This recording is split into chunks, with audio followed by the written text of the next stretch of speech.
Captain's Log, June 2nd, 2836. After 27 years of war between the Degen Coomers and the Sainthood Slayers, a new hope arises.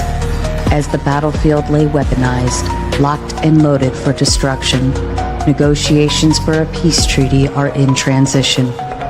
The moderator has arrived at Station 42. Can this war be ended? Will the Coomers and Slayers find a middle ground? Abort mission. I repeat, abort mission. Negotiation failure. Abort mission.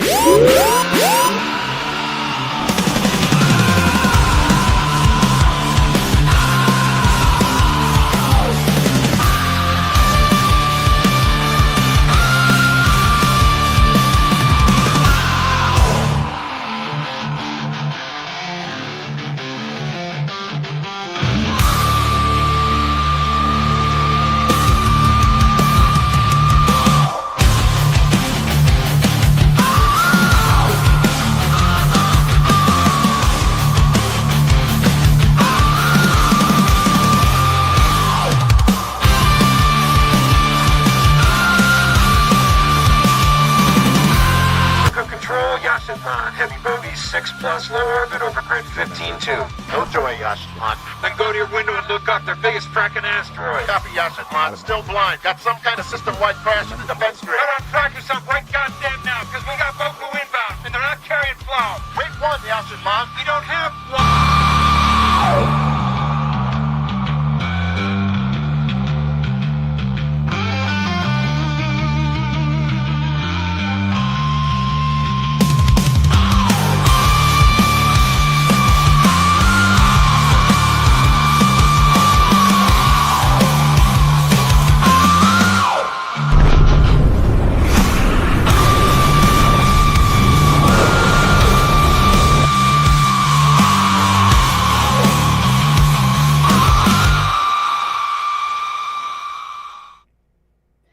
And good evening, ladies and gentlemen. Welcome back. I am Sarah the Raging Tomato, bringing to you live another Moderator Monday. I hope you all had a wonderful Memorial Day weekend, but we're going to talk about that freedom and reining it in terms of the prison system. The question this evening is the death penalty is well, not even a question, it's a statement. The death penalty is a deterrent for crime. I have Marte Reyes. Right? Did you spell that differently? Reyes? Oh, you're muted. You're muted. It's okay.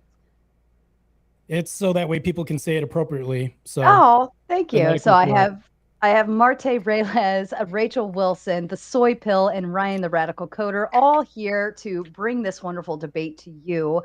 Shout out to everyone. And Marte, would you like to begin with your opening statement, please? Yes. So my opponents here are going to argue that it is not a deterrent. So we all acknowledge that I'm on the pro side with Rachel Wilson here. Michigan abolished capital punishment in 1858. Look at the crime rate in Michigan now.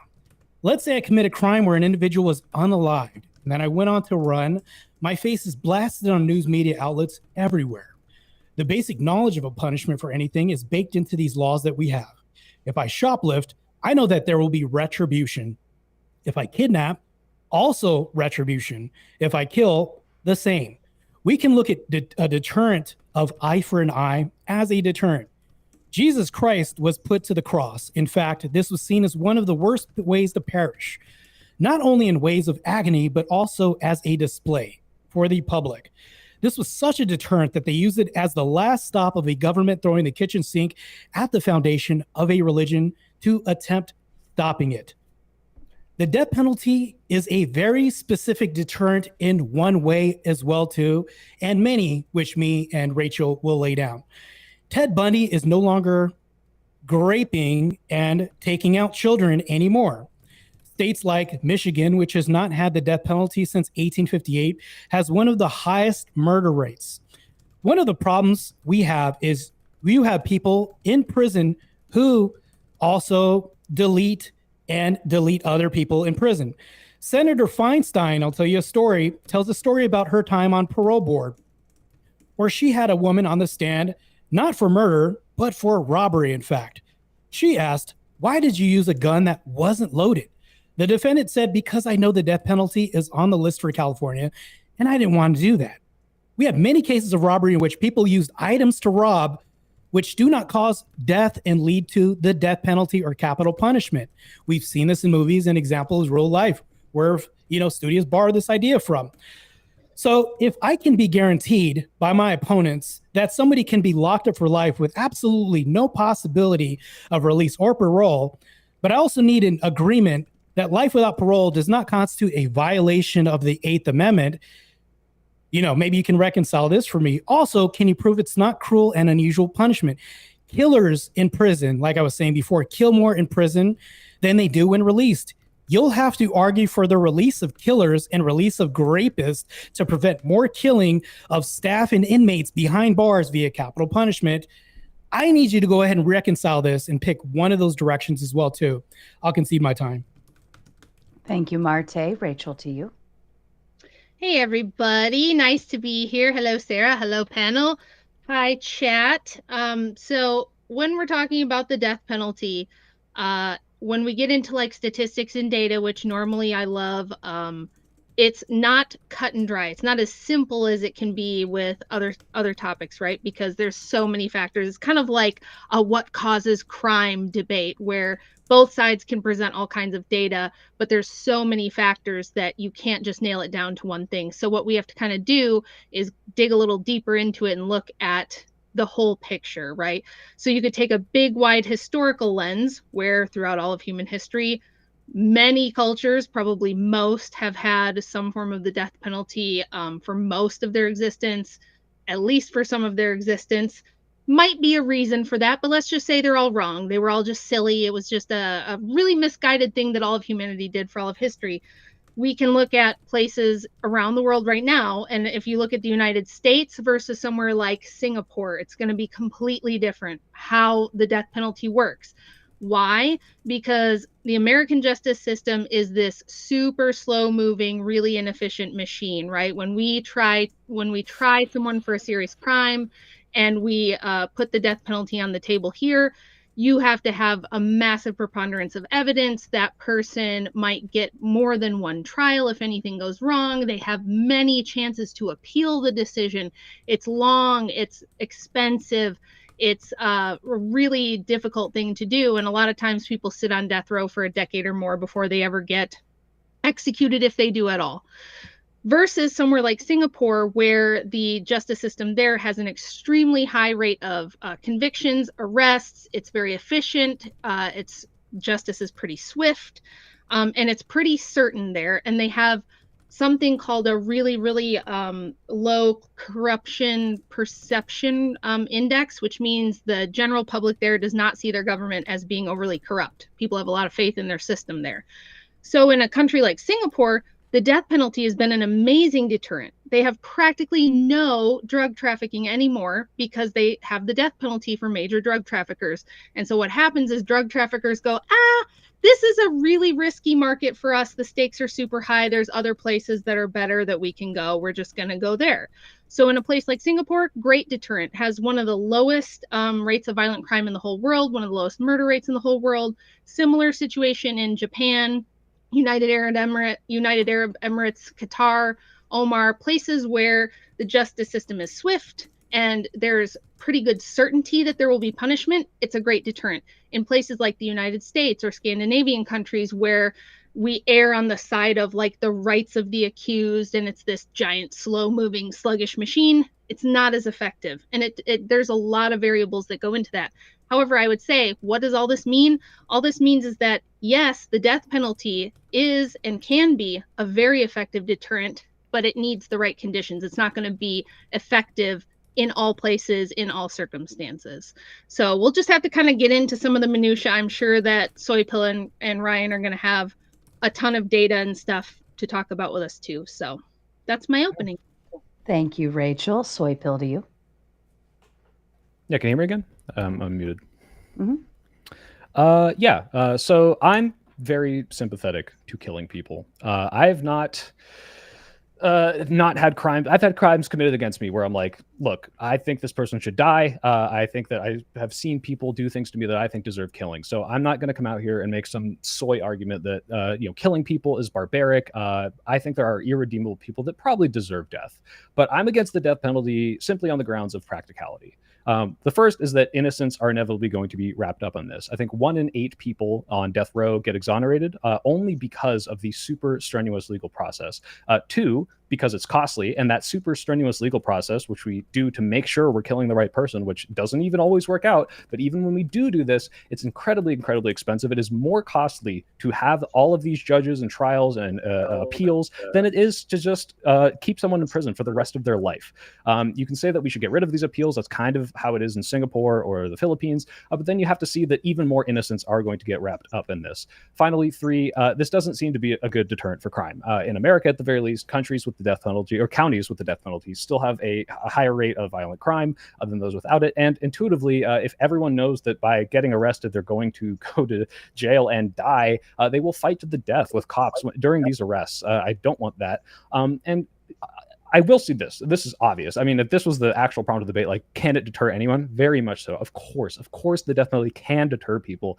If you look at Singapore, when you start doing these very draconian laws and you say, well, actually, if you just smoke a little marijuana, we're going to kill you. Yeah, fewer people are probably going to smoke marijuana in that case. However, this is a much more draconian thing, and it's a much lower bar of who we can kill. A lot more innocent people are killed.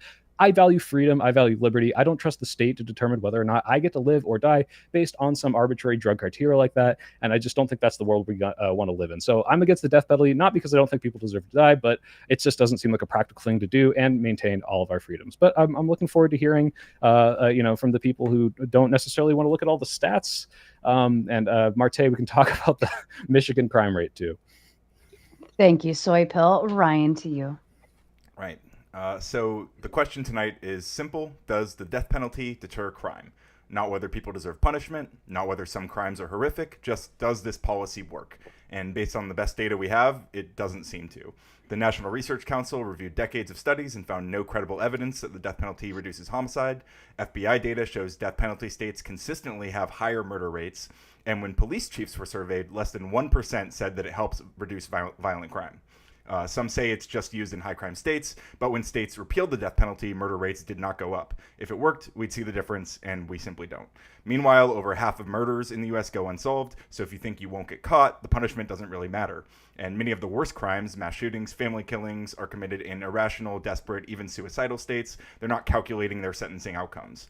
So what are we doing? We're spending millions per case, coercing plea deals, and executing innocent people. Since 1976, there have been 1,550 executions and at least 200 exonerations from death row. That's 1 innocent for every 8 executions.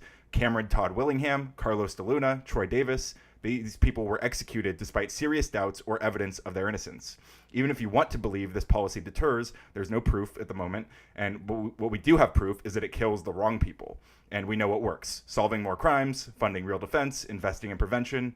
This policy does not deter crime, and it doesn't protect people, and it doesn't belong in a system that calls itself just.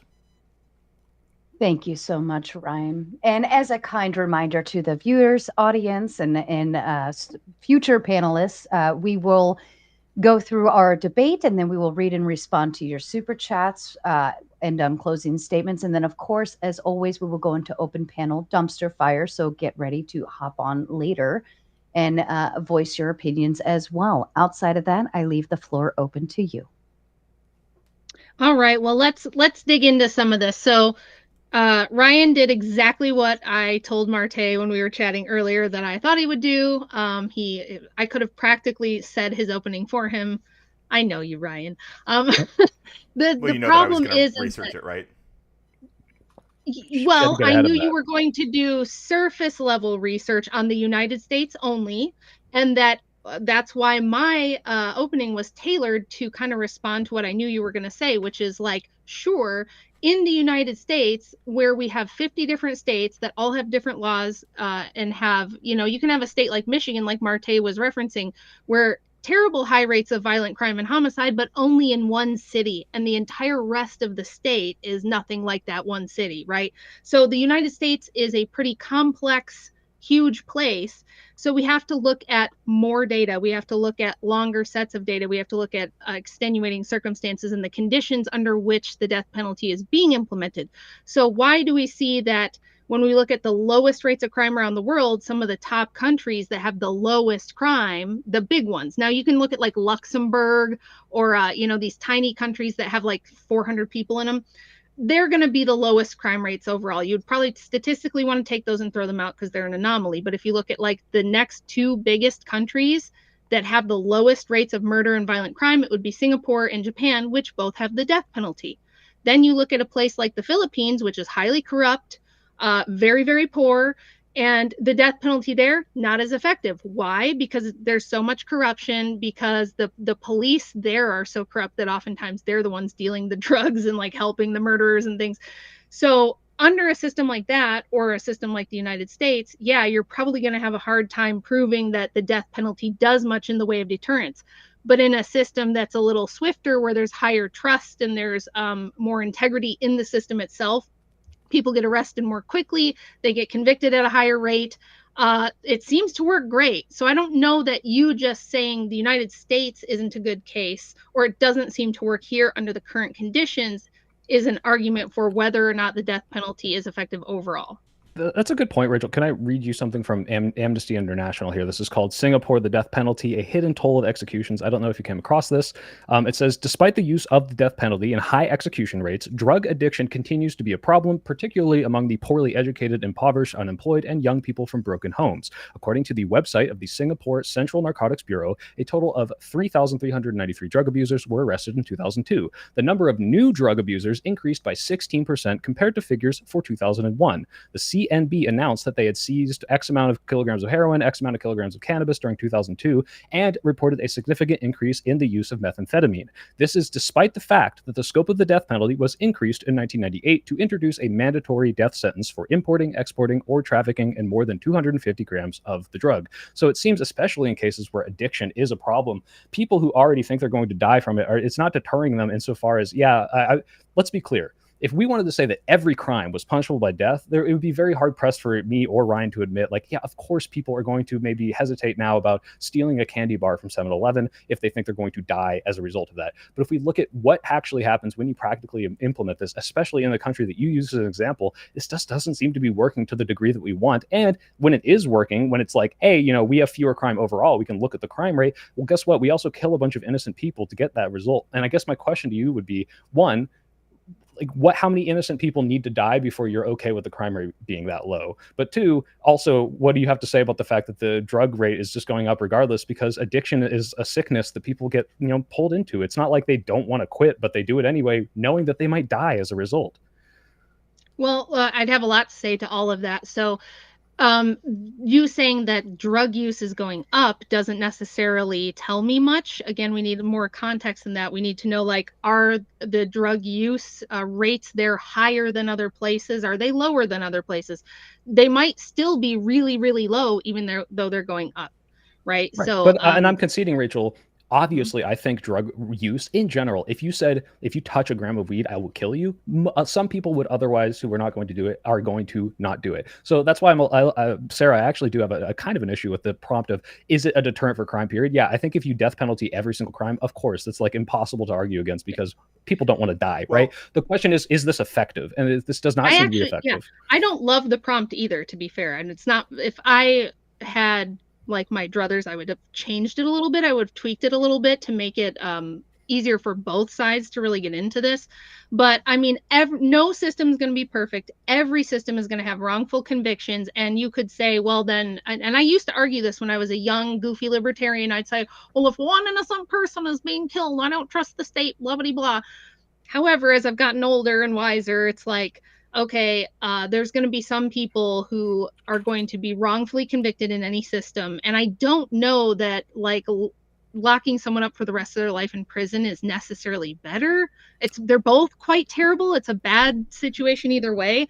And I wouldn't be, and I'm not, just to be clear, advocating that we should just be killing people for a gram of weed. I think it should be like only the most heinous and most violent crimes where we just can't risk this person, like Kenneth McDuff, who was a serial killer in the 70s, somehow got paroled and got out, and continued his killing spree. Ted Bundy escaped, right, and continued to kill people. Like, there's some people that we just can't take the risk. And like Marte said in his opening, continue to kill and injure people and cause problems even when they're in prison. So like the whole idea Can that, I address your point, the idea of like which Sure, one is worse? sure. I mean, if you're not dead, you have the opportunity to appeal your case and potentially prove you're innocent, and death is forever. I mean, unless you believe in an afterlife, but like then that's the whole reason why, hey, it's better for us to lock them up long term, because maybe if they are innocent, they will actually eventually get exonerated. But if they're dead, they can never do that.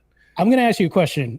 So Well, before you this do, was in do you mind if I your respond opening to one other thing Oh, yeah. that was said? Can we give Ryan real quick? A couple of quick things. So, Yeah, go ahead. I know Rachel says, in her younger years, she thought maybe, one innocent death might be, too much, and now she's grown older and wiser. I might be a little sympathetic to that. The idea that only one innocent death might be at times worth.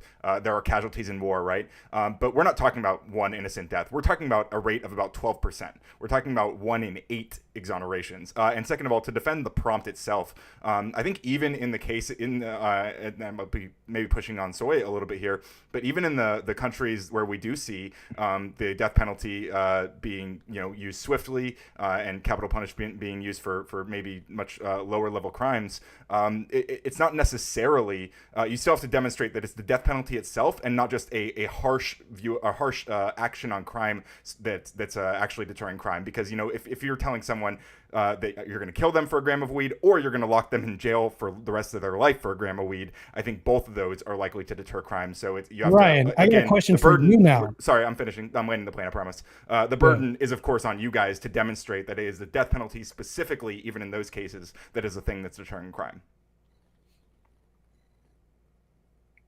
I hear you. So I have a question. I need you to go ahead and reconcile this. Soy Pill went ahead and made this statement in his opening statement. So can you prove that an innocent person was ever put to death? I think so, yeah. You can show that there's evidence that comes out post-death where like they would have otherwise exonerated them and they get fried. Yeah. Right. Yeah, Can you name any some of them? Yeah, Cameron Todd Willingham, Carlos De Luna, Troy Davis. These are all people who were exonerated post. Yeah, I have there's some in this amnesty page. Okay, well, the drug crimes too. Yeah. Well, that leads me to my next point as far as deterrence, right? This is why we're here on this topic. So if we go ahead and take the death penalty out of one of the things that happens inevitably out of capital punishment is death penalty. We can all agree on that. So a lot of people, they'll argue and say, well, the death penalty is used as a deterrent to argue against release. When somebody is going to be put to death, somebody may say he narrowly avoided the death penalty, right? Giving a deterrent to possible release. If we then take the death penalty away, that's just one more roadblock taken away between a proven killer at times and release to the public. If you take away the death penalty, what will you replace this with? Life in prison without parole. Great. So now you're contending with a whole nother can of worms. They're more apt to kill people in prison and staff and everybody else. And then you have release. Right. So, well, hold on. They're not getting released. If they're on trial, if they would otherwise be on death row, almost definitely they would be in life in prison without parole. Now, if you want to talk about the dangerous prisons and the conditions that create and the fact that we like fuck with our inmates and say, hey, here's the yard and we're not going to do all these checks and we don't really care if you kill each other. Yeah, I think this is fucked up. And I don't think that we need the death penalty. Hold on. Well, let me finish. I don't think we need the death penalty to fix the conditions that would otherwise fuck with the people inside, the inmates, the guards and all that. I think there's ways to reform that don't involve just killing people that are killers. Again, this is we're going to keep going back and forth on, well, you have to contend with the fact that it is more costly to kill them, that if you don't want to go through this like process of appeals and have them have their own lawyers, which they're the least likely to have their own lawyers, so the state has to pay for that. It's cost us more money. How do you contend with that? Like whether you don't see that? You're talking about mitigating cost, right? In prison. That's part of it. Yeah. But also the fact that I think we can reform prison without getting rid of the death penalty. We'll meet on that regard as far as mitigating costs, right? We could talk about costs all day, right? Funerals cost money, right? Yep. Having to go ahead and increase security, protect from people that will kill inside cost money because you have to rehire new staff if they die, all these other things. Now you have liabilities increasing too. So there's also costs on that end too. Yep. So you're going to keep costs are more on the death penalty one. Yep. What's that? But like you can analyze these costs if you break it down and see which costs more. It costs more to go through the arduous appeals process to make sure the people that deserve death than it does to just keep them alive forever in prison.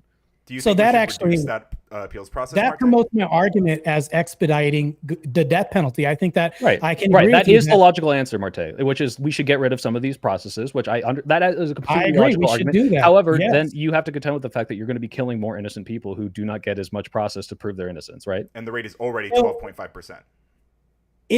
So that it still doesn't answer my question with what to replace it with, because you have to replace it with something. I don't think that we can just go ahead and wipe it off the map and just say life in prison all across the board. If you've had somebody that, matter of fact, I'll go ahead and give you an example.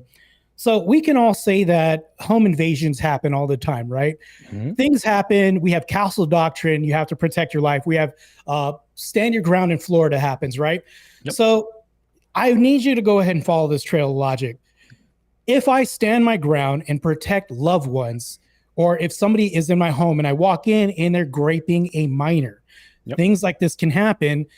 What would you do? Would you say that this is a form of death penalty in immediacy, right? Because what happens is that, would you also agree that the court hands us this right through legislation, through the judicial system, gives us this, voters go ahead and permit this happening through votes. So Right. that way No. this can become a law, so we can go ahead and immediately enact a death penalty at home. Yeah, no, we Would see you where you're say going. that's Marte, the same the difference thing? is if you kill someone in the process of committing a crime, you are stopping them from committing a crime. Once they're in jail, they're not raping your daughter anymore. So you aren't stopping them by killing them. All you're doing is potentially preventing them from being reintegrated into society or just removing them from life completely. And the question is that worth it? Not saying they don't deserve it, by the way. Is that worth it? First of all, it's not worth the cost. It's not worth the fact that we're potentially killing 1 in 8 people every time we do this. And it's just like not clearly working, as the crime rates aren't going lower because of it. But you're right. Yes, killing someone in the moment to stop them from committing a crime, I'm all for that. Someone breaks in your house, you don't know why they're there, you want to blow them away, 100%. But that's not the death penalty. That is stopping the crime in So my the question middle is, of the how crime. is it not the death penalty when we, by extension, by proxy, are given this right through rule of law that's been voted down to our homes that we can go ahead and enact by ourselves, right? How is this any different from a jury that day deliberating? And I'll give you an example of this. Wait, can I be answer right there? home- You don't have to give the example. I think let me give an example of why it wouldn't be, right? Let's say someone broke into your home and you don't know why they're there and you blew them away. That's completely legal, right? Because it's like this person could be trying to hurt me, whatever, right? But the reason it's not the death penalty is because let's say they did that and they stole your TV or whatever, or even hey, let's say they like rape your daughter, right? And then they're running out of the building and they're a block away and you snipe them. That's not legal. You can't actually do that. And that would be punishing them for that. That's not actually my hypothetical or anything. No, So that's my what I'm hypothetical. saying- What I'm telling you is you would be killing them for the crime they committed. And I might think they You're deserve death assuming for that it. that's what the situation. I'm talking No, about a it's not- situation. I'm where giving a it's hypothetical. certain. I'm not assuming anything about Right. your situation. Okay, great. What I'm saying is, though, we can have a jury in our own home, and that jury could be a wife deliberating with me. And I'm just saying, like, let's say, no pun intended, I have a soy husband here in this one corner, and then I have a wife, right? They're deliberating, and this guy, of course, you don't want to be with this husband anyways, that says, I don't know, babe, what do you want to do? I don't know. What do you want to do? Should we kill him? I think it was a crowbar in his hand. I don't know. What do you think? And they deliberate. This guy's a total pussy, right? He and his wife are interchangeable widgets. They have both say. They don't know what to do. That can be that's the form of a jury that happens in America almost every day to some degree, right? We can all say this. There's no difference between this happening on a jury and a jury happening with people deliberating behind closed doors. Now, this is the thing that gets problematic. I think there's a pretty major difference in that one is hold part on, of a legal structure and one is like I'm in gonna go ahead an and immediate finish moment this. of high Ryan, energy I'm still going. Sure. I'm going to tie this in real quick. Yeah, I hope Somebody breaks into the house and they tell you, I'm gonna fucking kill you. They're running towards you with a knife and they have clear intention, and you go ahead and blow them away in the chest. This is plain as day. Your wife is also like the jury in the home, which I've portrayed in this household. She's able to give a testimony, maybe not proof, but evidence, right, of a testimony that's submitted in court. Same thing as a jury. How is that? I need you to tell me what the difference is other than just time.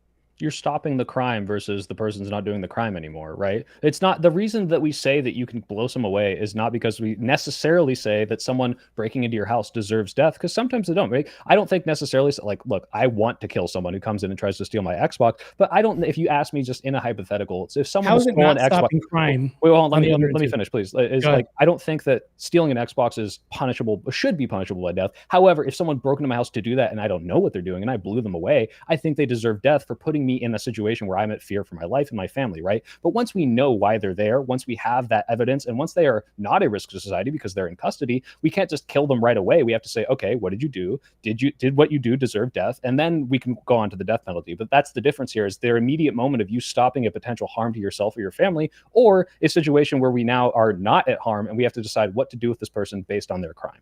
I'm not hearing the difference. And here's why I'm not hearing the difference, because I think that deliberation happens, like we could just say spur of the moment, right? Deliberation happens spur of the moment behind courtrooms anyways. Have you ever seen 12 Angry Men? This film could have been like 2 minutes long if they came to a verdict. So it's like all we're talking about is semantics and time. Well, the point of that movie was that they should deliberate to make sure that kid was innocent and not just choose something and kill him. Just like a wife coming to me and says, what should we do? Because I think it was a crowbar. No, I don't think it wasn't. Deliberation happens. Let's say this guy takes a while to get in the home. He has to get through 13 locks. Whatever, so that's the thing though. Deliberation happens on one end, deliberation happens on the other. They have to come to an agreement, i.e. death penalty. So if we look at it from one end of the spectrum and the other end of the spectrum, you can say, yes, it's a delayed reaction, but how is it any different when the court says, death? We assume death, right? Then your wife and you coming to agreement saying we assume death at that moment too. Marte, you proved your own point. You countered your own point, which is in the spur of the moment, we don't have 12 angry men deliberating whether or not this person is innocent breaking into our house. We have no idea why they're there. One angry wife can equal 12 angry men? No, this is exactly what I'm saying. I'm saying we have no idea why they're there, and that's why we are allowed to kill them, and why I think it should be okay when someone is in your house and putting you at danger. Yeah, blow them the fuck away. But once we know that they're not a danger and we can deliberate behind closed doors and say, all right, let's figure out what this person did. Maybe they weren't trying to kill me. Maybe they were just trying to steal my Xbox. We can't just immediately decide, oh, well, let's kill them in this like short, spur of the moment thing, because that is what our court process is figuring out what this person did and what they deserve. That's why it's completely different. So breaking an entry isn't always spur of the moment. Sometimes it takes a while. Sometimes people stop locations. Yeah, go ahead and let Ryan add in to respond to what you said. I think the fundamental difference is that we're talking about like due process, the thing that happens after the fact. And if you are the person who defended yourself in your home, then you are also going to want due process. You're going to want to ensure that you are legally established to have done the right thing in that scenario. We don't want, and if you are someone who maybe like invited someone into your home and then shot them in cold blood, we want to find that out, right? We want to, and again, this is going to be going through due process. So in the big difference is, we're talking about due process. We're not talking about the moment of immediacy, and we don't have to talk about like abolishing the castle doctrine or self-defense laws. We're not making that case at all. What you have to show is that this is actually deterring crime. It has nothing to do with us defending castle doctrine, which again both of us clearly believe in. So it's kind of a non sequitur on your end. So on your end, the problem with that you're going to have to contend with is the problematic point of why the capital punishment is ineffective in America. And Rachel's right as far as other countries. This proves, so you would never argue like a minority can make rules for majority. That's basically what her argument is. So if we go down to what we're talking about, I think that what you're arguing for is a more lengthier process, more money spent through this judicial system to go ahead and finding out people delaying things and saying, all right, I'm going to go ahead and put it off till later, countless injunctions happening in court, things like this. And I agree that everybody should have due process, but there's a microcosm of due process that happens when a husband is arguing with his wife and deliberating too, as well. I think that there's a form of this if we look at it. And of course, I'm going to be pedantic here. We're in the middle of a debate. So all I'm saying, though, is due process is a matter of speculation and how you see things. Now, we talk about there's judicial due process where there's like paperwork, things like this. But absent this, there's no difference. You could say, well, this happened 20 minutes ago where this happened now. That's the only difference. Well, Marte, here's the difference. Let's say I invited you to dinner at my house and me and my wife were like, hey, let's fucking kill this guy. And we just blow you the fuck away. And then I say, hey, he had a gun. All right. And like that due process is very different from a bunch of investigators coming in, people making their case for and against, investigating whether or not you had a gun and going through the entire process to figure out, hey, is this guy just a fucking murderer who killed this guy in cold blood? Or did Marte actually run at him with a gun and try to kill him? Like, I think that's kind of scary that you're not really seeing how effective due process in the judicial system keeps innocent people from going to jail. Do you not think that happens in a microcosm of houses when there's a break-in happening? But I would much rather my jury be a judge and people and like a legal process than two people deciding, or in their fucking spur of the moment in their bedroom. They're analogous. Actually, not the same. And I do have a question for you, Marte. I mean, you say like, okay, if we get rid of the death penalty, there isn't a deterrent. But what about the fact that, like you said, these violent criminals now who aren't dead are going to be stabbing people in prison? Is that not a deterrent for other people to not go to jail so they won't get stabbed by the people that didn't get killed on death row? Well, the thing is, you're trying to eliminate the death penalty in this argument by saying it's ineffective. We'll go ahead and wipe it off the map. I'm not saying that that's the absolute claim that you're making, but what I'm saying is that should side you're arguing, right? So you have to go ahead and replace it with some functional equivalent or something that's a deterrent, because you've heard of people in cases where they said, well, he narrowly avoided death, right? Well, it's a good thing that was there, because what are the steps to release? That's one step towards release from us letting them. Could you elaborate? Are these people that were on death row and then get released out of prison? Is that what you're talking about? Well, this is anybody that's in there for just murder, right? This is all across the board. What you're doing is you're eliminating a roadblock towards release, and I'm against that. That's another deterrent too, because people can also use that for cases, and they'll say, well, you know what? We want him to spend the rest of his life in prison, but thankfully we have the death penalty to say, at least you got this, right? Absent any of this, now we have parole. Now you have pedos that are out there doing things, and you could make an argument for like rehabilitation, but show me the cases where those guys get rehabilitated. Because I did bring up the case where somebody is raping a minor in your house, right? If something like this is happening, you would agree with me that you'd stop them at the moment. This would be like, full life termination, right? In order to stop that, because another life is scarred. That's the key point right there, Marte, is I do just kill them to stop it. And by the way, if this was my kid, obviously I'd want the death penalty just emotionally, right? But the question is that as what we as a society determined should be happening? Well, I don't know about logically whether or not like how this plays out if we start killing all these people. Like if we just kill, this is a completely different argument. Like if we put the death penalty on specific crimes, like which ones are going to be deterred by making the death penalty, and how many innocent people are we locking up? Because I can say, again, this goes back to you're going to go ahead and do this. That's it. That's your only argument, is that it's emotional at this point. The difference moment. Between this is I saw a video of a guy stealing my bike, and I wanted to mutilate this man with my hands, right? But I don't think the punishment for like stealing a bike should be murder, because I don't think a society where we just kill everyone for committing even the slightest of crimes, because stealing a bike, it's bad, but it's not as bad as murdering. I don't think hold that on. You're saying now it's not emotional. No, I'm saying I'm emotional insofar as I can. You're arguing for it not being emotionally led.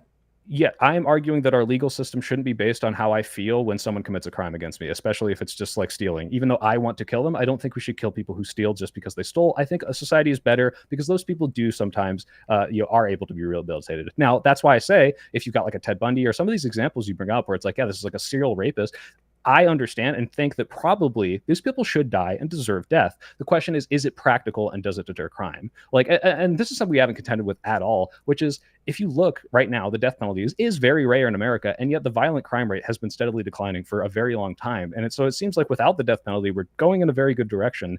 Why do we need it then? Is there some like counter positive you can show where like, obviously this is what has proved that it works in America, when in the counties that we do implement it, there's higher rates of violent crime? All right, so I'm gonna contend with this point, but I'm gonna go ahead and move it on to something else, because I can concede that America, we can look at your stats and numbers and things like this. So Ryan, I do want to these stats. I want to. What's that? I'm happy to jump back in too. Sorry, I had to take a very urgent phone call, but let me just interject one thing. Do you guys remember how bad crime was in New York in the 70s and early 80s? And then Rudy Giuliani got elected. And at that time, New York did have the death penalty.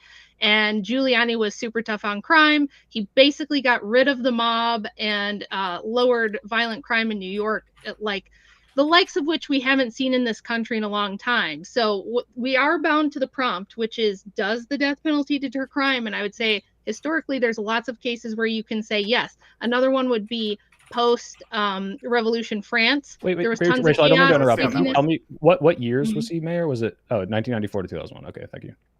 So go ahead. Sorry. Do you have evidence that it was specifically the death penalty that was deterring crime, or were there other factors that played into that? Because I'm sure there's. As I said in my opening, there's always going to be other factors. You can't separate the death penalty from the other factors, and that's why I framed it as it does depend on the situation. So if it's in a situation like New York under Rudy Giuliani, where everybody kind of knew there's swift justice and it's going to come down hard, and they're very serious, right? He had a very tough on crime attitude. He had a very public campaign that he was going to clean up the streets. He's going to get rid of the mob. He's going to get rid of these violent criminals. And there's a death penalty there, and people see that, yes, you're going to get arrested. You're going to go straight to trial. You're probably going to get convicted.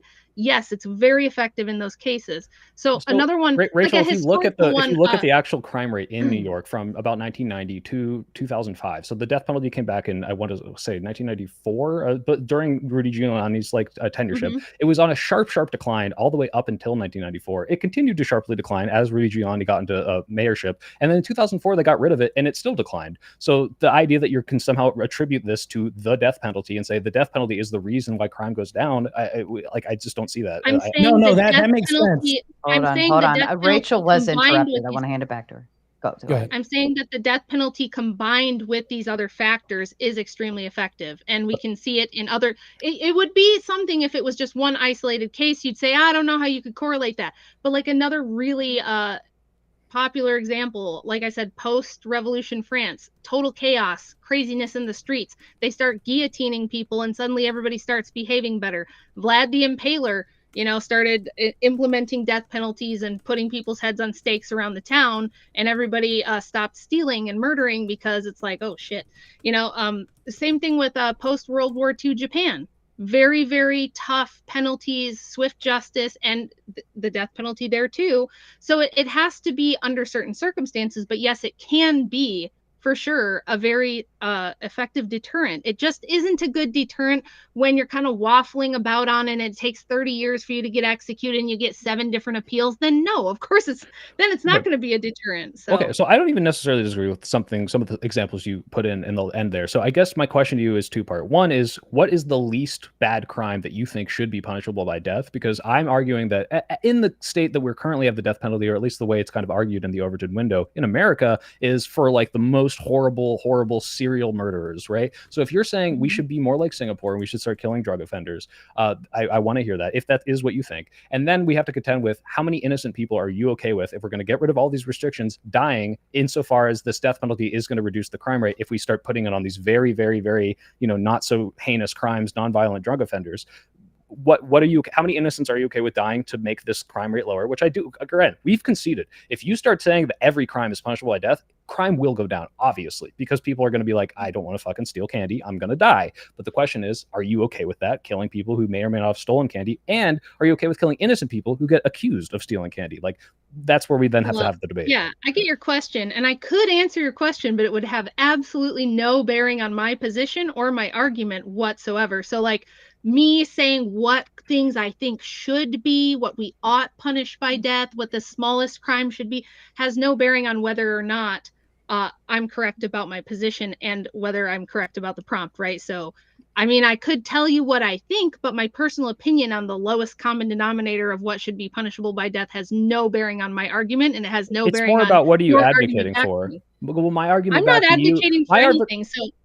I'm going to debate Rachel, let me clarify, I'm going to debate throw you here. I got you. I got you. You learned it from Andrew. I got you. But the problem is that I'm not contending that obviously that the debate is not, hey, if we said that we would kill anyone for any crime, would crime go down? That's like so obvious. It's a bore. That's like not what we want to talk about here. What we're talking about is what do we ought to do, or at the very least, what is actually practical. The reason we are against the death penalty is because the practical ways in which the American society is trying to implement it is too costly. It kills innocent people, or 1 in 8 people are exonerated who would otherwise have died for no reason, and it just doesn't seem to deter crime here. So are you advocating then for the death penalty to deter crime in the way that Singapore does, in the way that the Philippines does? I think you were against that one. Like, what are you actually positively enforcing? Because if your only argument is if we killed everyone for any crime, then crime would go down, the answer is obviously yes, and then we can move on to a more interesting conversation. Well, I didn't make that claim. I didn't say we are conceding that, just to be clear. Like, obviously. I made no I'm not claim. actually quite. You're not conceding. Okay, you don't think crime would go down if we killed everyone for every crime? Come well, on. I think that if I think it, I'm not. I think it would go down if we also said that like any crime at all would be responded Fair to enough. with life in prison, True, without parole. I think we can move on to that as well. Have similar effects, and I think that. Given the prompt, the obligation would be on Rachel and Marte to make the case that the death penalty specifically would have a higher impact than just life in parole or life without parole. Fair enough. Yeah, I did especially if we're doing actually make Ryan. that. Okay. Sure. So I did actually make that argument. My argument was that under the correct circumstances, the death penalty is extremely effective as a deterrent. But if you do it under a system like ours, that's very slow moving, nobody takes it very seriously because it's like, I could get the death penalty, but I'll get like 20 years and 7 appeals. So who really, like criminals don't care much about that. Right. If justice is swift and certain, yes, they do care. They care a lot about that. And it's not on me to like expound on what I think should be punished by death. Could we get into that? Sure. But that would be very stupid of me because that would open me up to all kinds of attacks that I don't need to open myself up to and to actually win the debate. Losing points, so it's actually on you guys. It's actually on you guys to prove that the death penalty is not a deterrent. Yes, we took the affirmative, but we don't have to give you any more than just to say, yes, it's effective. And the soy pill already agreed with us. So maybe Ryan can tell me. Well, hold on. To be clear, Rachel, I specifically countered your example of Singapore with stats that showed it's not working. And then you said, well, it's multifaceted, but then it is incumbent on you said it's to not show. Working. No, you said that use of drug rates is going up. That has nothing to do with whether the death penalty is an effective deterrent. When the death penalty was implemented, the use of drug rates went up and not down. To clarify, I believe when she made the claim on the Singapore example, it had to do with drug trafficking, not necessarily drug trafficking has increased as well. Okay. Yeah. Oh, I haven't seen that. Actually, the data I was looking at said it's one of the lowest in the world. Well, I might have missed lowest in the Rachel, lowest in the world is different from going up from when you implemented the death penalty, which is why you have to prove that the death penalty is a deterrent and not, hey, if we have a lower crime rate here, for example, Japan has very, very rare death penalties and they have very rare crime and they have a very cohesive society that just doesn't commit a crime like in general. So you have to prove the death penalty is the thing that is deterring people and not the fact that it is a society that is already not committing crime. And additionally, so that's the thing. I agree. I think that we should clean up the system. Sorry. Additionally, the other factor that you keep bringing up every time you talk about the effectiveness of the death penalty in these societies is you talk about the swiftness and the certainty, which these having swift and certain decisions, this does seem to deter crime, but those don't have to be the death penalty. So again, it's swift and certain punishment is different than capital punishment necessarily. So again, it's on you to make the case that specifically is the thing causing a You're right about that, but what I'm saying is that of countries that do incorporate capital punishment, if they have a system where the perceived rate of corruption is low and the justice system moves quickly and with what they perceive as certainty, it's extremely effective. We're talking about the countries in the world that have the lowest rates of extremely violent crime, especially murder. Murder is usually the thing you get capital punishment for. And if you look at Japan's another great one. United Arab Emirates, another great one, where people know there that if you get caught, that's it for you. And there's not 7 appeals and there's not 20 years and you can hire a team of lawyers to lawyer your way out of it. It doesn't work that way there. It's extremely effective. How do we know this? Because the rates of the crimes that are punishable by capital punishment in those countries are some of the lowest in the world. But Rachel, you have to show that's because of the death penalty. Don't you understand that's what you have to prove? And what you guys have to prove is that it's not. So I can just throw it right back at you. You can try Right. to So put when me on we the can bring up defense, but examples where this can clearly you gets prove that it has implemented and nothing to do with that?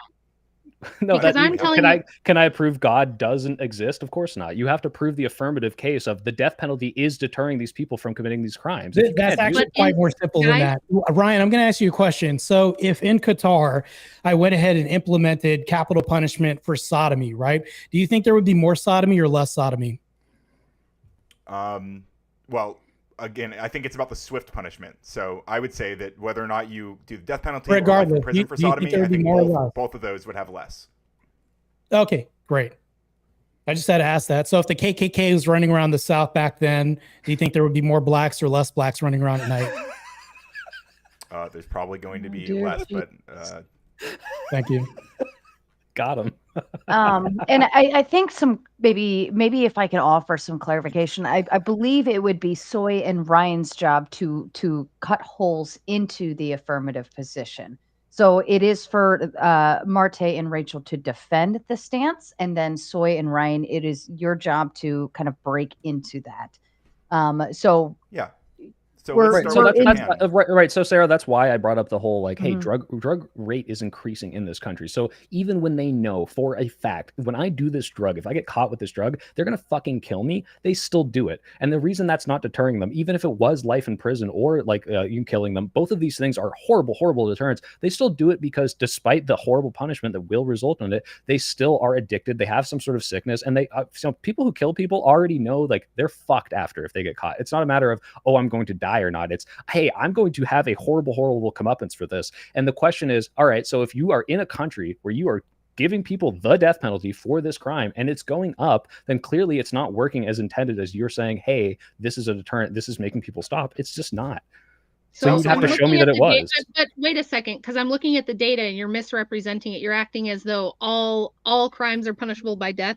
This law was Well, I'm enacted not saying to that. stop.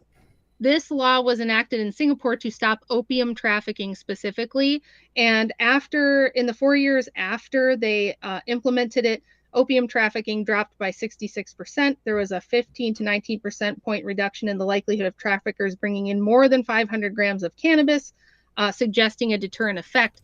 And now, even if you say, oh, it's gone up a little bit, the use of drugs there has gone up a little bit. We're talking about 20%, the crime punishable by death, which is drug trafficking. And again, one of the Well, lowest I might in be the wrong on world. this, Rachel. They Is saw- possession and usage not punishable by death in Singapore? I don't believe it's usage. It has to be over a certain amount. It targets drug traffickers. We would have to get into like the. I'll look that up, Ryan. Take over from me because I could be Yeah. wrong, and I will concede that might not be the case. Yeah, I wanted to poke at The number Japan of drug example. abusers arrested has halved since the 90s, despite population growth, which the government attributes to its tough policy. So, like, Okay, wait, Rachel, just to be clear, Mhm. the death penalty is for 15. Well, so I don't know. I'm assuming you don't do drugs, but 500 grams of cannabis. That's half a kilo of cannabis, which is not that much, unfortunately. that's Although a lot. Well, You're it selling depends. it. If probably you're not selling it or you're using. hoarding it or you're growing it, right? So this is like anyone in this country. Yeah, if you have a gram, it might not just be killing someone who's like smoking a doobie, but this is like we are killing people for 30 grams of coke. Like that's not an insane amount of coke. So okay, I will concede though, this is not just you did a line, you're going to die. However, the Right. drug use is going up, and the drugs are coming from somewhere. So I have a study here. Wait, sorry, I was going to bring up the could- Japan thing before we go into that. I like because Yeah, go ahead. you mentioned Japan as an example of death penalty, but my understanding is that Japan only very rarely use a death penalty. It's like only 2 to 3 executions a year, and they're done in secret, sometimes years or decades after sentencing. And there's actually no evidence tying Japan's crime decline to executions either. Well, that's again another situation where in Japan there's another thing is like the social tolerance for this and the stigma. And part of the reason I think the death penalty is so effective in these types of societies is because it puts a massive stigma on this kind of crime. It's like very not tolerated. They don't do what we do here, which is like, oh, he was raised in poor socioeconomic conditions, so he couldn't help it. He just had to kill people. Blah, blah, blah, blah. We just need to rehab them because rehab rates of violent offenders is extremely low. We've been trying to rehab violent offenders forever in this country. It's been a miserable failure. Everybody knows that. And countries like Japan or Qatar or Oman or the UAE don't fuck around with that shit. right? So socially, there's a massive intolerance, and they're fine with the government prosecuting it. So you probably don't have to kill a lot of people. This is one of the beautiful things about it. If it's a good enough deterrent, you probably don't have to use it that often. So you think would they not be using capital punishment probably for most violent criminals? If there's only 2 to 3, I assume there's more than 2 to 3 violent murders in Japan per year. But if there's only 2 to 3, there must be a very high bar. The second lowest murder rate of any large populous country in the world. It's extremely stigmatized to do that here. Yeah, so I'm saying they probably don't need to.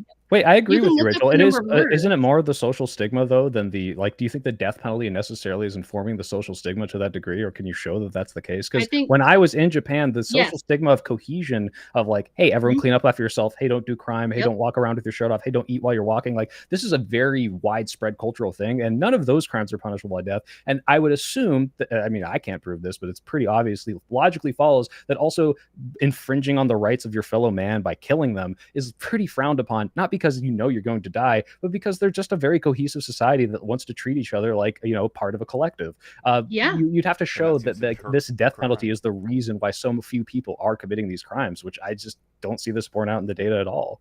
Well, this is why in my opening statement, I'm just going to keep repeating this on a loop, I guess.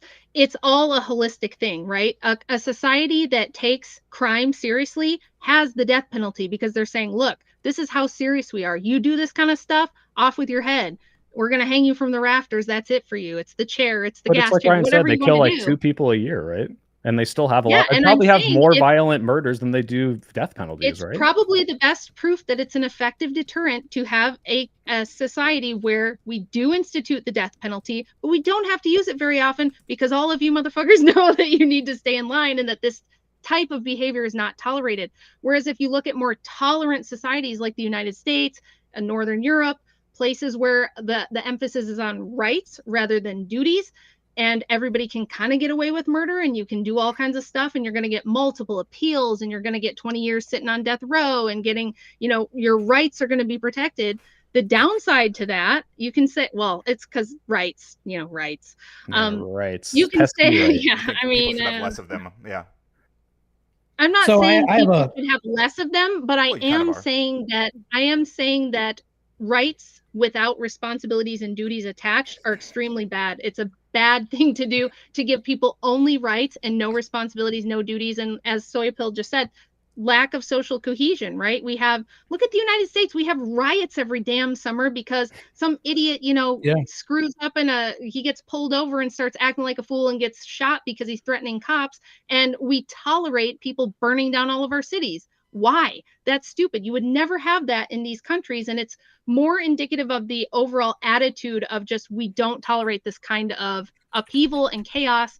And so I think that's why I'm making the argument that it's a holistic thing. It's part and parcel. If you have the death penalty as part of a high trust society that doesn't tolerate nonsense and where justice is swift and certain, it's going to be a very effective deterrent. Now, Ryan, do you have anything to counter that claim? Ryan, think about it for 10 seconds. I just want to point it out that we do have riots in Singapore. There was the 2013 Little India riot. This absolutely happens in these countries with these very strict and social cohesion things. And it's not just because we have rights with no responsibilities. It's because sometimes people get very upset with the state of things.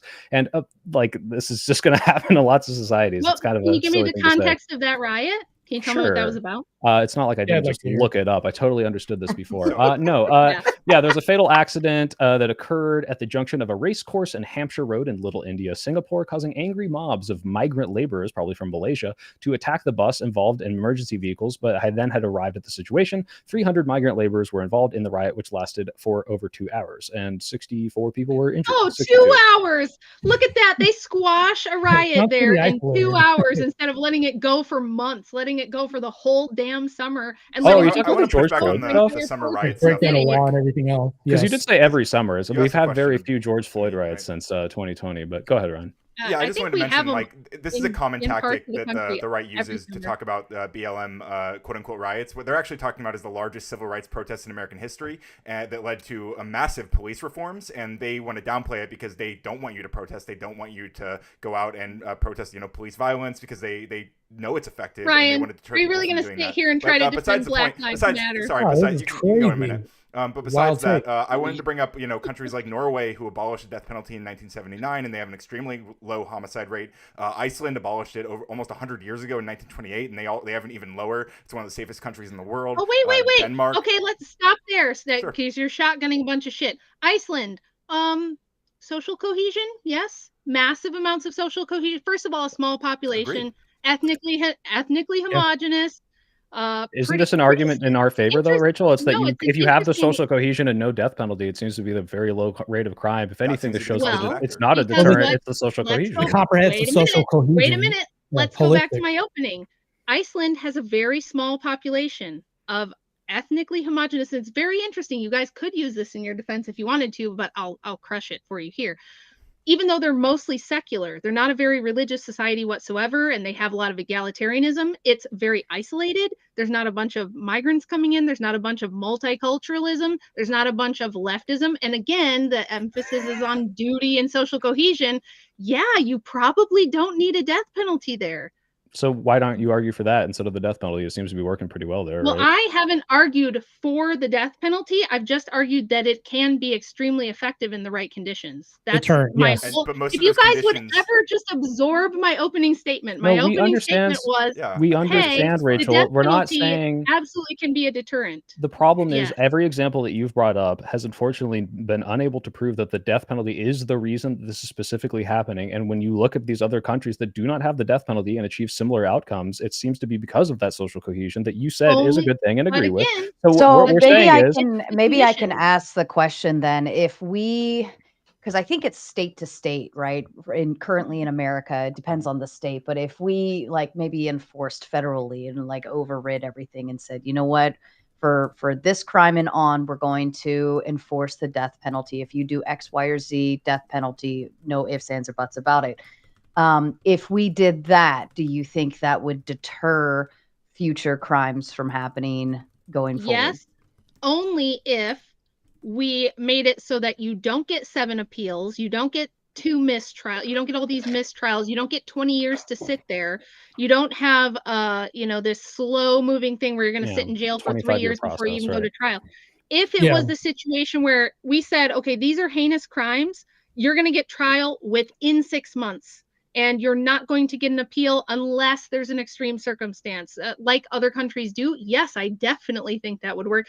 Can these guys prove that it is not the threat of the death penalty? Can you prove it's not So that? before we try to do that, do you acknowledge that, like, under what you just prescribed, there would be an increase in innocent people being killed, and it's already about like almost 13%. Do you acknowledge that it would go up under what you just described? It may go up. I don't know that you could say it absolutely would go up. It may go up. Well, wait, Rachel, come on. Is Like, there if a it's point? already with the deterrent, process too. that you're bemoaning, which is like this 25 ridiculous process with all these appeals, don't get me wrong, I think that's ridiculous too. But if we have the death penalty, unfortunately, we have to make absolutely sure that we are killing these people on like good grounds. If we get rid of that, and right now it's 1 in 8 people are exonerated, you can't imagine that at least a few more people would not get exonerated if we don't have the process to check whether or not they're being innocent. Well, look, It's over 1 in 8. I don't like the U.S. justice system at all. I think there's a ton of problems Well, with it. I hold on, think that's a pivot everyone, though. Rachel, do you think no, that it's more not a people pivot would because die you're innocently? what the prompt is whether or not the death penalty is Right, an you keep effective retreating to deterrent, and you this. keep saying, but it could be bad because innocent people could be no, killed. right, because That is Rachel, if completely all we're gonna do aside here from- is just say, look, if you Hey, do keeps anything, interrupting me. fucking sorry, I can't Rachel, answer your question well, if because you're we're gonna go in interrupt. circles. Yeah, I'm sorry. I just want to cut to the chase here. Look, like we said, I'm gonna keep saying, and look, you could have the deterrent be life in prison, or you could have it be death. I think Ryan's argument is that one of those is not very marginally different from the other. But all I'm saying is, if you said every crime was punishable by death, of course people are going to commit less crimes if they think that stealing a candy bar will get them killed. However, So it's an if that's effective deterrent. Yes. and effective is the key word there, because effective meaning, oh, crime goes down, sure, but that's why I need you to positively affirm why you want to live in this society where more innocent people are being killed to get this lower rate of crime. Is that worth it to you? Because if you don't want to defend that because you know it's a harder position to defend, I understand, like that is a valid debate tactic, but the problem is if you're saying, hey, the death penalty is a deterrent, I can take that to the logical conclusion. It's like, yeah, we should just kill everyone for every fucking crime. And then is that the world you want to live in, where suddenly we're just killing fucking everyone, and I can accuse you of something and you get very little due process and you die? Well, if you're talking you about could this, already- we could talk about less people being killed as well too, because those people are not killing. So I went ahead and sent a Stanford law review over to Sarah, and what it shows is that a study by Joanna Shepard, based on the data from all states, right, finds that each death sentence deters 4.5 murders, and that execution deters 3 additional murders. Her study also investigates that the contested question whether execution deters crime by passion, murders, everybody else. Yeah, Marta, can you throw that in the private chat so we can do it too? But maybe you said it a little fast. Can you say it again? So a study by Joanna. Hold on, let me. Or maybe if I have it in front of me. I'm gonna send, because it's a picture. I'm gonna send them to you guys directly. Yeah, it was a PDF, so I couldn't it wouldn't let me send a link. Right. What's it called again? You said it's a Stanford study. Yeah. So this is it's a Stanford law review. It's called "Is Capital Punishment Morally Required?" This is kind of like something that's been famously done. I'm going to go ahead and read it off. A study by Joanna Shepard, based on data from all states, finds that each death sentence deters 4.5 murders, and an execution deters 3 additional murders. Her study also investigates the contested question whether execution deters crimes of passion and murders by inmates. So we can also see this as well too. So it does deter by this study as well too. So we can also look at this as a deterrent by this Stanford study. So I think that what also just to go ahead and bounce off of what Rachel was talking about, this not only stops that one person, but would you also agree with me that if I have a worldview and I'm arguing for that in this debate, and I never change your mind, but the 10,000 people watching this debate, it changes their mind, would that be a deterrent? And that's what she's talking about. I think that overall in the premise, what you're arguing for is like, oh, this is one innocent life or that. You're arguing for that. But this person continuously killing in most cases, this is, you could say crimes of passion, things like that, or even people that are rapists. Are they able to be rehabilitated? Would this stop them? Do you want those people to be released in society or kill more in prison? This is something that we have not have an answer for ever since the beginning of this debate. Even in my opening statement, I still don't have an answer for this. Can I kind of prompt a thought process within that? Because we're saying, is it a deterrent for crime?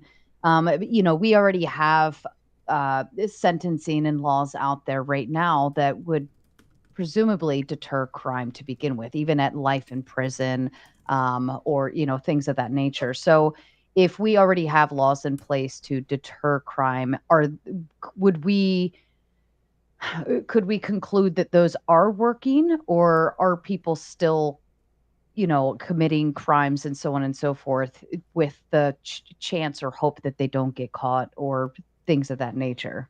Well, I would like them to answer Marte's question first, but the thing about that is that a lot of people who are violent criminals don't give a fuck about being in prison. They love prison. They can run their crime networks from prison. Prison is not a deterrent for them. Death might be, because you can't keep doing your crime, and you can't, be a crime boss or whatever from, the beyond. So. Mm-hmm. Well, might be doesn't feel. But very I would strong. like to hear them answer Marte's question that he asked at the end there. That was a part of my prompt, and I the exact question, but I don't have an answer for that. So, but my understanding is this is, or from what I can tell, this is one of the studies that's been critiqued by the National Research Council in regards to this question, and that they've said repeatedly, no study to date has adequately controlled for variables that affect both capital punishment and crime rates, and they don't like that. This is a paper that's been critiqued extensively. Again, at best, there's no conclusive evidence that this is that it deters. And even that paper, I was kind of skimming through the conclusion. It suggests that there may be deterrent, and it should be like further investigated. But that's certainly not a causal link. That's kind of a let's do more research, which I'm not opposed to. As definitely still exists. And Ryan. So you don't have any reputations, what you just said. Well, first of all, he did say this is a very questioned as to whether or not the methods of these studies is actually effectively showing what they're claiming to show. But regardless, let me cede you this point. If this study showed without a doubt, this was each death, each capital punishment resulted in 3 innocent lives saved. I think obviously that's a good thing. Like, how the fuck do you argue against that? The problem is if it can also show me, because we can talk about, like we said, obviously, if you make the harshest punishment for any crime, death, it's probably going to reduce at least to some degree. In the same way, when you make abortion illegal, some leftists might argue, oh, like, people will still get back alley abortions, which is true, but abortion rates do go down. It's going to deter it at least a little bit. By the way, they're not punishing abortion by death there. It's just, hey, we made it a crime. Like, deterrent is the punishment, right? Now, the severity, we can argue, is the severity of death so much worse than the severity of life in prison that it's doing this, and it seems like that's not borne out. However, if this is true, let's just say every single time you kill a guy, you're saving 3 to 5 innocent people, and that's an obvious utilitarian argument there. You have to then show that you're not also killing 1 in 8 innocent people every single time, which is why we kept pushing back on that. And you'd have to show that this is not going to cost the state more. Now, if you don't give a shit about the cost, sure, like, we're killing the people, we're saving the innocent lives, great. Now, how are we making it so that innocent people don't get killed? Because for every innocent person, 3 innocent people we save by killing 1, 1 in 8 people is going to die innocently, right? And then if you reduce the time, this long drawn out process, now that number is going to go up, just obviously. So that's why we can push it back there. Just conceded the whole debate, but now we're talking about just semantics of how bad. That's all we're doing, is getting into the weeds of like how bad, is it a deterrent or less of a deterrent? And so the whole that's why he's going, well, what's the least crime that you think we should punish by death? He wants to change the debate because he's already conceded that's why, again, I actually didn't read the prompt until I got in here. And if it's literally, can you deter people by saying, I'll kill you, is so fucking obvious that it's a ridiculous premise. It's not my fault you don't do your homework. Well, here's the thing. Here's the thing. This was go ahead, Ryan. Yeah. I mean, I think that soy is getting us closer to a more interesting conversation for sure. But I still think that the life in prison without parole, like, you guys, the obligation is always going to fall on you guys to demonstrate that there's a significant difference between crime deterrence of life in prison without parole and the death penalty specifically. That is on you guys to make that case, and you have absolutely because the debate could just as easily be, if I take away your fucking cookies for a crime, is it going to make less people do the crime? And the answer is obviously yes too. The question is, should we do the death penalty? Not could you fucking kill? If you threaten to kill someone, will at least some portion of the people you're threatening to kill not do the thing because you're threatening to kill them? It's so fucking obvious. It's like, I'll give you an example. Let's have a Nintendo at home. It's a PS5. Marte already gave you first of all, Marte already gave you a study that did demonstrate that, and I already gave you worldwide data that when we're talking about the more populous countries and not countries like Monaco that have 300 people in them, the countries that have capital punishment do have the lowest rates of serious crime in the world. And I did contextualize that by saying it's part of a broader system that works, and that the reason it doesn't work everywhere is because if you're not serious about it, it's not a good deterrent, which is another blatantly obvious thing, right? If you have the death penalty, but like nobody really uses it and they give you 20 years and 7 appeals, well, yeah, of course it's not going to be a deterrent. But in places where they're serious about it, it is a very good deterrent. We have provided evidence. What you haven't provided is evidence that to the contrary of that. Well, we've done nothing. First of all, we have by showing that there are places where there's the death penalty there's a death penalty for crimes and it doesn't necessarily deter them, like we showed in Singapore with the drug use. And we showed also that there are countries that don't have the death penalty. That fell flat on its face when we got into it, Soy Pill. No, we showed if you have some threshold, if you are using a very small amount, that's not deterring people, but the drug usage is going up overall. The drugs are coming from somewhere, and these people should otherwise be punishable by death. What's punishable by death is the trafficking, and that has decreased up to 500 grams of weed. Has the drug trafficking completely decreased? It's decreased 66% within the first 4 years of them implementing capital punishment for drug trafficking. Yes. Okay, and I do concede that point. That clearly is a deterrent at that point. Now, look, if you look at these other countries like Iceland, Austria, Ireland, New Zealand, and you look at their violent crime rate, and it says, okay, these people do not have the death penalty in these cases. You have to show that death penalty is at some point the reason why deterrent is working in these other countries with similar or even worse crime indexes. Like, wait, hold on, that makes no sense. If I don't have a punishment because there's nothing to punish, why would I need the death penalty? So that's like, it's irrelevant. So it's like, what you're talking about is like, so that makes no sense. You're talking about like countries where there's little to no crime. We're not going to have a death penalty. Thus, why have a deterrent if there's nothing to deter? That's basically what you're saying right now. So, Well, like, I There's think some that amount of violent you crime brought up everywhere, and there's some level right, of and you brought up deterrence, like, they Singapore and still- Japan, but which you've already had never very low mentioned, rates of crime. murder or anything like that that's substantial that we integrate in China or Singapore. Anything that Rachel's talked about, like that's not been mentioned. So if you don't have What about this specific Canada? thing to deter, why have the thing there? Like that's almost a damn near non sequitur. Well, no, again, because you bring up countries that already had very low rates of violent crime, and then say the death penalty is the reason for this, right? Well, no. What she's saying is that what you're saying is that if there's no crime that's punishable by death, right? Why have this there, right? Why have the deterrent there if it's non-existent? This is very simple shit. So all I'm saying is that what you're arguing for is like, let's have this thing. Why isn't it there when the shit isn't even happening to punish? And that brings us to the more interesting conversation, which is if you do implement the death penalty different for debate. these things, Let's if do you a do different implement, debate since I just does lost it this actually one. does it actually Yeah. deter the crime? And it's like, again, Rachel, if the conversation is, hey, if I threaten everyone with death, will they not do it? Obviously. And if that's the debate, then I don't understand why you thought that we were going to come in here and say, yeah, every single person, if you point a gun at their Ryan head did. and say, I'm gonna, well, Ryan's saying, even and which is the necessarily much said more they do. interesting conversation, because this is the dichotomy that you guys are kind of forced into, is Oh, it's more either you interesting. do, So either let's you switch do the to a death different penalty. prompt that I haven't Miss, lost or hey, look, conceded to I yet know because that it's more you're not allowed to interesting. interrupt your husband at home, so you're trying to get it all here, but please let me finish, okay? Look, so you either have you're saying that it's the death He's so penalty or not funny. the death penalty, right? What Ryan is saying is that there's all these other punishments that we can do that clearly reduce the crime rate. We can look at the crime rates drop from around the world. We looked at your New York example, and we can see, hey, when the death penalty wasn't there, it still plummeted. When the death penalty wasn't there before, it was still going down. So all of these other things are clearly deterrents that clearly work and are clearly effective, and we have Okay, a reduced crime so rate do you- across the world. So if you're just saying, hey, if I had nothing or the death penalty, would the death penalty work as a deterrent? Obviously, that's such a boring fucking conversation. We're saying, is it worth Well, you implementing agreed the to it. fucking death Okay, penalty? you little prattle machine. Do you want to just concede this debate then and switch to a different debate? Rachel, I will say this so clearly, and you can clip this. If you're saying, do you want to concede that if you had said, hey, there is no punishment for this crime or we'll kill you, that obviously is just saying we'll kill you will make them That's a do it false less? dichotomy. Fucking I would That's obviously. a concede that false one, too. dichotomy.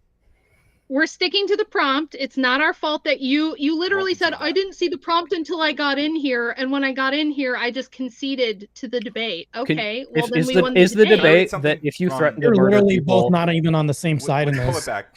Ryan's the only one are. that brought anything of a fight, and that's not even a fight. Go ahead. So I proceed. want to quote something from the paper that Marte brought up. It said, like, this is from the conclusion. It says, if the recent evidence of deterrence is ultimately shown to be correct. So they're even like hedging their bets. They're like unsure. And again, more recent studies have repeatedly shown there is no conclusive effect.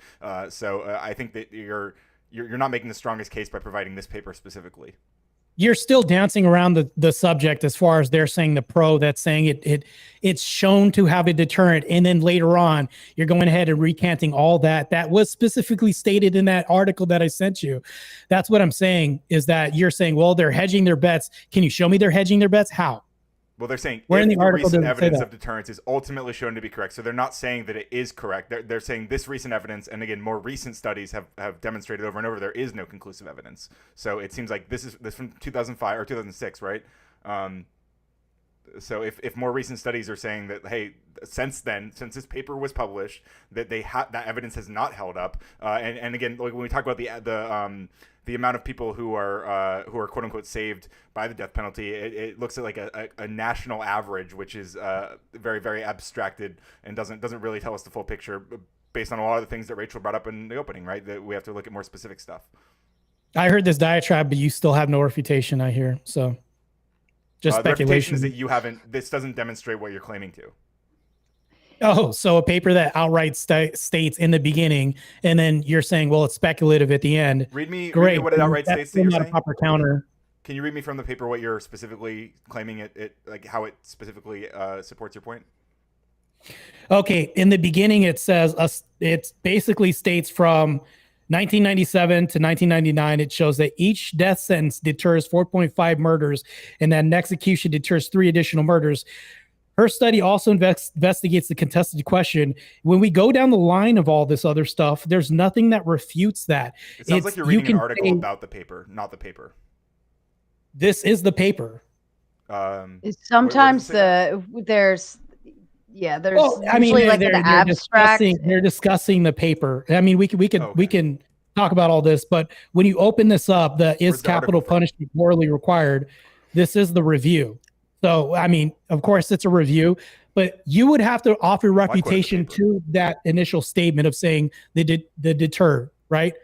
How does it not deter, right? I think that if the paper itself doesn't support it, then I definitely don't have to. Which is why I asked you to quote the paper itself. Like, I quoted the actual paper at the very bottom. I was just saying how, like, if this evidence does end up being true, which again, it seems like what they're saying is that there's reasonable doubt. Like, in the conclusion, the first thing they say is that, like, they outline a lot of the claims that Soy and I have made throughout this, and they say, well, there may be reasonable doubt to this, but they aren't saying that it's been certainly decided that there is a deterrent. So I just don't think this supports you as strongly as you think it does. Can I try something, Sarah, real quick? We're getting in the weeds already because they've already conceded. Like, they already conceded. Rachel, that I have a very important question to the this. death penalty is a deterrent. Well, hold on, just me. Ryan hasn't completely, but let me ask you something, Rachel. You have a kid, right? What? You have a kid, right? I'm not trying to make this personal, but this is just like a hypothetical. You have a child. Okay. Hypothetical. Pick one of them, right? Okay. Say this child walked up to you when they were still a child, right? I know they're all grown now, and they said, "Mommy, I want to go to the movies. Can I have $5? Would you give them $5 to go to the movies?" Or like, "Hey, Mommy, I want to." Maybe it's even more righteous. Can I have $5 to put in the collection plate? Right? Would you give them $5?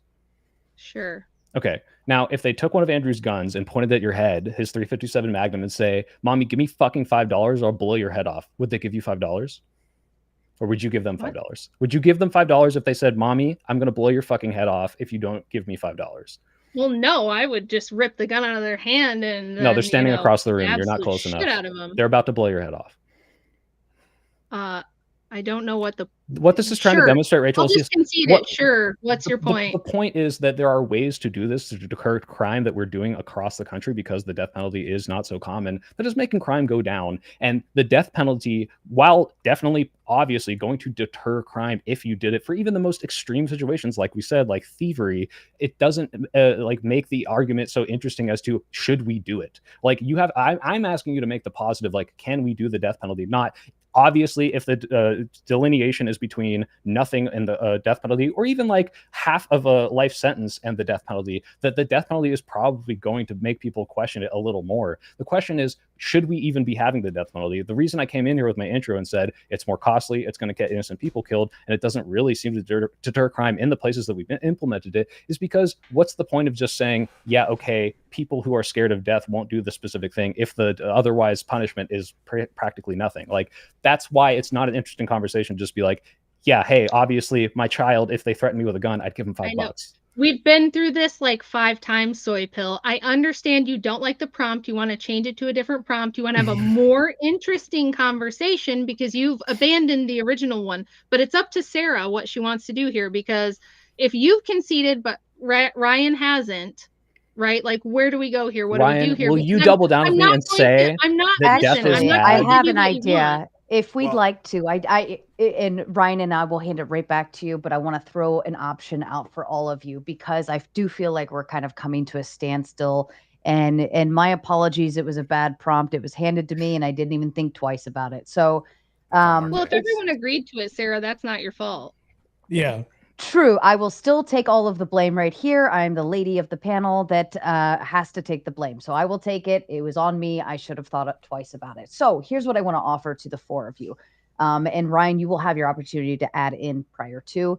But if we would like to, we can shut down this debate. We can close statements, go read a few super chats, and then open the panel. And now we can go into an open dialogue without anybody backtracking on their original statements or messing with the prompt. And we can have more of an interesting conversation if you so choose. Or we can continue down this path. I'm happy to do so. And we can try to finagle more blood from that tulip.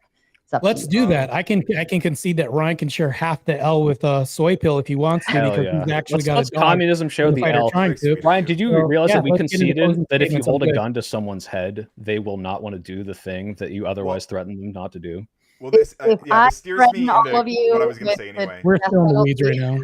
I am open Go ahead. to Sarah's proposal, but I wanted to say it in this context. Like, we're not arguing that like stand your ground laws or castle doctrine laws don't deter crime, right? And so those are things where crime is being met with potential violence, and I think that does deter people from engaging in crime. But that's not the death penalty. That's not capital punishment. And I think that the obligation again falls on you guys to prove that You'd death have a hard penalty time proving that it's specifically- not an extension of capital punishment I don't think I have by to prove that. law They're just and fundamentally different by policies. proxy.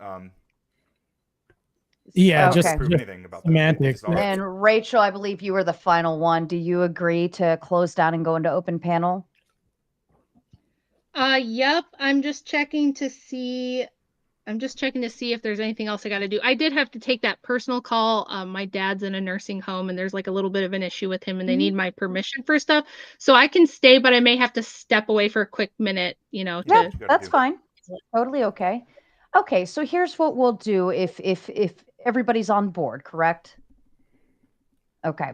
So Ryan, if you want to kick us off with your closing statement and we'll go from there. Do you mind if I don't go first? Is that kind of set in stone? I can go first if you want me to. Okay, I'd appreciate Go ahead, Soy.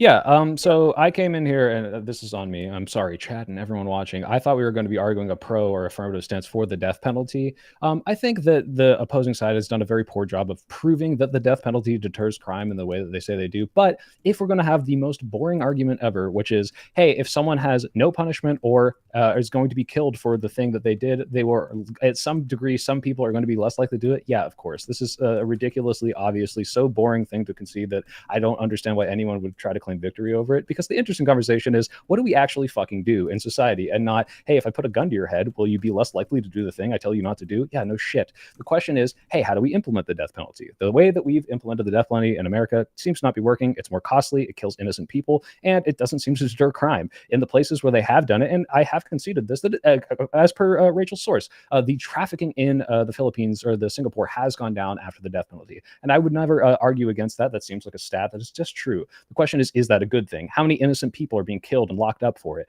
I don't think that's good. I think that we should do everything in our power to make sure that innocent people don't go to jail. And while I think that maybe one innocent person going to jail for 500,000 criminals is, actually maybe an okay trade-off, 1 in 8 is fucking insane, and which is obviously more in Singapore, is way worse. So no, I don't think we should do the death penalty, not because I don't think anyone deserves death. There's plenty of people I want to fucking murder, and I just think that it's just not effective. So that's my argument. That's what I came here to argue. But yeah, we can have the boring conversation too.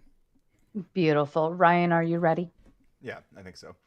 So even if we entertain the idea that the death penalty might deter someone, the evidence just isn't there to show it works better than the alternatives we already have, like life without parole. What we do know is this: certainty deters more than severity. People are less likely to kill if they believe they'll get caught, not if the punishment is harsher down the line. And in the real world, the death penalty doesn't just fail to deter, it drains resources, delays justice, and executes the innocent. We've named them tonight. Cameron Todd Willingham, Carlos De Luna, Troy Davis. These are people who should still be alive. And let's be honest, if the other side wants to make the system more effective, what that really means is making it faster, harsher, and less careful. And they've said this, or at least Rachel has said this very clearly, that she would prefer that, which only guarantees that more innocent people will be killed, which seems to be a sacrifice she's willing to make. So if the policy doesn't clearly prevent violence and it risks taking innocent lives to preserve the illusion that it does, it just has no place in a just system. There's simply a better way: solve more crimes, fund real defense, invest in prevention. The death penalty does not protect us, it just gambles with lives. Thank you, Ryan. Rachel, to you. All right. So what Ryan just said, he was kind of onto something, but then he totally shit the bed with that. So yes, the point is to make it swifter, more efficient, and more certain. And those are the factors that do enhance the effectiveness of having a death penalty in place.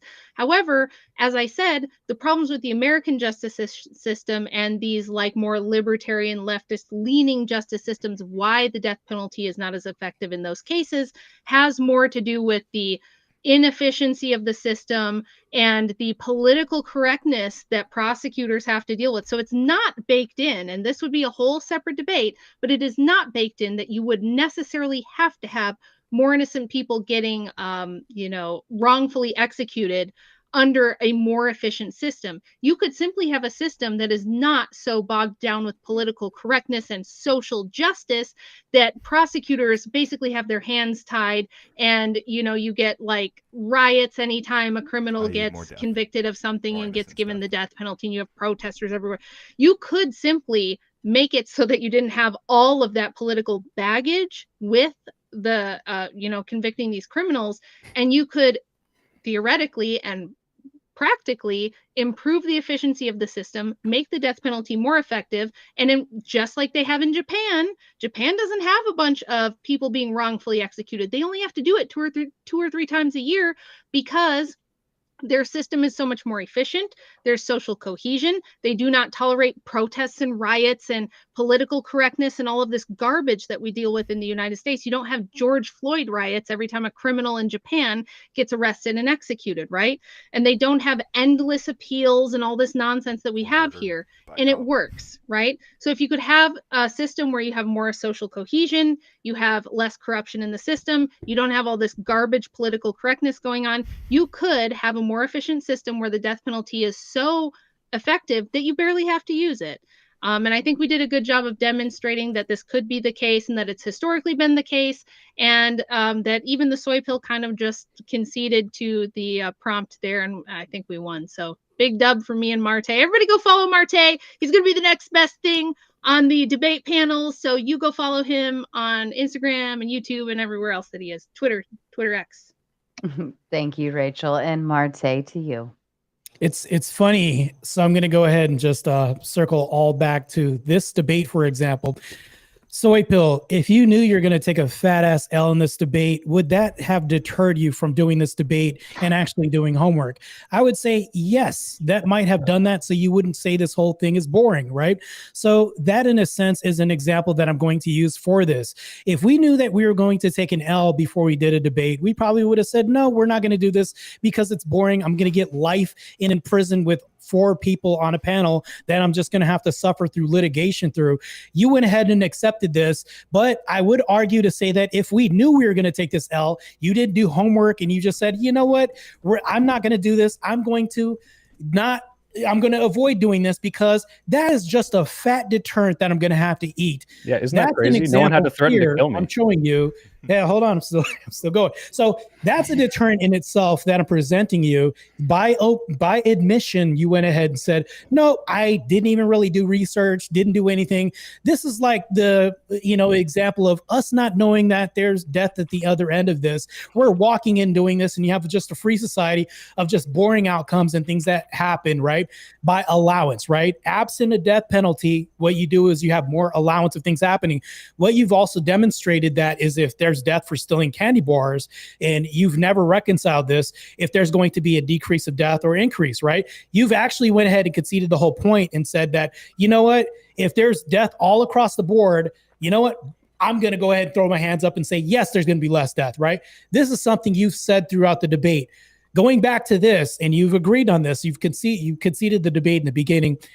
If you knew that this whole debate was going to be boring, yet you still signed up for this debate, and I don't know why you would do that.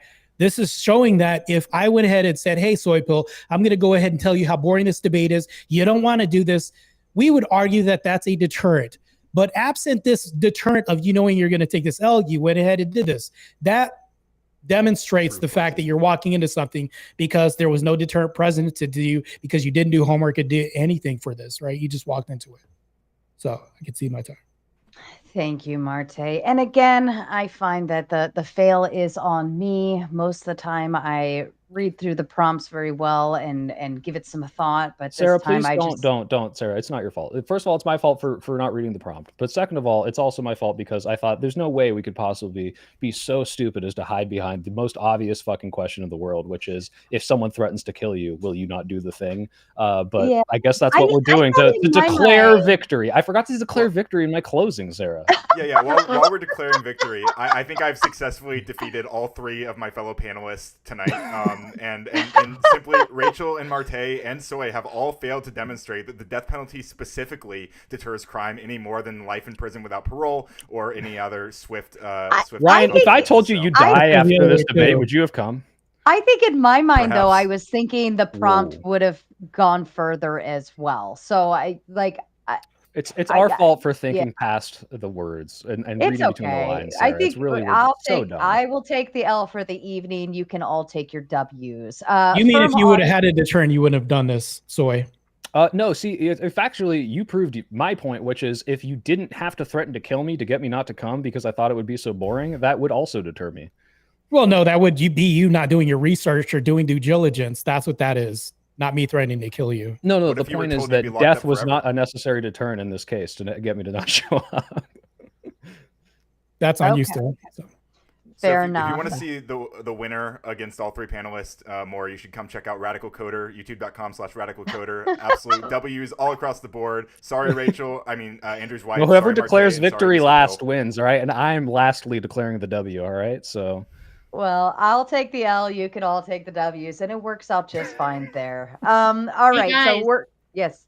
Sarah, I have good news. Well, first of all, I think it's funny that Ryan thought it was going to insult me if he calls me Andrew's wife. Like, that's no, that was awesome. me. I love I being did Andrew's that. wife.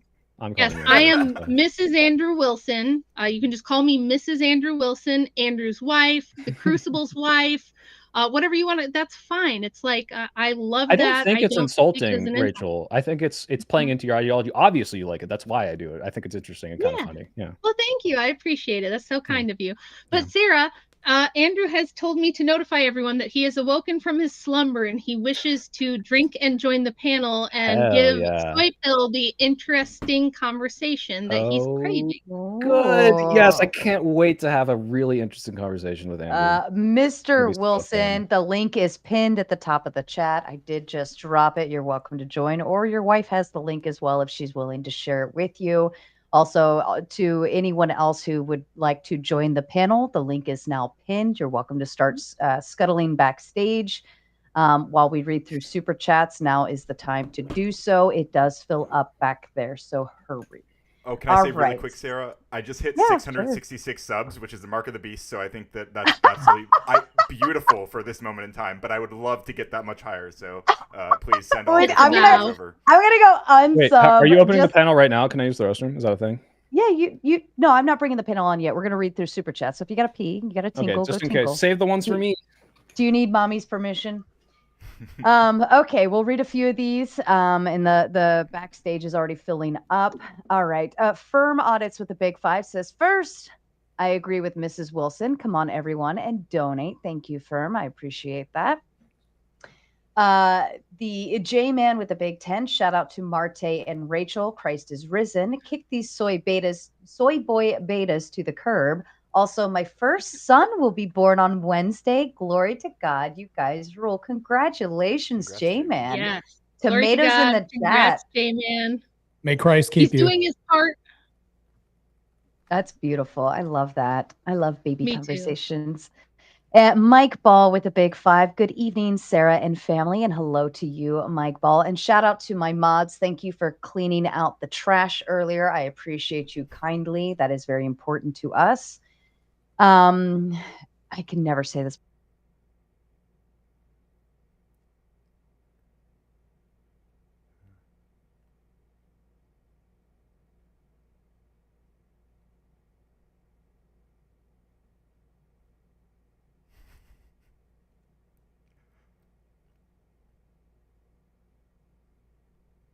W losers.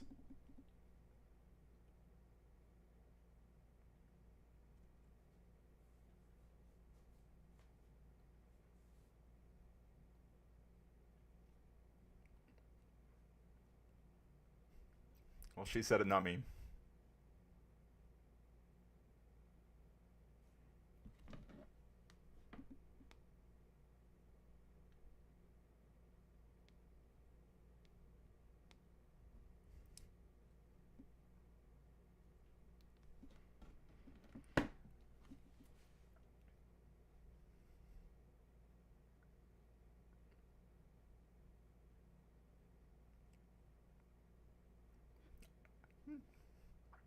Something to that.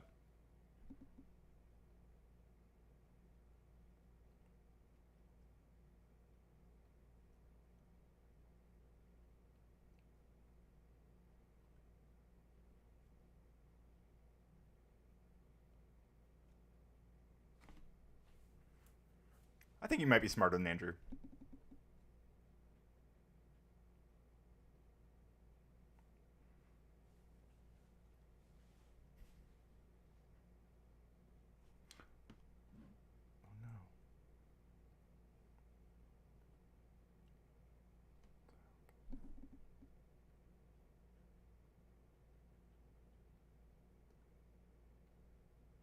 Brad. Physically, I'm To not a the 10. He chat, gives me a if 10 you, on the all wife right, scale. Okay? everyone drop your ratings for Rachel. Whatever you think, it better be a 6 and above because I think she's very beautiful. So drop your numbers in the chat and we'll get a consensus on what we think. There you go. Listen, he gave me a 10 on the wife scale, which is super important to me. That's what I want to be a good wife. I want to be a good mom.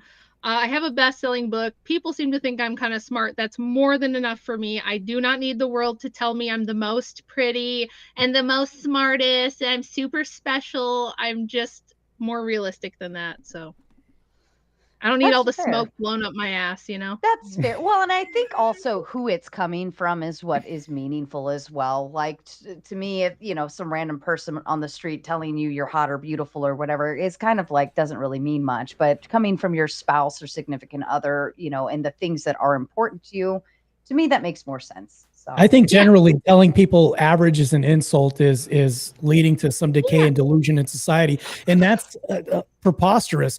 Just telling people that you're average, that's the most insulting thing you could do. Well, what would be an average if average is an insult? So we're definitely making 10 the average. This is also more ridiculous. So you have to develop some kind of standard that's consistent. And when you make standard like the standard of average insulting, now you have delusion everywhere where Rachel can't even say, you know what, I'm just a 6 and I'm fine with that. Now people are telling her she should be insulted for just something that's average. Wait, I think I'm average. I super agree with everything you're saying right now, which is crazy. I never thought I'd ever say that. But the problem is I would want to marry someone who thinks I'm a 10, even if they're delusional. God damn it, I'm going to marry someone who thinks I'm a 10, right?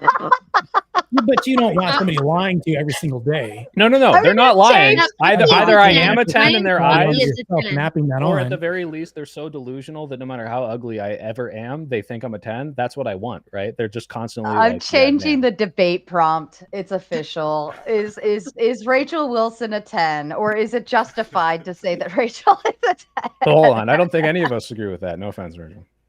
No, I'm not. See, that's the thing. I'm not offended. I did not. I actually count myself very lucky because I didn't grow up in the digital age. Look, guys, I'm going to be 44 or 45 in 2 months. Okay. First of all, when I was 19, I was probably a 7. Okay. I was probably a 7 back then. Isn't Andrew's metric you're the most hot when you're 20 or something? I'd say like most of us peak somewhere between 18 and 27, right? I would say. But I had my first baby at 20 and then I had 4 more. So it's like, that changes you, right? So like at 19, I was probably at my peak. I was probably like a 7, maybe a 7.5 on a really good day. I was pretty fit and I looked pretty good. But the life changes and things change, and I'm 45 years old, and for me to run around saying I'm a 10 is just ridiculous. It's just not reality whatsoever. And luckily, does Andrew say you're as beautiful as you are as the day you met, though? Well, he says he loves me more than when he met me, and that he thinks I'm cool. Oh, wait, stop there. I just want to imagine happiness. Okay, we can. That's all I need to know. Well, you can imagine happiness because we're super happy. Like we just took a little vacation together, and Andrew came back and was talking about how great of a time we had. We get along. We're super best friends. We love each other. The chemistry's always been there. It's never, there's never been a problem with that. But neither of us are going to sit here and gaslight each other and be like, you're a 10. No, you're a 10. It's like, we're both kind of average-ish. I think he's very attractive. If he told you to tell him he's a 10, would you do it? Huh? If he told you, if he instructed you to tell him that he's a 10, would you do it? Would you submit? No, I would. Would you submit to the will of the husband? I'd probably be like, really? You want me to tell you you're a 10? Okay. Like, do you need therapy? Like, what's going on with you? This sounds a little intransigent. This sounds a little rebellious. So out of character. All right, leave the lady alone. This is not. We've entertained this, and I love the fact that we're all. I'm ready for the panel to open up. This is the conversation. I'm getting there. I'm getting there. Cleaner with the big 5 says Rachel had the burden of proof as the affirmative until Soy literally conceded the prompt. Any further refutation, Soy and Ryan will have to prove. Well, can I respond to that? Since I never conceded the prompt, I repeatedly affirmed that the burden of proof remained on them, and they absolutely never even came close to overcoming that. So That's fair. Vordum with the Big Ten. So, Ryan, are you suggesting that 2020 protests were just that? You mean the fiery but mostly peaceful destruction that cost 2 billion? They stopped tracking this number during that time also. So I'm absolutely not denying that there was violence. What I am saying is that it was, again, the largest civil rights protest in American history, and that the protests specifically did result in police reforms, and that people who paint them as just riots, they are intentionally doing so because they understand. Well, some of them understand it, some of them are just stupid. But I assume Rachel's intelligent enough to understand that the protest probably worked, and that's why she's the kind of person who will just blanket them as fiery riots and whatever, because she doesn't want to see those police reforms. Oh yeah, listen, when toddlers throw temper tantrums, more often than not, the parents give in. Didn't say that the riots didn't work. Sure, they worked. Doesn't mean that we should have a society that tolerates that kind of garbage. Should we kill the protesters? Fair enough. Robert with the Big Five, the leftist soy just conceded the entire debate, admitting that crimes which have death penalty attached will see lower crime output rates. Well, first of all, I've conceded not that in general this always happens. I gave specific examples that counties in America where we do this, it actually doesn't have a lower rate. However, I do concede that the very basic, obvious question, which is in a vacuum, if you say, hey, otherwise we're increasing this deterrent or this punishment to death, yeah, of course people are going to do something less if you kill them. The question is more interesting and actually much more relevant is, how do we do that? Should we do that? And does it actually fucking work? And the answer is it doesn't really seem to in the way that we want to. That's why it's like, hey, if you want to look at the country like Singapore and say we should be more like that, and say, all right, how many innocents are you willing to kill? That's the more like, is that worth it to you? Because it's not worth it to me. That's why I don't want to do it. But if you're just saying, hey, the crime went down in this specific area, yeah, maybe sometimes that does work. And can I just add one quick thing to that? Also, that I agree with most of that, but also that's why like things like castle doctrine and self-defense laws are effective at deterring crime more than just like capital punishment specifically. If you agree, they're different things, Ryan. What was that, Ryan? Rachel? How do you feel about gun rights? I like guns. Great. I'm pro gun rights. So, we all love guns here. Second Amendment, or do you want to like limit it a lot? Are you like, oh, the school shootings? I mean, we're going way off topic here. I'm generally in favor of laws that make it harder for certain people to get guns, but I'm never in favor, or almost never in favor of like actually like taking guns away from people. And most restrictions, I'm not necessarily in favor of. Reasonable gun control potentially. You'd have to be more specific. But surprisingly based. I wasn't expecting that. Soy Pill, you're going to be so shocked to learn that Rachel is a firearms instructor. No, you told us about it when you said that women were bad at firearms. Oh, there was a super chat. That's right. No, I knew that. That's right. Powder dust. I thought that you thought I was some sort of like, scared trad wife little... who can't leave the house or whatever. No, I'm sure Andrew let you be a firearms instructor. He did. Thank Andrew for that. Yeah. Powder Dusty with the Big Ten. A prison is a deterrent. Nobody likes prison, but the degree of dislike varies greatly by facility and sentence. True. Yeah.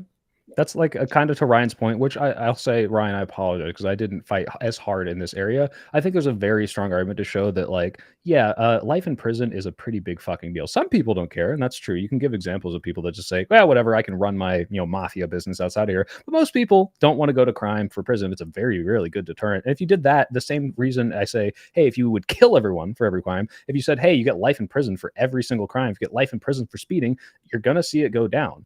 Whether or not we should do that is the interesting conversation. Not obviously would people speed less if you got life in prison for going 66 in the 65 zone. Yeah, don't let it happen again, motherfucker. Vordum says with a Big Ten to the anti-death penalty group, if convicted child SA predators have high recidivism rates with no possibility of rehabilitation, what should be done? Also, was Rittenhouse justified or a murderer? Yeah, it's one of those things where it's like, I think people like that probably, like, should be killed makes sense. You'd have to show me that it's not going to cost more, that it's not going to wrap up innocence. And therefore, I think that, yeah, these people should just be in prison for life, because if they have these high recidivism rates, we should never let them back out. They're going to abuse more people. I just don't know if it's better for society if we kill them, because now we're also killing people who might have been falsely accused, and the people who are falsely accused and don't die can potentially prove their innocence. And Rittenhouse was... Huh? Sorry? Now you've increased prison rate because... No. Child sexual assault. Oh, excuse me. Unless there's a baby in this child or some child in this prison, I think they're not going to be abusing them. If they have a proclivity to do this to children, do you think they would do this to adults just the same? Only ones that look like hot children. I think a rape is a rape. Well, sure. Okay. But to answer your question in good faith, yeah, if they're like raping people in prison, I don't think that necessarily means, okay, well, because these people are serial rapists, no matter where we put them, we should definitely kill them. Because even though I might agree it would be better if they were removed from society, I don't like the downstream effects of what this does when it's going to cost the taxpayer more and when it's going to get innocent people who aren't serial rapists killed. But if it's so cut and dry, it's like, look, if I agree with you guys, if we're in this like vacuum where we can know 100% without a doubt, without the due process, we're like removed from the reality of real life, and we just know for a fact this person is bad. You know, we have the scales of Egyptian gods, and we can just know they're bad. Should we kill them? They have no chance of rehabilitation. Yeah, 100%. I agree with that. Also, yeah, Rittenhouse was 100% self-defense. Yeah, I would. Sorry, can I add to that as well? Yeah, I think ahead. I would agree with most of what Soy said there. But as for the Rittenhouse thing, I also agree. He had due process, and it was ruled to be self-defense, and which is why I think it's really sad to see that he has demanded that like Carmelo Anthony should have life in prison like well before his trial. I think it was a very disgusting thing to see from Kyle Rittenhouse, someone who was assumed guilty in the court of public opinion and should empathize with Carmelo, but instead he's been calling for him to have life in prison before his trial, which is really disgusting behavior. To your point, Ryan, I would be very upset if Kyle Rittenhouse was murdered because he killed two people, when it turns out by having this extenuous, expensive process, we were able to prove his innocence. That would really actually upset me, because I think it was the most cut and dry thing of, hey, this guy was running away and he killed people. And yet everyone said, oh, he's a murderer. He fired into a crowd of protesters. He tried to kill black people. Like all of this just lies came out. And that's why the world that you kind of are pushing towards with this death penalty stuff does result in stuff, people like that getting killed, which I don't want. I think he should be let off for that. All right. And Powder Dusty with a big 10. It's not Sarah's fault. It's Ryan's. Do better, Ryan. Yes, Ryan. We're all going to now pin this all on you. I think Ryan did amazing tonight. I'm so proud of him. Just Gerald with the big 10. Gerald appreciates big brain panel. Gerald is learning. Gerald, big dumb, but one day, small smart. Are you training AI? We love Just Gerald. Super chats? Learning is radical. I love just Gerald. He's funny. Powder Dusty in with last and final one for now, and I'll get through the rest later. We find one. 10s for Rachel. And actually, I will say there was even some 11s and 12s in there, Rachel, just for the record. Wow. Just so you know it. All right. You know why? It's because they're incorporating my winning personality. They think that I'm so cool and so funny, and they're like, she's a 10 because she's so cool and funny. Wait, so wait, Andrew says you're a 10 wife. Are you implying if you were a worse wife, you would also be like a 4? Probably, yeah. But I'm a great wife. I'm a great wife. I was up at like 6 a.m. this morning, which is like the middle of the night for me, making this man a snack because he was hungry. So I think I'm a pretty good wife. Yeah. That's love. I'd at that point, I'd be like, nah, it's 6 a.m. I'm sleeping. It's actually more dangerous to wake me up. If you want a snack, that would be your death penalty, to ever wake me up. I gotta say, I think Rachel and Andrew are neither of them are like hard on the eyes, but both of them have political opinions that make them less attractive, you know? Well, thanks, Ryan. Shots fired. All right. The panel is waiting patiently backstage. We're going to go ahead and kick it off and have some fun. Hang tight.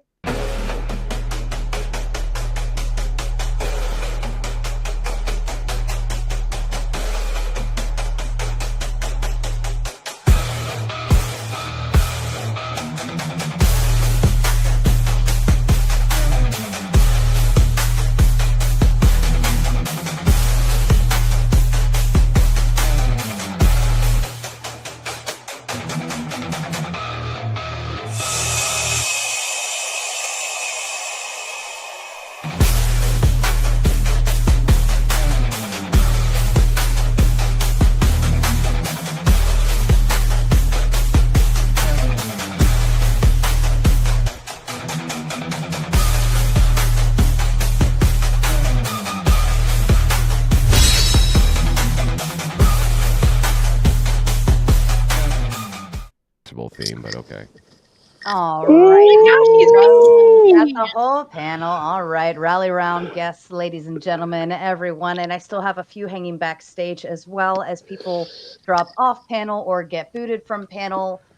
We will, continue to rotate them in and out. I will establish some rules for the evening. You cannot boot off Mrs. Wilson, Mr. Marte, Mr. Soypill, or Mr. Ryan. I will also add in another veto for Andrew since he is also dual streaming and is a kind friend of the channel.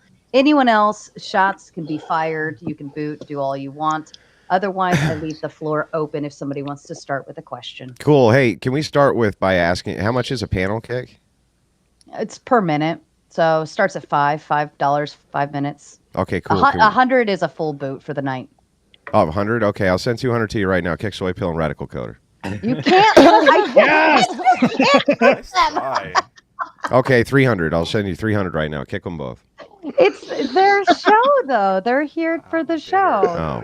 You just destroyed, Andrew, you could have made $300 fucking dollars in 1 minute. $100. Terrible. This is why women Andrew shouldn't right have now. fucking businesses, dude. Look at how they run their fucking businesses. But I would lose more panelists in the future for future open I'm sorry, panel. Brian. Brian, did I say something absolutely fucking hilarious that obviously lightened the mood for everybody and now you're seething about it because that's what you do? Seem a little upset, dude. Look, I don't know. Sarah, he's I don't not know. your He seems a little seething. No, I mean, could you ever look upset with that stupid propeller hat? I don't know. I don't know. Wear this to look cool? I don't know. But I mean, you guys objectively got your asses stomped in that debate. Why did you take the debate without reading the prompt anyway? Look at that. Oh wow, gee, you got me with that one. You opened an already open jar. Ooh, bro, you got me with that. It's a twisty one, even. Yeah. It is a Twist twisty off. one. Yeah. When I'll just have to remember that when I'm moving into my new mansion, all about how you open that jar. You're fucking awesome. So hey, hey, hang on, hang on, just real quick. I'm honestly curious. Why the fuck did you guys accept this debate? Why did you do that? Oh, I honestly thought it was going to be a conversation about pro or anti-death penalty. I didn't think we'd be talking about, hey, if I threaten you with death, will you not do a thing? Because it's so obvious. It would be like, I couldn't believe someone would genuinely think that was the idea of the debate, but I guess it is. So.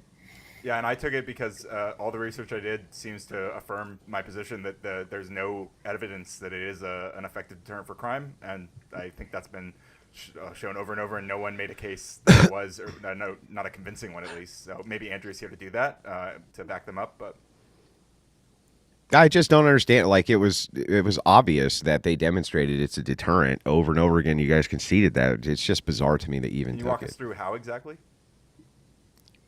Because as Soy Pill stated, if you're gonna die by doing ting, you don't do the ting. Therefore, it deters the ting. Pretty easy, Ryan. Can you follow that logic? That follows for like castle doctrine and self-defense. That follows for like everything. Are you okay, Brian? Let's just walk it through logically. Would you be more or less likely to do a thing if you were gonna fucking die?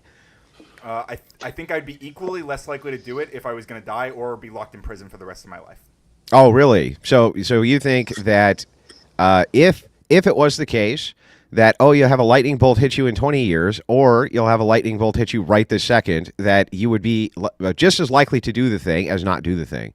So the lightning bolt's going to hit me, and I'm going to be locked in a cell for the rest of my life? No, the lightning bolt hits you either way. No, it has nothing to do with a cell. It's just a lightning bolt. Die today or die in 20 years. Yeah, die today or die in 20 years. You're saying that you would equally, both choices would be equally fucking appealing to you, Ryan? Life in really? prison and dying pretty much. That's not what I asked you, Ryan. What I asked you is that if you could get hit, with a lightning bolt right now, or get hit with a lightning bolt in 20 years, which thing would you choose? Andrew, I get to live outside. I get to live my life otherwise, then I would take the. No, you're in prison. That's the point, Ryan, of the hypothetical. But Yeah, for yeah, Andrew, but to his he point, doesn't seem to wanna but to accept his point, if you look at the societies that don't have the insta kill you, they still have very low rates of crime, and then that's when Rachel brought in the cohesion argument, which is a completely different thing. But like the death penalty seems to not be necessary to have these lower rates of crime, the decline of crime over time. So, like which culture are you talking about?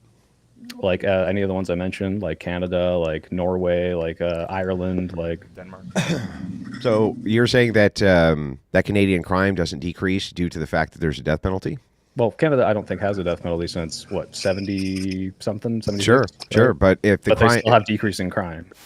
yeah. Well, they also have a, if I remember correctly, the crime has been decreasing basically everywhere in the West. Yeah. Right. Like basically everywhere it's been decreasing. Right. What we would have to do is evaluate whether or not it's decreasing more because there's a death penalty or not.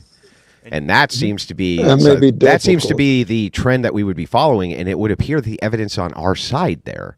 Now, what's really funny about this, I'm not even a death penalty advocate, right? Never have been. Never. Yeah, never. I mean, I'm a Christian. I want to reform people. I think it's better to lock them in a fucking cell for 30 years and try to reform them, right? That's my ethical purview. But as the church has stated, there's going to be nations where they implement the death penalty. They're not going to go against it because there are people who are not reformable, and a bullet between the eyes seems to take care of that problem.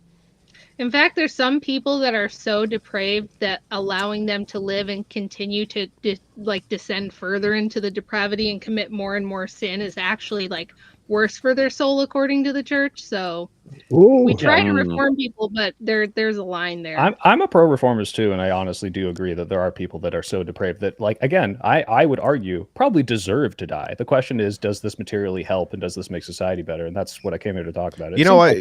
Let me ask you this, though, Soy. You know who?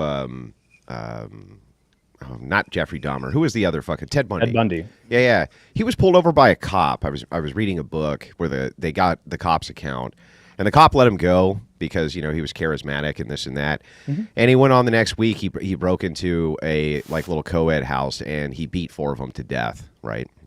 And they said, "What's your biggest regret in life?" He said that when I pulled that car over, I didn't pull out my sidearm and shoot this guy while he was in the driver's side. Right. Yeah. And I'm pretty sure that is got to be the worst, most torturous thing that's ever happened to a human. Absolutely. To note that they had the power to just end this right then and there. And I would basically hold myself responsible like the cop did, even though I would agree he didn't actually do anything wrong, right? Right. You would feel guilt the rest of your life. Of course. And that's totally reasonable. But what I'm just asking this, isn't it the case, though, that you would prefer to have men like that who would, if they could have the foresight that you're just a really bad guy, you know what I mean? And you just got dropped. Is that really going to make for a worse society? Is that really going to be bad for society ultimately? Just like had the cop just gotten a vibe, like any cop that gets a bad vibe just kills people. Like No. But if you're in a society where you can see the depravity of a person based on the patterns of behavior, like Ted Bundy, for instance, right? If they had just taken him outside and shot him in the head, would society really be worse off for that? Yes. I don't think it would. But because you'd have a lot of Ted Bundys as cops. Wait, hold on, Powder, let me answer. The problem is if we had captured Ted Bundy and we had known and seen this pattern of crime and said, all right, you're going to prison the rest of your life and you can never hurt a human being again, I think it would have... they put him in prison. They were going to put him in prison for the rest of his life. He opened up a window, he escaped, and he killed 4 more co-eds. All right, well, we should have better prison windows. Yeah, well, I mean, this is... This is my point, right? It's like... That's what they were going to do. It didn't fucking deter him. He went out and killed more people, dude. He never made it but the death penalty, I guess, probably wouldn't have deterred him either. He would have just... the death penalty would have deterred him because he would have been fucking dead. No, that he would have been dead. Though, right? That's a punishment, and we're killing him. We're taking him out, right? So in the same way that if this had been an effective life imprisonment, that wouldn't have deterred him. It would have just prevented him from harming any more people, right? And also, which was the goal. That's the goal, right? Exactly right, and I think that you can lock people up for the rest of their life and probably stop them from ever hurting anyone again. Except they escape and kill people. What about torture? And I think that's or they murder more people than inmates. Yeah, they kill people. Yeah, they kill people in prisons. They grape the prison guards because you guys want to have co-ed prisons, right? Leftists want to have co-ed prisons. I don't want that. I don't. Yeah, you do. You don't care if there's female prison guards. You don't give a shit. No, I truly do. You don't have to project that onto me. Yeah, come on, you do. So you don't think women should be allowed to work in prisons? Not in prisons where the people that are in the prison are going to be stronger than them on average. Fucking based. So you're not for this gender equality shit. Love it. If that's gender equality, I guess not. But I think that they should have the opportunity to have those jobs if they don't. Well, then what the fuck are you talking about? They want the opportunity to have those jobs, but I don't want them in those jobs. Okay, exactly. Genius, big brain take there, bro. Perform the jobs. I don't think they should fucking do it. And most women can't, unfortunately, wrestle a fucking grown man to the ground. So yeah, they shouldn't be prison guards in men prisons. Yeah. So then, why even give them the opportunity to? It's just a terrible fucking idea. If one of them can, they should be able to do it. Absolutely. Yeah, but you see what I mean? It's like you talk out of both sides of your mouth. You're like, no, they shouldn't be able to do it unless they can do it, and then they should be able to. Look, not a single woman has become a Navy SEAL, right? But if somehow she was able to pass all those things, do I think she should be able to? Yeah. Why would? Why? It's still a terrible idea. Like even in the prison guard example, let's say she could. Who cares? Actually, no, hold on. There's an argument against co-ed units and how it actually does diminish the. Yeah, exactly. Same thing. Okay, for sure. But hang on. But it's same thing in prisons. It's still going to be a terrible idea. And it's not only that, they always lower the fucking standards, dude. They always have to lower the standards for these. If they do have to lower the standards, I don't agree with it. That's my but even if they didn't, it still would be a terrible idea to have female prison guards in prison. It still would be a terrible idea. There's also a good argument to there how it's going to make them want to rape more. So there's a fair argument there too. Yeah. So I'm just saying, like, when I look at this, right, it seems to me like you guys kind of talk out of both sides of your mouth. You understand super effective. You get that the death penalty is super effective. Your issue is just in being able to cleanly implement it, but it is ultimately a deterrent. I don't even think that is what's in question. It's just what the efficacy of the deterrent is. In a vacuum, it's a deterrent. Relatively, it's not a deterrent. I don't think anybody's demonstrated that it's a deterrent. Okay, Brian. Well, I would rather get death than life. I think their best argument. Oh my God, that's so terrible. We have demonstrated that it's a deterrent. You even conceded this, Soy Pill. Yeah, that one. I think that is a very. Well, can I ask then? Can I ask a question to the panel? Would we want to live in a society necessarily where we're always walking on eggshells per se? Yeah, if everything's to an extreme deterrent as such. Well, Ryan, let me just ask you this, okay? You're a crook. You've got three houses three houses to break into, right? Andrew, is he a crook? Yeah, he's a crook. So anyway, he has got 3 different houses to break into, right? The first one has a woman who lives by herself. The second one, it's a husband and a wife. The third one's a husband and a wife, and they both have guns. So you, like most crooks, you case the joint. You realize, this is a situation, all 3 houses. Which one would you be the most likely to break into? So it sounds like you're again conflating. I have said over and over that I think castle doctrine and self-defense Can you answer the question? I'll get to it. Why don't you calm down, both of you? I've said over and over that I do support. I don't care about the speech, Ryan. Can you just answer the fucking question, bro? Well, I will. You don't have to care about the speech. Go ahead, Ryan. If you can answer the question, then give the qualifier, Ryan. That's the right way to do it. I don't have to do it that way. I'm not your bitch. Oh my God, you're such a dude. You're such a woman about this shit. Just answer the fucking question. How about just return based on it wouldn't have taken this long if you would have just let me answer it, like instead of interrupting 5 times. Go ahead and answer. But what I was saying is that I've said over and over that I support castle doctrine laws, I support self-defense laws, and so I think I would be more deterred from going into the house that is likely to shoot me, right? Why? Because I'm going to get killed instantly. Right, so then would that be akin to, like, I don't know, a penalty of death? Well, no, because that's not how the death penalty works. Especially. Well, no, it is listen, is that a penalty that has happened to you for your actions that results in your fucking death? Yeah, you're just equivocating between. No, that's not equivocation. Andrew, you're not wrong. No, it's not equivocation. Ryan, would you rather die immediately or get tortured for the rest of your life? No, it's like, yeah, exactly. It's like, would you rather go on a walk or jump out of a plane without a parachute? It's like, oh, well, obviously you don't want to do one of these things. This thing is worse. It's like, yeah, but the problem is you have to show me that it is better if every single person does this, if every single person is threatened by. Why would I have to show you it's better that everybody does it? The point is, are you able to show that the death penalty is such an effective deterrent that we should be implementing? You just did. It's just logically follows that if you're afraid to die, right, when you take X action, in this case the crime, which is breaking into somebody's house, that the penalty of death is clearly the deterrent here. Right. So, Andrew, let's break it to like the absurd example of like if you stole a candy bar and the punishable by death, would fewer people steal candy bars? Obviously, yes. Right? You would agree. Yeah. It's obvious. This is obvious. The question is, in a society, if we started to implement this, what happens, right? Let me tell you, I have the perfect society to point to. Be, like murdered because it's like, hey, that guy. Yeah, actually, hang on. I have the perfect society that I can point to. Sure. Have you ever heard of Vlad the Impaler? Mm-hmm. Yeah, so Vlad, I just want to point out that there was a very famous letter. I was actually pulling it up during the debate. I remembered it kind of briefly in the back of my head, but I pulled it up, and it was a letter which was going back, I believe it was to a Roman Catholic church from an observer who was there, he was walking down the road, and he noticed that there was gold all over the place, right out in the open. Now, at this time, when you got peasants all over the place, having gold out in the open was like, You never saw that anywhere, ever, unless there was guards all over the place and shit like that. And he said, how's this possible? How do you have such a society where you can have just gold all over the streets? And he said, basically, come here. And they walked him out, and they showed him an entire field full of people who had been fucking impaled. And they impaled him through the ass, and it went all the way through the ass and up through the chest. And guess what? Nobody stole fucking nothing, ever. They didn't steal shit. Now, he said that at least from his perspective, he said that he thought that the society there was actually fairly well adjusted. People were pretty nice to each other, this type of thing. He was just shocked and stunned that you could have gold in the street. It's like, from my view, that doesn't seem that shocking or stunning. Yeah, if you're going to fucking get impaled for stealing shit, you're not going to fucking steal shit. So if you say, what about the death penalty for a Snickers bar? Well, if you're in a person's place of business and you're stealing from them, you're stealing their livelihood, and they blow your fucking head off, I don't give a fuck. Like, I literally don't give a fuck. In fact, I guarantee you that's going to lead overall to less crime.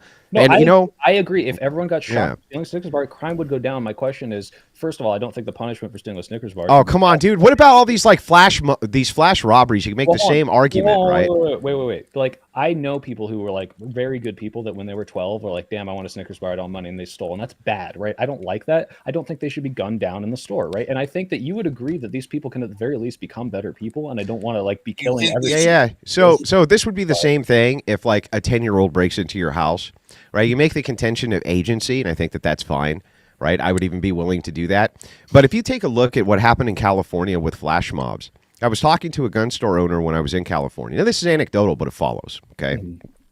I said, why is it that Santa Barbara, California, of all places, most of the people I'm talking to sound like they're way more conservative than liberal? And he was like, actually, in the recent votes, we saw this come up, and here's what happened.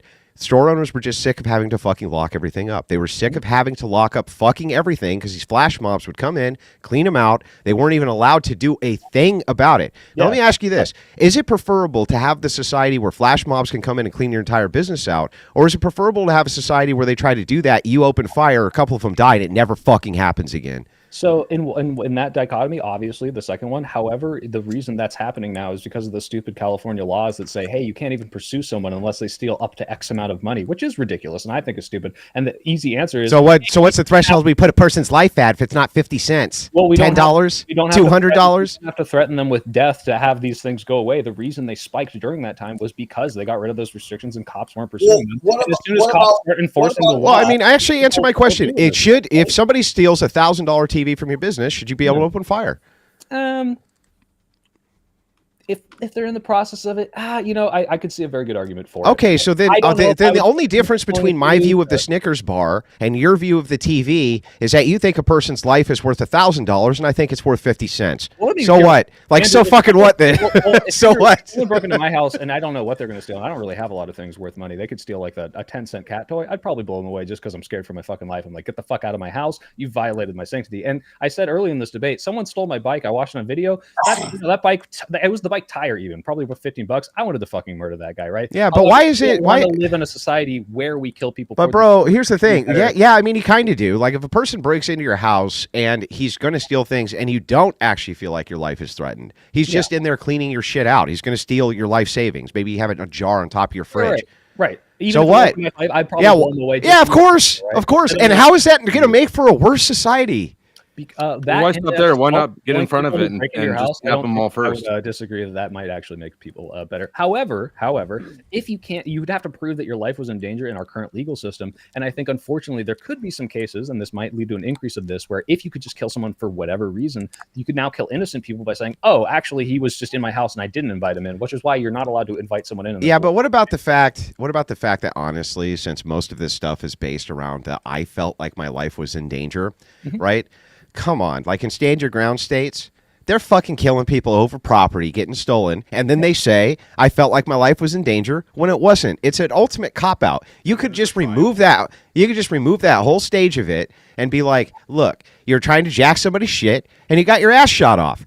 And people would be like, that's right. Don't fucking steal shit. You won't get your ass shot off. It sounds like a way better society for me, to me. but I don't disagree. If someone's breaking the house, I'm very sympathetic to blowing them the fuck away, Andrew. If you want to be 100%, like I would probably blow these people away too. Yes, exactly. There we go.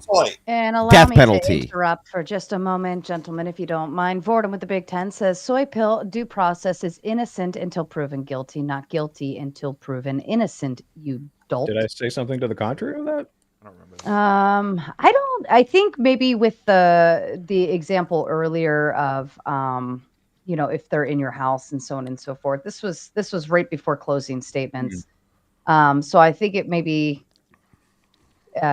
I don't know, due process. Yeah. Well, if in that specific scenario, again, if it's like even though I think the punishment for stealing out of my house shouldn't be death in and of itself, if I catch you in the act of it and I'm like, hey, motherfucker, like you're in my space. I don't know what the fuck you're here to do. I don't give a shit what you're trying to do. I'm going to kill you. I think that's very different from I'm not there. He gets away with it somehow. And then they catch him later and he has my fucking iPhone or whatever. Yeah. Well, if they chop their fucking hands off, you think they'd ever steal again?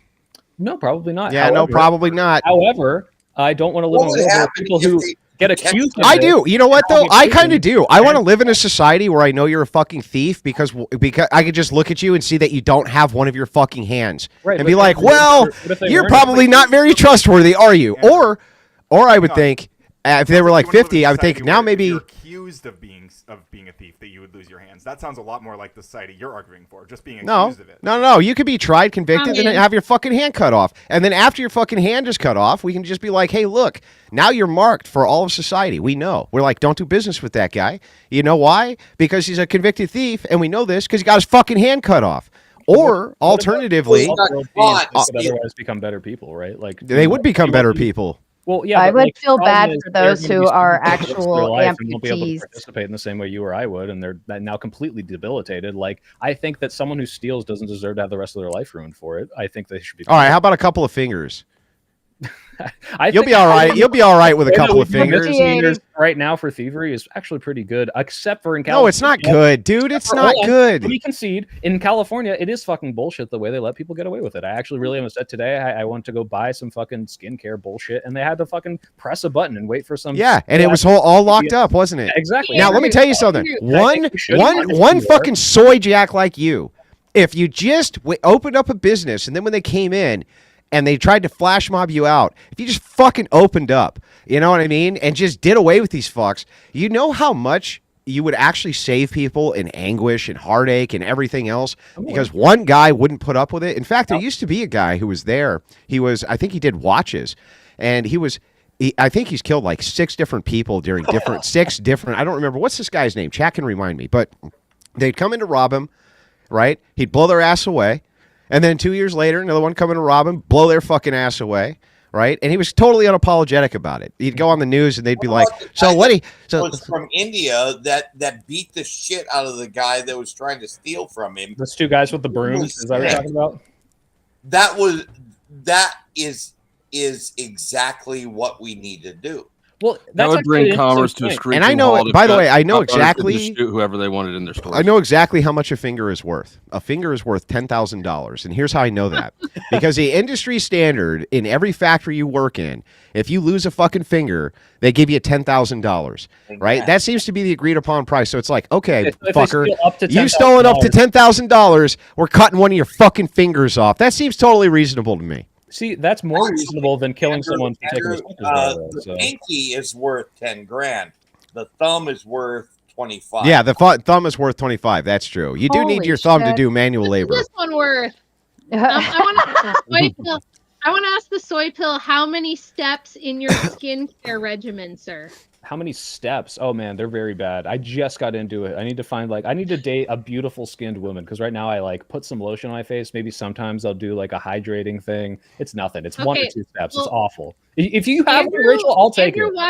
Andrew washes his face with the same bar soap he probably washes his balls with, and look at that face. Look at that adorable chin. Rachel, and then you kiss him after that, and then you look at his thumbs. Andrew kind of looks like a thumb right now. You know. Look at him, he's gorgeous. No skincare regimen, no multi-step skincare regimen, and look at him. He's beautiful. I'll put you 2 next to each other. Sorry, Marte. I'm going to put you down to the bottom so she can admire her husband. You need to throw some hair back. The clean shaven is freaking me out. You I do always agree. have, I do agree. you always have the same facial hair. Make the beard great again. Wrongful rage in with the Big Ten. No, says, no, no. There was a great Vlad- hang on. There was a great joke there. Before you read that super chat, Go the ahead. joke that I made was because I couldn't open that jar. My beard woke me up and said it was moving away. Okay, it said it's done. It said it was done with me. It's packed its fucking bags up and it fucking left until there is redemption for me when I'm in a debate and I don't have to open a fucking greasy jar. So that was the parallel there is that the beard packed itself. It's packed its bags and it left. The olive hand. Real quick, he must have had a really and for oily the- hand. I think For He's the gonna write a country record, song about it. for the record, backstage, I still have Duck. I have George. I have Herbert, also known as Wi-Fi Gospel. I have Joe Cool, and I have Hornet, Avoided Hornet, hanging out backstage in that order. If you want to bring them back up, you have to boot somebody in order to do so. Wrongful Rage in with the Big Ten says Vlad impaled his own countrymen around his castle. When the Turks saw it, they retreated. True. Yep, and I want to say this, which is like I'm sympathetic to this argument as someone who has had crimes committed against me, and I'm in California. I see a lot of bullshit. All right, when people do things I don't want, even when people don't put the fucking shopping cart back, I'm like, these people need to be shamed and ostracized. Wait, Daniel, let me finish, and I'll let you respond because I actually do like hearing from you. But yeah, like these crimes fucking piss me off, and there is a hypothetical world where if we just killed everyone who like did any sort of transgression against me, it would be a better place for at least me. If theoretically no innocent people got hurt in this, and the problem is inevitably you're going to get it wrong sometimes, and I think that one, the crime shouldn't be so punishable by death when it's something so light like stealing a Snickers bar, because I do think those people can be better people. But two, you're never going to get this right 100% of the time, and sometimes someone picks up a Snickers bar and they walk past the cash register to get the gum, and you fucking blow their head off, and it's like, yeah, I don't want to live in a world where we kill people for that either. However, I think with some of the examples, Andrew, that you're bringing up, like guy in my fucking house like ruffling through my fucking jewelry store, yeah, blow them the fuck away. They're very obvious examples, and there's very like, hey, I don't know examples, and that's why I'm happy the justice system says let's make sure that we're punishing people the right way, even though they get it wrong. I'd rather them get it wrong a little bit than people get it wrong so Yeah, but killing 1 in 8 people. But hang on, there's one concession there that I kind of need you to make, which is that knowing how it is in California when you got to push a button next to a fucking, next to a thing, right? If you lived in a and they would open it immediately, I would do that. Yeah, if it is the case that I can show you like that is not the case in Midwestern states because you have the right. I'm aware. Yeah, you have the right to defend your business. Well, you have the right to do that. No reason, right? Because it didn't used to be this way in California. They didn't have that right. However, they did go after people for these like little misdemeanor like things, and then they stopped. And that's it's been like that in California since I was a kid. No, it really under Gray. Listen. This shit started under Gray Davis, dude. When I was a kid, I believe that it's happened before, but like as someone who's lived here my whole life, and I'm seeing it escalate specifically in 2020 and onward, like it absolutely is as bad as it is. Bro, I grew up in Northern California. I was there. I was there for years. I'm in the Bay Area, and I'm sorry. I was in the Bay Area too. Sorry, Andrew, the Bay Area gets the most crime. All right, we are the highest crime. Yeah, and listen, it was like that. Not only there, it was like that in Southern California as well. Especially around the Morongo Valley, right? The thing is like, look, it has been this way for a long time because in the Midwestern areas where people are armed, they have guns, shotguns in their gas stations, things like that. You don't fuck around because you get your ass shot off. And guess what? When I walk in there to get my fucking skincare shit, I don't got to push a fucking button. I walk in and I say, I'll take that, and I'll take. You know what else is crazy? Like if I go in to get liquor, I just get the liquor. Isn't that wild? Nothing is locked up. Everything is right out on fucking display. It's fantastic. That's a way better society, dude. Way better society. And you know what? The shopkeepers are way more likely to be friendly to you. Right? Everything seems to be, pretty kosher there because they think in their head, if you fuck around in here, I'm going to blow your fucking skull off. And it's like, well, that kind of makes sense, right? That'd be a good way to set up a trap to rob people, right? I need to address this. You pop up in a liquor store. Hold on. Dusty was adding in a thought too. I assume you can blow these people away, right? Like Wait, what? States, I don't know. Like, in states like Kansas, Texas, like these are places with the like top 10 like highest larceny. Yeah, but only in the major metropolitan areas, and usually it's in the high crime minority communities, especially in Kansas. Like Kansas is really big in the. Oh, you just went to the wrong side of the tracks. I remember one time I was in Kansas. I went through on a bus ride, and I was walking from the bus station across the street, right? To I don't remember, it was like to a little restaurant or something. This fucking piece of shit car came flying up, stops next to me. 2 undercover cops like, do not cross the street, sir. I was like, are you fucking serious? He's, do not cross the street, sir. He's like, order food, whatever it is you need to do, stay in that fucking bus depot. I was like, okay, man, no problem. I was in the cities. Do they still have the like you can blow people away in your store for stealing, or do they not have that? Well, no, that's the problem, right? Most of these cities are run by progressives, and they actually make examples of people because what happens is leftist lynch mobs get together, and they're like, my God, you killed this poor guy who stabbed the dude in the chest 50 times. I can't fucking believe that you did that. Oh, my God. And then they start fucking rioting and causing all sorts of problems. So it's like, no, you can be made an example of by these leftist DAs, these leftist district attorneys inside these major metropolitan areas. It happens constantly. But what's really funny, you go 50 miles outside the major city, and what happens? You can buy whatever the fuck you want. Nothing's locked up. It's a fucking free for all. You don't even have to lock your fucking doors. Why? Because it's like a trap, right? You come in here, it's like a roach motel. You come in, you don't fucking leave. That's how it fucking works, right? You come in, you don't leave. It's like, how is that not preferable, dude? Like I said, in certain cases for thievery, I'm totally sympathetic to blowing people away. I just don't think you should blow everyone away because I think there are plenty of people who steal very small, insignificant things that should be punished, that should be encouraged to stop. However, I don't think they deserve to die for it. Look, listen, we're not killing if for it. we add up, like let's say even if it's just a candy bar, right? But everyone around the world goes and steals a candy bar. Like that one little insignificant thing adds up very quickly to where it then like it seems silly, but it killed adds all those up. people, that adds up more. But if we killed the first 10, if we trolley killed the problem first is 10, one innocent little Being 12-year-old the boy, dynamic, hold on. 10 million candy bars, I'd pick the boy to not die. If we killed the first 10 after they did it, then there probably won't Well, be it's any the more problem after is the problem is that here's what the lawyers will argue. They'll be like, if you just the same way that I did with you, if it's $10,000 or 50 cents, why is this a difference on a person's life? And this is what they'll argue in court. You know what I mean?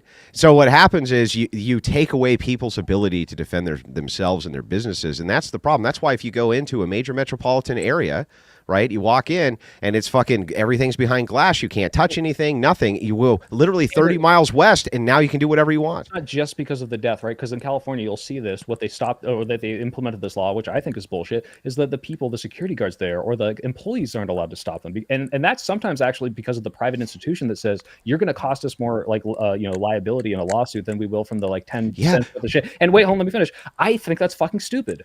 Well, that's because of the laws in California again, though. Right, again, and yeah, hold on. I'm giving you ground to the Republican argument here. I think you should be able to beat the shit out of shoplifters, right? I think you should be able to physically stop them. But that's such a far cry away from murdering them on site that I think that also is a deterrent, because people also are like, wait a minute, I don't want that fucking 400-pound security guard next to the metal detector to beat the fuck out of me. And I think he should be able to if you're walking out with a bunch of shit you stole. And if they get it wrong, they're still alive. Do you know why? Hang on, Soy Pill. Do you know why it was? Hang on, we're almost done. Then I'll cede the floor, Ryan. I promise. Stop the shoplifter. But yeah, let me just say this one thing, and then I'll cede the floor. If somebody stops a shoplifter, Daniel, hang on. Yeah, just one thing. I'll cede the floor. So, do you know why it is, Soy Pill, that it used to be in Western towns that bank robberies would brazenly happen in broad fucking daylight? Why that was the case? Why like the James Younger gang and guys like this and Bonnie and Clyde would be able to get out with just so much fucking money? It's because all of that money is insured, right? It was all insured. And the reason it was insured is because banks went to the government and said, we're not going to loan you any more fucking money unless you insure this if it gets stolen, right? We want you to pay for our losses. And the government was like, well, fine, I guess we'll fucking do that, right? Well, the side effect is that the banks instituted a policy where it was like for their employees, if somebody comes in and robs you, who gives a shit? It ain't our fucking money. Don't do anything, right? So these guys were brazenly able to just rob them fucking blind. And so here's what happened. An interesting thing happened, right? Private banks, which began to open out west, right, who couldn't get any of that insurance money from the government. When these fucking gangs would come in, guess what they instructed their security guards to do? Shoot them. Blow their fucking asses away. And guess what happened?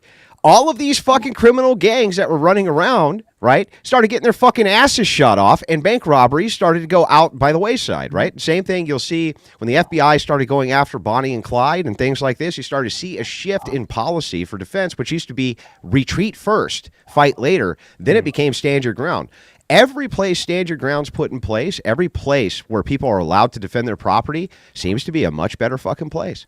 Okay, right. So Andrew, again, wait. And then I want to let Daniel. Wait, well, Andrew, again, look, it's like, yeah, obviously, if they the option is do absolutely nothing because your stuff is insured, or blow them the fuck away, that's going to reduce the crime. Definitely. The problem is if you do this for shoplifting, and I don't know if this has ever happened to you, but you walk through the metal detector and it beeps because it's like, fuck, like this thing didn't get scanned properly, and then the security guard whips out his gun and blows your fucking head off. Like, I don't want to live in that world. I don't want to live in a world where the mistakes cause people to die. I just want to live in a world where the crime goes down. Well, I think there's plenty of ways to do that that don't involve blowing them away. But I will say, obviously, if the punishment for all these crimes is death, yeah, the crime's going to go down. This is just like apparent. You're not wrong. I'm saying one paragraph and I'm done, and then Daniel, it's all yours. I promise. I promise it's yours. Go ahead, Ryan. Hold on, Ryan. Hold on, Daniel. He's one of the main panelists. It's his floor. So I just wanted to defend, because earlier I accused Andrew of equivocating, and I just wanted to defend this, so I wanted to get my thoughts together, and I did. So using castle doctrine or self-defense laws to prove the death penalty deters crime is equivocation, because it confuses two very different types of deterrence. That's not what equivocation means. You just said one paragraph and started a whole new discussion. No, it's not. Equivocation is using ambiguity in language. Responds, you can go, okay? You can chill, Andrew. So self-defense laws work because they're immediate and certain, while the death penalty is delayed and rare. You can compare them, but you can't treat them as the same kind of deterrent. Go ahead, Daniel. Flag yeah, so hang on, since you can't cowardly be like, oh, I'm going to call you out for this, but you can't respond. I was actually defending something I said earlier that you called me yeah, out that's for, great, but here's the thing, right? Let's let Daniel go, and then you can it's the term or equivocation means a term or phrase which has multiple meanings. It's using ambiguity of language. You could say that I was making a false comparison or a false dichotomy. Dude, can you chill out? No, the opposite is true. You accused me of equivocation. That means ambiguity in language. That's what I'm going to say. No, that's ambiguity in language. How was I using ambiguity in language? You are using. Okay, so what you're doing is you're conflating the death penalty with castle doctrine. And that's not equivocation. That would be some other fallacy. That's not that. Okay, read the definition of equivocation, please. Yeah, let's do it. Do it. Equivocation. The use of ambiguous language to conceal. Ryan. The use of ambiguous language. I didn't use ambiguous language. What language did I use which was ambiguous? So you were using you're conflating the two terms, right? No, I wasn't conflating any terms. Well, you are, because you're using the idea of castle doctrine and self-defense laws, and you're using that as the idea. You're saying these. You can say that that's a false comparison, or it's not analogous. You just can't say it's equivocation. I think I can say it. You might not like it, but I can absolutely. Well, that's because it's if you're going to use fallacies, just use them correctly. Is all I'm asking. Just use the fallacy correctly. There's no. Ryan. There's no equivocation. You could use some other fallacy. It's just not that one. I think the thing being equivocated are these two different concepts. No. Like equivocation would be if you're having a trans debate, for instance, and you're talking about sex when you actually mean gender, or gender when you're actually meaning sex, because you know that these have vague meanings, so you're switching between the two, that would be equivocation, right?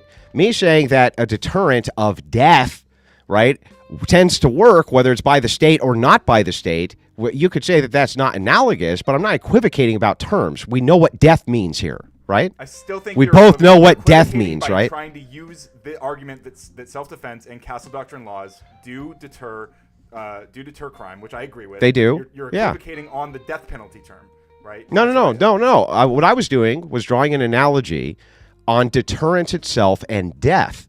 I'm not saying that the like term death penalty from the position of the state is gonna equal the same thing. So you could say that's not analogous. You can say that, but you can't say that I'm equivocating. What's the equivocation? The equivocation is between self-defense laws and death. Well, I'm not using ambiguous language for the demonstration here. You are using yeah. Okay, which word are you confused about? Death? Are we confused about death? Not because I'm confused. Well, then there's no ambiguity in the language. The ambiguity lies within the way you're using the argument about self-defense laws. Like you're using this. That's and not ambiguity. equivocation. That would be something else. False analogy, false dichotomy. You could I use think it all falls sorts of under the things. umbrella. But again, I mean, we can disagree on that, but I think it falls under it. You don't. Then I guess at the end of the day, I'm just pointing this out. Like, this will actually be helpful for you in the future. Like, Well, unless equivocation. I'm right, then Equivocation is the most common fallacy used in a debate. Equivocation is the there most are different common. kinds of equivocation. It's not just Well, one yeah, but specific thing, right? that's true. You can equivocate in multiple ways, but it's always under the concept of ambiguous, non-definable language, which is then used to shift back and forth between positions. That's what an equivocation is. What we were doing was giving the an use of ambiguous language to conceal the truth. yeah. So you're switching back. That's exactly right. So you're switching back and forth generally between positions, like you would. If I said, or you're switching Mhm. back and forth between two different ideas to try to argue for one idea, right? So no. What language was ambiguous here? I think that you're using the ambiguity between these two different things. What language is ambiguous that I'm using? You're using, so the ambiguity lies in you using the word death penalty, or you implying that death penalty is is described by both of these things. That's where the ambiguity is. No, there's no ambiguity there, Yes, right? there is ambiguity You are because no. of the way you're using If I'm drawing a parallel between the comparison of death being a deterrence, right? When death penalty is using death as a deterrence, we agree with that, right? Yes. Okay, then there's no ambiguity here, Ryan. Well, I think that I still think it is. I still think it's.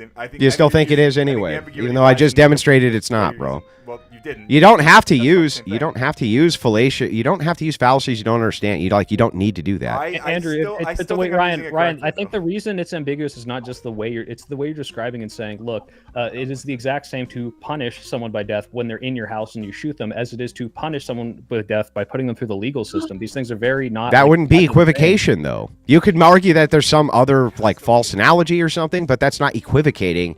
What language is being used, which is ambiguous? By there? calling them both death penalty or punished by death, right? No, not if if the comparison is death as a deterrence, the state's going to issue death as a deterrence, or I'm drawing an analogy that death can be used in other ways as deterrence.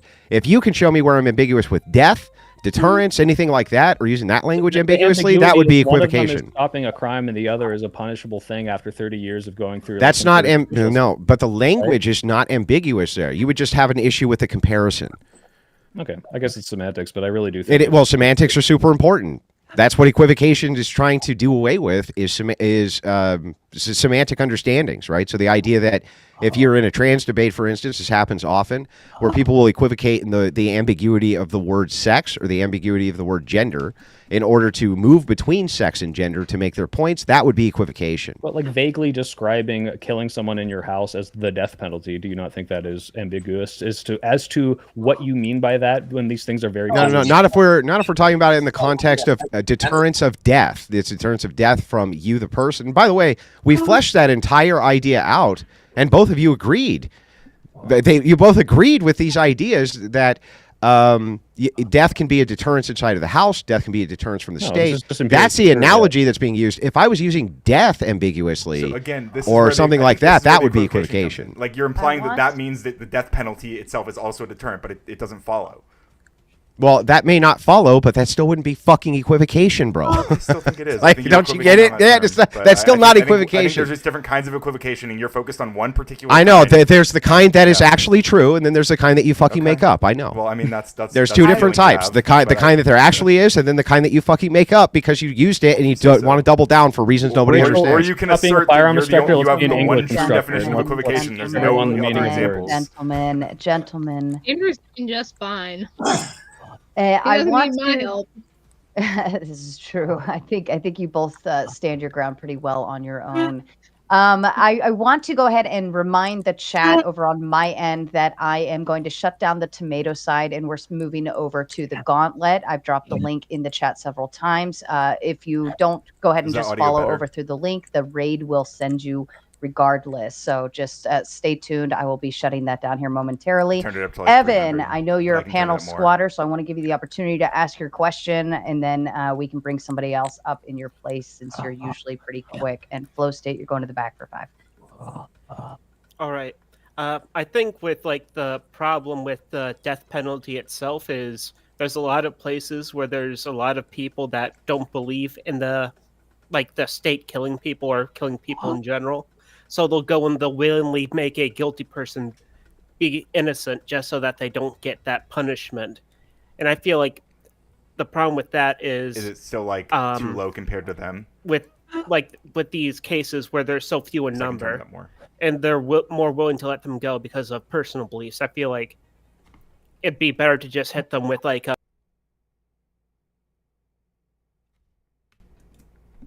here we're at 500.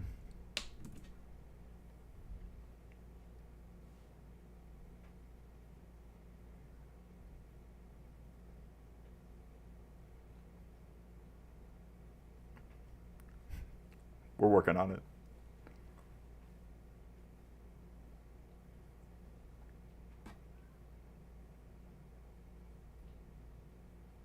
It's still low?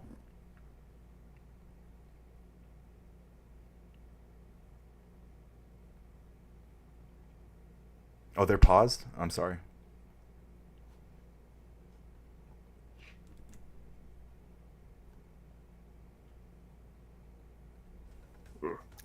I guess I don't have a problem with it personally, but I feel like it being applied locally, that's where people You don't have a problem with it, but you're arguing it. I just know a lot of personal family members, like they're avidly against it to the point where they're willing to let a guilty person walk free to avoid them being killed. They don't have the power to do that, though. Right? You haven't explained it. How is the death penalty a problem for people that actually deserve it because they've done serious atrocities to the public? How is that a problem?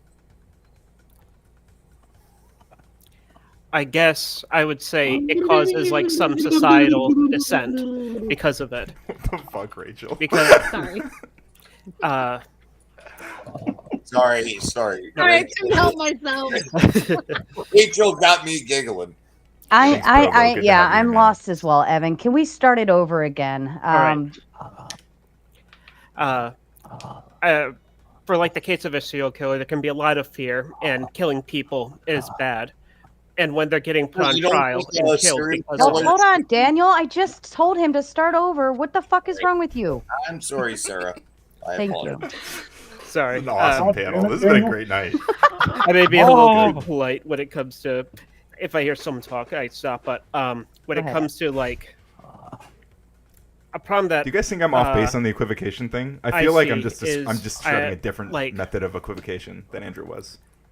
Like people think murder is bad, and they see the government do like murdering a murderer, and it goes and it makes them outraged.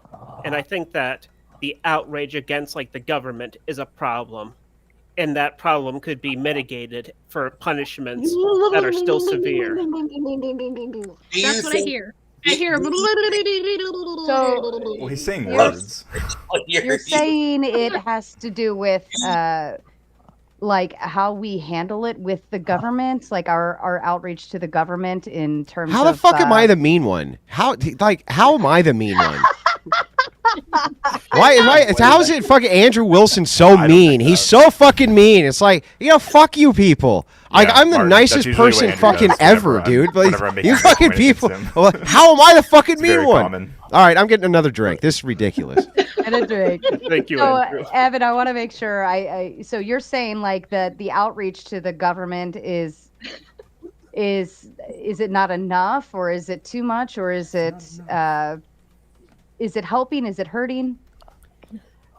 I think the contention, like there's people that feel, I'd say the outrage from the general population about people getting, I'd say like the negative reaction to public executions or like the, or I just tried to press them on executions that generally sicko. by the government. That's the problem. And Evan, so you're Go. saying you think that Fair enough, the Alan. general population probably doesn't agree with the death penalty, and we see that in the protesting and so on, or the appeals process towards the towards a scheduled death, right? I think I'm catching what you're putting down here. So you're saying the outcries that say we don't want this should be enough for us to deter the death penalty based on the amount of protesting and people that don't agree with it, correct? Right. Okay. Yep.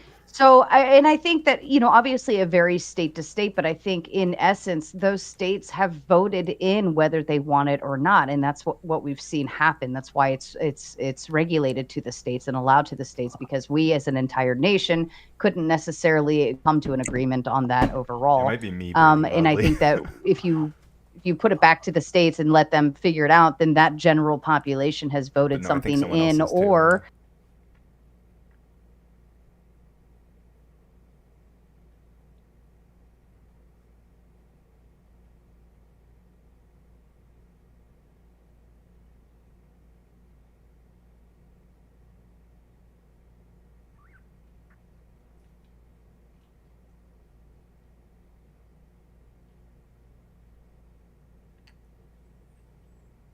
I'm gonna have to go back and listen to what he said because I have no idea. I have no clue.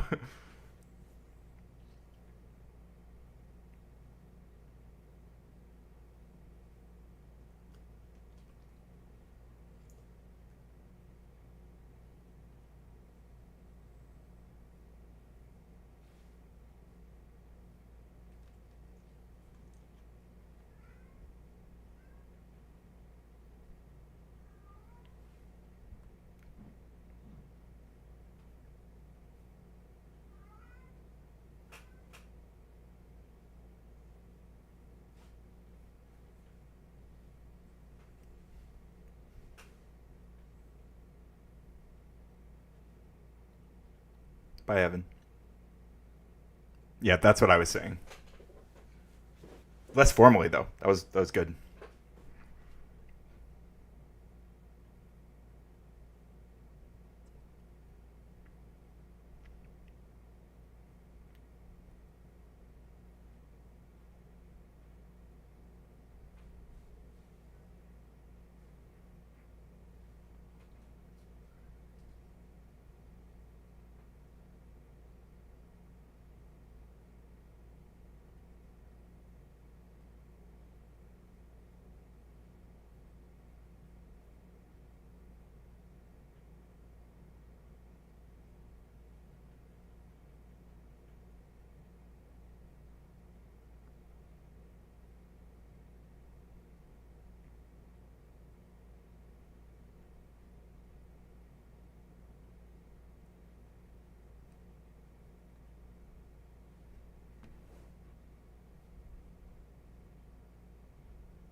Sorry, guys.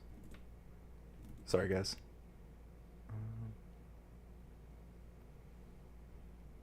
If we had an issue in the ambiguity of what any of those terms meant, and you were using those terms in a way to move back and forth between a single position, right? That no, it means this. No, it actually means that. Depending on which position it was most helpful in, then you would be equivocating.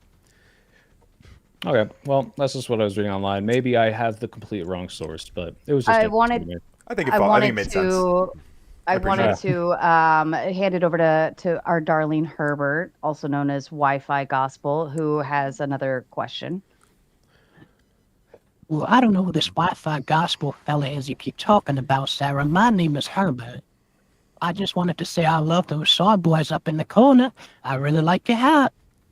You're a little bit too old for me, but I agree. I don't think there should be a death penalty for anything. I think you guys are Team PDF, and if you want to go into politics, you got my vote. And Herbert, I would say that's a great All joke, right. but minus points for using the voice changer. I think you got to do the impression yourself. True. Fail. Bye, It's a Herbert. paperboy coming to bring me the good news. You got to do the whisper. Some good news. Yeah, there you go. That's better. You Your get your impression. fat ass back here. that sounds. Yeah, see, you got that down too good though. Too good. Ooh, too good. Uh-oh. I can do other characters that aren't. Gerald, with the Big Ten says, bring back Evan Lord. He was crushing this debate. We love Evan. He's our local panel squatter, and he'll sit up here until I prompt him to ask his question. So I've learned to try to get him to get his question in quickly, just because I know he has one, but we also want to move on with other folks too. All right, Mr. Jason, I know you're another one. Question. Yeah.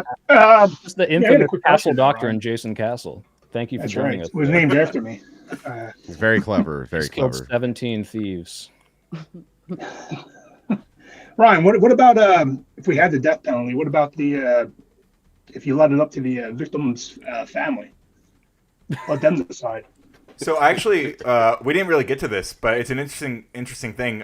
It seems like there's a lot of evidence that like the appeals process repeatedly like re-traumatizes victims, and so you could, if you want to argue to get rid of the appeals process, that's one thing, but I mean that then we'd kill even more innocent people. So it's kind of a I mean that's a trade-off I'm not willing to make.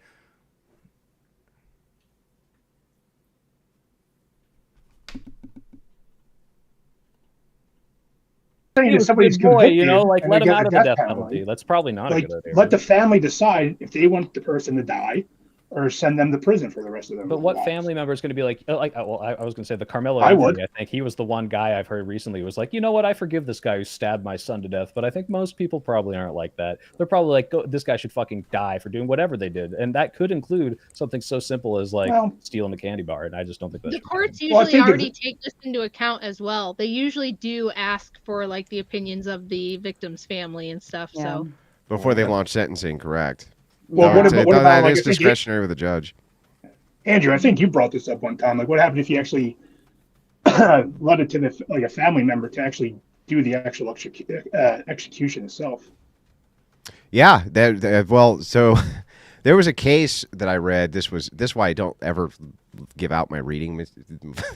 I don't ever give out my people are always asking like, what's your book list? And I'm like, you don't want to fucking know. Because I read everything. In fact, one of the reasons is because I read a lot of left-wing philosophy, right? So, but interesting. I can't even read that, Andrew. How do you do it? Yeah, well, it's insufferable, and it's like listening to Ryan all day. But anyway, the thing is the case that was made here is like the satisfaction level for closure for people used to be way higher for two reasons, right? The first reason is that they buried their dead themselves, right? That assists with closure in a very big way, right? Especially when you prepare your own dead, and it assists you with the ideas of death and your own mortality, and it assists with kind of everything.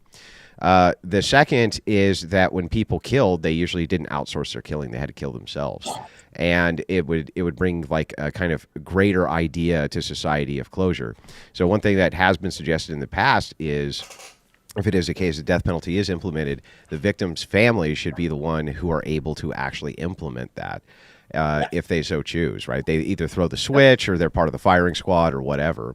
Now, whether or not that's a good idea, I think is very debatable. Don't get me wrong, right? This is a very debatable issue. I'm not saying it isn't, right? But I can see the case for it. Well, yeah, too, because like, what did you think too? That you also, it might actually go in the favor of Ryan, because if somebody was given that responsibility, I think there would be a lot of people that just No. You don't have to take it. You don't have to do it. You can defer it to somebody else. Right, but it would be an option if you did want to do it. You know what I mean? That would assist with closure. I'd be curious how much, whether that actually grants closure, like whether people like who are in circumstances like that actually feel better after the fact, or if they're just like, wow, that it sucks that like I built up in my mind that like getting to that point was going to feel a lot better, and I just look. You have a great like point here, right? Yeah. So here's the point that I think that you have that's really good. There's no way for us to kind of objectively look back in the 1600s or 1700s and gauge happiness metrics. They weren't doing fucking polls, you know what I mean? But we do have a lot of literature about what people were writing about and talking about from the time 1700s especially. There was tons of literature. That was one of the major forms of communication of ideas. And the way that people dealt with death seems to be a lot better, and their reconciliation with it a lot better than it is now. And that was one of the reasons, is because those things weren't outsourced. You prepared your own dead and you killed your own people. That was how that worked. Yeah, being exposed to it a lot more, I imagine. Yeah. Well, it's just like veterans in war. They'll tell you like they become desensitized over time to killing, right? Now, maybe that's not good. But the idea that when people die around them, it doesn't have the same kind of emotionally fucking damaging, destroying effect on them that it might for kind of the average Joe, you could say that that's perhaps a side effect that becomes a strength for them. Well, you can see the same side effect for people like Michigan, people that grew up in Michigan, that part of their righthood as a man is usually going out and hunting with their fathers, right? They are, when I grew up in Michigan, we were either bow hunters or we were shooting with shotguns, right? That's because they killed all the pheasant. That's why everybody has to hunt deer. It's fucking stupid DNR imported 50,000 wild coyotes and killed all the pheasants because they're scum. I wanted to let everyone know. That's okay. I'm interrupting you. Rob Noir is backstage. AJ's backstage. Noir. Powder Dusty. No, I said Noir. Sure, tell Rob to wait. I gotta go fake a tweet before he comes Rob on. Noir. Noir. No. What the fuck you say? I always say Noir. I'm always thinking of the NOI. And Duck is still hanging backstage. So if you want any of those on screen, you got to get somebody off screen. Sarah, you can kick me. Can we hear from Daniel? Had a question like done? almost like 30 You're minutes done, ago. Jason? Yeah. No, Vibe was talking. Actually, he was making a good point. Yeah, I mean, I think this is actually an important point, right? I grew up in Michigan, in East Lansing, so I don't know where you are, Andrew, but I know you're from Michigan as well. I live in California now. I've been here for 20 years. There's a definite distinction between like how men feel about rights and what should be right and what should be wrong based on what their background was. I go to the grocery store with somebody in California and they have no idea how that chicken is killed. But Yeah. they want to stand up for animals. They think chocolate. It doesn't? Next you're going to tell me Santa's not real. We actually opened a company in the Philippines, and I moved to the Philippines. I have a house there in the Philippines as well, which actually kind of goes into these rights. To let Umbreon and out. unfortunately, my internet conked out right at the beginning of this conversation, so I have like 10 points that I wanted to address, but I'm just going to go back to this and just keep it simple, and I'll readdress anything that comes back up. But like when I went there, I brought some of my California employees there, and we went to the grocery store, and there was no packet of chicken breasts. And they were just blown away trying to figure out like where the breast came from and didn't understand how I knew how to disassemble a chicken. And it seems off point, but it actually is very on point on how we actually look at our moral views about killing even a human, right? Yeah. I don't want to kill a human, but having killed something and knowing where your food comes, and maybe there's some vegetarians on here, maybe there's some meat eaters that have never killed something.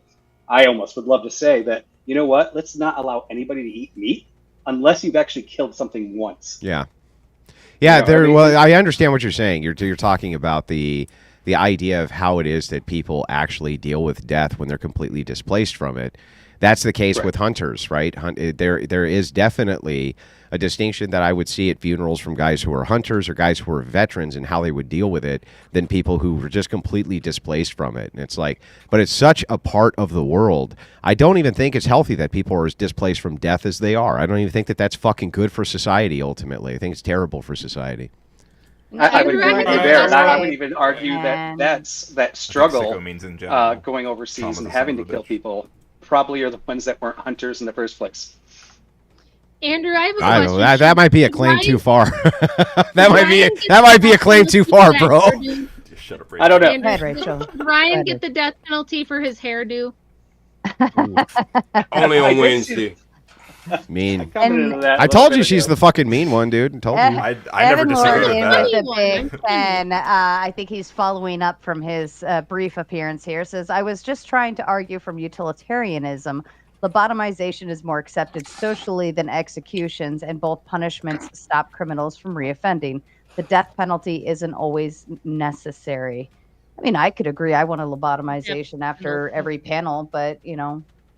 It's interesting when you guys were doing the debate, right? And it was the first thing I noticed before you guys even started was the lacking of the title, right? Or not the lacking of the title, but not the good definition of it, deterrent.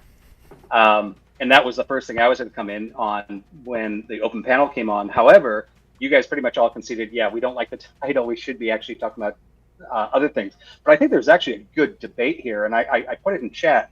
Like, if we actually want to determine, like, we're going to say what can make somebody stop. And I put this in chat. Like, let's look at pedophiles, people that rape children. Would it be a deterrent? Hang on, dude, be cool with the TOS language, man. Yeah. Yeah, use the G. Use the G, please. I'll use the G. I don't think that word, like, I've like Wick has like just spammed it 10 times. It does Yeah, I not know, mean but that. Wick has 26 people who watch him, and nobody ever reports him. So because he has 26 All right. viewers. I'll watch fair, the it's words. 50 to So- 70 at a time, I would say. So on the grapes. On what? On his best nights? Let him get to the point. Right. I mean, we can look at all types of deterrents. So for somebody that does that to children, instead of killing them, I personally think a better deterrent would be chopping off their genitals and tattooing pedo on their forehead. Yeah, but this actually does work. So the chemical castration is extraordinarily effective when it comes to PDF files. That's not even a dispute. There's so much data which backs that. Both sides at least agree to that foundationally. Well, whether or not they want to implement it due to, their various ideologies is different, but there's no doubt that, chemical castration for people who engage in that, I think it's something outrageously high, like 90 to 95% of them never reoffend. So, and that's both sexes. It's both sexes. That's not about a deterrent. And that would actually go more if on. you remove someone's sex drive chemically, they won't offend again, which makes perfect sense. And I actually might be for that as a way to make them not, if we release them back into society, maybe they won't ever hurt again. That's great. But like, if that's a deterrent or not is a completely different question. I don't know if people are going to not act on their horrible sexual crime or just well, that's the left. That's the will left-wing happen. view. The left-wing view. Well, there's the two sides to that argument. The left-wing view says, well, wait a second, we don't want to implement it because then these people won't come forward for treatment because they don't want to get fucking chemically castrated, right? That's the left-wing argument. The right-wing argument is like, yeah, who cares? Fuck them. They diddled a kid. We're chemically castrating them, and then we could let them out in society again, and they can have some kind of life because they never fucking reoffend.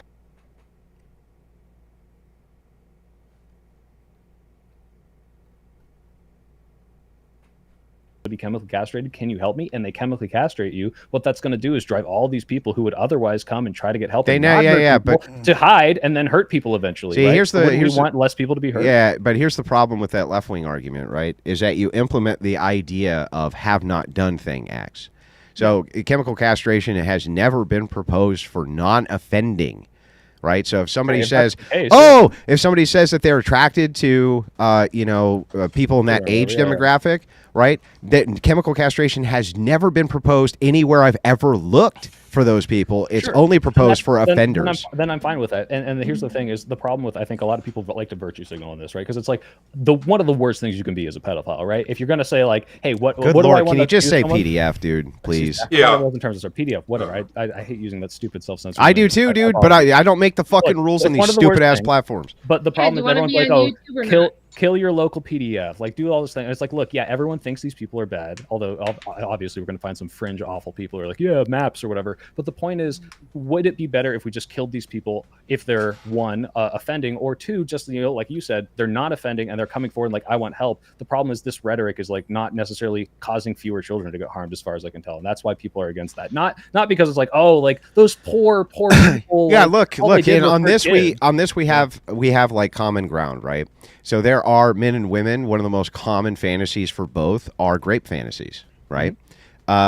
Obviously, we're not going to chemically castrate them because they have fantasies about this, right? Or they're going to their shrink in order to get help to not have those fantasies if they're having them or whatever, right? But it's the most common one. Well, actually, it's more common for women than men, which is fucking crazy. But it is actually, I think it's their number one. Their number one reported fantasy is forced submission. But obviously nobody's proposing chemical castration there. You haven't done anything wrong. Right. Obviously, the proposal is always if you have offended, right?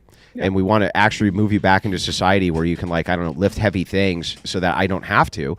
And you should, because you're a PDF. You diddled a kid, you fuck. So you get to go lift heavy shit all fucking day. And I need to know that you're not going to diddle kids. I think chemical castration sounds pretty fucking good, right? I think that sounds great. I still and think here's there is something a I want to know if flaw you guys there. know, does the chemical castration work on female offenders? Because Yes. I don't know if you guys have been keeping track, but we have a serious problem with female teachers and underage boys. Yeah, What is so going the on with that? data sample was way lower for the women who had chemical castration done to them, but it did appear to that it eliminated also a lot of their motivation. But the reoffense rate was actually surprisingly higher than it was for the men. So, because perhaps power control, something like that. Maybe it's like a Japan situation. You got to hit them twice or something. I don't know.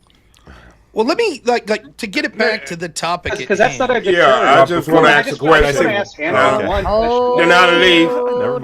And then I'll leave. I just want to ask a question. Sure, go ahead. Let's do that. Since it's like rapid fire driving to New York in this conversation, Andrew, I would trust you on writing 87 episode of South Park.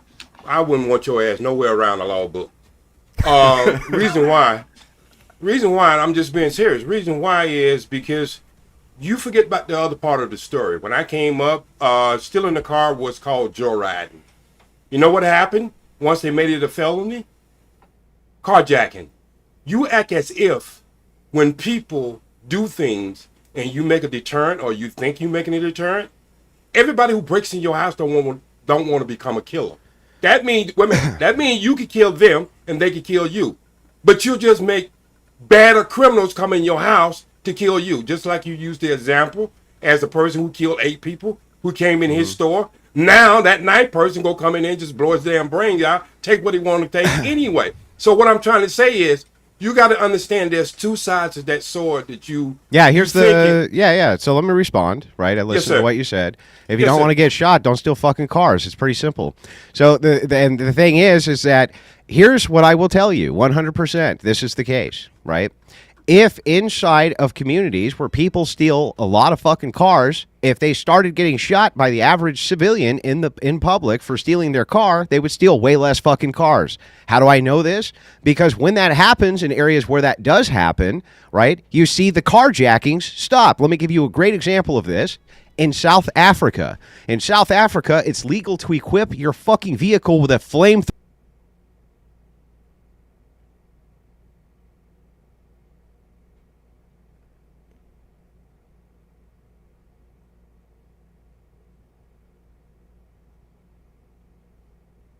Yeah, he completely missed the point.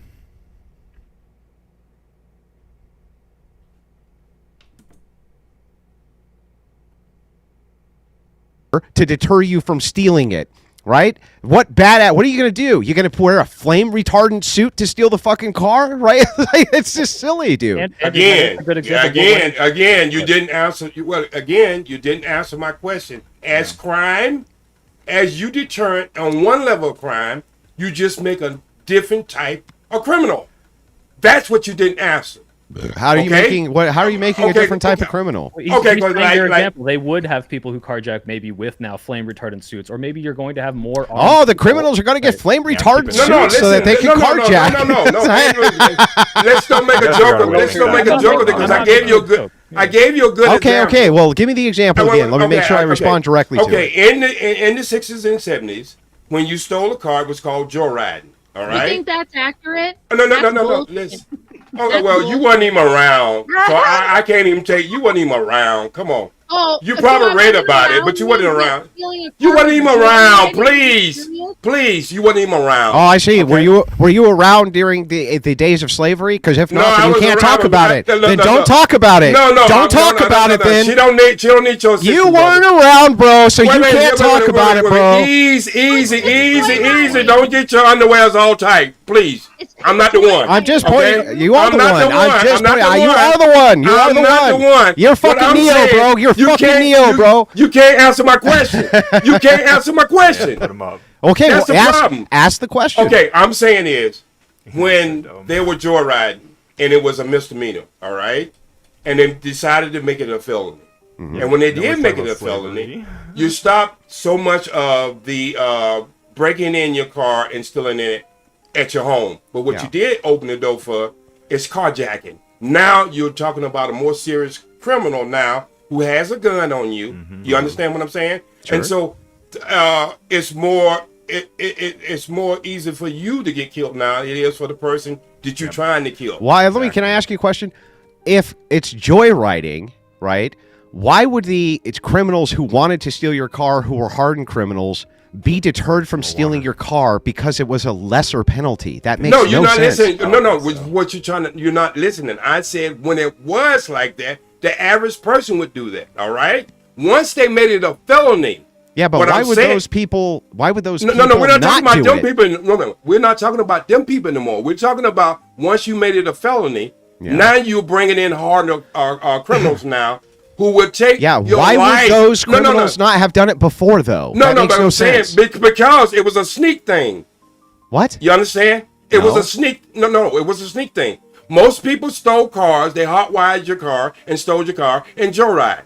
Okay? Once they made it a felony, all right? Yeah. Now you're inviting harder criminals to come in who wants to take your car. Why would those harder criminals not have stolen your car before, though? Because there's no value in joyriding versus taking your damn car to a chop shop. Yeah, but why wouldn't they still have been taking your car to a chop shop even if there was a lesser crime?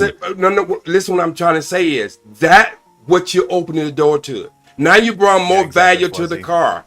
So you bring it to How did you bring more value to the car? Because now when you made it a felony versus it being a misdemeanor, it brings more value to the car because the insurance went up, everything went up. So now chop shops are opening it up all over this country. Dude, adjusted for inflation, if you were to take a car from the 1970s to a car now, it is true they're a bit more expensive in 2025. There's no doubt about that. But they were still expensive, and there was still a lot of value in taking them to a chop shop. What you're trying to argue, what you're trying to argue to me is, Andrew, if this was a lesser crime, the really bad people wouldn't do it, even though it was a lesser crime. But when you made it a major crime, now the really bad people do it, even though the value's exactly the same. It makes no fucking sense. That's the way it don't make no sense to your head because you got it all twisted up. If you slow your ass down, stop smoking a cigarette, and don't take another drink, you probably can understand this shit because I'm a D student. Okay? So I see it real goddamn I'm an F- student. I still don't understand what the fuck you're saying. Well, that's why you're an F- student. Okay? So anyway. Well, can you give me a D+ explanation so I understand what I'm trying to say is, like the guy that you talked about earlier, I took that over to that too. You brag about him shooting 8 people. So the 9th person comes in and just kills him. Don't even tell him it's a robbery. Just kills him.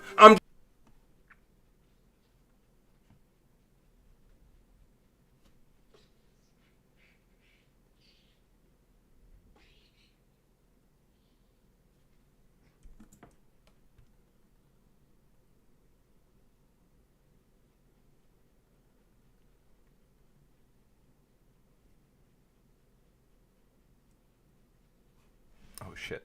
Sorry, I blocked it again. But I'm just saying is, I don't have an argument against you saying that you have the right to protect your property and anything like that. I'm not that type of person. But what I am saying is, you have to look at the whole totality of what you're saying. That's all I'm saying. Yeah, I'm looking at the totality, though. So let me ask you a question. It just happens sometimes. Let's pretend that there's a target, a soft target, a house or something that has $1,000 in it, and hardened criminals know it has $1,000 in it, and non-hardened criminals know it has $1,000 in it. Why would it be that if you lowered the threshold for the penalty that you would be prosecuted for, that hardened criminals wouldn't still break in to get the $1,000 just like less hardened criminals? That makes no sense. No, because a less hardened criminal wouldn't want $1,000. When I'm saying that less hardened, why wouldn't they? Well, I'm telling because they don't steal on that low budget, brother. And what I'm trying to say is, the higher you make the budget, or the higher you make the crime, that's the type of criminal you go bring into that house. Okay, and then you're going to remove... willing to kill him. Great. Okay, actually, this is perfect. This is perfect. So both criminals will still be willing to do it, but what you've done is you've deterred a massive quantity of them, and all you have remaining is like the worst of the worst of the worst. So that still would be a massive deterrent, dude. Okay, but what I'm saying is, what you're doing, let's take the alarms on the car, all right? Okay. What did you do when you put the alarm on? You took the average person out of stealing your car, joyriding, right? Sure. But the real criminals came up with a scheme how not only can they steal your goddamn car, and throw your alarm right in your damn yard and ride down the street with your goddamn car. Yeah, but they would have stolen. But they would have stolen the car even when it was joyriding. Why wouldn't they have? Because now. Why wouldn't they have? Because I'm telling you, when something is so accessible, it's less value, and you know that. It was still a car in the 1970s was still valuable enough to steal to take to a chop shop to. Wait. You're not listening to what I'm saying. Okay. If it's easy to steal a car, it would make it less valuable. If it's hard, why would it make it less valuable? Because that's just the way. Wait a minute. It's just like the same thing. And when you buy merchandise, I'm gonna go back to work. Look, it's the same thing when you. I'm really loving it.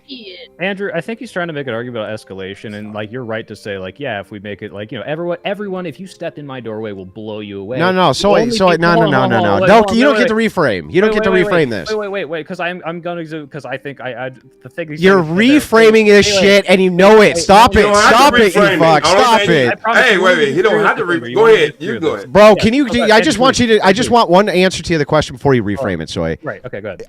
Can you tell me why it follows that? Because hang on, stop. Let me ask the fucking question. Okay, go ahead. How does it follow that because hardened criminals will steal your fucking car? And not hardened criminals will steal your car. That if now not hardened criminals don't steal your car, that's not better than if both will steal your car. That makes no fucking sense. Wait. Slow down. Let me ask the super chat. And for the record, OG is getting canned. I'm just allowing the rest of this conversation to finish. There would be more fucking demand. What do you mean? Not less. There would be more demand. Wouldn't. Let me just say this and I'll leave. People get support when they're in prisons. They go ahead and their citizen rate rise up because when you go to prison, you definitely have a support system that's in there. So I've seen people that go to prison like ask the super chat if you don't mind. Thank you. I am so confused. With the Big Ten asks OG, what if you got a wood chipper sentence for stealing a car? Is that a deterrent enough for you? Well, then he would just be inviting the worst of the criminals who didn't mind getting wood chipped to death to steal the car, and then only they would steal the car, and that would somehow be worse than if everybody could steal the car. No. You'll have a person who would say, no, I wouldn't steal that car. But then you have the other person who comes in and say, I would kill the person who's running that wood chipper, and then I would steal the car. Mm-hmm. And you have people who would say, I'm gonna frame a car theft so that I can use this wood chipper. If you make it too easy to defend property, then that becomes offensive. And what I'm just saying, Dusty, what I'm just saying is, we know when we have things in demand and it's less of what you want versus you having a multitude of it, it brings a better price. And what I'm saying is, when kids was joyriding, they was just joyriding, all right? When they made it. Sorry, guys. Why wouldn't they take them to chop shops anyway? It makes no sense. Why wouldn't they take them anyway? Do you not understand it had no value? Right. Why would it have no value? What do you mean? OG's making two arguments. One is absolutely nonsensical, and that argument is if we would just allow. That's only because you got your hat on too tight. Hold on. He was joyriding. If you're D+, maybe you should listen to the C-. Right? The argument that OG's in effect making is if we just allowed every car to be stolen, then the value of cars would go down, which is a stupid, nonsensical argument that Andrew's connecting on. The argument that he's trying to make that makes a little more sense is if you put some form of deterrent, then the people that do it will understand that if they get punished, it'll be a severe punishment. Therefore, they're more likely to use more severe violence. Right. It's an argument about it's just as simple. It's just as simple. And I don't know why y'all can't get it. It's just as goddamn simple. Okay. It's not. It is. It's simple. It's simple. Listen. When he said three people breaking in the house, right? He gave a guy a choice right here. I forget it, Ryan. He gave a guy a choice. If you was to break in a house and you know there was people there with a gun, all right? Well, the average person is not going in that house. That's an escalation argument. That doesn't make the No. He made it as an example. Hey, look, he made this as an example, so I was using this on example. Okay, well, cool out, bump your brakes. I hope you're not a school bus driver. Bump your brakes a minute, okay? What I'm saying is, the person who would go in that house would be a killer. That's an argument for escalation. You're making two separate arguments. The first argument you're making is if we the person who go in that house would be a killer. He wouldn't have no problem. I think I found the problem with your stupidity, and that's you're incapable of listening. Right? So you're making two separate arguments. Did somebody tell you that, or you read it? No, I have trouble reading, but I'm still smarter than you. The first argument on what day, Wednesday or Thursday? Would you like to set up a debate with me one-on-one and find out you know on the what? topic of your choice? Look, let me just put it this way. Let me just put it this way. Your wisdom is so okay. Let me just put it this way. I only debate people who are equal to everybody else I teach. Okay, so you're where you fit in at? Where you fit in at? I will tell you this: you have to teach me because there's no world that you're my fucking equal. That's okay. Sure. That's what you think. Right. That's what you think. Thing to say. That's what you think. No, if you ask me to be quiet, I will be quiet. But you can't tell me to shut up, bro. I will tell you to shut the fuck up. You can say whatever you want to say, but that ain't gonna make me do it. I know you won't do it because damn right I won't do it. That's right. That's right. Because you clearly no, you have a problem trying to understand what I'm saying, and it's making you upset. I understand that. How do you know that I don't understand what you're saying when you refuse to listen to me? So how would because you know try to explain yourself twice. No, I did. I tried to explain myself, and you instantly cut twice and said I was wrong. You're twice. making two arguments because twice. You haven't listened either time. Even the lefties on the panel realize what you're saying is a fucking joke. There is literally it might be a joke to whatever you say.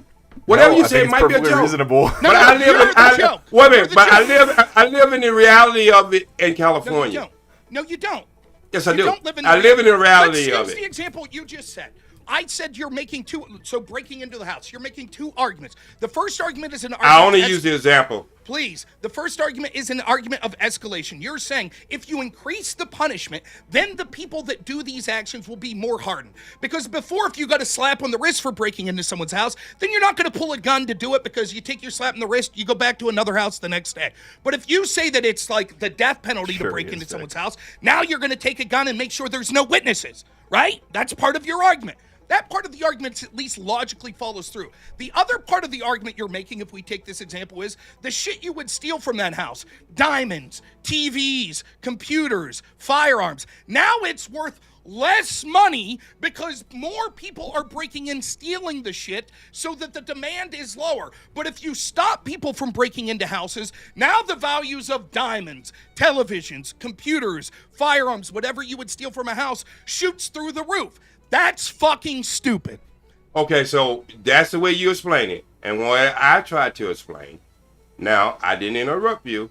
What I said is, if you got valuables in that house, all right, you only deter a person who's not willing to go through the crime. But if you got real values in the house, like art pieces, diamonds and stuff like that, that person who comes in your house is willing to kill you. Not the person who says, wait. Okay, let me finish. Not the person who just break your window and absolutely think you're not home or think you're not home, like who's just in there to rob your refrigerator, drink your beer, drink your booze. You're talking about two different kinds of criminals. And what I'm saying is, when you make things harsher, you bring mindset. That's all I'm saying. You just reiterated exactly what I said, that you're making this deterrence argument and escalation argument. That's part one. Then you're making this absurd economic argument that no one on the world agrees with. And that's why we're laughing at you. And that's good. That's you know why? Good. It's very bad. I'm telling you why it's not good. Because with all your brain power, you ain't been able to solve it yourself. What do you mean by pointing out that it's nonsense? I'm going to use my Emperor power. Rob has not been able to solve the problem. I suppose. Of his mic level being way too low. Turn your mic up, Rob. I'm going to utilize my power to boot OG to stay, but somebody donated 20 earlier to boot him. He actually said to boot Marte, but Marte cannot be booted. He's protected for the evening, so the full 20 goes to OG Ghost. So you would require, and somebody else sent another 5, so it would require 15 more if you want a full boot, or I'm sorry, if you want OG to stay. So did you upgrade your equipment, Marte? I fixed it. Yeah, So, and, very good, very good, come man. over and fix this, so And hey guys, I do want to propose a new question to the panel based on that last debate, right? Which was something I'd love to talk about what I called it. Rob, I know that probably raised your blood pressure, Before- so I put a little apology fake tweet in the private chat for faking the first tweet. And you know what? That's And oh, go ahead, Sarah. I'm sorry. For my Apologize. apologies. Also, don't speak for me, Rob. Before we kick off, and I can hand it back to Rob, and then we'll kick over to Vibe after that. Bobby Ballbags with a big 10 said, we was just joy. Shit. Yeah, what a great profile Some picture. casual that guy has racism. there. No big deal, Gary, right, guys? absolutely show the like swastika Jew hater guy on your fucking stream, but don't say PDF. Ooh. Striking it rich. Oh, with a did we five. did we crack a joke from a famous TV show of shit? No, I Like- meant the Nazi profile picture. I know the in shit thing is fine, but also Oh, that's one of them. Yeah, you know what? I think that Still you kinda fuckers, you do most of this for optics. I don't even think any of this shit offends you. I No, think I you're don't full care. of shit. I don't I think care. all you It's fuckers funny. are full of Wait, shit. hold You on, don't I'm even not get crying about offended. it. Don't You care. just want It's to racist be like, whether or not we're I'm on your offended by side. it. Superiority of feeling I offended. don't get it wrong. Right. I will see Kyle right now in front of everyone. I'm just saying, it's funny that we can't say PDF file. Gentlemen, I'm offended that you all rudely interrupted our super chat. Striking it rich with a big 5. One potential problem with the prompt is the term crime. Are we only talking about street crime, or will the death penalty extend to white collar crime? Yes, I already took my L on that. I will There's nothing wrong with the prompt. to rock out with the L's. Yeah, I think it's a good Wrongful prompt. Still. Big 10. It's fine. I hate to do it, but OG isn't first angry black man I've dropped, but I am. He got too blunt to smokes and calm his movies. Just explicit racism. Awesome Yeah. 10, Ron Reed. Great 10. Great way to spend your money, dude. How's that blatant racism? I think it's accurate. Yeah, I'm not seeing the racism. Neither am I. Did OG say anything about smoking a blunt? He was talking about. Yes, actually he did. Yes, he talked about yes. Yeah. In fact, yes. Oh, I didn't hear that. Yeah, you like apples? didn't How you hear like those fucking apples? Wait, Yes, what he did did. I didn't hear him I say didn't hear anything it. about smoking a blunt. I thought he was talking about crime and the death penalty, but That's like what I heard, everyone yeah. else on the panel was. And silly cool. duck, who let you back on Oh, no. panel? Your room Hi, is back Gerald. there. Welcome. Wow. Damn. Oh no. Oh yeah. Also the Wait, angry did he black actually man say part. something about I've fucking got- black? Angry Angry duck is black man messed part is up. also racist. And backstage, I also have Ariak, Grumpelstiltskin, and Daniel McCoy waiting patiently. Wait, real quick, so- Andrew, did he actually say something about smoking blunts? Because I did not hear that. Nobody. No, I don't know. I'm just fucking. I have no idea. I'm just talking he's just shit. gaslighting. I thought he did. I thought so. I like fucking with Duck. What do you want me to do? I like fucking with that guy. Like I mean, that gaslighting was people. funny, Yeah. but, Yeah, it was funny. It was that objectively also funny. You racist should let him comment. fight with me. You should let him fight with me. Oh, you So want it was. So it was racist then, right? So it was actually a Rachel? racist comment. I would was love it? to see a No, Rachel Wilson. no. It was, I don't yeah, think it's bro. Come on. Bro, come on. Oh, you can't describe racism when it happens. That's Yeah, so yeah. cringy, Okay, dude. Ryan. It's so Here, let cringe me ask and you a question. embarrassing. If someone was like, "Hey, Karen," to Rachel, why don't you go get yourself a fucking latte mocha or whatever? You wouldn't say that that was racist, but You're saying right, the I same wouldn't. fucking You should. shit, it's a Yeah. stereotype. That is racist, actually. Just not as bad. Ryan wouldn't say so. I won't buy Ryan, the would bullet, that no. be racist? Ryan, would that be I racist? wouldn't call it racist. I think. Yeah, Karen of could be course like not, a Ryan. Of prejudice course term. not. But that's Well, this because is the- It's never racist when it's white people, Ryan. Never racist when it's white people. All right, white people can be the victims too. I'll say that. Yeah, whatever. Well, not Ryan. Not according to Ryan. That wouldn't be I just racist. tell Not Ryan, that. right? That was that's against a white person. That's totally acceptable. It's only if Yeah, it's I towards think a black guy that's bad. I think it downplays the meaning of racism if we invert it. Yeah, like I know, that. because there has to be systemic power and institutional power plus Sort of. prejudice. Otherwise, it's not real racism. It's just some kind of prejudice, which has the Well, moral yeah, equivalency yeah, of the sure. exact same thing. Being too loud. Sort of. Well, It's also are we like Dude, going to where I think dude. Trump You still can't has say a that shit return? on YouTube, bro. You can't say that shit. cracker? You can't say it on YouTube. Not You can say kidding. crack. No way. You can say cracker on YouTube. Yes, you can. Bro, all right, I gotta No, you bail. can't. I gotta bail. No, it's a I'm stop- serious. I got a bill. I can't. You can't say that shit. You get I fucking. won't It's say an it instant anymore if ban. that's true, but yeah. It is fucking true. Okay. Is Can I it eat really? crackers? Yeah. Yes. Wow. Well, ladies You know and what? You know what? gentlemen, And by the way, not. leftists like you do this all the time. You know what the TOS is, and you I swear TOS. to God, You I swear fucking to God. TOS That's true, I did bomb not know all that. the fucking Myself. time. You I don't TOS like bomb TOS all the bomb, time, I dude. would- Wait, are Karens? Is Karen also not allowed? Can we call people Karens? Yeah, you can say Karen. That's not against the TOS. But Oh. what you What do you mean, you guys? I don't want that.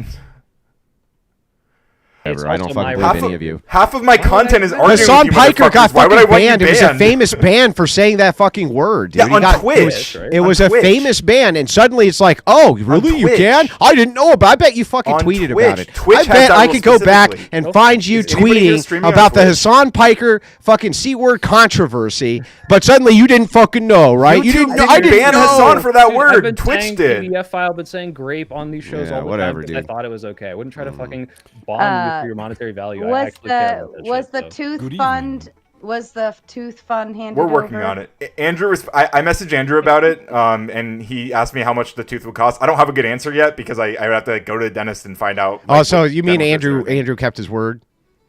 Yeah, it seems like he probably will. Yeah.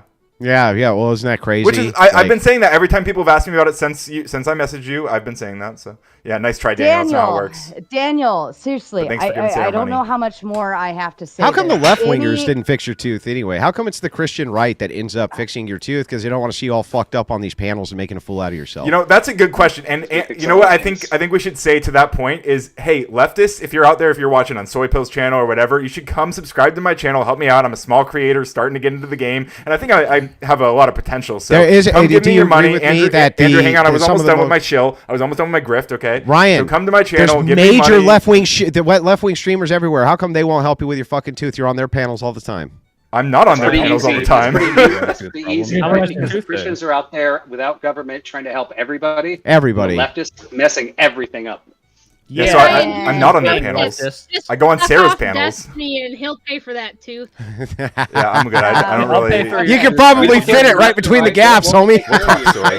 Lady and gentlemen, Daniel, let me elaborate this one more time. I don't know how many more times I can say this, but you cannot boot any of the original panelists. That's Ryan, bitch. that's Soy, that's Rachel, that's Marte, and I'm also including Andrew into this realm because he's here to support his lovely wife.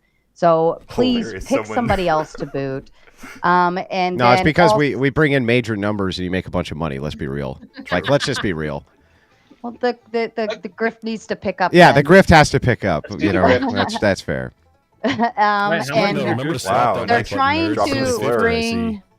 They're trying to bring Rob back, but I need to know. Oh, Grumple, you've got the boot. That's what they said in the chat. They're booting you to Hi, bring Grumple. back Mr. Rob, Mr. Noor. Where'd he go? Rob, are you still back there? I think he messaged saying he had to go. Oh, he His had to wife does go. it, man. Okay, well, Yeah. Robert Switzer, and Jeremy, one of you need to pick somebody else to bring back up then. And then Wrongful Rage sends a big 10. Why are gay guys against the death penalty? They'd have died in Sodom, I feel like and you get having it. this on Okay. screen is worse than All us, right. us talking about This crackers is or whatever. terrible. I apologize. I did not pre-read that. Usually, Wrongful Rage is okay with this stuff. I mean, I did. It was really funny. Every donation he's brought has been pretty nasty. I'll see the last guy's 5 and add 5 for Ryan. Oh my god, I don't know how many Nice more times. try, Brandon. Hey, you're making a lot of money on these fucking idiots, Sarah. I wouldn't complain about it. He only believes. Yeah, that's true. He only believes in God when he's swearing on him that he didn't know about the TOS restrictions, as if that means. Wait, Sarah, did you something. just call the Crucible crew idiots? Did I say I For swear to God? no, I'm talking about Sarah, anybody Sarah. that's not listening to what I'm saying. If you're not listening to what I'm saying, and you strategically go against it, like it's your okay. If everybody wants to just send money to boot Ryan and Soy, They're very you're more smart. than welcome. They're to so send smart all for the doing money it. I you would hate. want. I'm Trying, seething yeah. if you send Sarah money to try to boot me. I Yeah. hate it. Don't so do it, mad. please. JD Caden with the big 5. Love Andrew and Rachel. And when I love to compose an in-depth, thoughtful, and eloquent comment, but hear me out. Curious. Yeah, we was just boy riding in shoes. Daniel, Just the you know what? casual racism. We Daniel, love it, That right, one's guys? a little, Isn't it funny? Daniel. Oh, is that too much for you? I think it says more about you than me. I'll like, top of I this. don't I care. make racist jokes all the time, but it's the Not as much as we'd like. You know, I don't know. Daniel, I think if you just hung out keep with me, Andrew, you'd sending see my race. Daniel, He can't do it because send he money. didn't Problem put is my the name right. racism is Fuck the my joke name is up how as black black. people Someone are, else. you know, What, it's like, maybe. it's kind of boring Make racism. us I like a really laugh, clever funny racism, man. you know? I'm gonna Make a turn funny you back racist up, joke, Rachel. Soyfill. For Make some us reason, laugh. You gotta alley oop went- me. You gotta give me a good alley oop, Rachel, or I can't just racism off the top of my. I mean, I can, but it's got to be. You know, You I'm couldn't. a You couldn't. strong, Wait. independent woman How can over you here not? making all the jokes all by myself. Yeah. How can you not participate in? all right, here we go. All right, guys, what is it?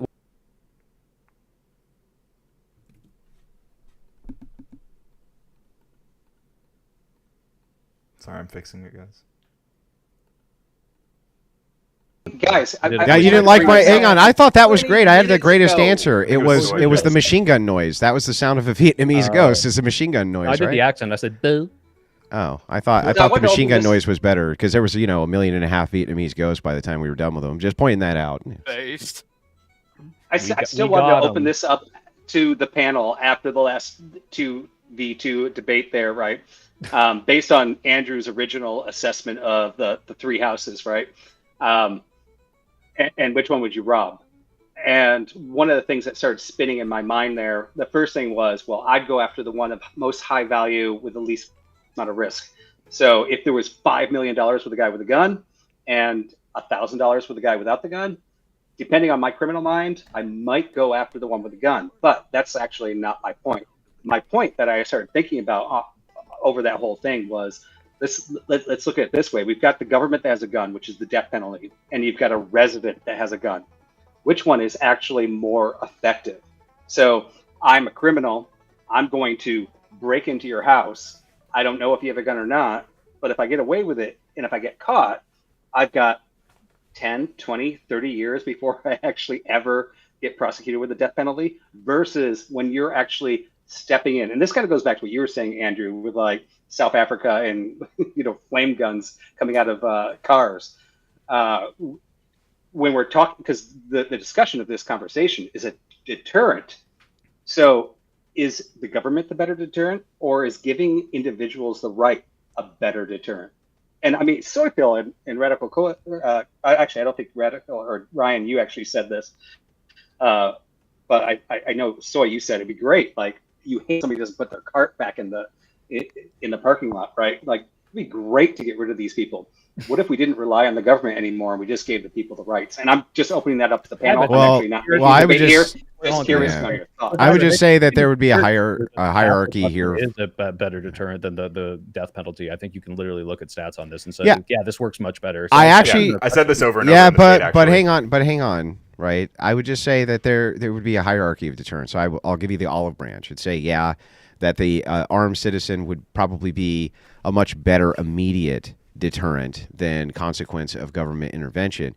But I think that both of them combined is best. That's the best deterrent, right? The idea that both arms, both the civilian arm and the law enforcement criminal prosecution arm, in this case, can work in unison. Both of those become deterrents. That way the average citizen is protected, can protect themselves. And even if they can't, somebody will be there to intervene and protect them. Both instances, I think, act as deterrents. You're just talking about the immediate deterrent versus an elongated one, but both of them act as a deterrent. So to that point, though, I think this was the contention we kept running into in the debate, was whether or not that the death penalty itself is the thing that actually serves as a deterrent, or if like a lifelong sentence without parole would be just as much of a deterrent as that long term eventually getting the death penalty. And that's kind of the thing that Rachel and Marte failed to demonstrate over and over. No, they didn't fail to demonstrate it.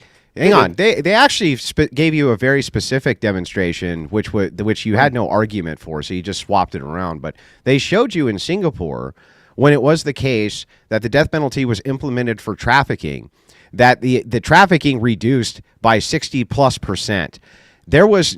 What's your argument against that, dude? Life imprisonment was not doing it. That when they put in the penalty of death, it dropped by 60%. How is that not a better deterrent? So they had Look life. to Honduras. They were giving life they were giving life without parole right before that, and then they switched to death penalty, and it changed. And it Oh went yeah, down. yeah. Life imprisonment in Singapore, especially. There was a great That's movie the only on factor this. that changed. Yeah, hang on. There's a I'll great have to see that movie on data. this. Hey, stop, Brian. I'm explaining. There was Okay, actually I a am great done. I was done. non-fictional. It's a non-fiction movie. It was great. It was about guys who got arrested in Southeast Asia for hashish. One guy ended up getting life in prison, essentially. It was, or close enough. It was 25 years, which, that's basically, most people would consider that something akin to a life sentence. And his friend who got away with it, they said that they would let this guy go if his friend came in and served the remainder of the time. That way they got both of them, right? It did act as a major deterrent. I'm not disputing that. I'm not disputing that the life sentence acted as a deterrent. It definitely did. Only arguing that when they said, hey, we're going to fucking kill you if you do this, that it drastically decreased by such a wide percentage that you can't defy that correlate now. It is the primary correlate. And so what is your argument against that? What is it? Well, my argument. No, Ryan's argument. I'm skeptical. That's the only thing that changed. So I'll have to read into it. Yeah.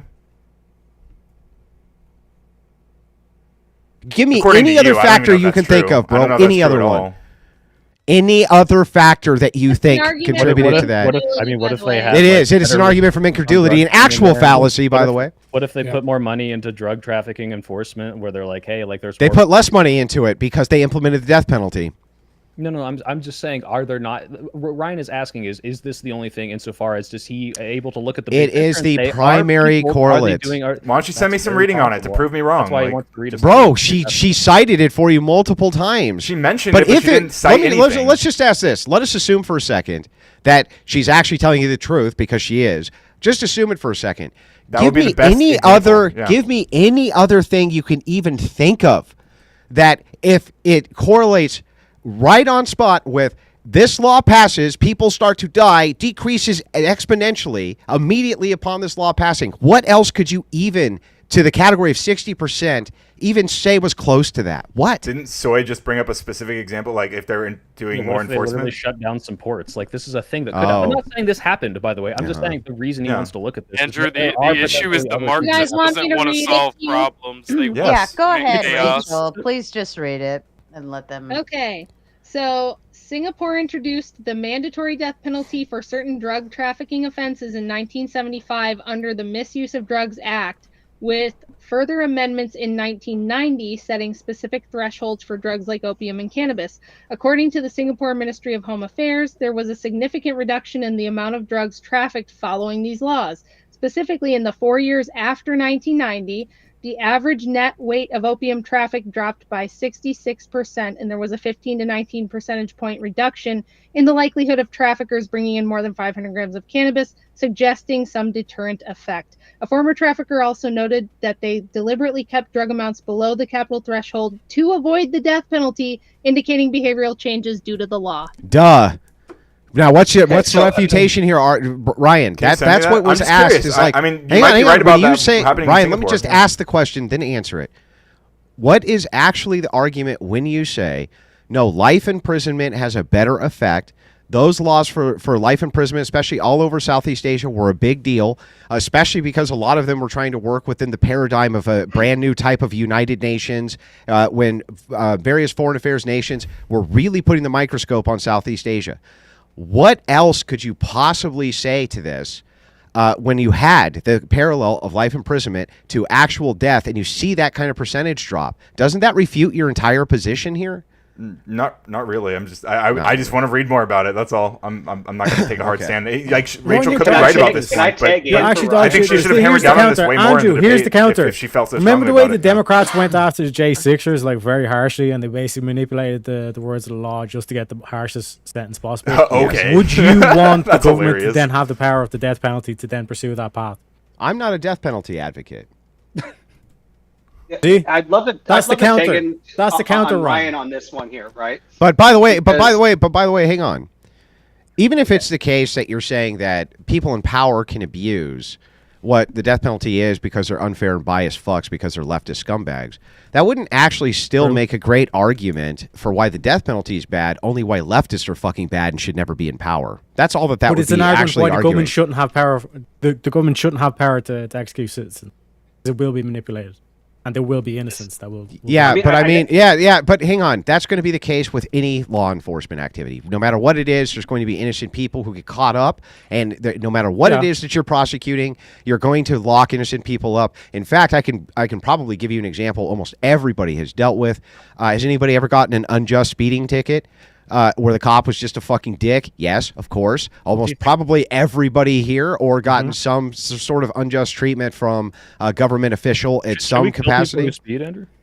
What's that? Should we kill people who speed? No, of course not. It's a civil infraction. I'm digging into the 1973. Yeah. So here, I'll respond to this. Yeah. If you're looking at the social deterrence for outcomes, right, negative versus positive outcomes, right, I would say that if people have the right to defend their businesses, the positive outcome, which would come from theft loss and the community itself feeling safe, feeling at ease, and being able to actually functionally operate in a way which made sense, that would be something that I would be trying to move society towards. If you're talking about, oh, hey, if you pull a person over and you just gun them down because they went over the fucking speed limit, that doesn't actually assist with social cohesion at all. It doesn't assist with any of these factors whatsoever. People will stop being dangerous on the road if no, they actually, well, here, yeah. So hang on. Do you agree with me that there is a distinction when you're talking about kind of a hierarchy of needs of people, especially when it comes to enforcement of law? Mm-hmm. There's going to be a distinction in which laws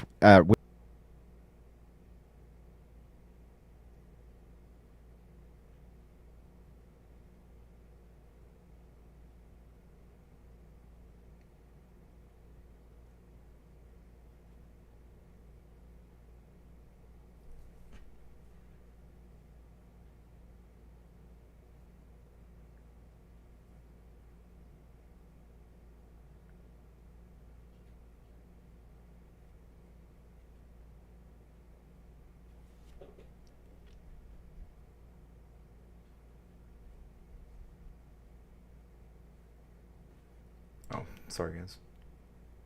Hang on. No, he's lying. Just stop. Go He's ahead. lying. Go Let me ahead. finish with it. I'm not You're lying. lying through your fucking Maybe- teeth. no, I If promise it you, was the maybe you're case, about to no, say something I'm that gonna. changed my mind, but I Okay, promise I'm whenever not you lying stop to you. talking, I'll Go refute ahead. your argument in seconds, ahead. and you'll agree with me. Okay. Do you agree that if it is the case, you're gonna interrupt in the middle of a fucking argument? Let me finish the argument. You guys were too busy talking. Yeah, like let me finish the this. argument with him. So, Who's if it is the mod here, case, Sarah? if it is the Jesus, just gonna case, doormat yourself like that? yeah. So if it is the case, dude, that Snickers bar thefts, right, led actually to a significant amount more of theft because these were not prosecuted, whereas things like speeding, for instance. These things were not deterred in the same way and they didn't have the same social ramification, then wouldn't you actually have to, by your metric, say that the Snicker bar theft was worse for the long-term In my outcomes? hypothetical, if you're saying that, if you're extending it to the idea that people not getting away with stealing Snickers bar are now going to escalate this to stealing more, then yeah, maybe I would change. No, it's not that they're escalating it to stealing more, so they're setting a normative standard that this is okay behavior. Right. And so that does escalate. If it was the normative that everyone was totally okay with stealing Snickers bar, I think the monetary damage to everyone would be very, very minimal, versus I think the deaths that would result from everyone not being prosecuted for speeding would be much worse. Yeah, so what? That actually doesn't I want refute less my death point or versus- argument at all. Because I think I would prefer Andrew- fewer people to Andrew- die. How does that Snickers refute my argument, dude? Do you not understand that I'm saying I would prefer fewer people to die than fewer Snickers bar to be stolen? Yeah, but that wouldn't be the ramification of that. If it is the Everyone's case, okay with speeding and no one gives a shit about the speed limit and everyone's just fucking around and there's Like more the damage Autobahn? and more crashes. You mean like the Autobahn? is legal and actually it's yeah, so you're just saying all you're doing is making a case that we should get rid of speed limits. You're not making a case that we should kill people. You're making the case that we should just get rid of speed limits. in Germany. Yeah, what Andrew's saying is he's sticking to the That's prompt. such a bad argument, dude. He's sticking to the prompt. Right. I understand, but I'm telling you that Germany has a much higher standard of training for people on the highways.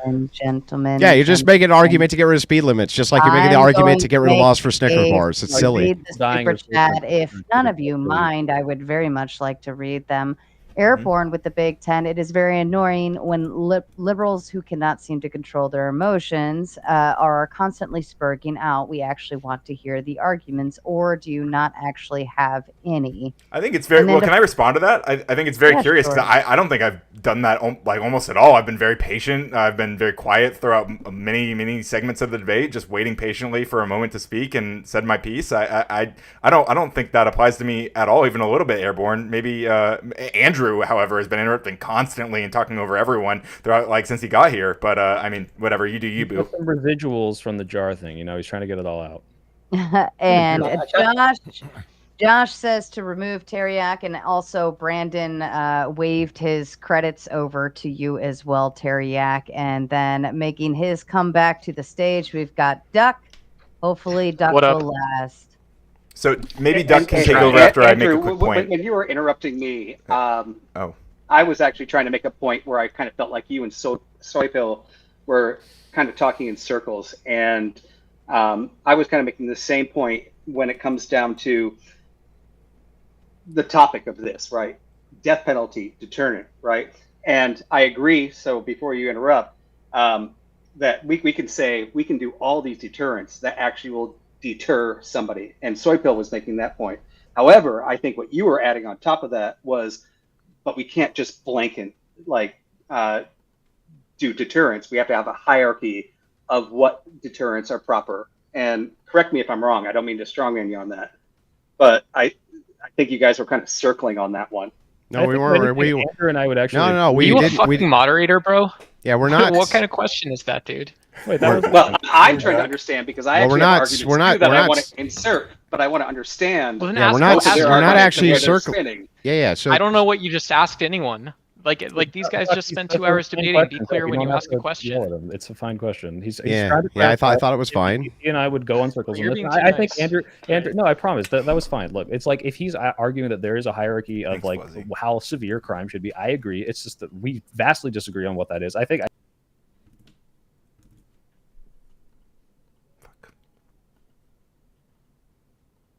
Where I might even agree with that, but yeah, I don't think that we should be killing everyone for anything, and I think there should be, as far as I can tell, no death penalty for most of these crimes. It doesn't. The problem is that when we go to the logical conclusion, right, his arguments actually become, at least that argument did, that we should abolish speed limits, just like we should abolish any problem with people stealing Snickers bars. That would be more optimal in whatever the social order is that he's talking about. Well, that's where your argument ended up landing. And why you think I think that? Because I don't think that, but you think I think that, and I'm curious why. Like, do I think that you think that I think that you think that?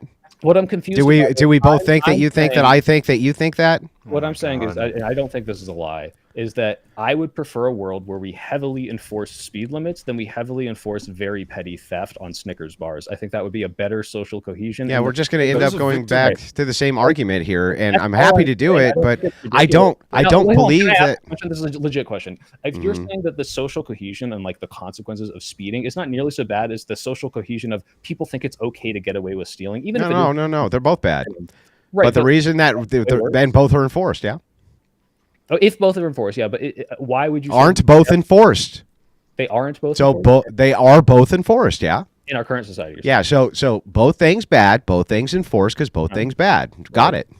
No, I'm saying one is worse. I think speeding is worse than stealing a Snickers. Yeah, but I mean, when you say worse, you're talking about the standard outcome that speeding right now, right, kills more people. Even though you have the idea that there's a utility that most people have to drive a vehicle, right? There's nothing that you can do about that. Therefore, because more people engage in activity, there's going to be more death. However, you can't really correlate this to a Snickers bar where everybody has to buy Snickers bar or can't get to fucking work, things like this. It could be the fact that if people were stealing those in mass, that led to more death than stealing, yeah? Or than speeding, correct? How would it lead to more death? Okay, so if you have no swimming pool, what are do your chances go up or down of dying in a swimming pool? How does Answer the question, bro. not enforcing Answer the question. death is Answer like- the question. You're not answering my question. I don't understand your question. If you Bro, had a, okay, if you don't have a swimming pool in your backyard, do your chances of dying in a swimming pool increase or decrease? Zero, yeah, that's zero. You can't die. Well, so it decreases. Well, it doesn't decrease. It's zero. No, it's not zero. You could still drown in a swimming pool, couldn't you? Just not your chances of drowning in one general, decrease, okay, right? Yes, it is less likely if there's no swimming pool. I understand. Yeah, correct. So if everybody drives, your chances of there being fatalities due to speeding is going to increase, right?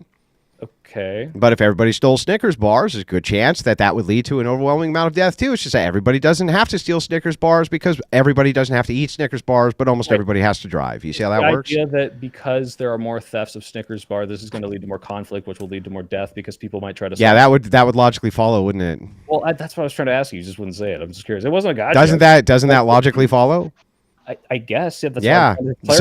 So this is the point. It's like I don't think that if everyone stole yeah. Snickers bars, that would cause more deaths than everyone speeding. Yeah, and I also think it would escalate into worse things than what speeding infractions would. At the very beginning, No, it's a both and, not an either or. It's extending this to worse things happening. Yeah, it's but both and, not either or. Hypothetical, I was asking is which of these laws would you rather enforce? And I said I'd rather make sure that everyone goes the like speed in a vacuum. Yes, that's what. Yeah, if you're just asking within the confines of a vacuum, because almost everybody fucking drives, then sure, I could say that the civil infraction would be a more important social enforcement code than people stealing Snickers bars in a vacuum.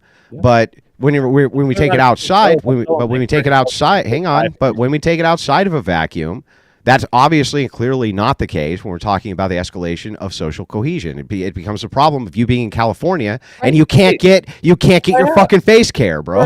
Right, and exactly. This is what I asked. I was like, if your argument is the people not enforcing the speeding is probably not as big as a social norm violation than people thinking it's okay to steal. That's why I was like, yeah, outside of that vacuum, I actually do agree with you. Yeah. That stealing escalating is going to lead to people to doing worse things, and it's going to break down the social cohesion more than agreed because everyone fucking speeds. Okay, yep, cool. I agree. Clarify that. I think we agreed. We could have gotten through that faster if you didn't think I was trying to get you. Okay, I didn't think you were trying to get me. I just thought that what you were saying didn't logically follow.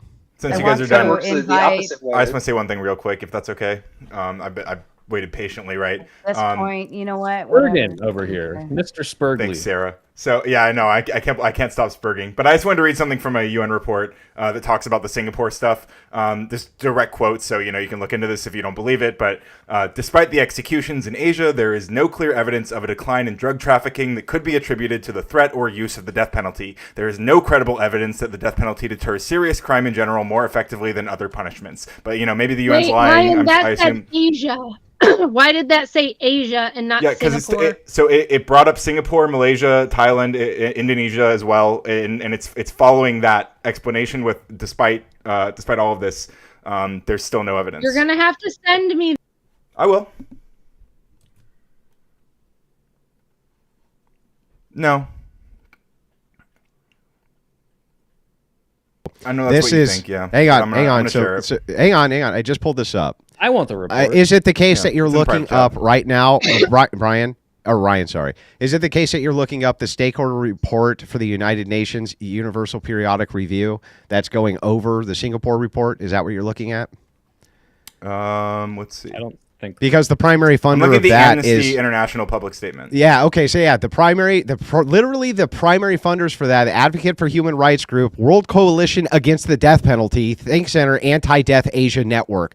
All of these, which are completely biased NGO think tanks, you fucking disingenuous fucking fucker. Well, you think you can disingenuous fucking fucker, dude. Yeah, I'm not quite as convinced that you can just dismiss these because of that. But I mean, oh yeah, you're just not quite convinced. That's fine. You can throw them out. You're not quite convinced that the external reports, which aren't funded by fucking worldwide global NGOs, you're saying the they're global lying NGOs, we should believe them, but not the unbiased reports. Can you just say that you think they're lying? Can you tell me that for sure?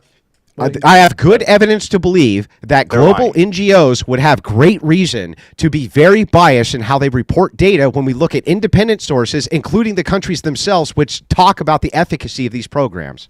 And apparently Singapore has not provided No, the countries themselves would be less biased. They would be less biased. If it wasn't working, they would want to change policy. That's how they stay elected. Singapore has not provided good data on this. I was in the Philippines when the Duterte took over, and he's under a lot of scrutiny for his hardcore stance on drugs. And he wasn't just killing the drug lords, he was killing the users. And the rest of the world was against him. Now, I'm not actually going on reports on this, so I'll honestly say I don't have a report for this. I was living there during this time. Every citizen there was applauding, so happy. They were. It's very popular. They felt more safe. 95% popular. Yeah, That I mean, doesn't in the country, it affect was. the claim, though. They just were like, I've never felt more safe in my life. Everybody, I get in the It would cab, be I'm like, popular here too. If you went to where all these flash mobs are, and you had like an emperor of the United States, let's say in this case Emperor Trump, God Emperor Which is Trump very, very of the likely to United happen. States. Let's just say, hang on, let's just say hypothetically you did, and he was like, look, when a flash mob shows up in your fucking store, you have a civil duty to open fire, right? The whole fucking world, the whole United States would be like fucking clapping. They'd be cheering in the street, and guess what? There wouldn't be any more fucking flash mobs. Guarantee it. I'll say Done. that, Andrew. I'll say this: I would not cry if people started doing that to this flash mob. Yeah, I wouldn't be upset about it. I would not be. But it is kind of part of the point of the prompt, right? Deterrent, right? It is the deterrent when, even if it's properly or not properly implemented, and a lot of people would debate whether Duterte properly implemented that, it did deter things and it changed things.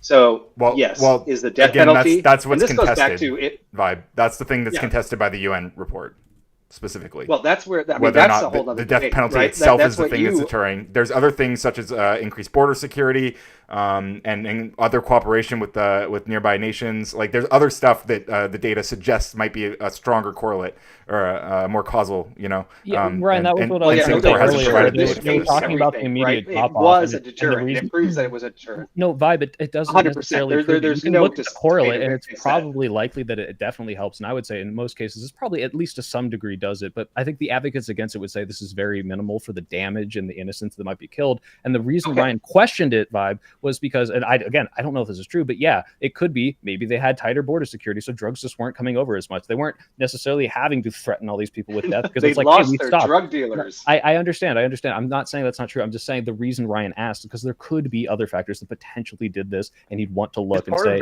I can't just look at the number and a thing happened and know. Like I can look at so many things that happened terribly in this country and say, hey, look, it's the time that Ronald Reagan was president. And even though I truly do think it was him, I would specifically have to look at the policy and know for a fact that those policies are what did this, and look at a study for that. So I mentioned better real quick, Vibe. I'll let you go. I promise. Hold on, really quickly. Do you Because I think looked that at the part of numbers in border the United security States on the is death penalty, and I actually do not think they actually deter crime here. The death Do you penalty. think that part of border security is The way that we enforcing, do it the here, death penalty no, I do against not drug think we do it traffickers? effectively, and I do not think it's a deterrent. I'm also I kind agree. of with Andrew that I don't actually believe in the death penalty either. One, because I am a Christian, but also on top of that, I don't like that the government should ever have the capability of killing its own citizens. But that's A a lot whole of other ways debate. Well, I don't and that's care not about that part of the part. problem. That's crazy. Yeah, that's Also, crazy. it is a Prisons are Christian. The definitely death actually penalty is a supporting Christian behavior. thing. Death Yeah, I mean- penalty is. I'm trying to stick to the Where would prompt. we be if the death penalty was more public? Like, for instance, the public hangings. You know what I mean? Where it No, was it right should be. there in front of you. Our founders were very specific about this, that public execution created public spectacle, and that would create demand for the public spectacle. If you create demand for the public spectacle, then you would see bias in persecution, prosecution, Sure. in order to meet the demand for public execution. They were heavily relying on Rome for this idea of the Colosseum, the idea of the spectacle, where then you could create these spectacles by utilizing a mode against the citizenry to prosecute them for crimes they may not have been actually guilty of, in order to create this like public spectacle for people. They were totally against it. In fact, that was almost universally agreed on by And both so sides, besides- Federalist and anti-Federalist. So besides that, and there definitely is still bias, especially racial bias in terms of death penalty. But as I was saying about Singapore, there's the other factors that were increased. There is also that. So better border security, regional law enforcement cooperation, and shifts in trafficking routes specifically to avoid Singapore. These are all things that also contributed to those lower rates. The Singapore government, the primary thing that reduced this, and the primary correlate that we can look at, because those things that you're talking about, those were not policies. They were implemented over short periods of time and then shifted. This policy stayed in effect for almost like 60 years or something. We can track this correlate better than any of those, bro. I'm looking at the Singapore report. Even happened from in the 90s, right, where they started doing death penalty for all these no, drug that offenses? okay. It started before that, but Yes. then they introduced more reforms that actually like solidified it, and they started actually enforcing it, and that's when the big change happened. Yeah, and what I'm saying is that change was likely more attributed to these other things, and you're You saying saw well, the the Singapore change- government said it wasn't, but like Nope, you again, see- the UN you reports see have the said change Singapore happening hasn't. even I'm sorry, before the 90s, Ryan. I'm not allowed to finish a single fucking sentence. So Oh, yeah. you are. I'm sorry. Go ahead. I didn't mean to cut you off. I was just correcting you. I'm like, no, this change actually did happen even before then. So like I'm looking at the again, report. I'm not saying the change did. So I'm saying the change mostly, like that's why we're pointing to the 90s when this specific policy was implemented. You're pointing to that and saying this was when the biggest change happened. So because you're trying to demonstrate that the death penalty was the biggest cause. No, that's incorrect. I'm Okay. showing that the correlate even before then was there. It's just that when it was enforced heavily, then you saw it actually have the most effect. But the correlate always stayed constant. It was always effective. It just became really effective to the point where, like, you know, your anti-death penalty watch NGO special operations group couldn't come in and be like, well, I don't, 60%'s a lot. You know, they couldn't be like, well. What I know is that Singapore doesn't seem to have provided any credible data to make this case. So, I mean, How do you know? You haven't read any of it, you liar. You haven't I read a was single looking thing. at that report. That specific report says that. The report, it's hundreds of fucking pages. You didn't read it, Wait, Ryan. the one I put up is 2 pages. No, that's the refutation. The actual report from Singapore itself, that when they go in depth, is hundreds of pages long. You didn't fucking read it. Well, I didn't say I read fucking Singapore's report. I said I'm talking about the UN one, so don't call me a fucking liar. Yeah, dude, come on, bro. Oh, the UN, really? Oh, the UN. Oh, yeah, the fucking UN. Yeah, it's way more reliable than you motherfuckers. Do you remember what the fucking? Oh, yeah, UN you remember said what about they did the during UN? COVID? Yeah, they were real fucking Yeah. reliable, bro. Yeah, even that. Yeah, then as well. Also more They reliable. weren't than you guys. reliable. They weren't reliable. Consistently more reliable than you guys. Wait, what did the you UN know. during COVID that we didn't like?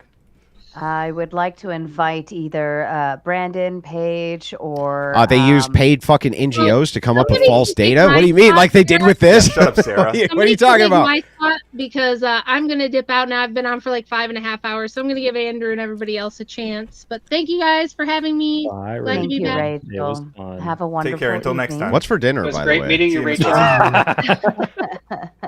Dinner. I've got your dinner. That's what I'm gonna go do. Actually, it's salmon. So Ooh, I like salmon. Yes. All right, I'll be there A good fish. in 4.5 hours.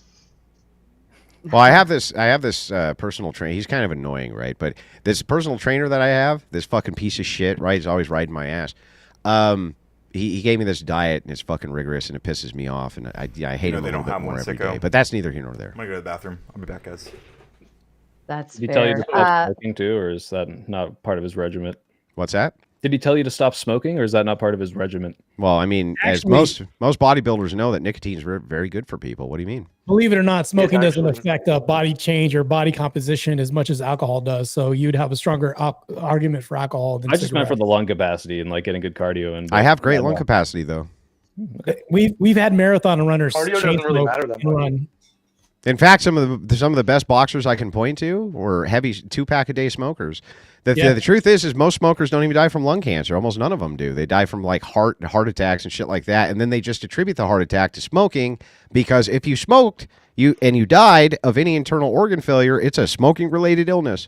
But almost no smokers get lung cancer, just so you know. Yeah, no, I know that.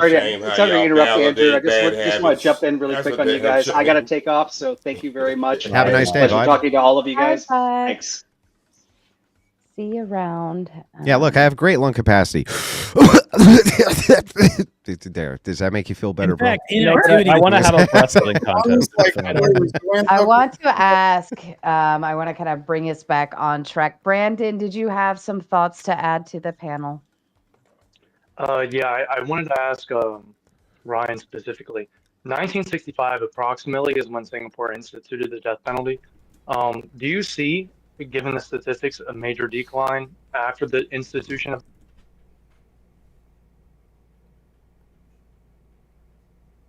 in the rate at which people commit crimes? Like, where's the correlation here that you're trying to study? Wait, are you? Because I'm just a little bit lost from the. Who are you asking this question to? Yeah, I'm a little confused by that. Ryan. So I think I'm there saying was if a the drop. death penalty was instituted in 1965 in Singapore, right? You would start to see a decline in crime, right? Overall crime, especially heavy crime, right? That the death penalty would be instituted for things like murder, rape, shit like that. So when it comes to that, right, the 1990s is when the death penalty started to be relaxed. Do you actually see that in the data that you're looking at, that there's a correlation between when it's not as much enforced? Wait a minute. I thought And in the 90s was when... lowering of the crime. So Yeah, I yeah, didn't. so- Okay, so I'm. First of all, I'm going to say I didn't dig into Singapore I'm saying? a ton specifically before this, so I'm kind of learning about this on the fly. But my understanding, based on what I was hearing, is that the 90s is when they started using it way more. Way more? Like they started like yeah, like up Or was until the that 90s point the it was. peak, and then they started to loosen it up after that? I'm just trying to follow along with whatever you were quoting earlier. He was talking about a UN report, a refutation UN report, which was set up by a the bunch Amnesty of NGOs. International public statement. I posted it in the back chat. You can look into that. That's probably better than, okay, I than got asking you. me Yeah, about it. I'll check that out. Is Yeah. looking through that. I'll shut up at this point. Yeah, maybe he someone else. wasn't sourcing Singapore's data or government data. He was sourcing UN data, Well, which Andrew, is funded, please which is post funded the by Singapore NGOs. data too. Since you seem to be super familiar with it, please post Marte that one. already put it in the chat, I believe, or Rachel did. I don't see it Yeah, anywhere. it's already placed in the chat. You can go ahead and check. So Where? I don't see it. Do you trust Well, Singapore? like data Ryan, or, are you seriously like? Because you American seem to be the data? only one that's saying that like the death penalty wouldn't be a deterrent. That like Well, me escalating and the punishment UN wouldn't be a deterrent. and me and the UN are saying that. But Yeah, but like you do realize that like that's not even the counter that you need to go, because the way you flip it is to say, yeah, well, technically if we replaced all the airbags with machetes in cars, that would effectively eliminate all speeding, but we wouldn't do it because it's impractical. Actually, Soy Pill tried to make this argument. This is my argument, Yeah, Yeah, but that's so what I'm saying. what I was They saying- can't yeah, win yeah, the yeah, prompt. the counter the prompt that I would is, make- is that's why Ryan's acting like an idiot at the moment, saying, well, technically, you no, think it I am. wouldn't At the increase moment, You're what do you actually mean not at the following. moment? Oh, well, In yeah, Ryan- that in is his Ryan's shit. defense- Like, in yeah, Ryan's yeah. defense, Yeah. I mean, again, I haven't specifically looked at this UN report, and I don't know which is more credible, Singapore or NGO. But apparently, there is at least some contestation of it. But it There's could some be- contestation of every data. Right, Almost all yeah. raw data sets Well, are that right, way. Andrew, Yeah, it but Andrew could be uses that like to the dismiss flat anything that Earth disagrees debate, with him. but you can't just dismiss it just because it's contested. You have to. no say, one okay, posted the which Singapore reasons stuff I in the think back. You guys are lying about that. The Singapore data is not in the back, by the way. Yeah, but Ryan, I'm pretty even just as confident a earlier in simple- the debate they did actually post Well, that. I mean, Ryan. why don't you scroll? You can look in the private chat also. Like, we both have access to it, right? Well, how far back does the private chat go, though? It doesn't Does go. it go to I the mean, very up beginning? until 9:51 p.m. Okay, I can well, I was see pretty it. confident I that can they see everything. did. Andrew, when you I look mean, at they like didn't. CDC studies that say like smoking increases the likelihood of lung cancer and heart, like, do you not believe those, or you just don't think it's big enough to care? Well, I think so. Here's the thing that's interesting, right? Especially when it comes to medical studies or sociological studies, both of them are affected the most by the replication crisis, especially medical. But sociology is even worse, right? And the reason is because of the data sets and the biases which go into these, and they can't replicate most of these studies. And what's really interesting on the anti-smoking stuff, the anti-smoking campaign, is one of the things that they left out, the anti-smokers did, is the appetite depressant aspect. So if you go back and you look at the 1950s and 60s, for instance, when people were heavy smokers, you'll also note that they were in much better shape. Not eating as much, right? Because They were not eating as much because nicotine's why an they had to lie appetite about suppressor. putting in the bag. And It's so smoking weird. also No assisted one had with to lie calming the about nerves. that. It was a great mental health kind of coping mechanism for a lot of people. So it is true that there's massive health ramifications. I'm not disputing that. Okay. There's enough scientific rigor there to point that out. But everything is a give and take. Every type of drug, taking ibuprofen is a give and take. So same thing with bodybuilders. I've noticed that bodybuilders will take hormone replacement therapy. Oftentimes that's a give and take, or steroids can be a give and take as well. But Marte, they can are end you up. natty? Are you natty, Marte? I don't believe anybody in the league is natty, to be honest with you. I So- appreciate the honesty, but Yeah, yeah, I so- agree with you, but- Andrew, but- I think the cigarettes are probably more damaging than just eating less. Even though I would agree that I think that suppressing your obesity appetite- kills way more people than smoking. It does. It's way worse. All right, I would It agree does. with that, but I don't think you Inactivity is need the worst cigarettes to disease not we have be in America right I now. think that hang on. I think that Neither cigarettes one. is an appetite suppressant when you look at the data. No, it it's, is. That's. It's. you're I mean, it's correct. Yeah, yeah. overwhelmingly an appetite suppressant, and it's Yes. super helpful for people because what do people do when they get bored?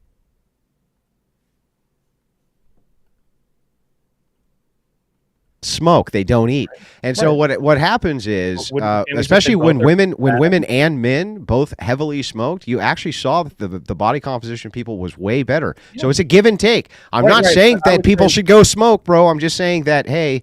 I always take things in context of how they actually apply socially. Sure. I think you should just eat less when use self-control, or drink caffeine instead of smoking cigarettes. Yeah, but caffeine though is way worse for you. Than not only that. The caffeine, it induces headaches. It has way more negative side effects for people generally than smoking does on the short term. Yeah. It's also way more easy to OD on caffeine and get the jitters and things like that than it is to smoke too many fucking cigarettes, bro. How do you explain the overweight people who are smokers? Because I feel like I see a lot more people who are that they would be way fatter. Yeah, they would. They put sugar in cigarettes. Okay, they would be way fatter. So. They put sugar in cigarettes. That's what he don't want to tell you. They got so many other chemicals, not the same cigarettes you were smoking in the 60s. Yeah, wait. Okay. What do you mean, man? Like Philip Morris always added additives. They added worse additives. Philip Morris added worse additives in the past than they do now. Okay, so there's over 600 some additives in cigarettes now. What? There's over 600 some additives in cigarettes. There used to be more. They used to use industrial fucking waste in the shit, dude. I understand you would say that. They used to lace fucking cigarettes with cocaine. Like, what do you mean? Wait a minute. Hey, this is how you when you have a conversation with. Are you saying that people are fat? I would like to interrupt all of you because Jungle F has sent a nice, kind 100 and says, "Shit. You definitely should know that the Crucible crew are in a galaxy far, far away from the idiocy realm. Idiocy realm. Sorry, I was thinking idiocracy. Idiocy realm. Keep cooking, Andrew. Unleash the federal stand your ground campaign." Yeah, so anyway, I'm not even like giving shit to coffee drinkers or something like this. You know what I mean? But here's the thing. When you mix coffee and cigarettes, oh man, it's just so great. You know, it's just fucking fantastic. It's like you can't even describe. Like the thing that hurt me the most. I prefer a white monster and a weed pen. Personally, yeah, when I was trying to quit smoking, was that morning cup of coffee without the cigarette. I didn't even want to be alive anymore without that. That was the greatest fucking thing ever, dude. Have anybody ever been around a crystal head who validates their drug use? I will acknowledge the coffee and the cigarette, like they absolutely 110% went hand in hand, and that was the hardest thing for me. Like obviously I didn't give up coffee, but like not having the cigarette with that coffee, it was just like, so what is missing here? Something isn't right. And by the way, when you say this stupid shit like validate the drug use, it's like, okay, well, you probably validate that you fucking eat donuts. You know what I mean? Sugar is highly addictive, and it's fucking way worse for you, I think, than nicotine is. Hey, you were wrong about the blunt, and you were wrong about this shit too. I wasn't wrong about the blunts. I was making a joke, bro. No. But I'm 66 years old. I'm faster than you. I can play any sports better than you. I can run faster than you, and you damn sure can do a couple steps better than me. Well, okay? Hey, listen, when you have an entire life running the opposite direction of police officers, you tend to get very good at that shit. You probably need to Google me before you started making that joke. You probably need to Google me before you start making that joke. Were you born on parole? See, no, you probably need to Google me. Andrew, see, you say like I was you born with a white sheet over your head? He's going to start training Andrew to start boxing. Well, the thing is, like when people want to take personal shots, I think it's fine, but just don't get mad if I take them back. You took a personal shot at me, and I took it well. Bro, I made a joke, and it was an obvious I'm making a joke. You're not making a fucking joke. Yes, I am. It's just no, not funny do you legitimately believe that you're better at all that stuff than me? No, I know I am. Then it's not a fucking joke, stupid. It's not, but I know I am. It's a joke that you're It's not. not a joke. What do you mean? It's a joke that what you're made not. my joke funny is that it wasn't true. That's what made it funny. That's what made it You were good. explaining your jokes.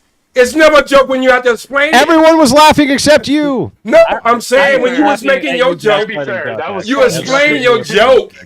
It's not a joke. Bro, I have to explain it to you. Everyone else was laughing. No, you was explaining to the panel that you was making No, a just joke. to you. Just to you. You're still laughing. They're still fucking laughing, bro. Hey, I said earlier, you explained your own joke. Jay, to be fair, he didn't have to explain it to me, and I had to laugh so hard. No, I'm not talking about that joke. I was talking about the joke. No, look. I was talking about the joke he explained earlier. Which one?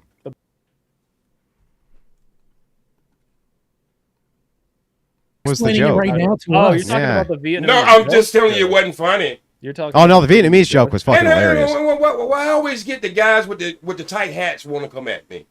I'm not Okay, What here, is this, dude. a hot tie Here, hat does crew? that make you feel No, not better? you, Do you not- want to like Andrew, do? I'm Can not we do talking it about now? you. Like what? Andrew, What? Andrew, Does I'm this not make you talking- feel better that there's no Andrew, hat on now? Andrew, I'm not Okay, talking- no tight hats, bro. Let's do Hey, this. Hey, Andrew, I wasn't talking about you. I'm talking about all your bringing sidekicks. hairlines into this, bro. Hey, I'm talking about your Please, sidekicks. please, I'm talking about your no. sidekick. Don't make I'm it talking about your tough. sidekick. Look, I'm my talking about hat's your off right sidekick. now. You know what you we have can't the do better than me? The hair. You What? can't do the hair better than me. Yes, I can. Wait, No what? way. Oh, Why come am I in on, the dude. back? Come No on. way. Come on. I just No cut it off. way. Come on. And look, back? look, Ray, Yeah, Rayless, you should be suing your barber. Why? Why? I didn't get Look at that fucking haircut. What are you talking about? I know you didn't pay for that. Not at all. Rayless, I want to know. Would you be? That's just No, mean. I'm You know, it's not- just mean spirited now. It's No, just it's mean not. spirited. Wait, Oh, Andrew, now it's I heard you, weird. Andrew. I heard you worse. I heard you worse. Andrew, come on now. I'm not upset, dude. I just Hey, Andrew, it's just if you mean left- spirited now, you know. Andrew, if you left the barber looking like that, you know damn well you would probably shoot him or fire Well, I him. fuck or my something. barber, so that's I hope your barber's a woman. what's my wife? Yeah. So Okay. Oh, Please oh, let me he- know oh, that now.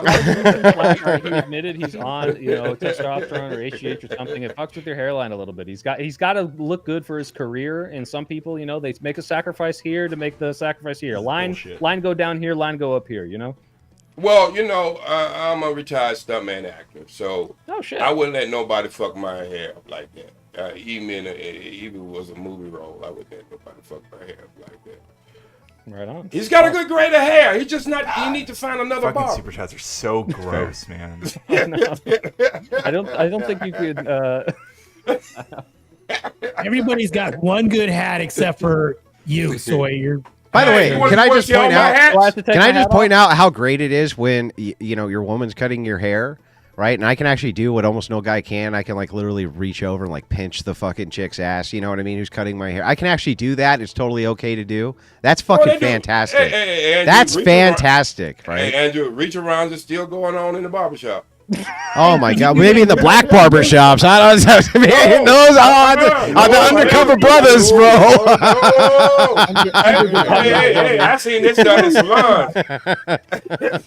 And Josh Dowling in with the Big Ten. Andrew, smoking is bad for your health. You see, but Kenny- you see why these guys, these liberals, are all fucking uptight and shit. Like this guy's cool. He's When have I ever just been kicking uptight? back and having a good time, dude. When have I Like ever you been guys are so uptight? fucking You're uptight. the only one who yelled at anyone for Well, saying maybe it's not. fair. Maybe not you, Ryan. At least. Ryan. At least. Yeah, Ryan. Yeah, Ryan. You're making us libs look bad. Why can't You you, are, be a little Ryan. more cool? You with just the can't word help retard? yourself. I'm gonna But call bad cutting jokes, I certain don't know. things, oh god, but cutting certain things off and pretending to be a woman is perfectly healthy lefty logic. Like that. It's a cringe joke. Thank you, Just Josh. blatant transphobia. Who cares? It's not transphobic Well, enough. that is a good question, though, right? So if we're going to shame Andrew for smoking, right, saying it's bad for your health, so on and so forth, then would the What same about be people getting applied? sex changes or whatever? I to- don't think that would sex that changes same increase your question- your likelihood of heart attacks or lung cancer. And I No, would you're agree. talking about removing an appendage and damaging yourself, or Does it cause death or long term harm? I don't think disfiguring so. yourself is a whole lot different. By the way, I would say this. I'll concede this. I'd rather chain smoke than cut off my dick, but I think it's probably healthier to cut your dick off in the long run. I don't think so. You know what? You know what's I don't interesting? think so either. When I look at the Depends stats how on old this you too, are. men who exercise regularly and smoke almost never have any negative side effects from smoking. Almost never. It's actually true. The studies Yeah. show that too. Isn't that fucking wild? Maybe it is true. If you look at the thing which affects Americans the most, besides obesity for death and the relationship between it, it's sedentary behavior. So sedentary behavior and obesity, those are the two big ones. Killing ourselves. Isn't this awful? Yeah, but look at Oh, depression yeah, of actually, removing your penis. Yeah, if you're talking about killing yourself, yeah. In regards to self-unaliving, that's one of the highest rates. I'm sorry, one of the rates of unalivement for men, specifically 18 to 40. Would you say that this is a good thing or a bad thing, Soy Phil? what a good thing or a bad thing? Men killing themselves? Good thing or a bad thing? Yes, man. Yeah, males specifically. Males. No, I Do you think that's he's awful. really going to say it's a good thing? Why? Yeah, wait. So how is that even a question? What are you talking about? I don't know. Yeah. So when it comes down, okay, great. So do you think that transitioning, cutting your penis off, right, is gonna put you at a higher rate of unaliving, self-unaliving? So I actually did read a study recently that showed that the suicidality went down, but the actual suicide rate didn't go down. But it didn't go up either. And as far as I can tell so far, I've yet to see a study that shows that it turns out all these people it makes it even fucking worse. They all regret it. If you could show me that, I would change my mind, but I don't think Okay, I'll show you that. I can show that. All right. Sure, post it in the private chat. Like Okay. the Singapore one that no one ever posted. I will look it up and find it. It's been a while since I looked into this stuff, but according to like the actual, I forget the big trans organization that like globally puts out these studies, they argue that when it comes to gender dysphoria people that are pushed into these gender dysphoric clinics, etc., depending on the study, it's anywhere from 80% to 97% of the kids that are put through that end up identifying with their sex assigned at birth if they are not given hormone treatment. However, the numbers let me finish, Ryan. Okay. The numbers once they are given these treatments end up being something like over 90% don't transition back. Now this means that there's one of two possibilities. Possibility one would be that unlike every other medication that we have where we could see doctors, particularly when it comes to children, overly prescribed like Ritalin for children, they are remarkably accurate and they're only prescribing these sort of puberty blockers for people that are actually the legitimate trans one. Or marker two would be there is something about these hormone blockers and the medical transition that means that people are almost never able to come back from them, which would make sense because if you never go through puberty, why would you then identify with your sex assigned at puberty, particularly if you've already made that decision with your family when you were 9, 10, 11, 12 years old, Rob, that this you has nothing identify to as do the with other. the higher likelihood of suicide, which is Sure it does, because if you're making people, let me finish last point, because if you're making people more trans and trans suicidalities through the roof, then yes, by giving them those treatments, you made them more likely to be trans and kill themselves. Right, but does the study show that they were more likely to kill themselves post-transitioning, or are you just conflating the concept that when people are trans, there's a higher likelihood of wanting to commit suicide, and by not being trans before, now they become part of that, 40% statistic or whatever? Like, I don't think that's what the study showed. But if it is, two things. That conflation. Wait, before you do two more things, can I respond to one thing you said? Like, sure. I think you and Soy need to work off each other. You're almost half a debater each, so let's give you a chance. That's adorable, Rob. I've gone up against you and Andrew for 4 hours, and both of you you were praising me at the end of it, but you just don't remember because you're getting old. But besides the point, for me, it was just Tuesday. Yeah, that's fine. But Ryan, I have trouble believing that I ever praised you. Yeah. Go watch. There's a short on my channel. It's absolutely hilarious. You should check it out. I tagged you in it. But anyway, like you dismissed this point really quickly, Rob. But like it does sound like they are actually really good at identifying who actually has gender dysphoria. Like it seems like they're accurately. What's your proof of that? What's your proof? What's your proof that like that's what you said is one of the cases, right? You said that's one possibility, and you're I said that there are two. I said there are two possibilities. Yeah. We could get into the details of this. I offered one rebuttal already, which you didn't respond to. So I'm you've saying given that no one proof. that one's more intuitive. That one makes more sense. Let me finish. Now, here's what happened. I said there are two possibilities. Right, I said that it is clear to me that the one possibility is more likely. I gave an evidence of it. I said one because we could see when it came to. Did you listen? He posted. What did you steal, man? What do you think? You never post any of this shit. I want to see it. I never post. Okay, I'll post the studies. I'll find them and send them to you. But did you hear me make an argument? Yes or I heard no? you talk about Ritalin. Or were you too busy going, I can't wait to say something. I heard you talk about Ritalin. Is that what you're referring to? Please shut up. I can't wait to say something. What I said was, bro, you said like 5 arguments, and I respond to one specific thing, and you're like, oh, you weren't even listening. Like, I outlined a logical chain for the one argument I was making, which is when we put people on puberty blockers when they're children, it's more likely that they then they trans the rest of their life. Which makes sense because it likely means that we're identifying that these are the ones who actually have gender dysphoria. I said there are two possibilities that the doctors are remarkably accurate, and this seems to be the only medication when it comes to children where they're that accurate.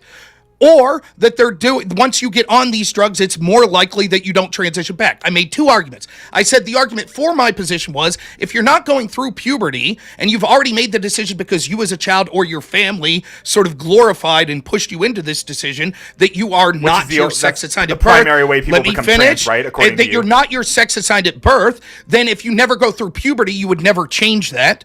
And the other argument I made was on the other side of it, that the doctors are always right, is we could see the last time they made this, when they were talking about incredible medications being given to children, it was things for ADHD, which now almost everyone's admitting, including lawsuits that are showing, that doctors were overprescribing this shit like crazy, thereby damaging children for their entire life. So do you agree that doctors overprescribe Ritalin, Adderall, etc. to children, particularly young boys? Yes or no? I haven't seen the evidence of that one specifically, but to bring it back to the other thing. So you don't know? Well, yeah, that's what I'm saying. I don't know about What's the your ADHD opinion? thing. So you're completely agnostic? You have no clue? I did not get prescribed ADHD meds when I was a kid, but I definitely needed them. Okay, so I don't know. What does that have to do with my claim? I'm just telling you, I don't know the fucking data. You just have no clue. You don't know. To say? Okay, so I'm sorry. Unlike you, Rob, I'm not gonna like just jump with my gut and let my gut decide what the data is, right? Why don't you post the actual fucking data instead of sitting here crying about it? We keep talking about the data. I just want to be clear. You won't even post you won't post the trans data. You won't post the ADHD data. Let me be clear. Can you show me a study on everything that you've said tonight? You're the one making claims to all studies. You brought up all this data. The burden is on you, Rob. You are the one who has to make the case. The point is, was this a debate? Was this a debate that this was a topic? No. I brought up a study that I've cited in multiple debates that I've had before. The fact that I don't have it at my fingertips right now, and you're like, I demand it right now. I demand you bring up. And as soon as I bring up, give me your source. The PDF files are bad. Source, please. Let me see the source, please. Yeah, I'll get you your fucking stupid study. Hilarious. I will bring up the study. I will bring up the study. It might not be tonight, but I'll find it and I'll present it for you so that you can see it. I've done it many times on Modern Day Debates and other places.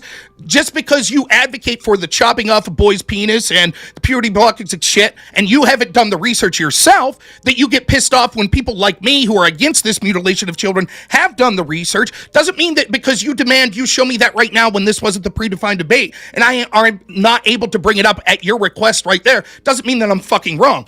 Will you admit that you shouldn't? Will you admit that you will never have an opinion on this again because you're not just going with your gut until you read the data?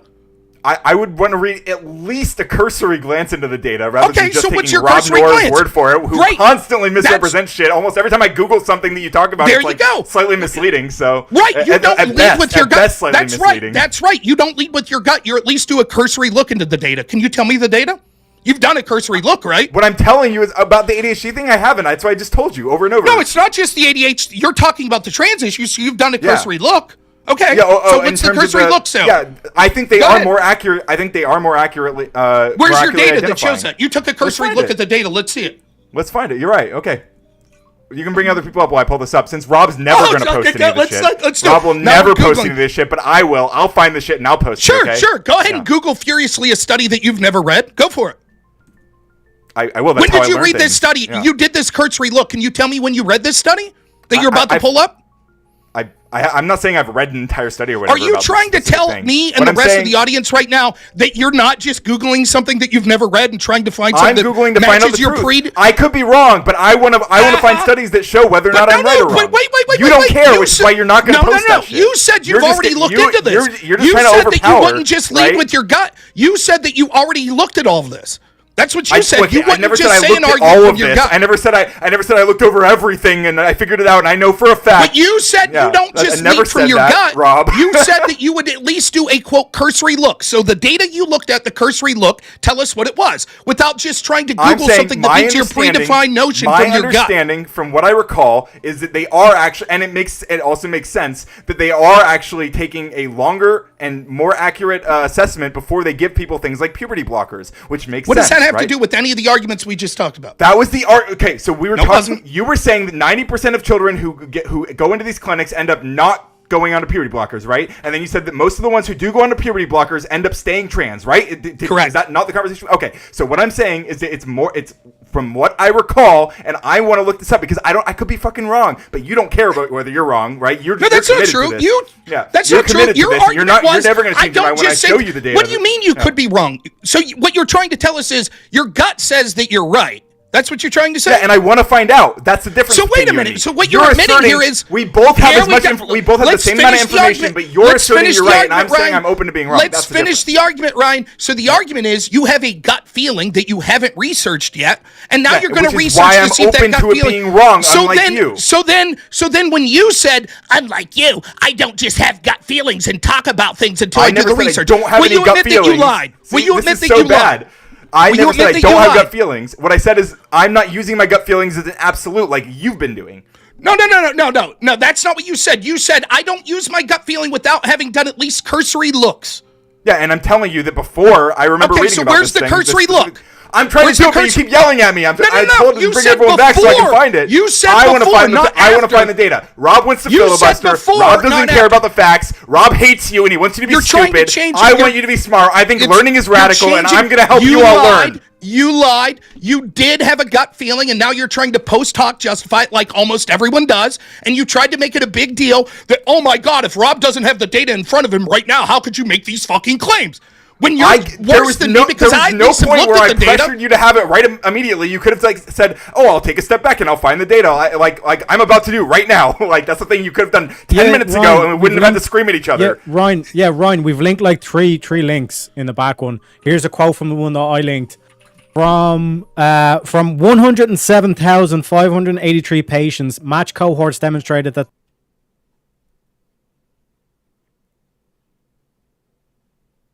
That has nothing to do with what we were talking about, Teriak. It has nothing to do with the thing we were talking about.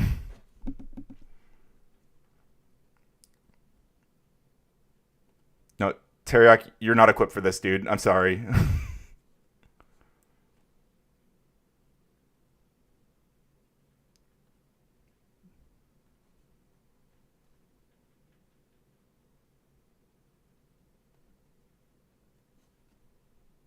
So I'll fix it, guys. Like that was never the intention of the study, to show these specific, like, hey, here's the trans rate and this is how much it makes them self-delete. You can use CAPS but APC. Again, that could be wrong. And here's the thing: if there is like this meta study and it comes out and so it looks like on a whole, all of these people transitioning, it is just worse off for them. That would essentially be the thing for me to say, yeah, like it looks like this isn't helping. This doesn't seem to be proving that, but yeah, I don't disagree if that's the case.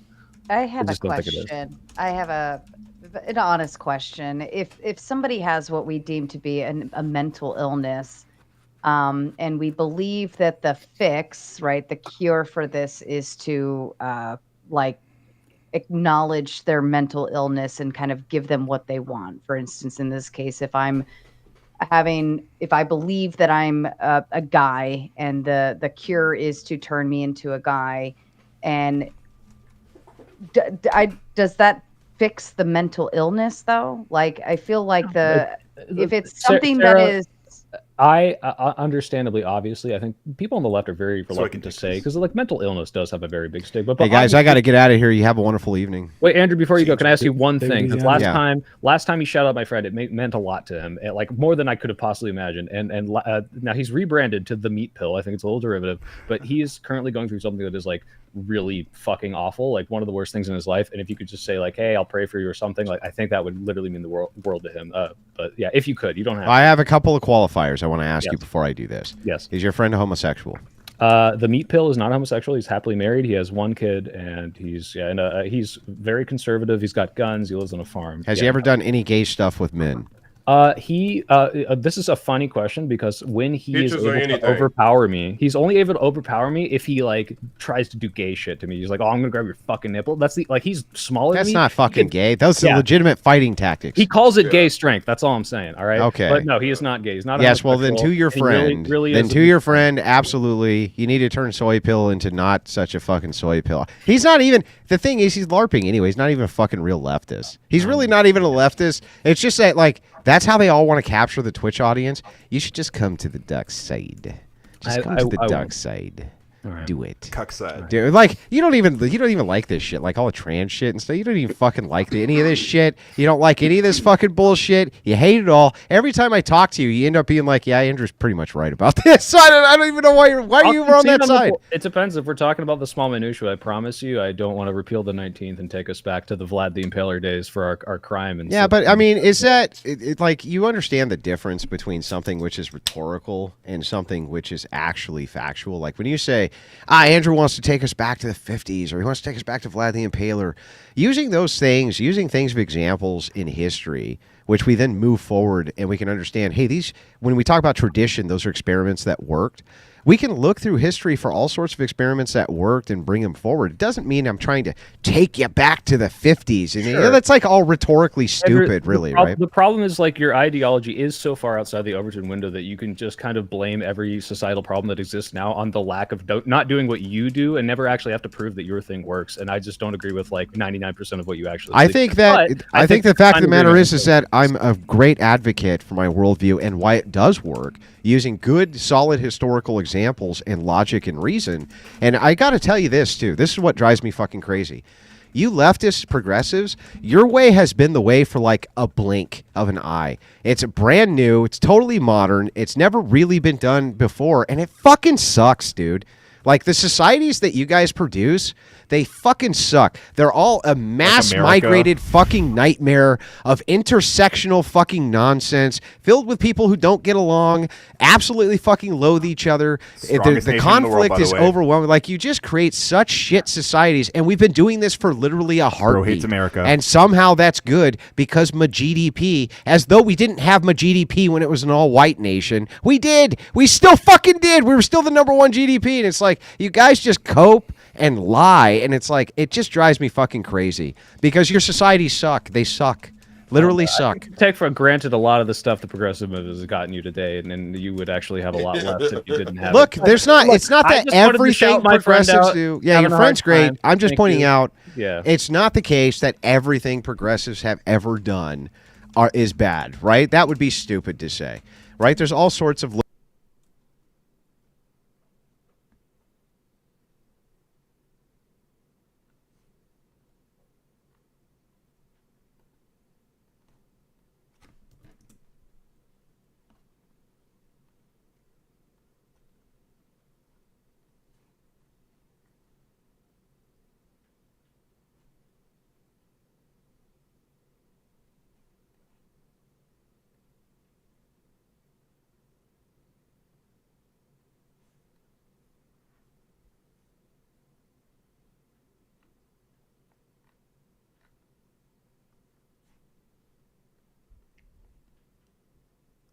I like the last part.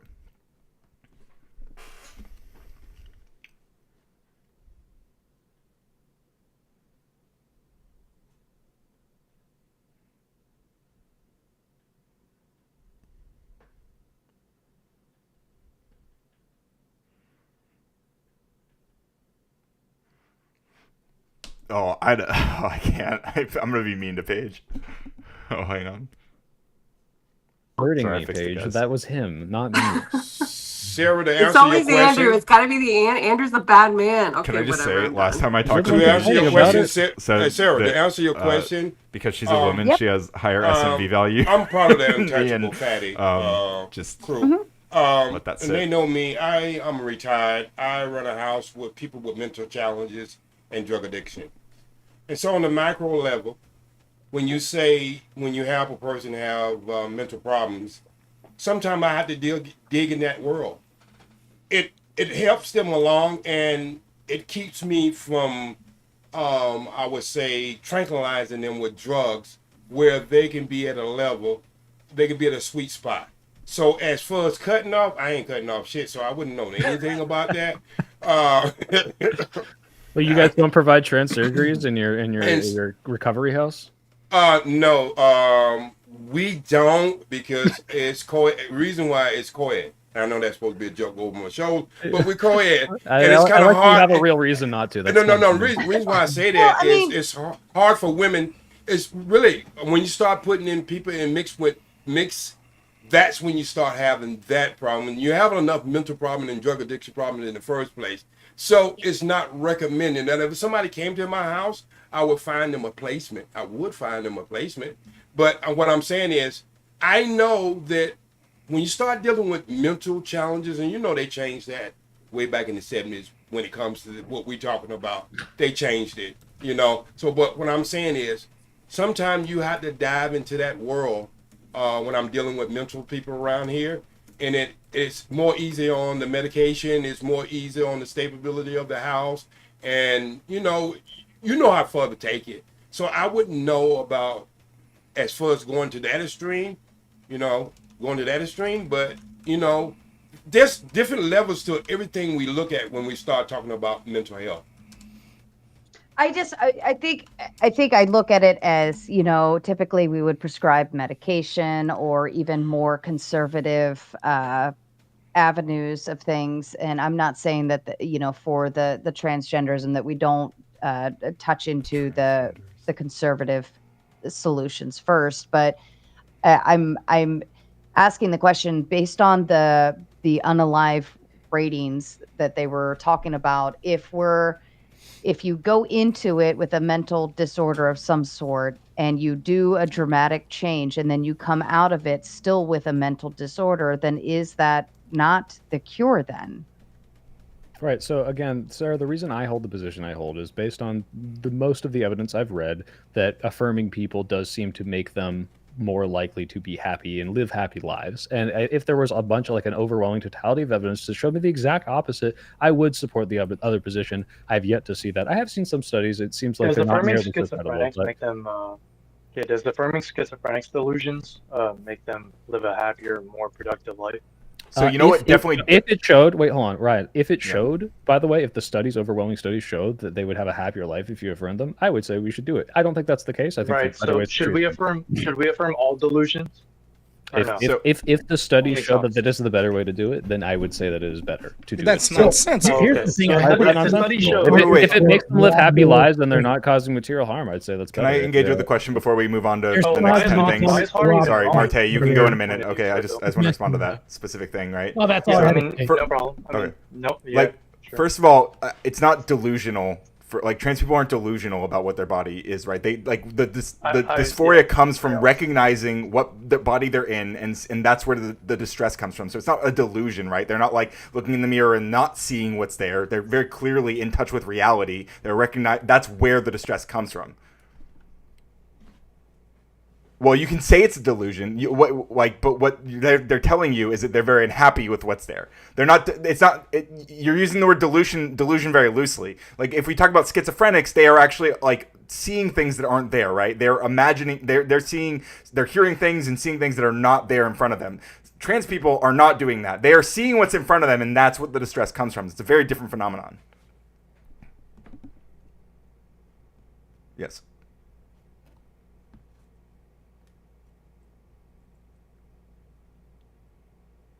Okay. How is that different from what I said?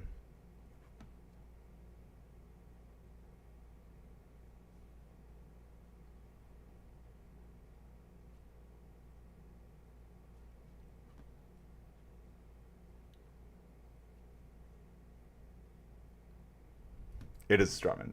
It's stupid strawman.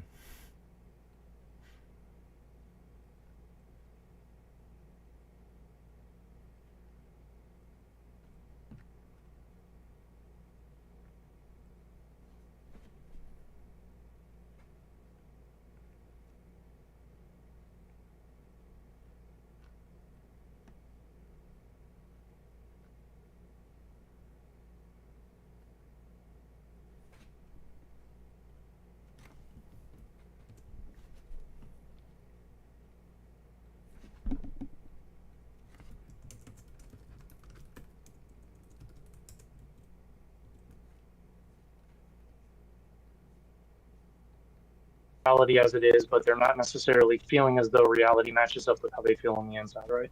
That's dysphoria, Basically, just to be yeah. clear. Okay, cool. Well, you understand rather paranoid schizophrenics.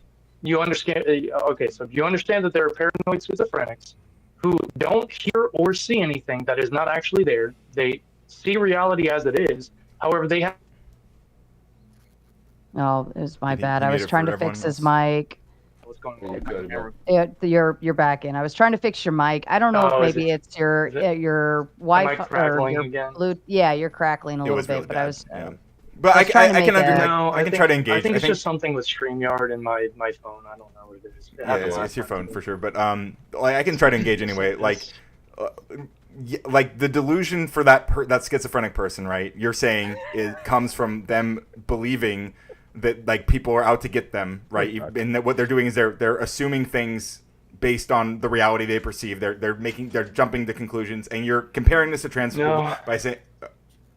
Can I speak for No, everyone? I'm saying When I say we're tired of trans people debate, all right? I'm talking. Yeah. Let's talk about something else. Wait. right? I mean, that You know was, what? that was Wait, the can I topic. follow I that? didn't think you were going to throw the word debate in there. I thought you were just going to say. I hate We're it tired too. of trans I think people. it's super Period. annoying, and the issue is thought you were the being- issue is fucking Republicans based, are obsessed but- with trans people. That's why they we're keep not. trying to make laws about them. They keep trying to. We're not. They always bring them up in the debates. We didn't bring up trans people. They well, did. I Both think you have to look at They're it this way. obsessed with right? trans people. They're hold fucking on, ridiculous. and I'll about it, yeah. elaborate. Maybe I can offer some elaboration. Is when you open Pandora's box, you don't know how much further it's going to go, right? So if a person can now identify as one thing and not be another, and this and that, and we could just switch shit around all day, every day.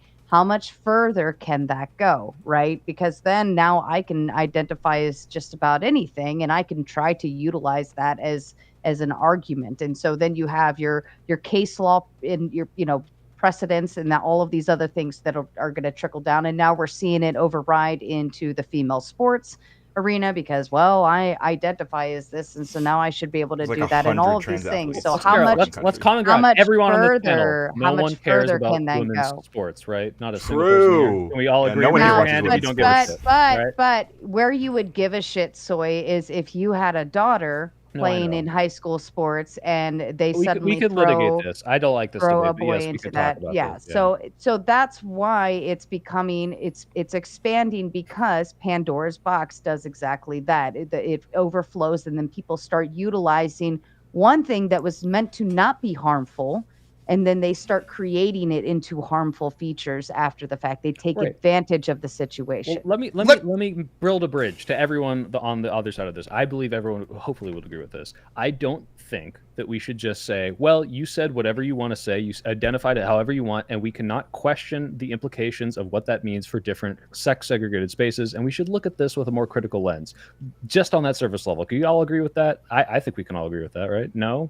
Well, sure, but like the problem becomes like I fundamentally disagree with the application of how you and Ryan are phrasing this, where it's like people like me are obsessed with it. What happened You are. was it was shoved down our throats to the point of absurdity, and then when we point it out, you go, it'd be the equivalent if I said this, Ryan. Why No are you one's shoving obsessed anything with down your guns? throat, Rob. Why You're are just a you obsessed crybaby. with guns? What was that, Ryan? I said no one's shoving anything down your throat. You're just a crybaby. That's what I said. No, are you obsessed with guns? Are you obsessed with guns, Ryan? No, I like guns. Do you think there's people who don't like guns who also? I'm sorry. You can like guns and talk about gun death. In fact, I think those are the best people to talk about gun death.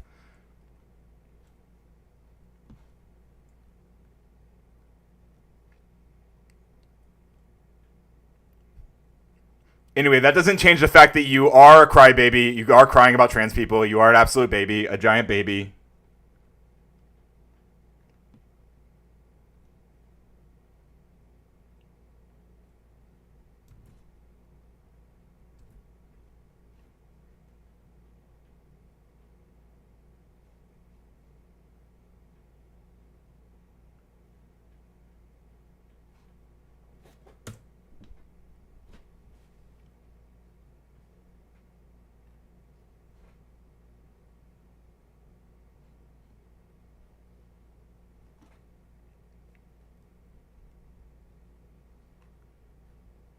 Are you going to post any of those?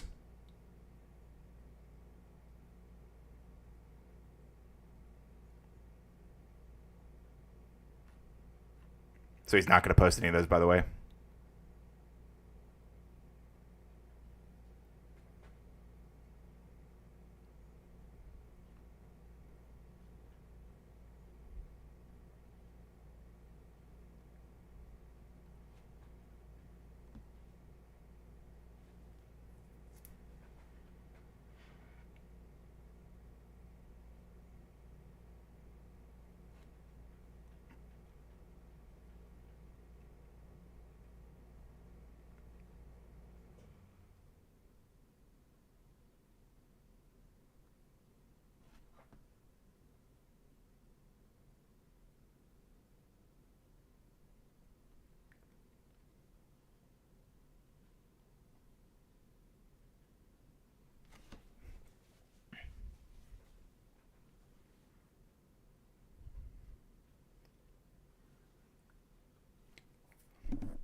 Sure. I'm happy to. I'm real quick, Rob. I'm happy to move off the trans issue. I just want to read one thing. Real quick because I actually posted a link in the chat. I know, Rob, you haven't done that because you're allergic to like sharing data or whatever. But I just wanted to read one quote from this because you haven't supplied anything to support anything you've said. But I'm going to read this one thing. Youth who had initiated gender-affirming hormones in early puberty had higher scores for appearance, congruence, positive affect, and life satisfaction at baseline, and lower scores for depression and anxiety at baseline than those who had initiated GAH, which gender-affirming hormones, in later puberty. So that's just one thing. We were talking about whether or not they're rightly identifying the people who are going to benefit from this, and I'm showing you that these people were benefiting from it, and you haven't showed anything, so mine's more useful. I posted the study.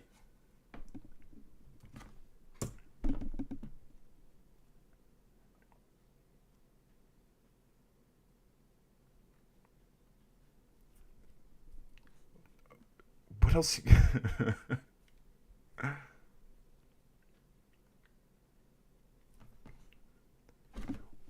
Well, then you would understand also that the gender affirming. Well, let me respond to the first thing before you go to the next one, right? Let me engage with the first one before you move to another point.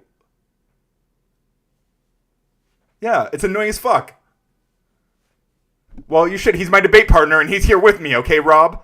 You're a guest. You're a guest on this stream, actually.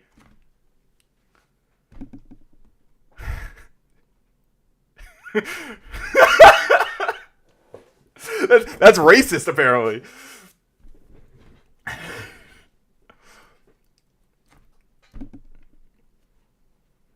Wait, okay, so you're saying that it wouldn't be worth investing. You're going to know better. I'm sorry. The thing I was going to say is that detransition rates are really, really low, right? You agree with that? Detransition rates are really low? Okay, and is that you're saying that's because of like social pressure or whatever, or maybe it's because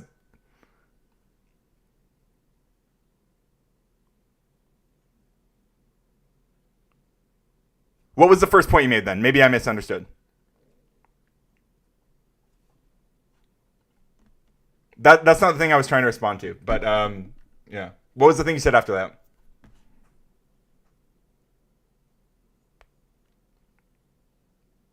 Because you are saying it's the social pressure.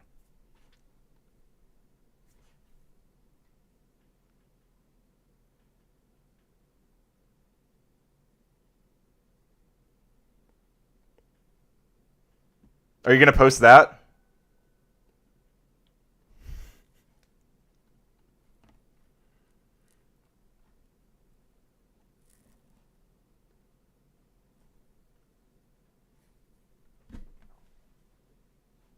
Wait, in the one I posted? Where does it say that? Cleaner, where does it say that in the paper? Where does it... Well, I mean, I'm happy to learn... Where does it say that in the study?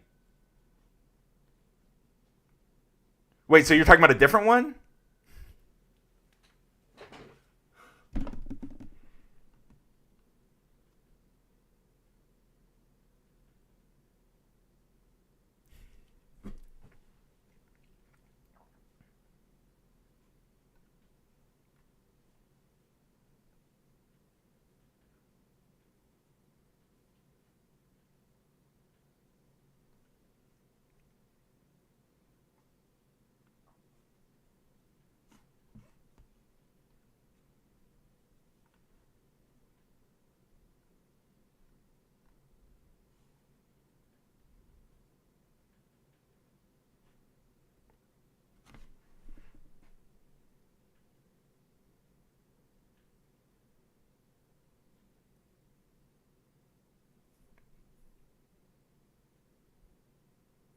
Oh, Marte, sorry.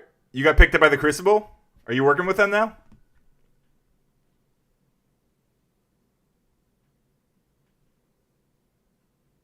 What? I'm just asking if you got picked up by the Crucible crew.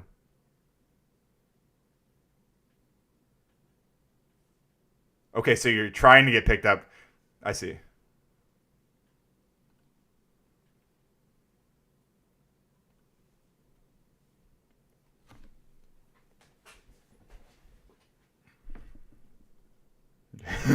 True, that's a good point. Yeah. It should be for next time.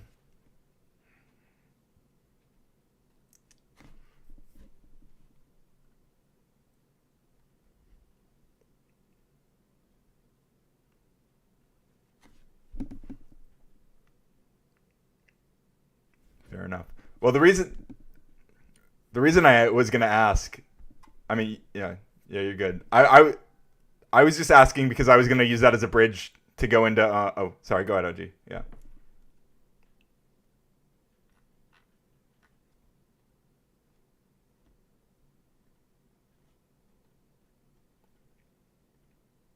I don't even know why. It's not even gonna be the Untouchables afterwards. He's getting touched. Hey, but I'm just saying, what did the pickle jar got to do with it? Oh, Andrew went on a podcast and he couldn't open like an olive jar or something. That's like That's what it was. He was trying to show up a woman. He must didn't have his hands wrapped right. I got you. So I thought you just You don't even stack gotta you ask. try and stack your W's next to Andrew's. We'll see who has the bigger pile, okay? Look, Okay. you're his mod, all right? If you want to suck his dick, go ahead. Like. He has a wife, dude. That's deranged. Oh my God! I'm so sorry. I implied that you're a fucking dick rider. Like. Anyways, I'll leave it This is where to things go when they're destroyed. everybody's mess, the Crucible. So, all right, peace out, guys. Anyway, yeah, the reason I was going to ask about the Crucible thing is because, Soypil, I'm going to hit you up about talking to Progressive Victory, who I'm super curious if they would be interested in some of the stuff I'm working on. But we'll follow up on that later.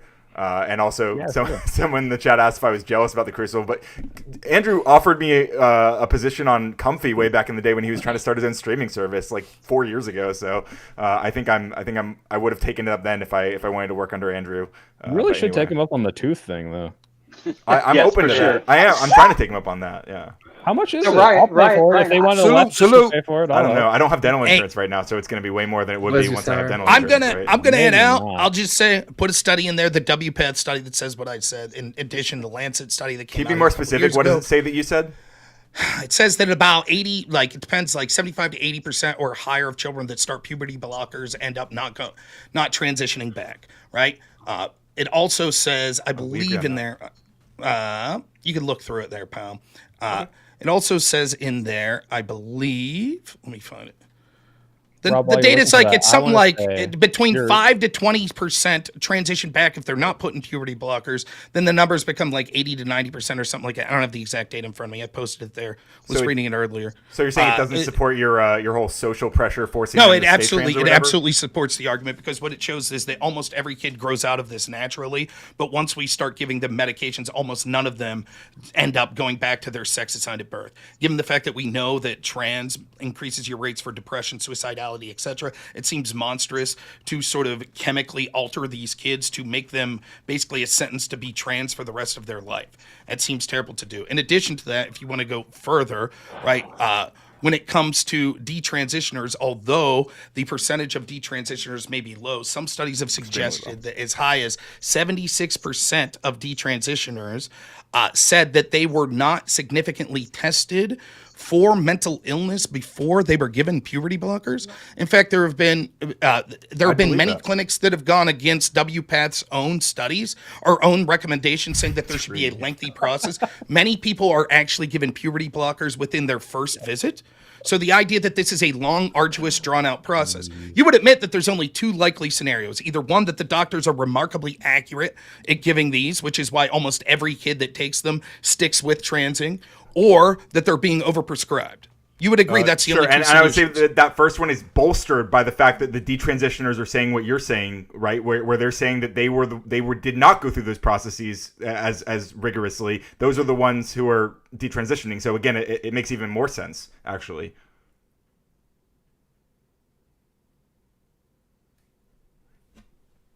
Yeah, to those people.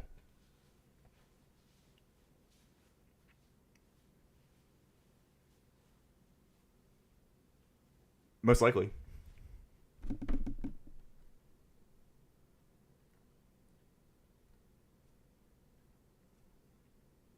Yeah, they are bolstered, really abused by disgusting people like Rob.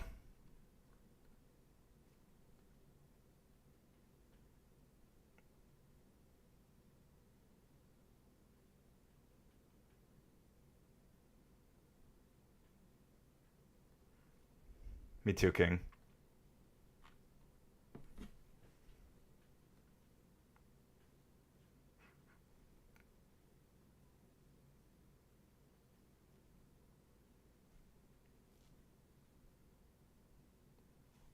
Yeah, just wait. Science is getting there.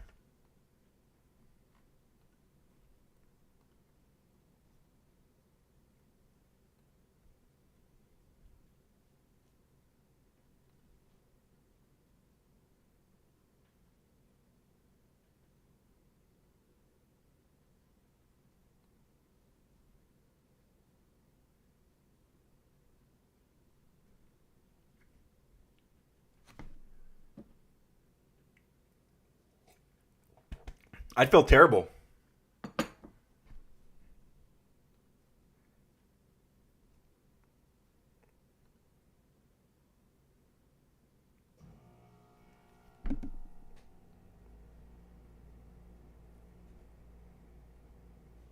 God damn it. Stop thinking.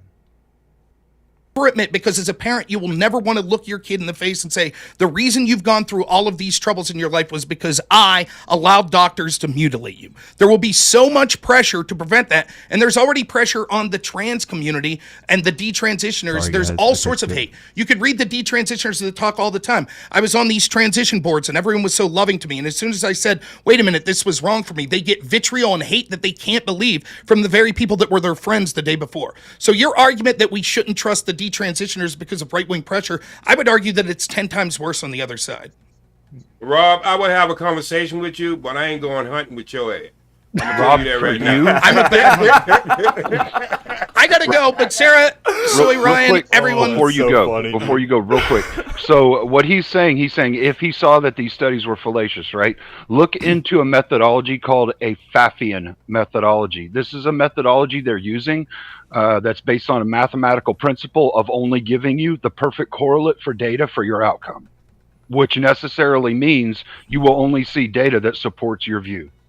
Yeah, and that's what you could look it up. I don't have it in front of me, but there was a famous court decision, or not court decision, medical body decision in the UK. It started with a detransitioner that filed a court decision, and then it allowed for, the National Board of Health or whatever in the UK, that ultimately decided that they were no longer going to allow hormone blockers and stuff for children. And the reason was they did this big longitudinal study that lasted multiple years and determined that the studies that everyone cites, including, I believe, the one you cited earlier, Ryan, was very low credibility.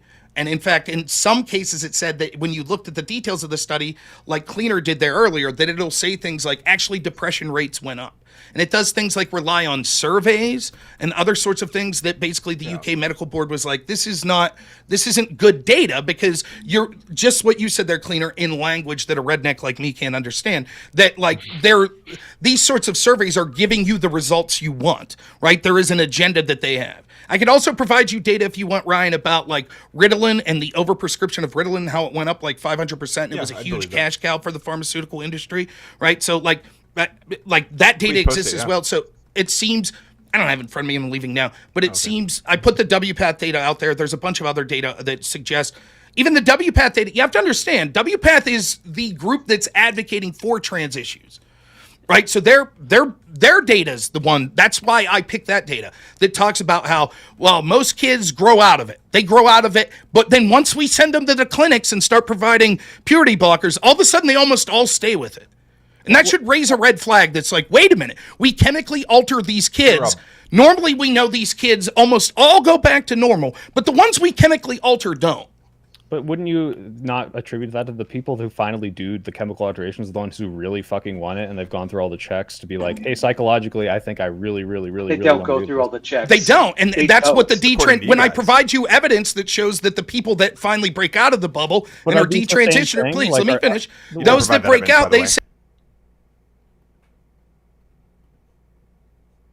that is like, yeah, but they're pressured into saying that by the right wing. I was being a little fallacious. For I that. have to The point is they have interrupt to be the same people. because But- the chat only has 1 more minute left to hit that final goal, and I believe you just need to get in 4 more super chats. I think 4 more super chats, and we'll keep going. If not, I'm gonna become the sleepy tomato really fast. Rob, 4 as more. going, That's all I just ask. want to say this, and this is not an argument, by the way. This is just like my personal experience. Like I live in the Bay Area. Okay, there's a fuck ton of trans people here, and I know there are trans people in my family. I have friends of other trans people, and all of these people seem like relatively happy with their transition. And like, yes, this is not an argument to any of these studies. This is just to say, like, my experience anecdotally with these people is that like this isn't some like crazy, like insane, deranged group of people. They're just people that want to live their lives a certain way, and the way that they've chosen to live their lives medically or socially or whatever seems to be working out pretty well with them. And this, again, not trying to convince you with that. I just want to let you know, like, it would be a lot of evidence would have to come out, and these people would have to show like some horrible, awful thing for me to like, holy shit, they fucked up. This is awful. I've encouraged this. Like, it would have to be really, really bad. I guess. I will just say this. I don't give a shit what adults do. You're 18, you want to chop your dick off, have at it. I think that the doctors should have to tell you to their best available knowledge what the possible side effects of all this shit is. Like, that's what I honestly feel. But other than that, hey, man, if you want to chop your arm off, have at it. I don't care. The problem I have is exclusive to the realm of the social contagion on children and giving these medications to children that do not have the mental capacity to make these decisions.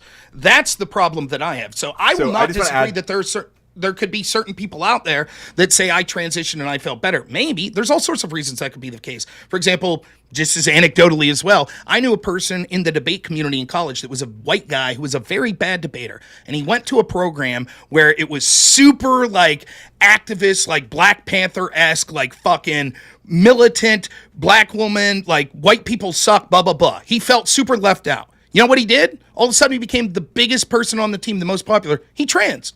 And now all of a sudden this person who was looked at as this oppressor and he was this shitty white guy that no one cared, now he's the top of the stack, or she's the top of the stack, right? And so there was, so when you talk to that person, they absolutely would say, of course my life got so much better once I transed. Of course it did. But it was also, so yeah, she could be I'm the sure most that that's the popular case person in the debate club, right?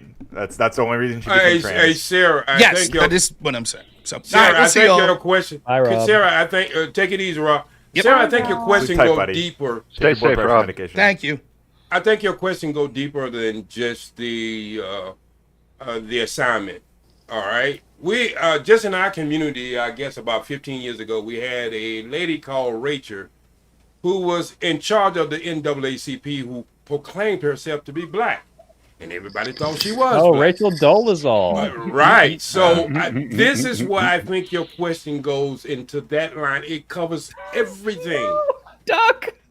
God, they hate Duck. Jesus Christ, he's a moneymaker. Steve Aker rocks.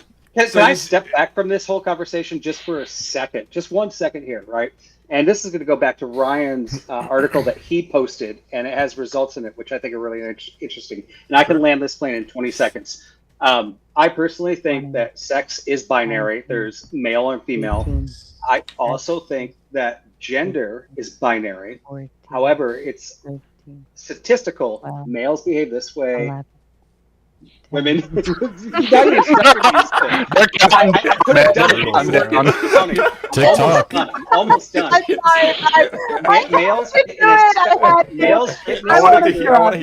in a spectrum, but not all males fit in that spectrum. Not all women fit in that spectrum. But the gender is also binary in that males and females fit in a spectrum. The results that Ryan sent actually in that sentence says these people, 60% were trans masculine, i.e., designated female at birth, who identified in the masculine spectrum. Okay. And this is actually a statement in a document that he sent saying that there is a spectrum, saying that actually gender is also a spectrum. It's not saying that men are supposed to act like men. It's just saying that most men act in this spectrum. And society is actually the ones that generate it. Now, I'm landing the plane. It's almost done. You should get that chopper's running out of gas. This is Yeah, I gas. didn't fit in the 50th percentile of the spectrum. Therefore, I'm going to convert my sex. And the problem is, society actually is enforcing that and making men that do not fit in the spectrum not feel like men. It is a disease. And if you look at the DSM-5, by the way, there's two versions of the DSM-5. There was one that came out in 2022 and one in 2013. And even they kind of Time succeeded. dilation 20 seconds is this. Buddy. I'm done. You need Go on. Cleaner Let me 409. just He take looks a like an air moment. traffic controller. Let him land your plane. If right? everybody just would allow me real quick, we have to do a short grift break because I told the chat 26 minutes ago, you have 26 minutes, and they literally wait until there's 60 seconds left to throw everything in. Gotta keep you on your toes, Sarah. But the point is that they bought themselves more time to allow the panel to keep continuing. So shout out to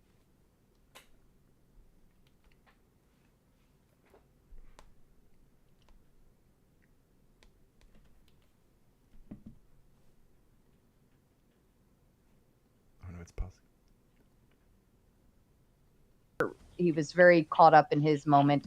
Paige throwing her in her. Can I talk to that real quick, Sarah? That super chat? Yeah, sure. Yeah, The one of the chats that Cleaner posted, I don't know which one it was, but there was like a shout blog out or like a Luzzy speech or an interview gifted from the writer of that study who said this study does not Absolute take into account all queen the moment. societal Thank factors you. that may or may not contribute to this horrible suicidality rate of trans people because of how unaccepted they are. And I think that was kind of to the point of you do have to account for the fact that people might be happier with the surgery, might be happier with socially identifying this way, Arachne but can if now use everyone all of our around them cool is emotes. treating them like dog shit, that might not necessarily make the surgery enough to make them happy. But I would want to see more. Well said, Soy. If they weren't treating him like dog shit, would have they ever had the surgery in the first place? Why can't you be a man who wants to wear a dress? I think and you can be a man. Well, I think you can be that. It used to be a thing. Like I even have a different Why outlook on can't you this. guys let Sarah grift for 2 seconds? We're It's responding okay. to the super chat. They were responding to this Responding to the super chat. chat, and Calm then down. everything Oh, beyond that is all. Okay, I don't. I allowed it. It's good, but All we right. will continue the grift. And Paige with her big two to say this is my contribution. No, of course And you're fucking Almighty Canadian. That explains so Nate, much. Sorry, go ahead. Almighty Nate coming in to save everyone because with this, Ooh. the goal didn't even matter. So everybody give a big shout out to Almighty Nate. Tomatoes in the chat, please, because we would all be closing down and going to bed at this point. Paige also adding in another contribution to get those numbers rolling. Vibe on sends a big 20, says let's keep it going. I love how the You do a great panelists. show, Sarah. They love it. I love how the panelists the awesome want to guest you buy brought. their time too. I haven't gotten to speak yet, so I have to pay. We're trying to keep it that way, okay? This is true. Let her go. Let her go. Crafty Sarah's turn. Herogok with the big two, sending another round. Harry Ludwig sending 2 in as well. Whatever it is, sending another 2, seeing if this works. Of course, Duck got sent to the back. Poor thing. Again, I don't think Duck's been on for more than a total of 30 2 seconds or minutes. something, Yeah. It's like 1 minute and 22 seconds.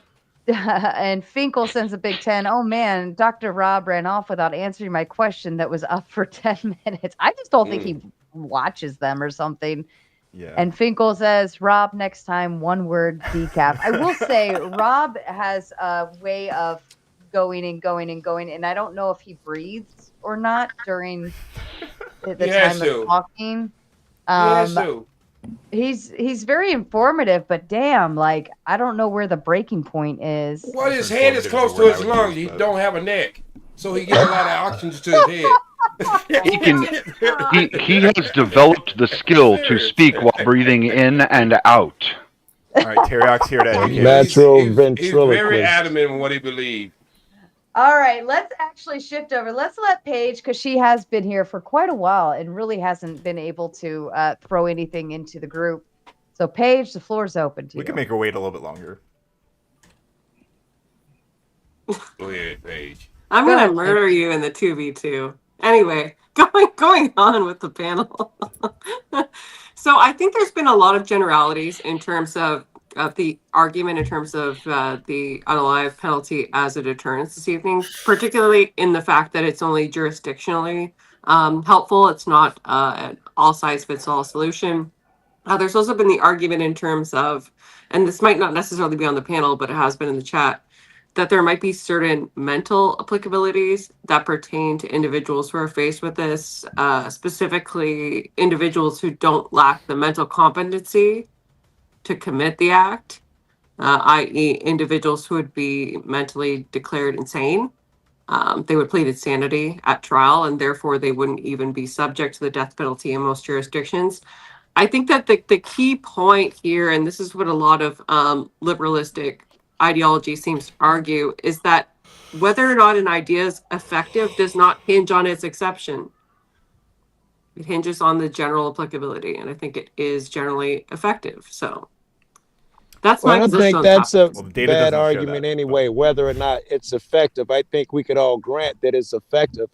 I don't know, it would be also effective if you hit a kid with a hammer, as somebody was talking about a Snicker earlier. That would be effective. So that alone cannot be the entire argument, whether it's effective or not, right? What are we trying to prove? I think this is going to go to morals. I think that it's not because it's effective.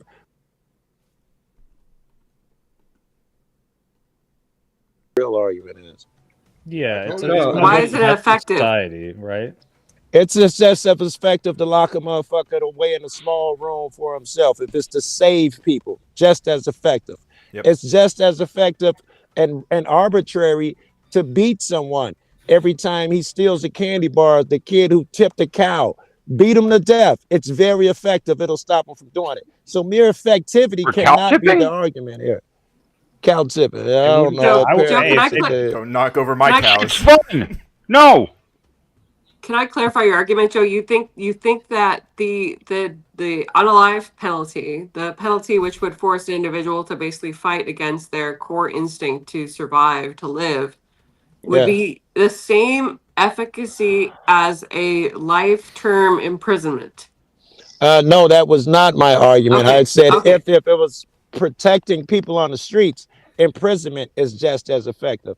And there is an So you argument. do, yeah. So that you do agree with it. You think that the will to survive within a human being is not as effective in terms of that an individual faced with the unalive penalty or life imprisonment would view either scenario no differently. Well, Paige, I'll the comment point is, on that like, in the you first, could, you could but you take think I'm every commenting male on that and now, and I'm not commenting on that now. Just let I'm Joe just saying finish, if so I pill. Yeah, I'm just saying if there's some raving lunatic on the streets that's a threat to everybody, taking him off the street would keep people just as safe as if you locked him up. He can no longer hurt people. That was the only thing I was commenting on.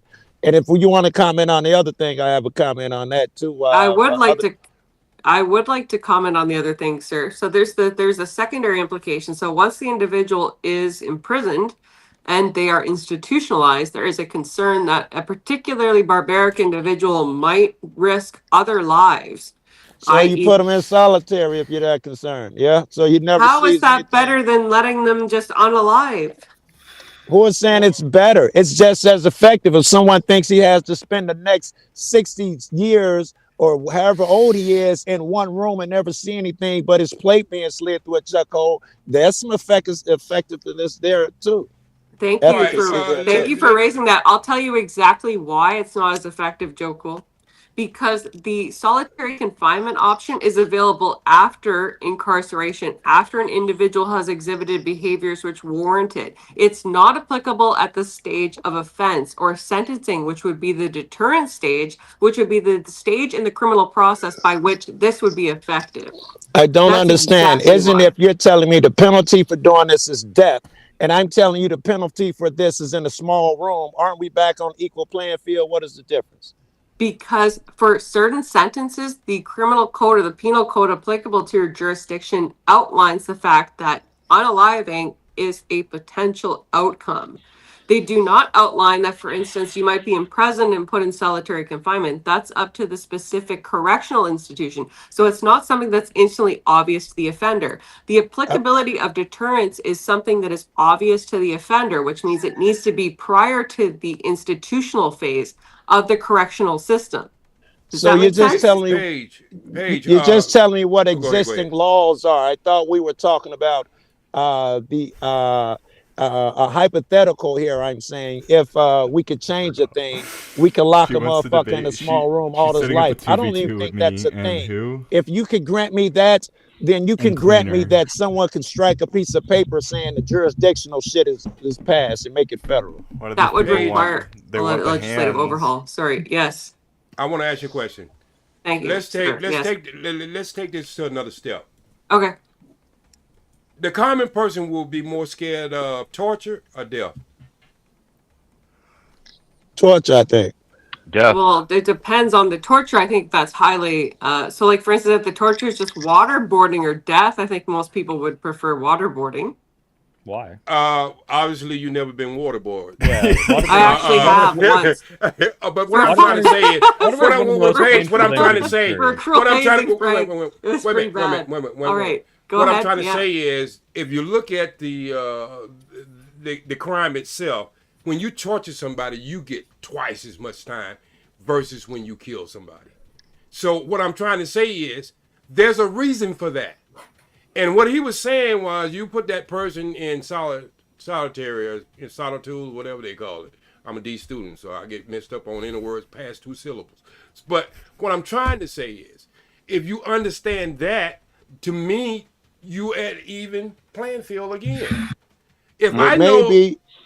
No, and see, this is a thing that a lot of people get wrong whenever they're having this debate, right? They take out the human factor completely, and the thing is, the justice system is literally built off of understanding the human factor and the concept of hope within the person that it is trying to rehabilitate, or the person that it is trying to incarcerate.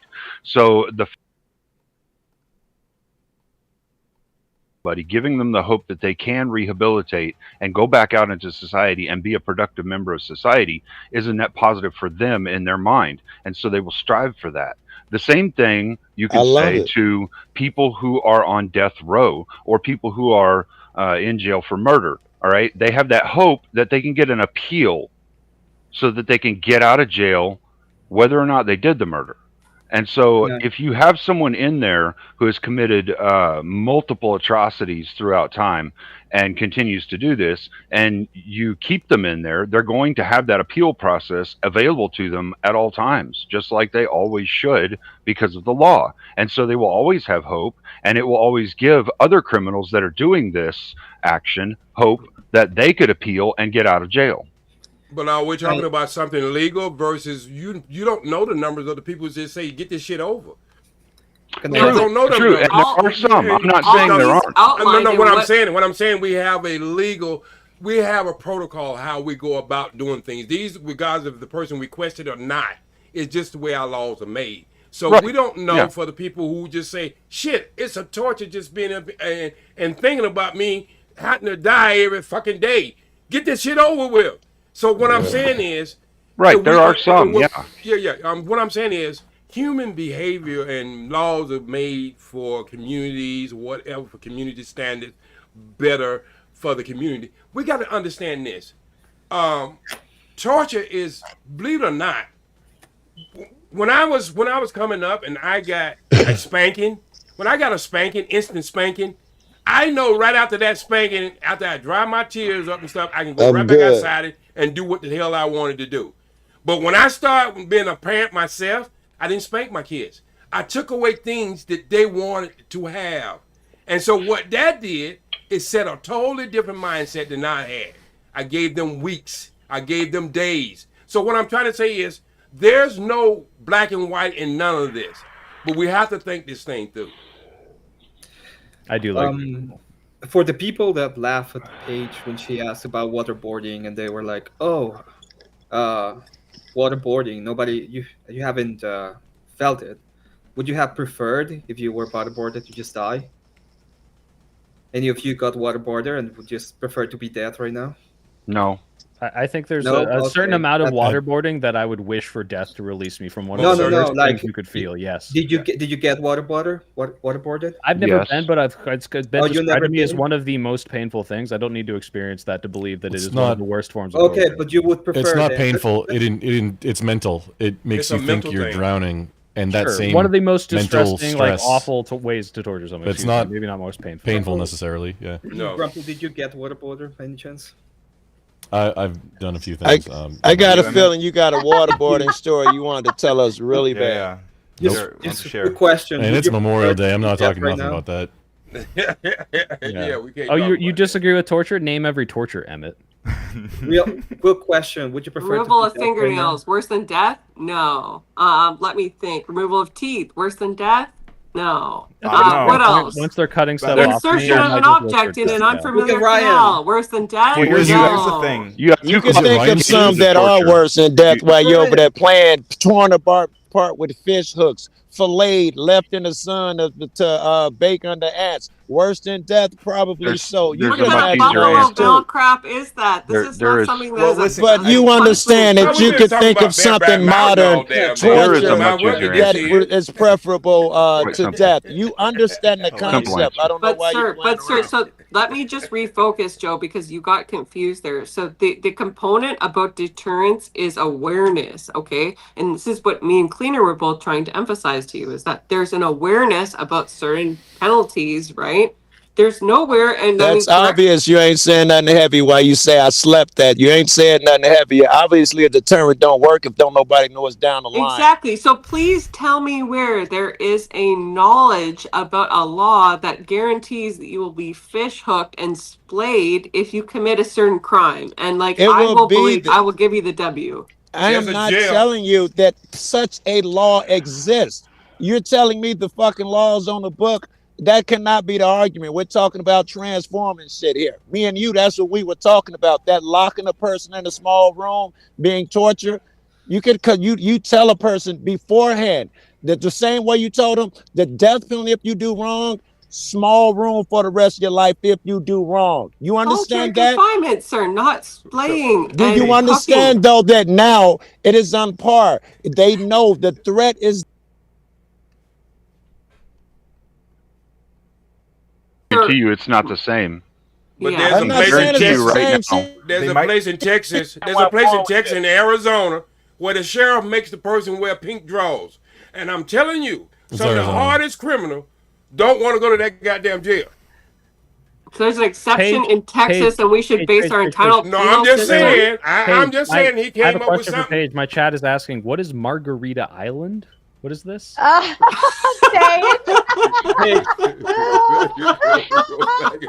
Can someone Jimmy explain it to Buffett's me? Rainbow Margaritaville, you mean? I don't know. I know what Margaritaville the song is, but I've been told to ask. It was a Paige conceptual made- understanding. Paige made a. She was asked last time she was on panel. Okay, fine. If this is, tell us all the things that you would make in like your perfect world, and how would you solve this whole issue? And this issue boiled down to like Anyone who wasn't a Christian nationalist gets Yes. sent to the island. Yes, Jimmy so that- Buffett's Rainbow Margaritaville. that includes Is that like the holder one, or sounds pretty transgender, good on it? gay, all of these different, all of these different things. Muslims. All of these You different can be a things that Muslim and were. act like a Christian nationalist and not If go it's- to the island. All of these different things that were disagreeable to Paige's worldview and that she didn't seem to like. If you were on the X list, and that X list got sent to Margarita Island, where you could just live your days out blissfully. It was a good island. drunk It was and nice. stupid. But we don't. But we Paige, don't want would you you say you're here. part of the master race? Would you consider yourself a master race kind of person? So I got a question for you. there's gay, will we just have Absolutely a good not. time? I'm a quarter Wait. German, and I do not claim that Aryan crap. Before you go, Cleaner, because I'll let you. question. I'm finna say, It's a man, good we one. were getting No, along. yeah, go ahead, Right Chris, go beside ahead. me, we're getting along. It's a fair one. It's a fair one. I'm not trying to approach this with any unrealistic understanding or saying anything in a monolith, right? But do you think that because of the way that us men are treated in society nowadays, that some men have a stronger push to this trans ideology? Do you think that maybe that might be pushing some of them towards that? But they get treated worse by society. Like trans women get treated worse. No, man. I mean, you know what it's like being a guy, and yeah, they get treated rough in certain areas, but in other areas they're revered. And if they have certain circles that they can stay in, they do have certain circles where they're safe. And us guys, we don't.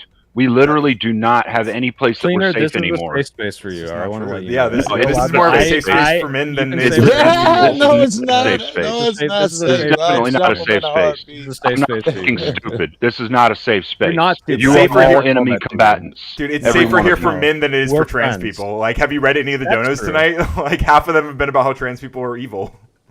Yeah, I still wouldn't consider them allies in my cause. They would be combatants, enemy combatants. All of you could be potential enemy combatants. Even the most you're friendly more of likely you. to die from the smoking than any of us. Don't worry, buddy.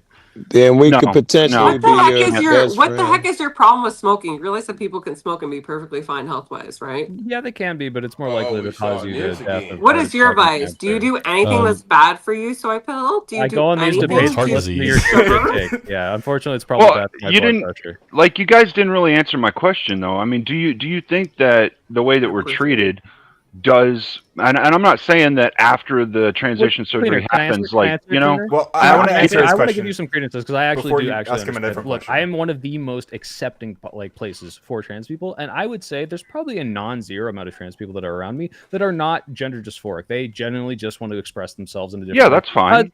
because of maybe a social pressure. I just don't give a shit. I think that's totally fine, and if they're happy doing it, I don't care. But I will say that there's some sort of like social pressure in some way. Sure, I just whatever. Who cares? Well, and I wasn't saying just like a general social pressure, but because of the way we men are being handled in society, like right now we do have certain things that are pushed upon us that some people would argue are oppressions in some ways when it comes to the legal You said system that and all kinds of 3 other things. times.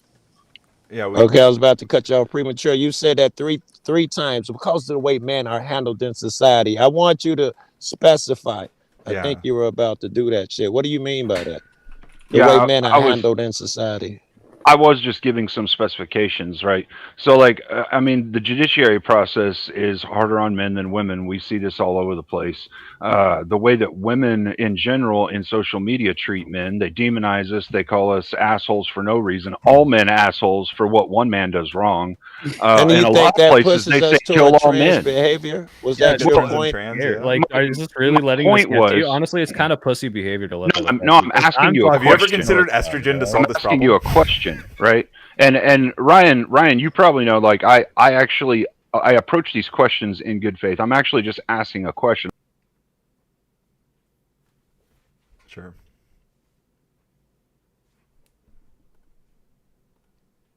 I'm legitimately asking you, like, do you think that maybe a small portion, and I'm not saying a huge one by any means, right? But a small portion of these guys might actually be getting pushed into this because of how they're treated as men. Well, that's Ryan, all. just before you answer that, Yeah. Let's get something out of the way before you answer that shit. I don't care how bad a woman treat me, I ain't taking no dick.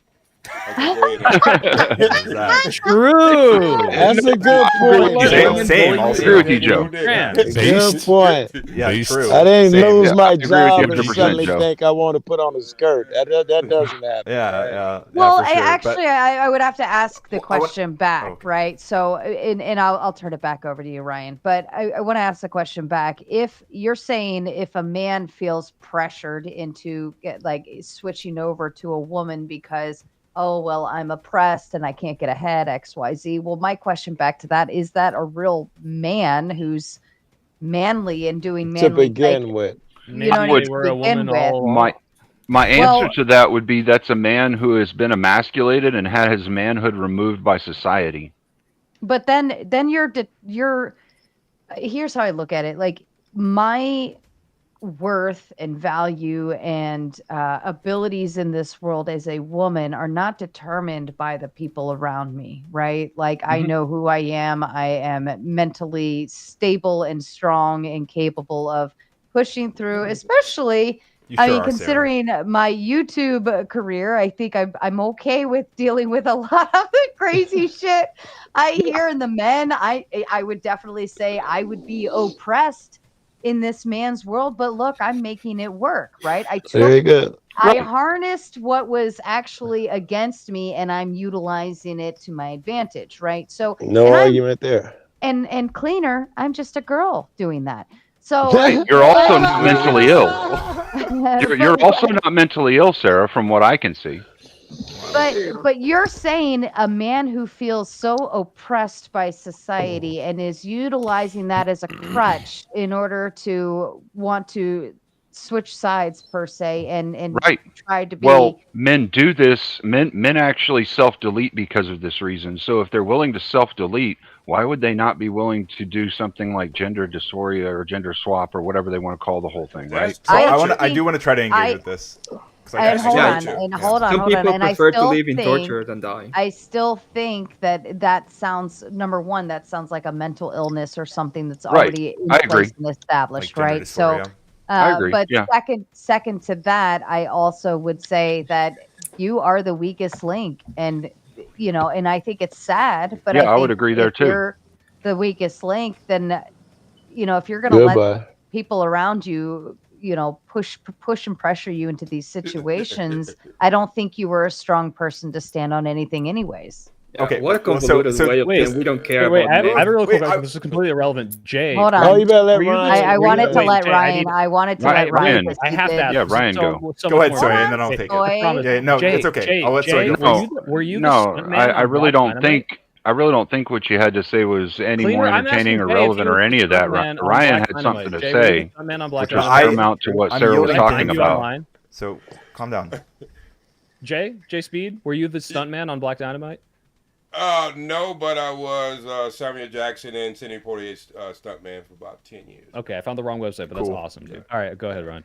Yeah, I mean, I was just gonna say that, like, if we're talking about social pressures on men that cause them to self-delete and stuff like this, I think that more likely what's happening here is that people are looking at men and telling them, hey, you are not living up to a certain standard of masculinity, right? Like, you are not a real man, like kind of like what Sarah just did.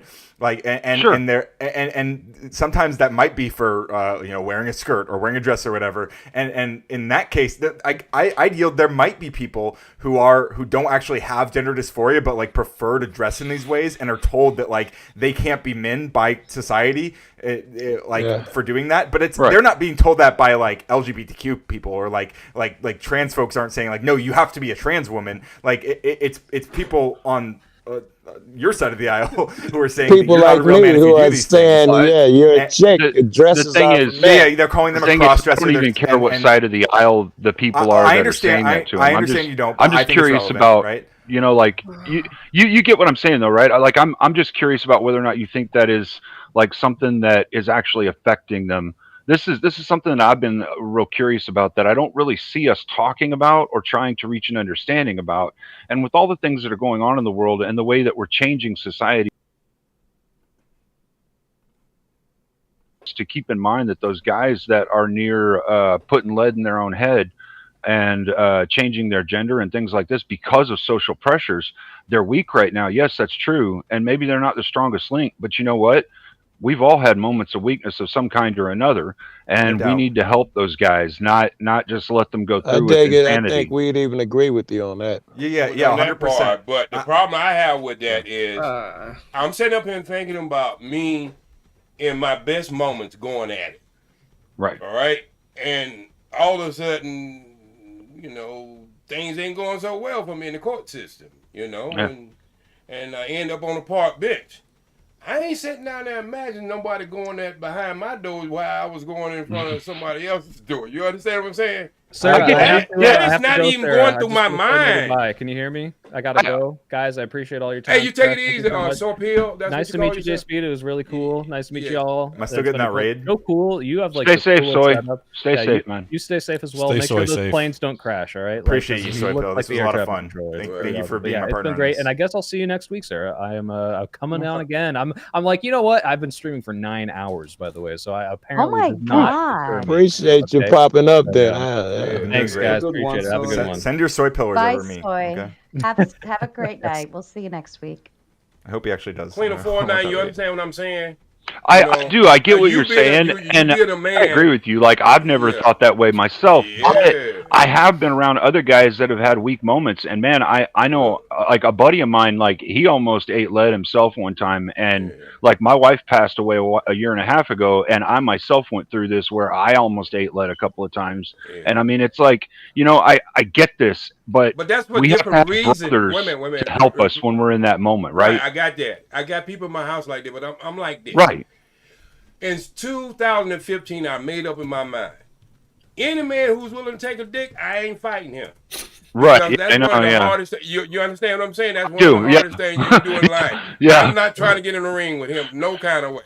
You know what I'm saying? So I understand that.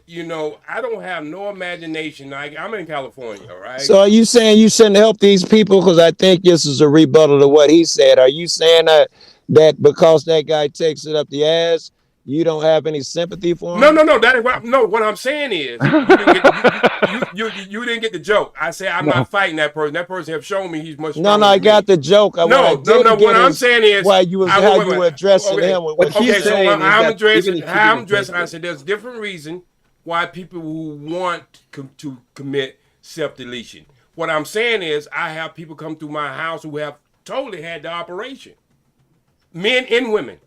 Okay. I find them places that they could be comfortable. So you do agree with helping them out, yeah. Right. Look, I'm dealing with for you. humanity. I'm willing to help anyone out. Very good. That's what I'm saying is I don't throw everything out just because I disagree Very who a good. person is sleeping with, somebody who's sleeping with. All right. Yeah. All right. Good shit. I get you. I get what you're saying. Yeah. Let's hear Duck. Duck's been silenced all night. I'd really love to hear. No, it's been great, hasn't it? Go ahead, Duck. What's going Before on? they send He goes, super he goes, chat, spit it all stretch out. it Yeah. out, right? It might Go be ahead. over that quick, Doc. While Duck loses his shit, I'm gonna get coffee. I'll be right back. Okay. What's up, Doc? Yeah. So this is what losing your shit looks like. So I mean, the only thing I'm really holding on to tightly is how incredibly unprepared Rachel and Marte were. I felt that really disrespectful. The other part that I'm holding on to a little bit is that Andrew felt it appropriate, the celebrity that he is, to talk about Indonesia when he knows nothing about Indonesia. Like, he literally did a ChatGPT source. And so I would encourage people in the audience with any curiosity or self-respect, like if you're an actual man or if you don't actually give a shit about that stuff, just look it up on Google Scholar. Malaysia, guy tell you what I don't know why he didn't talk about Malaysia. Malaysia had a drastic increase in drug trafficking while they had the death penalty for drug trafficking. Just last year, you had people from Iran and Pakistan get executed in Indonesia. Do you think those people can navigate a death penalty trial? And so it's absurd Wasn't that he even talking the about lawyer, Singapore? the lawyer on the Just- panel sat here silently. And so, whatever. That's all I had. Ryan, you did awesome. You guys sounded great tonight. Thanks, buddy. Cleaner. Duck. No fucking way, Boomer. That's it. Duck, I'm a wasn't he boomer talking about Singapore, not Indonesia, or did I miss the part where he was talking about Indonesia? I just got generation reassignment surgery. I'm a new generation now. I'm apparently a boomer now. Thanks, Duck. You're about to say, I believe and support you, Cleaner.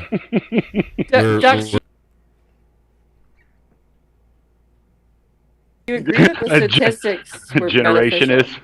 It's an age spectrum. No, It's I an didn't age hear spectrum, you yeah. contextualize data page. I don't think you did either, if we're being honest. Well, this wasn't I don't my think it's- debate. I don't think so. But and if you're saying at it's least unwarranted- Rachel, and just a Just let me sec, at finish. Let me least respond. Rachel and her. Okay. No, we can talk about this. If Okay. you're saying it's unwarranted, if you're saying I'm not warranted to criticize the opening, then why did I come on the panel in the first place? Simple question. Because I don't you're know. I Duck. ask that question Come every on time every you come frickin' on panel. It panel. doesn't frickin' matter. What kind of a question is that, man? You just You said tell that, me my intentions. Paige, the answer is because we haven't sent you to Margarita Island. That's why. Yeah, I know. I'm itching to go Did I there. What the mention heck? margaritas? Where are my margaritas, huh? I was wondering I had about fun your whole Margarita Island thing. If you're gonna send like all the people you don't like, why don't you just go to the island? Because it seems like a liberal society like doesn't actually like hate all these people enough to send them away. But if you want to Well- send them away, then like shouldn't you be the one that fucks off? If I I put all the think the liberal reason- people Wait. there, they're gonna hate me. I think I'm Now gonna you get want No, to eaten he's on got the a island. point. He's got a point, right? So if I don't, I'll I say get it his this way, point. like if I lived in a community where I was like, God, I hate everybody in this community. They're all liberals. They're crazy, but it's my neighbors, and then there's a pride flag down the street, and then there's this and this. Like, could I just kick everybody out of the community? Maybe, but wouldn't it be a lot easier if I just packed all my shit up and moved somewhere else where there's people that I actually wanted to hang Right. out with, or Certainly be cheaper. buy my own fucking island, and it'll be Margarita Island for me and fuck everyone else. Be cheaper than you sending have to everybody think about else. this. I get what he's saying, and like if I thought that liberalism by itself could actually sustain itself, I probably wouldn't feel so bad about leaving my kids in this world that you guys have created. But the fact is, liberalism by itself is gonna fucking fail, and you know that, Ryan. You know it's not I do? self-sustainable.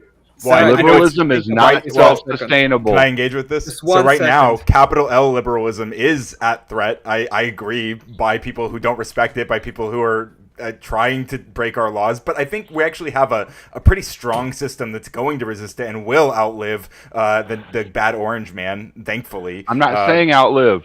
I'm saying What? liberalism. If our society adopted liberalism, it would fucking fall, and we We are a both know liberal that. society, my dude.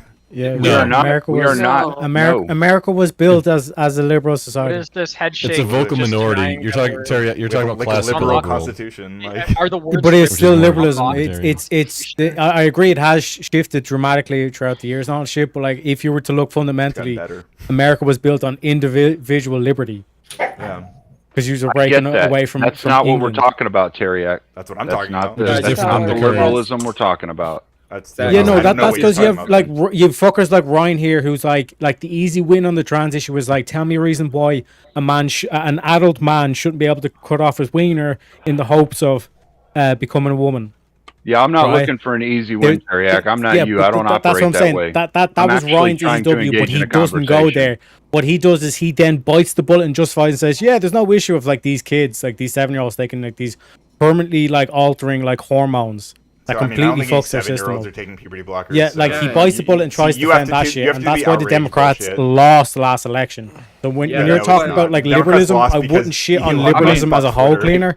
I would say simply these Democrats or these lefties are Even if retarded. 7-year-olds were taking pretty hormone close election. blockers, Ryan has never advocated for that. Ryan has always said he wants only adults to be doing that kind of stuff. Wait, so I've you're never mischaracterizing said it. that I only want adults to take hormone blockers. I am actually Yeah, he like likes I am it. Yeah, Oh, that's what there I'm we saying, go. cleaner. People Yeah, take like, There we go. that Then he's saying retarded. something I different don't think because that's the last That time I heard retarded you cleaner. in this debate, you were saying no, children shouldn't be allowed to take hormone blockers I until don't they're remember in that. adulthood. I think you might be. I do you might remember be you mixing me saying up with that. someone else. Otherwise, I don't think wouldn't have said it. I've been saying for years that I Kids think puberty can't blockers are consent. ineffective. Okay, well, we're not talking about whether kids can Good to know. consent. That's a weird thing to say. We're talking about whether kids can take certain medications, which they absolutely can be decided upon based on a conversation with their doctor and their parent. By their but, parents. Yeah. And if you These guys same don't understand- medications that sex offenders But take, you guys don't. correct? But you guys never take the step into the conversation, right? You never see that there was a self-harm crisis. There was a health crisis, right? No, there And wasn't. so when you talk to care about it. doctors or trans people and they say, is gender affirming care, is it always the first or the best option? Is it always the only option? Most people would say, well, why the fuck are you asking? But probably Yes, not, better right? worst. That's a conversation. Duck, I have a question for you. I have an answer for you, Paige. What's up? Great. Would you date a trans woman? I don't know if I would date anyone right now. I don't care if it was fucking Mia Khalifa that walked in front of me. I call myself a queer heteronormative dude. Right. So yeah. No, for sure.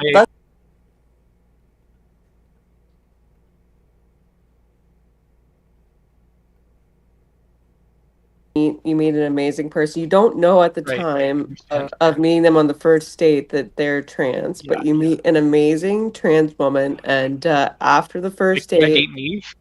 Is that what you're asking? yeah, they're smoke show. They're like Blair White. They're like the best looking trans woman that you can possibly think of, and they tell you at first date, "Hey, guess what? I'm actually trans." And you have a good connection. You have everything in common. Do you continue to date that person? Do you give them a second date?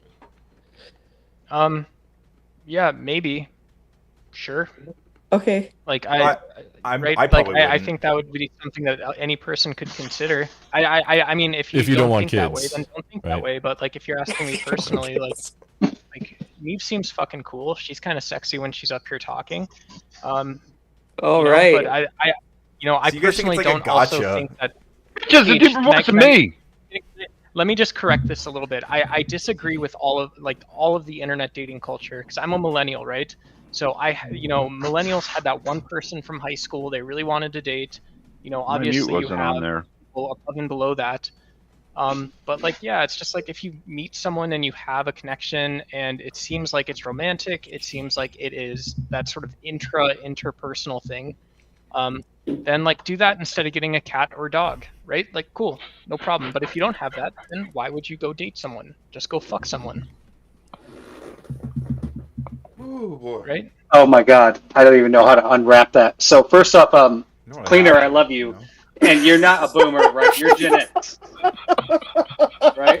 Yeah, boomer's a state of mind. I am very secure in my Gen Xness. I think I'm a millennials Gen just X. call I identify as a anybody boomer. Why not, right? Oh my Sorry, God. Neve. I didn't mean How to I unwrap didn't mean that. to exampleize you, Neve. That's my bad. Okay. So, No shit, you shot. you're not in the dating scene at all, ever.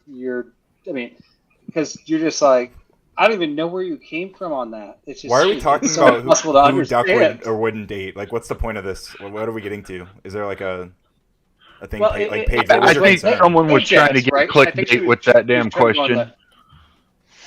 I think somebody wanted clickbait with that question. That's what I think they I wanted. don't have a channel, but I think Lord, she was if I just trying did. to Oh, trying to get Lord. to the end of like where does Duck's gender stereotypes start and end, right? Asking that Like, question. why are you concerned with like what Vibe? gender identity Am I not Duck? here? Sorry, go ahead. Yeah, go ahead, Duck. Why don't you fucking ask me? Jesus Christ. Can I explain a bit? Because I Yeah, don't, go. I go. don't want to I be didn't a understand jerk. it. I didn't understand the answer. Yeah, I don't want to be a jerk and just make people laugh and then leave. Just leave it up in the air. Even though fuck, that was funny so as much hell. fun. Well, that's the best way to do it. But let's be honest. Okay. The concern was whether or not there's legitimacy to these specific ideologies. And so the goal of my question was to put to you, okay, if there is legitimacy to these types of ideologies, and for instance, you were to engage in relations with a trans woman who was a biological male, then wouldn't that make you gay? I think this is a. Oh, that's not Duck, do you where want to I take it? thought you were coming from, Paige. So Yes. sorry. But That's okay. Well, Duck I already just said he wanna was know he's gay. queer, some type of. He already said he's some kind of queer, so that shouldn't be a I big think deal, it's right? so funny to ask like whether someone's like. That's not what I Levi? That's so stupid. How you pronounce that? VYBE? How you pronounce that? Vibe. Oh, Vibe. Vibe. Oh, Hey, Vibe. Yeah. I can tell you it took you a lot to ask that question. You turned real red when you asked that question. You really did. Probably because he was laughing his ass off. That's what it was. I'm He was still setting that- laughing he was- my ass he was off. setting that shit up. All right. Just Well, let's for the go around and record, ask everybody that question though. we're going to go for about 15 more minutes. And then we're going to actually, Radical Coder is going to continue the conversation over on his channel. And so I'm going to raid him. I believe Soy Pill, did he raid you or is He's going still to going. raid He's still you talking when to his he chat, should? but I hope he's gonna raid me. So I believe we're all going to raid over and allow the conversation to That continue sounds over so dirty. there. I want it to be dirty. I hope he dirty raids me. Oh god. Oh my God. So Close your J eyes and it- Speed, why do you? You're think welcome I'm for the turning- I'm turning clickbait, red here? YouTube. No. What I was trying to say is, I want that question asked to everybody. That same question that was asked to Duck. I would like That's for fair. everybody to give the answer on the panel. That's fair. Yeah, hey, I'm cool with that, and I'll answer it first. No, right? I'll listen I like wouldn't. I'll No. listen. I'll listen. Keep it short. Yeah, but I'll listen no. like a motherfucker here. My answer will just be: I'm married. I have 3 kids. I love the kids, and Hypothetical. We want you to answer this question. No. Hypothetical. Vibe. yeah, no, Really? it's easy. I mean, it's no. I mean, it's Okay, Really? we got you. No for me. Oh, is it Chicks me? I don't like. Why would I settle for a man? Question. Right? Remember, question was So- date. Would you date someone? That's after the second drink or the third drink. Would you ever date someone or right. want to date with someone that was transgender? Like, are you too manly to do that, or are you not manly enough? Like, Well, what here's is, something that I think's really what awesome. is that actually like, Vibe? You're wasting your time. It's part of my Preferences that Christian say that religion. I want a woman. Okay. What does They that have have to this- do with how manly I am or aren't? I don't I think it mean, does. cleaner. Just My just for a preference second is I here. like You want the vagina. world to be like cleaner. Real vagina. I don't know if that is manly woman or infantilistic, but Here's the great thing, right? About Good. like, Magic- especially Oh shit. for those in the Christian religion. Like, I have many men that I love. They are my brothers. I hug them when I see them at church. I am not like, oh, do you I can't go to hug a church? man because it's a man. But I don't want that man. I do desire his brain in our conversations, right? No, you Like, gonna say we have manhood. these conversations. Hey-o, There is no gayness there, I thought you right? were going to say manhood. You Bro- scared the shit out of brotherly me. Do you guys want me to answer the question, or I think anybody are we in just the all Christian like, religion you guys are? It's so understands adorable. brotherly that love. You have a bond with other men. Is this some kind of liberal church we're speaking with? So I think No, a lot of that's you guys called like don't have brotherly gay love. friends, right? Is that like Yeah, most of you guys just don't have any gay Okay, people in your so lives? Would you, if you went on a date, would you continue on? Well, I mean, probably not. Dicks weird me out. I'm not interested. So if that's the thing, then I'm just wouldn't be interested. But hang on. I think that I'm sorry. I thought I was answering the question. I think the fascination with who people would or wouldn't have sex with is it's super telling that you're really uncomfortable with these like Duck gave a reasonable answer that he'd be open to it potentially, and I know a lot of people who would be open to it. Too insecure. Just because it has nothing to do with security. It has nothing to do with fucking security. Well, I think some of you guys might be insecure about it. I think that because I'm secure in my sexuality, I don't find a lot of discomfort around this topic. I just answer it, right? But we're not the ones that built it. One sec, Ryan. We're not the ones that built a whole identity around our sexuality. Well, I'm not a bar, right? Why are you bringing it up? This whole why are you insecure? You guys are the one that formed the fucking whole community about it. And if you actually ask a quote unquote normal gay person, they literally be like I like a cup of tea, but I wouldn't make an identity out of the fact that I like a cup of tea. Mm-hmm. It's ridiculous that this was quote unquote political movement. I don't know what you're talking about, but I know a lot of gay people. You like to fuck. It's ridiculous. You know I know a lot of gay people, and none of them are as weird about the shit the old school meme, the first world problem. Think of a more first world problem. I know a lot of black people too. Okay, me Isn't too. that the UK personality? They're also they're also less likely to be this weird about the ones I know. At least. Congrats, fucking Neve. Well, this is the first time I've seen Rude Crab say something poetic, and so the fictitious, possible coffee outing that me and Neve or someone like Neve might have. Rude, I just want to say congratulations. There's such a thing called a thesaurus. Next time you can do this exact thing and just 10% better. That was it? That's it? Yeah, he spent $5 to give you a whole... yeah. Come on. You could do better, Duck. You could do better. I don't know. I could sing Constantine by something corporate since my name is Nemo Duck. Yo, I love something corporate. Can't imagine all the places that you go. The people that you know, when the lights are turned down low. I don't understand all the things you've seen. Flipping in between you and your I love something corporate. I came. What the fuck? Thrice. It's awesome. I am gonna say I'm always gonna love that. Why did you have to ruin it, Grumple? Why? Why? They call me the thing ruiner. So I just want to say, Soypo did not raid me, and I'll never forgive him for that. He promised he would, and I am very, very pissed. Okay. All right. So, did everybody answer the question, gentlemen? No. Who else is missing? You didn't answer it. Well, I don't think it really works the same for girls. If there are trans guys. Yeah. The question works. I mean, I could just easily say, I like dick. And if you don't have dick, then I don't like you. I might as well. That's kind of what I said. Just in inverse. Don't they roll up like a twister roll, something, put it in front of them? I mean, I don't really know too much about this. What you say? Like a twister roll, you know what I mean? So I have had women who turn to the other sex and they have the beard and all that. I mean, I wasn't doing no examination down there, but I'm just saying is. Yeah, I know, Brandon. I don't know if I just like you will be. I don't know if I was off-putting in some point. Maybe I scared Soy away from rating my channel. I'm just saying. I was a bit aggressive to Rob. But you'll have to be the same because you did say you like dick. Well, they do have one. Well, but they don't have a proper. Thank you. There you go. That's what I'm looking for. That's gonna do things when I touch it. Right. Okay. So, can I ask you a question though? What if you just fell into it, like you're at a barbecue or you just don't fall on a dick, man. Come on now. This is the whole cheater argument. I don't know. My ex slipped kept and my saying pants that. fell off and I fell inside. Yeah, he just there was a banana peel at exactly the right spot. There's just too many things that go Guys into have that already used that when it comes to pregnancy. I just fell in the pussy, she got pregnant. No, you don't. No. You're not doing that.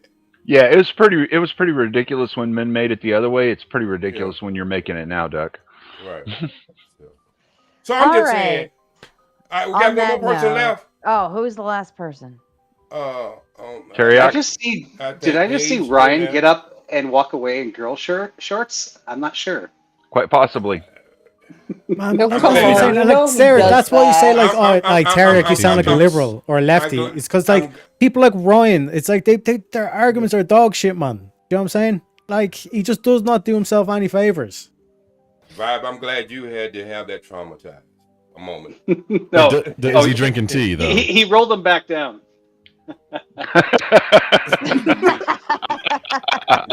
He changed. I'll give him something. Ryan isn't overweight, so W Ryan for being healthy. That's, You know, Teriak. I love Ryan. take I love it. every time I talk to him, he's freaking awesome. I have nothing but respect, so I apologize. for Ryan's that. been getting better at his arguments too. He has actually been getting better. So How about Paige? Let's- She didn't answer. Paige didn't answer. I think we know I'm a Paige's woman. answer, but I'm a woman, sir, and I plead the same argument as Sarah. I think there's an operative function there, and to comment on anything further would be unladylike of me. But I got you. I got you. But popsicle sticks and duct tape can do wonders. what the frick is popsicle sticks and duct tape?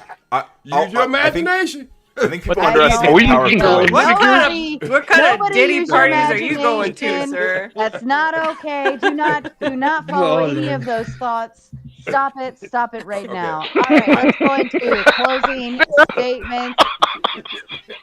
All right, don't forget, everyone, we are going to raid Ryan. If you want to continue the conversation, he's going to host continuance from here, and I'm happy to pass the torch.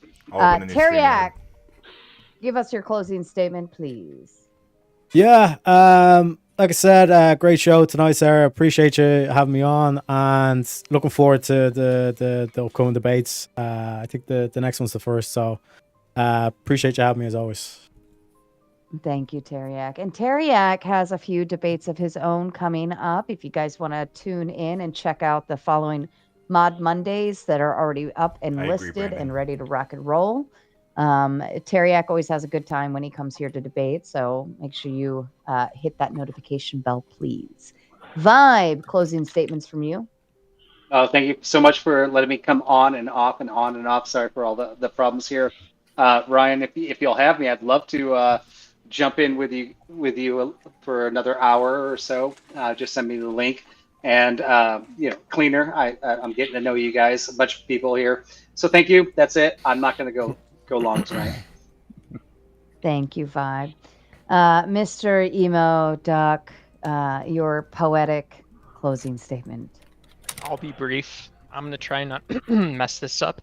It tore through my heart when I heard that the death penalty was up for debate. Like 1,000 mistakes, I remembered my first love like a stake through the heart. And I cried. And I cried and I tried. And I tried to deliver myself for something new. I tried to live for 1,000 burning suns as bright as I've ever seen. And at the end of it all, it was me and my guitar and my car and a fucking dream in California. A highway drive fucking away.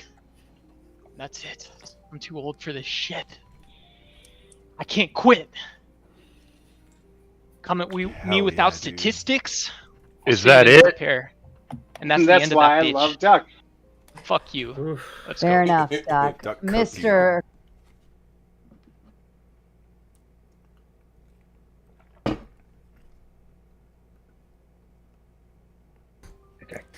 I can't poke his forehead. I'm trying to poke his forehead.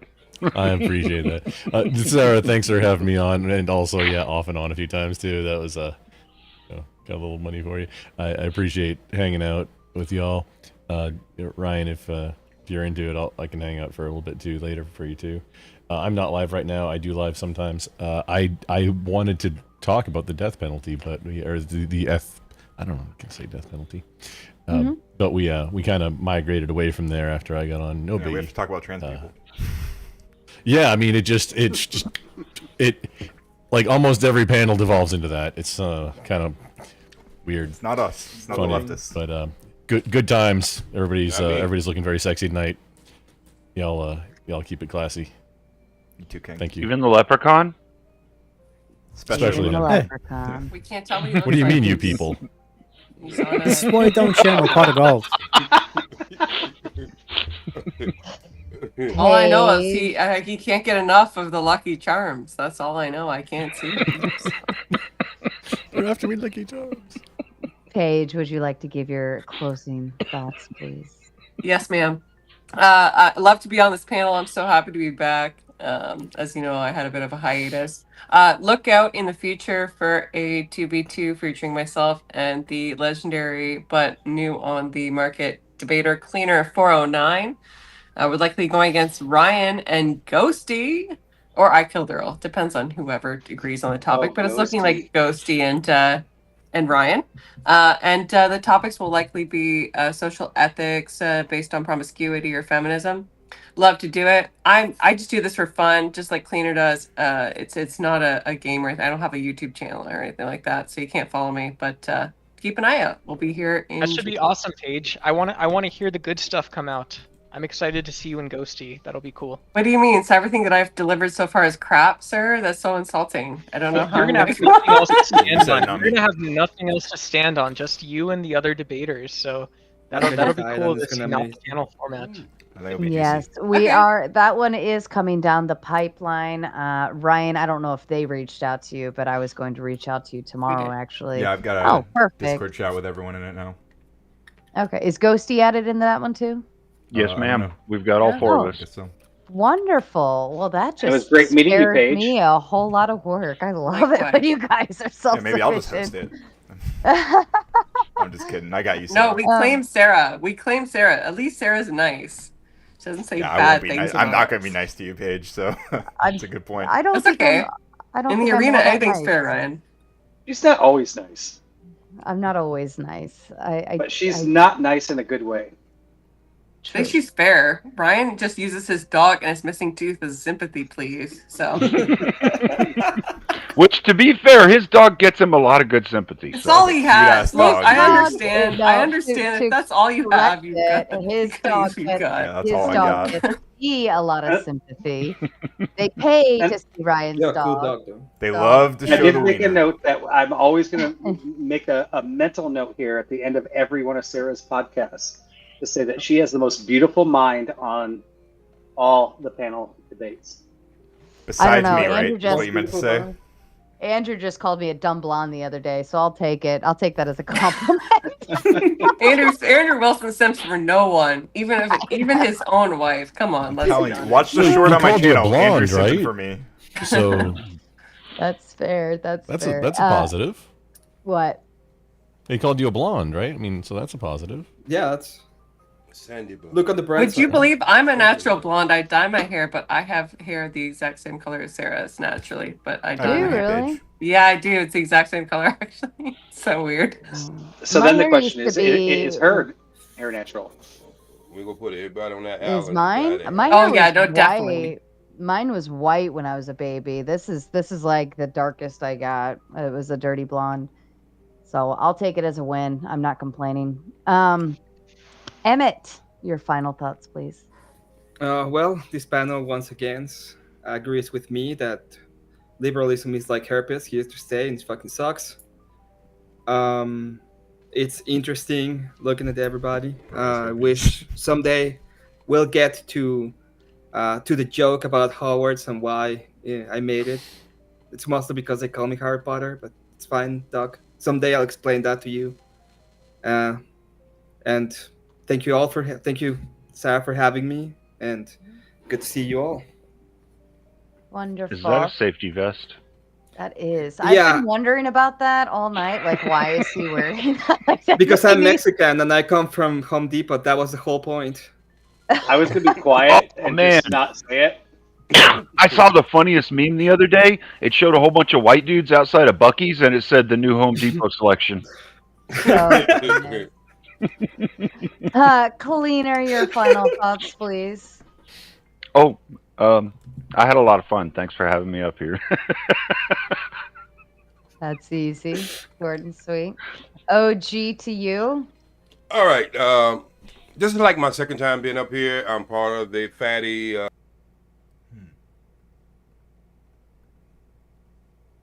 up here, I know I can, with this face right here, you might think I'm a mugger, I'm an angry guy, but you'll find out I love to have fun. I spent most of my life writing and being a comedian on stage, much less debating with my 50-year-old son and my 28-year-old daughter and all the kids in between.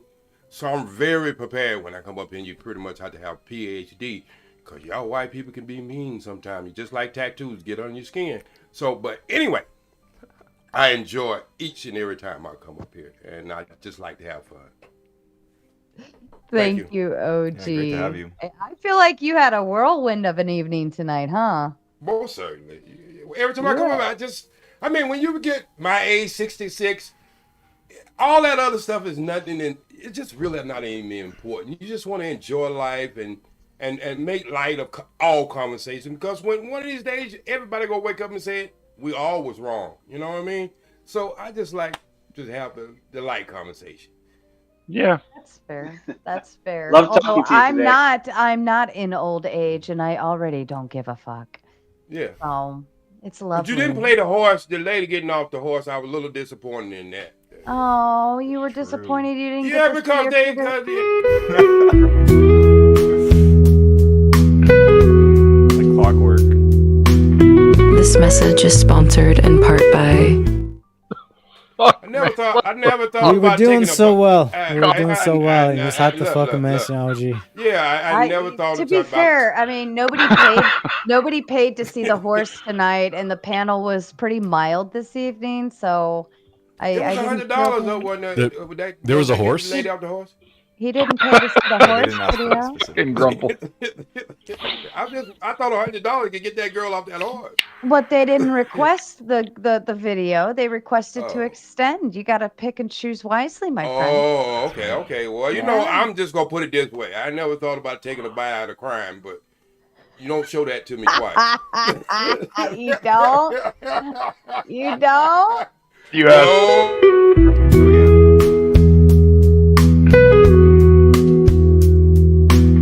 This message is sponsored in part by. Sarah. Do you notice though that's the same music they play at food commercials? Sarah. Food commercials. Food commercials? It is. I'm telling you. Listen, I what food? create my music very wisely, okay? Don't be giving out my secrets. Don't call out the secrets, Teriak.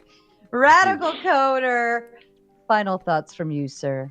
Yeah, I guess, well, first of all, since you're rating out to me, I only have one request from anyone who wants to come over and hang out there. Just make sure you subscribe and like the stream when you get over there. It'll be super helpful to me. We are well on our way to 700 subs. We're getting closer and closer. I think we're going to be at 1K within the next month. So stay tuned, because Radical Coder's going to the fucking moon, okay? Congratulations. We're doing some cool stuff out here, and I've been making content regularly and streaming regularly, so I'm looking forward to having you all out there. But as for the death penalty stuff, I mean, look, we never had to prove the death penalty could never deter crime or has never deterred crime, but we just had to show that it doesn't consistently or reliably do so better than life in prison, and the evidence time and time again says exactly that. If we talk about Singapore, they killed hundreds in the 90s and still won't show the public the full numbers. The U.S. executes people at random depending on zip code and skin tone. And across the board, there's no credible data showing that this policy actually works the way its defenders claim. But you know what we do have data on? Wrongful convictions, racial bias, prosecutorial misconduct, the innocent people who don't get a second chance. If your deterrence motto requires the death of innocent human beings, if it assumes that executing a few wrong people is just the cost of doing business, that's not a very good justice system. Life without parole is a very severe sentence. It incapacitates, it deters, it allows for reversals if and when we get it wrong, but it doesn't require us to become the thing that we claim to be punishing. So if we really cared about stopping crime, we'd fund education, addiction treatment, and trauma care, not playing God with a gavel. I like that one. But yeah, I mean, at the end of the day, I think the scariest thing is that we're in a moment where due process is being eroded at a rapid pace, and we should be especially concerned about increasing utilizing something like the death penalty when due process is decreasingly part of the justice system. It's a very scary moment. So that's what I'll say. But hopefully I'll see you all over at my channel soon.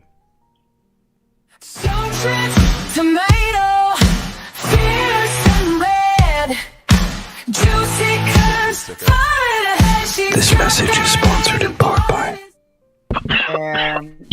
Ryan. You all right? What You the all fuck? right? Rip. Ladies and gentlemen. And shout out to everyone who joined the panel this evening, and particularly to Ryan Radical Coder, the Soy Pill, Rachel Wilson, and Marte Reyes. All four of them, gave up their Memorial Day so that they can come and bring this fine entertainment to you. And shout out to all of the other panelists as well for coming on and offering some pushback in all sorts of different ways. Be sure to tune in this Thursday night for our Thursday Throwdown and check out the lineup. We are scheduled all the way through, I believe, June 5th. So it's going to be a busy week or so, and we're even more pushed, more coming down the pipeline. So stay tuned, hit the notification bell, stay subscribed, and everybody, if you aren't following to Ryan to raid and throw tomatoes into his chat at the very least, well, then you have disappointed me. So fuck off. A long time ago, in a YouTube world full of keyboard warriors, many monsters and trolls lurked in the chat rooms. They thrived on arguments amongst each other until one day, a heroine rose from the ashes. She was made from the tears of beta bitches and the sweat of alpha male gym guys. Throughout the centuries, this keyboard warrior princess showed up in many forms. She slayed many demons along the way. By the light of the moon, she led the simp army into battle. Wielding her sword, she fought through the dark forests. With each new era, the monsters evolved. The keyboard warrior princess grew stronger, with new skills to bring them down. The world around her advanced, but so did she. Her heroism became known to society as technology advanced. And with each new generation, she had to learn how to blend in to keep her identity hidden. Now known as the Raging Tomato, this keyboard warrior princess fights for justice in every debate. She fights for freedom, for moderator bias, and she fights for your ability to battle on an open panel for your beliefs.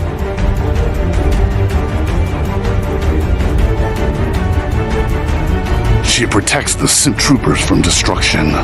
She fights to create peace among troll wars. She storms the battle zones without hesitation and leaves the battleground with her pockets full of souls. Are you ready to battle your fellow trolls? Are you ready for a moderator to give you time to talk? Are you ready for justice, peace, and a fair fight? Tune in every Monday night to watch your friends duke out their issues, or join the open panel so that you can fight the good fight and find resolution with your peers.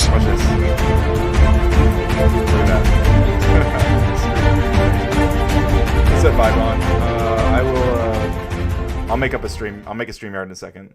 Hang on. The people are still in here. I'm actually gonna have to make a separate thing. I think this one's over.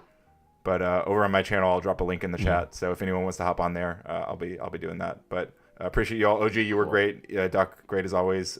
Grumple, nice to talk to you again. I'll see you all soon. Okay. Yes, sir.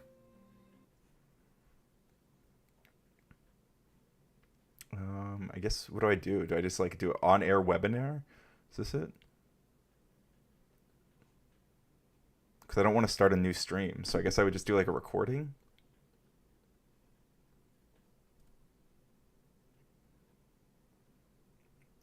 Or I can say skip for now, I see. YOLO.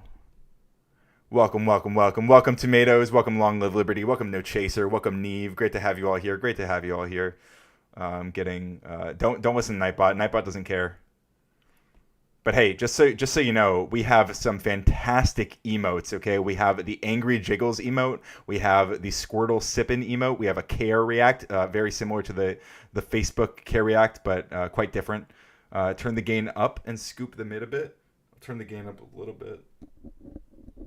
In the game. What do you mean scoop the mid? I don't know what that one means. Scoop the mid. But the gain has been turned up just a little bit. Is that better?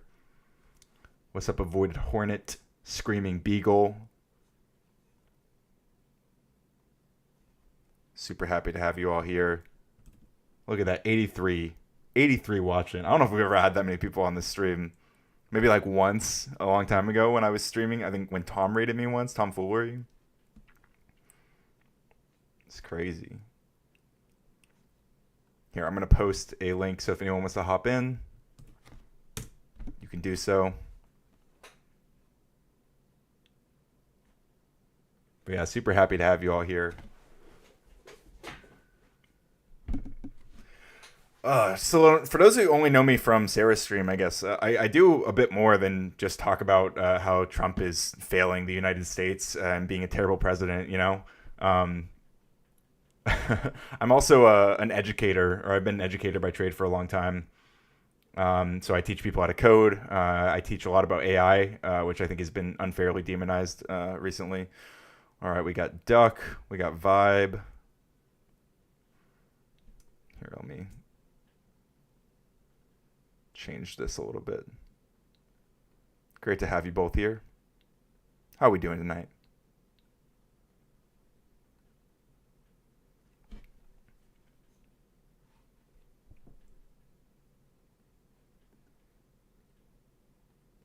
Oh yeah, very cool. What'd you do? I mean, you don't have to be too specific, but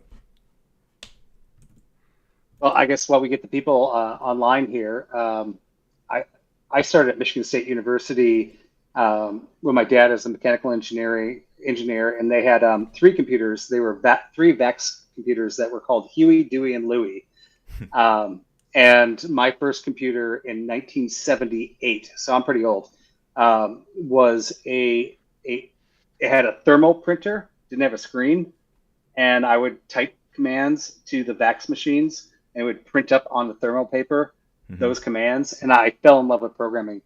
And fortunately, I actually went to East Lansing High School, and they adopted AP computer class my senior year, and Larry Page and I were both the first 2 students and the only 2 students in that AP computer class.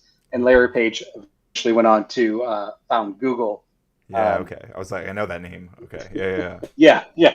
And I didn't even Page. know Yeah. for like 20 years. I was using Google, and then I went to look up my last high school, my 20-year high school reunion, not my last one, because I think I'm on my 40th high school reunion at this point. And a Google page popped up about why Larry Page doesn't go to the high school reunions anymore. And I'm like, wait, that's the same Larry Page I went to high school with? I didn't realize the Google I was using today is the same guy. And we had an argument. I remember on our final exam, we had to write an algorithm to calculate some numbers. And I did it through pure if-and statements. And I got the correct answer and passed. He did it through a hash algorithm, and he passed. And his dad was a computer scientist at Michigan State University. His mom was a computer professor also at Michigan State, but not a computer scientist. And it turns out that he actually did write the better and faster program than I did. So obviously he did a little bit better. That's how he ended up founding Google. Yeah, exactly. Very cool. So yeah, I have a pretty deep computer history. I mean, going through assembly and Pascal, C++, C#, Java, all that stuff. And so I'm kind of an old school programmer. I'm one of those guys that the young programmers don't like. Sure. I mean, so when you first started writing code, there wasn't even object-oriented language, right? Is that? Yeah, no. When I first started writing it, there was not object-oriented at all. But I mean, it was when I was in high school, object-oriented started coming up. Like with Java, and started kind of taking over. No, was there something that I don't. That Java will be the earliest object-oriented that I'm aware of. What the precursor, the first one I was programming in was Pascal, and Pascal was not originally object-oriented, but it had converted to object-oriented. There were some prior languages that started experimenting with that. And C++ also was a precursor to that. And it was really interesting because I remember when I wrote my first Windows code, it took me 2,000 lines of code to write a hello world program. And this is because back then, object-oriented didn't exist. So I basically had to write the code to generate the window. I had to write the JIT code to place the window, to make the window draggable and droppable, and then actually place the code to say hello world. So like in the most basic languages, like in BASIC, you could just say print, quote, hello world. And even today with C# and Java and stuff like that, you can pretty much do 4 lines of code to do a hello world program because of all the objects that are behind that. But when I first started writing programs before object-oriented programming, when it came into the Windows world, it was 2,000 lines of code to write hello world. Love that. Yeah, nowadays we don't have to write shit. We can just ask AI to tell us whatever it is in whatever language we want. And well, I mean that's phase 3, right? Yeah. So object.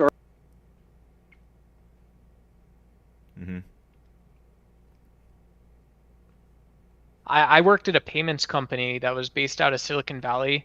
And so, you know, I had a read access to our database. And so object-oriented languages, for people in chat who haven't worked in tech or aren't programmers, you know, it sort of relates to how data is kept and stored and what you can do in the app then. But we had a payment, like a simple payment app sort of thing. And we had in like, you know, within 6 months of development, we had like over 300 objects just because of how complex payments, emails, all that stuff is when you start connecting it to like user profiles, like a company, like, you know, a company is using a certain product and you want to track their customers, like a CRM, all this other stuff. So it's just so crazy to think that, you know, things that were hackathon, things that you could build, you could actually build stuff in a weekend. Sometimes you could build it in 10 years. Like none of that was even like conceivable or thinkable. Like it used to just be that like, well, maybe we can send messages instead of mailing stuff to each other. That sounds like it should be cheaper and more efficient. I want to, yeah, for sure. So real quick, I want to try to engage the chat a little bit because there's a lot of people here and there's some people asking questions and I want to try to bring them into the conversation. So some of them are kind of silly, but I don't see why. It's still fun. So one of the first questions was Long Live Liberty asking, would you let doctors upload AI in your mind if you were brain dead and your family counted you as a loss and signed off to pull the plug, but with AI your body gets to live on? Would you? I'm not sure. What about you guys? Would you? I'm not even sure what the, like your body, like would you get like are we uploading my mind? I'm not even sure what the question is actually. I don't understand this one. Okay.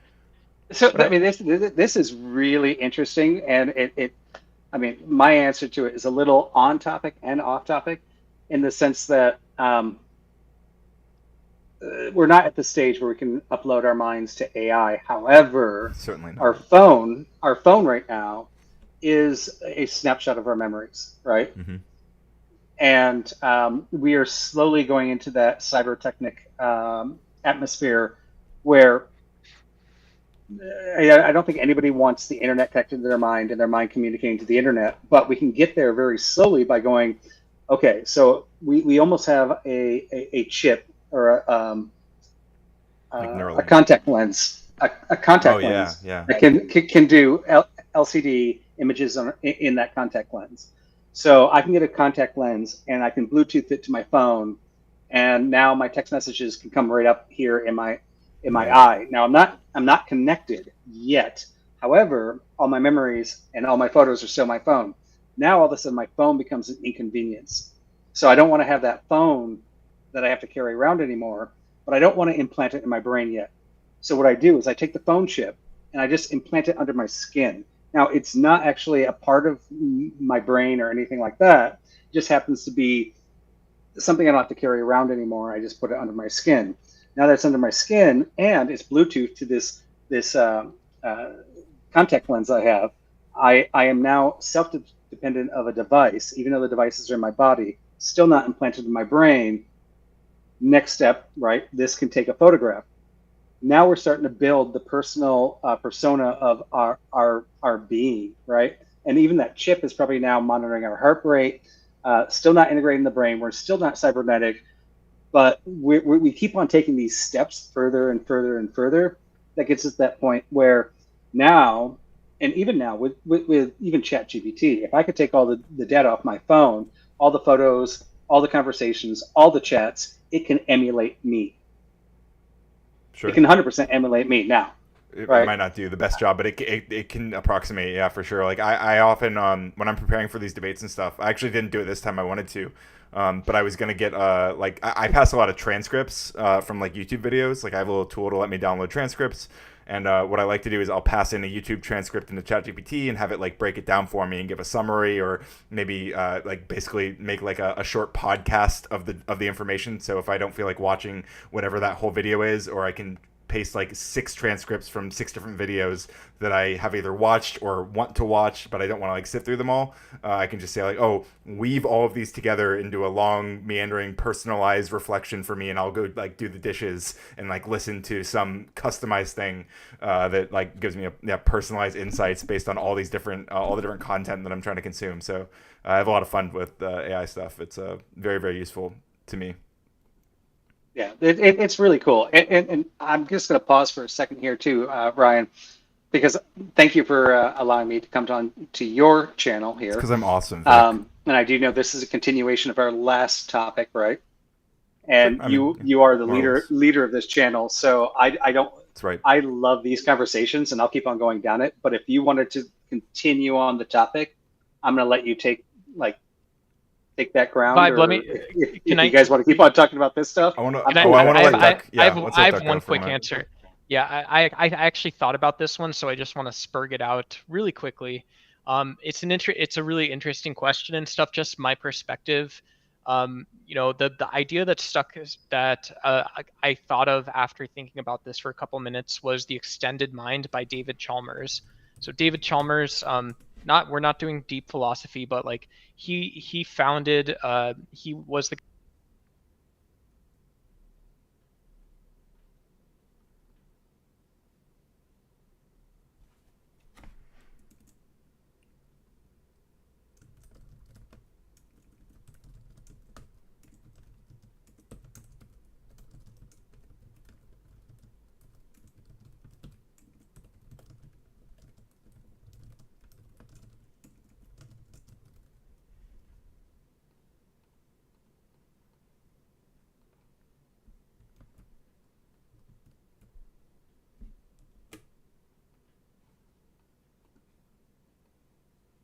photos.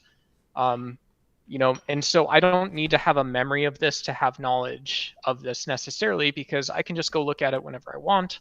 I know that event is cataloged somewhere. I can look it up. So it's basically the same thing as me saying I have this subjective experience. It counts as truth. It counts as knowledge. And so given that I believe I have an extended mind, I would say absolutely not. I wouldn't let a doctor upload my consciousness via AI. Everything that I know that is worth knowing is already somewhere in the universe, and so somebody could already know that. You could already know Duck if Duck, you know, your old pal buddy Duck had to go the way of the dinosaurs. You guys would get on fine without me. But do you even have that choice anymore, Duck, right? I mean, just by signing on to Facebook, you already signed away the rights for them to be able to do that, right? Yeah, it is a lot. Yeah, it is a lot. There's you know, I think you know, with like something, when I think of like data ownership and privacy, it's weird because we know that we need companies like OpenAI to push out a lot of big changes to sort of shake up the ecosystem. Otherwise, we're not really doing AI like, you know, people have said we're going to do. And so, you know, I'm always aware first of those sort of social and political implications. But I'm also like I'm a little bit skeptical when we see that it's not only OpenAI or Microsoft or Facebook that can, you know, tune my experience over a decade. They can make some money off me, tune my experience over a decade.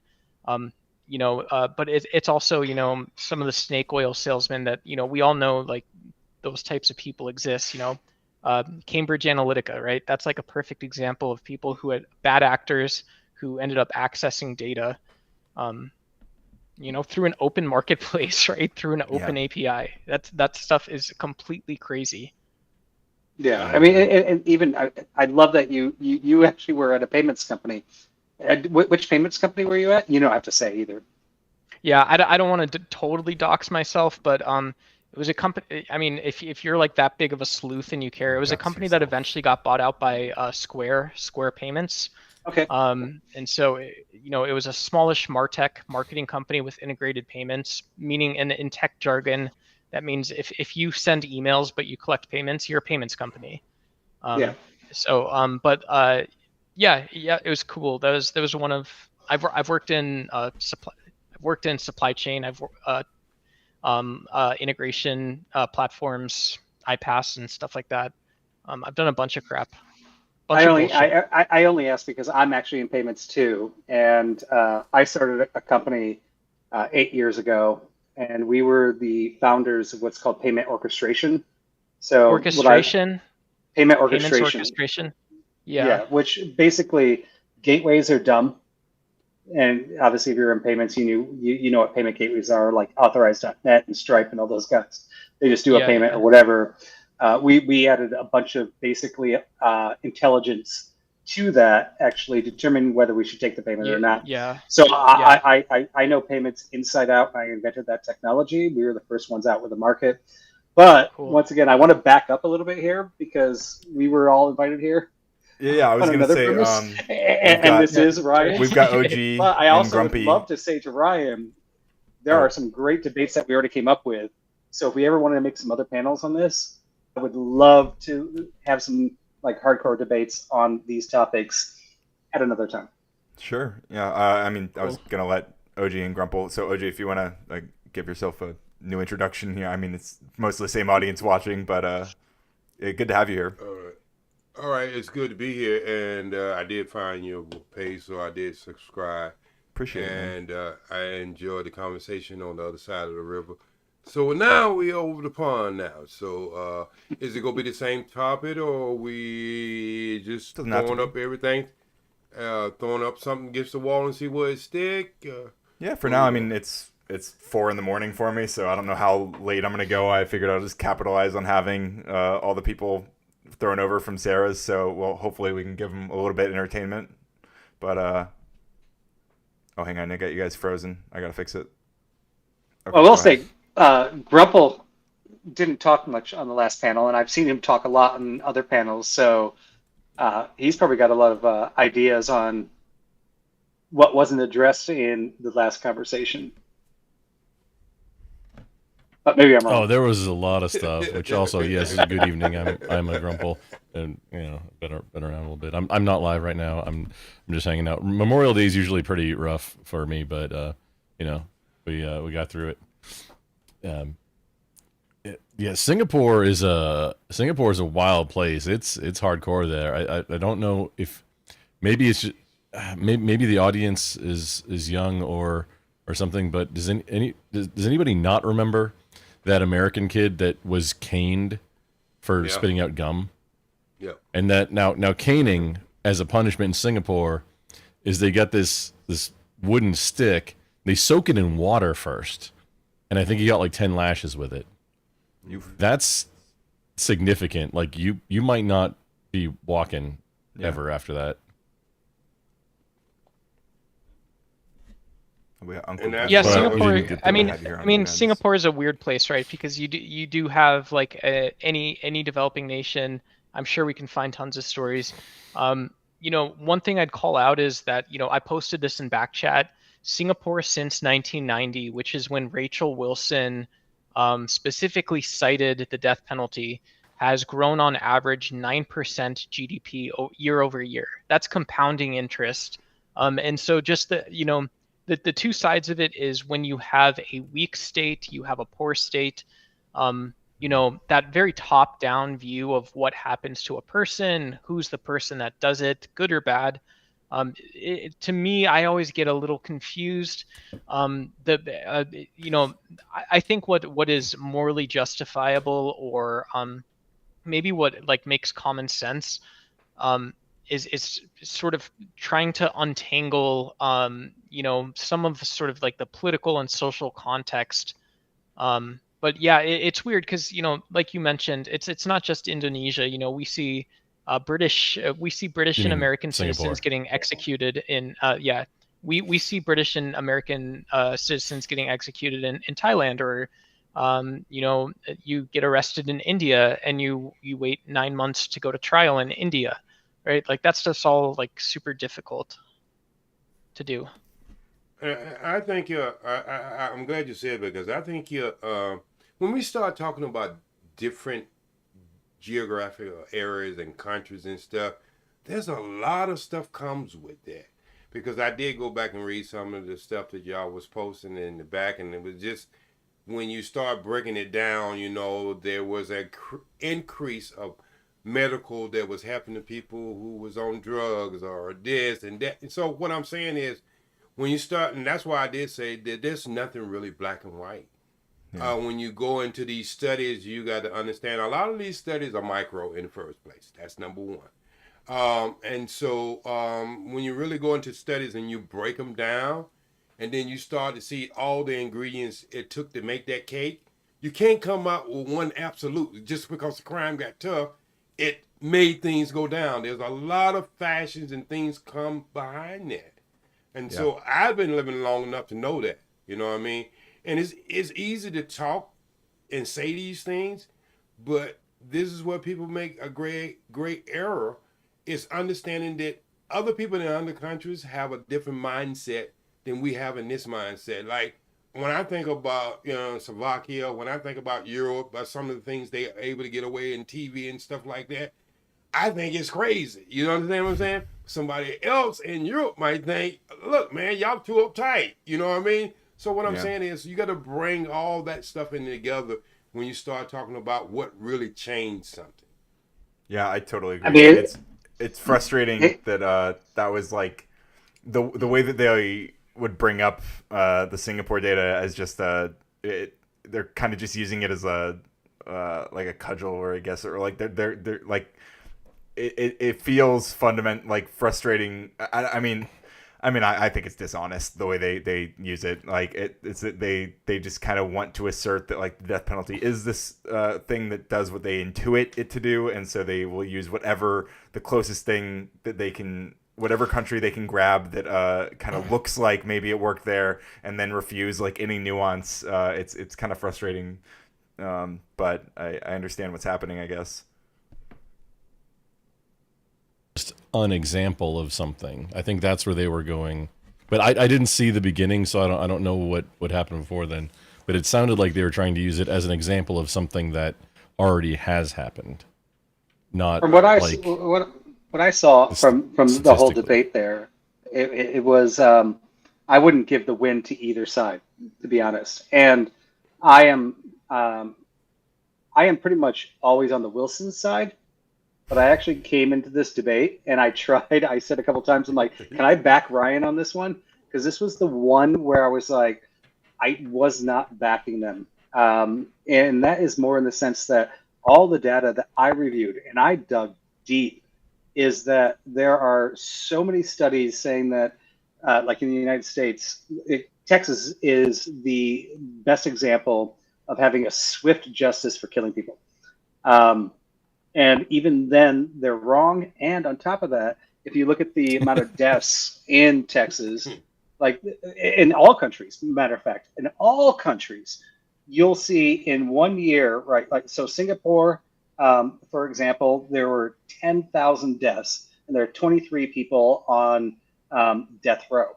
Mm-hmm. And I don't remember if it was Ryan or it was Soypill that brought this up, but somebody said, the emphasis should be more on investigation and finding who the people are. The fact that there was 1,000 deaths in 1 year, but only 23 people are on death row, to me is kind of counterintuitive that the death penalty is working. And there's a lot of studies out there that say it does, and there's a lot of studies out there that say they don't. And there is no conclusive evidence anywhere that I could find saying that it works. Now, I do believe that if I tell you that I'm going to give you a parking ticket, and if you're a prudent person for not showing up in this panel, that might be enough for you, right? But particular people like Ted Bundy and Andrew Wilson brought this up.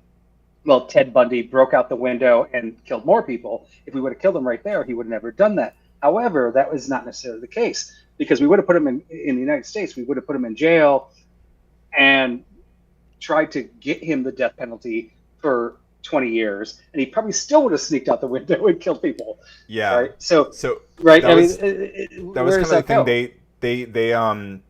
They started doing it a little bit more earlier in the debate, but like basically they were arguing to expand the death penalty, right? Like they would argue that we should speed it up, that we like, I mean, you'll see Rachel a few times, she'll go rights, like she's very, very doesn't feel like there's a lot of importance to the due process that we have, and like the reasons that we find it so important to have a long appeals process, which is another reason I we should have hammered on this more. But like the fact that it's already a 1 in 8, so like a 12.5% exoneration rate, and all of their expansions, everything that they could recommend to speed up the process if they wanted it to be more effective or to find a more direct causal effect, they would have to kill more innocent people. So that is an ironic thing that, like, we have a criminal justice system typically because when we talk about violence, like if I punch a hole in the wall, that's violent. If I see an area with a high crime rate, that's also violence.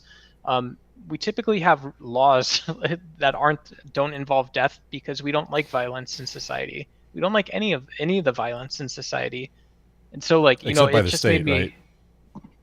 Yeah, it just made me think of that. What Ryan said is when we were talking about like when Ryan's talking about 1 in 8 people are exonerated, and I forgot the exact thing you said, but it's like, well, it doesn't matter what goes into the machine if what the machine does is kill someone. You're not solving for violence in the first place, dude. Well, I wanted to ask Ryan. I really wanted to ask this one question, and we got so deep into the stuff, and we got into other stuff. But I wanted to ask this question. If he believed exactly what he was saying, then explain prohibition. When at that time when you was a moonshiner, you were pretty much, if you got caught, you was killed. All right, that is the most harsh penalty you could pay. And what happened to that? They're still doing it. Not only did they still do it, they just got so tired of it, they just said, "Hey, shit, we're gonna make this legal." You know what I mean? So, I mean, back in them days, if you really do your history on when the sale of liquor was outlawed, I mean, you had families against families, states against states. I mean, you had all kinds of things and killing going on. I mean, this is where you get your Elliot Ness stories and all these other stories. Man, it was just wild, wild west all over this country. And you knew if you got caught, most likely you was not going to survive. They was going to kill you on the spot.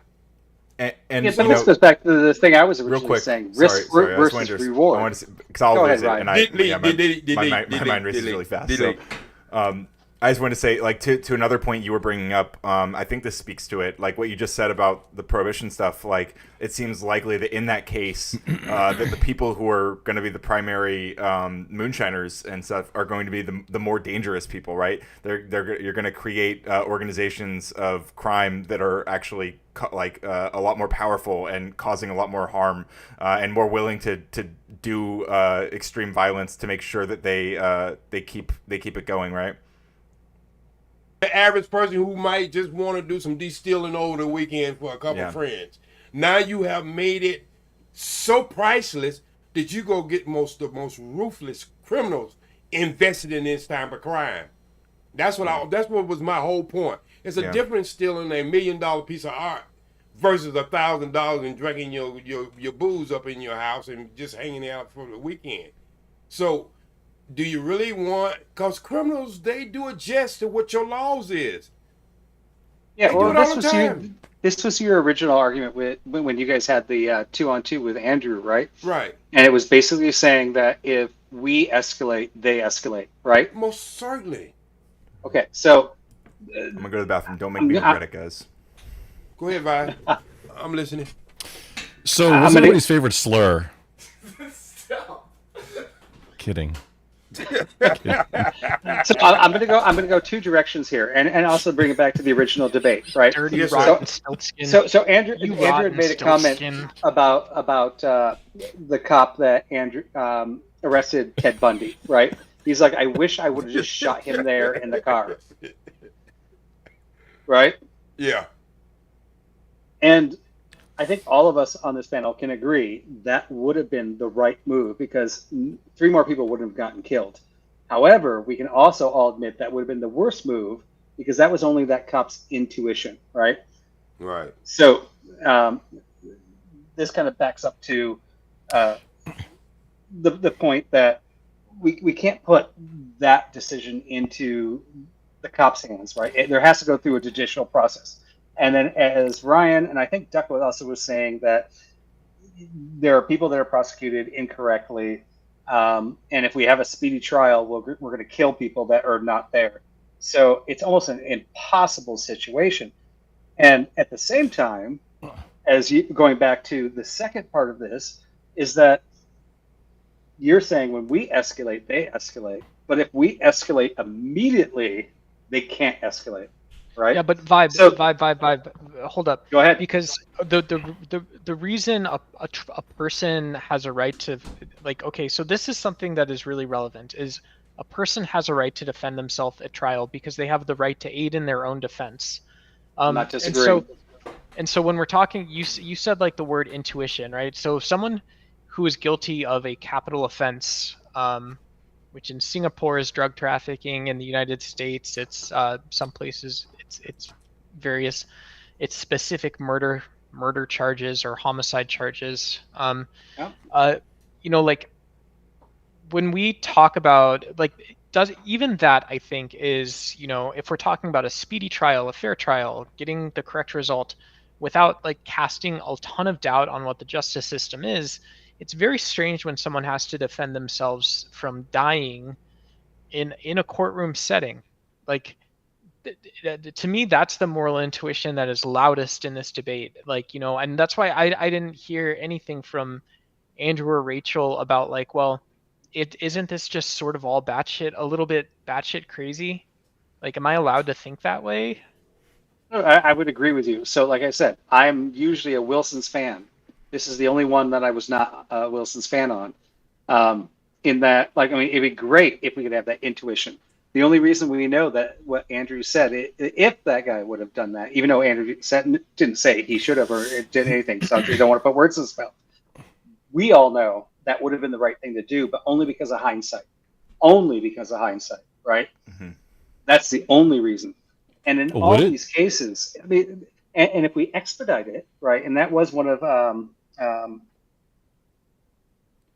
his wife's arguments was, yeah, if we can expedite that, if Rachel's like, if we can expedite that, we could actually. So let me just back up 1 second here. It's not a deterrent if you have 30 years to fight it, and you might not get it, right? Yeah. It's only a deterrent if we can expedite it, and you know within 1 year you're dead. Yeah, even that vibe. But if we do that, we take away the right of it actually being factual, and even with the 20 years, we're still getting it wrong. Yeah, exactly. Vibe, before we get too far away from it, what you're talking about, that's like what I like to call, or I don't know if this is a thing other people use, the Batman dilemma. Because he doesn't kill the Joker ever or any of the other, you know, bad guys. But then they just break out of Arkham Asylum and then they go and kill more people. Is Batman directly responsible? Is he the one, because he didn't end the Joker, is he the one who's responsible for all the people that then agent though? Like Ted Bundy is a moral agent. Ted Bundy can make decisions and choose to kill people or not kill people. So the Joker can't? So no, the Joker is the Bundy in this situation, where the cop is the Batman. Yeah, deciding not to kill him, or just, you know, not whether it's a decision or not, you know, following the rules. The cop that pulled him over, did he know it was Ted Bundy? Did he know that he had killed people already? Did the cop, when he pulled him over, like? because that would be a pretty big difference, right? Like Batman knows who the Joker is. I touched base on this too, right? And I tried to jump in, but I couldn't get in there when we were talking about. I want to not do the YouTube things, PDF, right? Yeah. I was saying, wouldn't a good determinant being cutting their genitals off and tattooing pedo on their head? I think that would be a stronger one than chemical castration, because chemical castration is not something they fear while they're doing it. And the argument that was placed back to me was that, well, they'll never do it again. But that isn't the determinant, right? It's not like, okay, you have this offense, Do you and then now that we do you mean caught deterrent? you, You keep saying determinant. Do you mean determinant or deterrent? Just because I'm not all that Deterrent, bright. I sorry, just need to deterrent. Deterrent. Okay. Thank you. Yeah. I'm sorry. So so our goal is to deter that first action, not respond to the first action afterwards, right? So chemical castration says, okay, you did it once. Now we're going to make sure you don't do it again. But that's not a deterrent. I mean, that's an after effect deterrent because we did something about it. The whole topic of this was we want to deter it from the first place and not even have to chemically castrate you. So we have to make a deterrent that makes sure that you doing that act is going to make sure you don't do that act. This is like the Batman fallacy again, though, right? This is like the Batman fallacy because if I choose, if I'm a lawmaker and I choose chemical castration, I'll be really fast. What I'm saying is that I can't look at this problem of a social problem, of a criminality problem, criminology problem, of PDF, of child crimes, like I think of every other instance of crime where I can understand how GDP growth, GDP detraction, I can understand what local conditions, I can understand what police funding, I can understand what all these things sort of imply about actual crime that people stop, as well as what people self-report. And so I'm, in some sense, I am saying, well, I'm going to be Batman, I'm going to shoot Ted Bundy. But in another sense, I'm saying I'm shooting the wrong Ted Bundy because what I'm not doing is I'm not actually working on the institution, which is actually what it turns out what liberal countries, what any country with a democratic government does, is you don't tell your citizens, I'm going to cut your balls off if you do something horrific. You tell people that we're going to keep working on sort of the roots of the problem, the cause of the problem, because that's what normal, fucking sentient people want out of this society. Well, normal sentient people will look at the statistics. And if we put them in prison and we try to reform them and we let them go without doing any sort of castration, they're going to go out and do it again. That's what the statistics show. I mean, and then those statistics are consistently recycled back into sentencing guidelines. They might reflect a broader condition, which is not the perpetrator's fault about the way the prison system is. And someone looking from the top of the mountain, or not even the top of the mountain, someone cracking open a peanut to see what's inside. Neither of those cases is somehow justifying sex crimes. What those cases are both doing is they're saying that, well, look, this person that is a product of a society, they also made a horrible choice. They probably in a very dumb way made that horrible choice and got convicted of this crime. But that person isn't responsible for the fact that you're living in a concrete cell. You're living with people that are actual fucking killers. You're living with people that are actual gang members. You're living with people that are that may be more prone or have a bad time of the year and display those, sort of the hard sides of like a sociopathic or psychopathic mindset. Those things are going to impact someone in that situation a lot worse. And so saying that, again, what I'm going to do is I'm going to cut your balls off because of this. That sounds like fucking, like the worst form of dystopian government that I can think of personally. Own government being able to kill its own citizens. I don't like my own government telling me that like they can cut my balls off. I don't like any of these ideas. I am actually against the death penalty, to be honest. I mentioned this on the previous part of the debate. Andrew said he just does it because he would rather have people re-informed as a Christian. I also believe with that, but I have a secondary part of that where I just don't like the idea of my government being able to kill my people. I'm okay with my government killing other people, but not my government killing my people. And I think Or when you doing anything wrong to them. But I think this goes back to these steps you have to take, because prison, let's just be honest, it's never been about rehabilitation of people. You go in as a person with a G, great.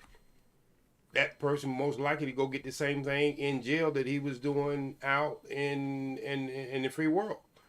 And now you just made that person more angry, and you want to turn them back over to society, because now he's going to validate what he did was what happened to him, so he's going to be more angry. My thing is, if you want to try to balance this out, there just happen to be certain crimes you just don't let that person out ever again. If you maliciously kill someone, I'm not talking about accidentally, I'm talking about you got to case by case. But then that person, if that person is gone for the rest of his life, you should have to stay in jail for the rest of your life. Oh, so tell me if I'm wrong or right on this, and maybe you, me, Ryan, and we'll see if anybody else agrees. I'm kind of on the same plate here, right? We don't need a death penalty. We don't need to cut their dicks off and tattoo their foreheads. You're right. We just need to guarantee that they're thrown in jail for the rest of their lives. That's it. Yeah. Yeah, and so that was like one of the. That's it. Real quick, that was one of the main things we were, or at least I think Soy was also making this point, but it was the main thing I tried to hammer down over and over is that I don't see any. I haven't been able to find any evidence that like the death penalty is a stronger deterrent than life in prison without parole. Like it seems like that's the finality of that is pretty clear. There's no parole is a like there, it's just that's it. Like you're in there until you die, and that avoids like the re-traumatization that victims go through when there's an appeals process that people are going through over and over. And yeah, I think that like that's just like the thing that seems to make the most sense and is not like does not. If someone does get exonerated, obviously it's terrible that they were locked up for that long, but they're alive, they're not dead, and we can free them if they are exonerated. Which again, 1 in 8 people on death row end up being exonerated. So this is something that is very likely going to happen. But yeah. So Ryan, I don't know if you've ever even seen, if you were the audience, anyone's seen what seen the videos of like life parole sentencing? They're fucking brutal. So like.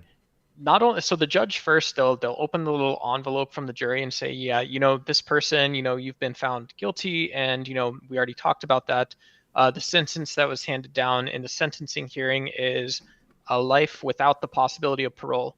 And then after they do this, they'll also tell you, well, you're going to be assessed a couple court fees, so we'll hand a couple documents to your lawyer. So now you get to look over that. You're going to prison for life, but look over that. And also, you are now a convicted felon. You have a firearm upgrade on the charge as well. And so, there's some language that as a defendant, you have the right to see. So we're going to hand you the document about this. And so, it's even in the sort of restorative or retributive sense of what justice is, like the court still, like when you get a life sentence, they're still highlighting and pointing out, I don't know if this makes sense, that nothing else about the outside social world or no problem that you can't deal with inside of prison, none of that makes sense. And that's all juxtaposed in the same place. Like the death penalty isn't that, right? Because you should one more time. They're juxtaposing that if you're a convicted felon with life without the possibility of parole, nothing outside of that jail cell makes any sense. Like, none of that should make any sense to that person anymore. The only debate I don't know why that sense or not matter. Escape. Well, I would Do you say it mean- doesn't make sense, and it doesn't matter most likely. Like if the Why wouldn't it courts make did their sense, job though? right. Because what does it matter if you have? I don't get what's confusing about that. If you have a $500 court fee, but you are sent to Do prison. you mean what do understanding you that, care hey, about? this fee was assessed and you have to figure out how to pay it while you're now behind bars?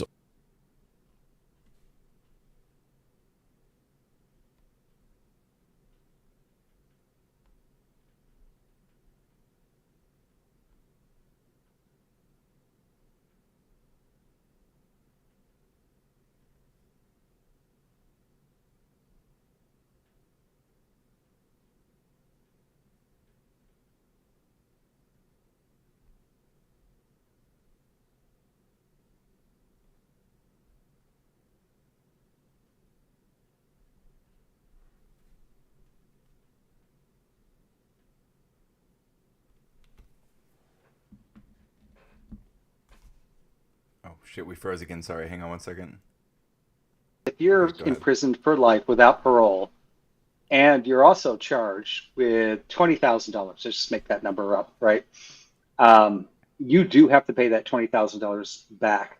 Now, if you don't have any family to fill your coffer while you're at jail, you Our can't neighbor. get any. You can't get Commissary. anything. Yeah. You can't get any commissary, right? They will take from your commissary your hard labor, as OG just said.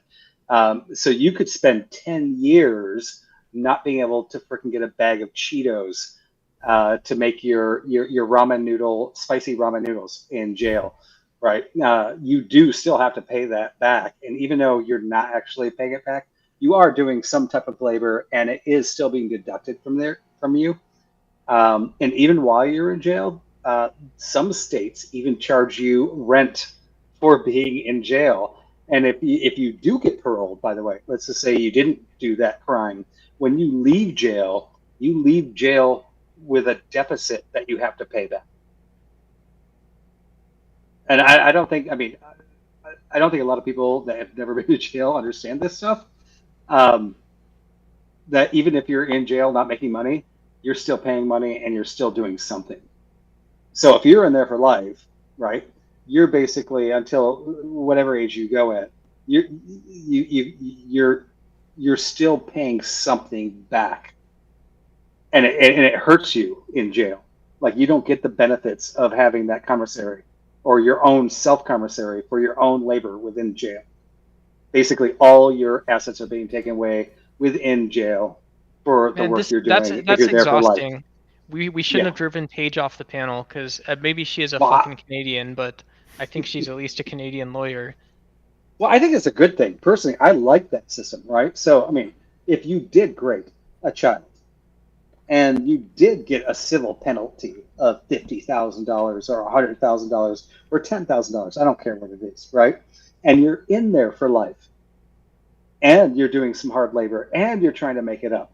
And maybe even now at this point, you're finding God and you're repenting, and you're reforming.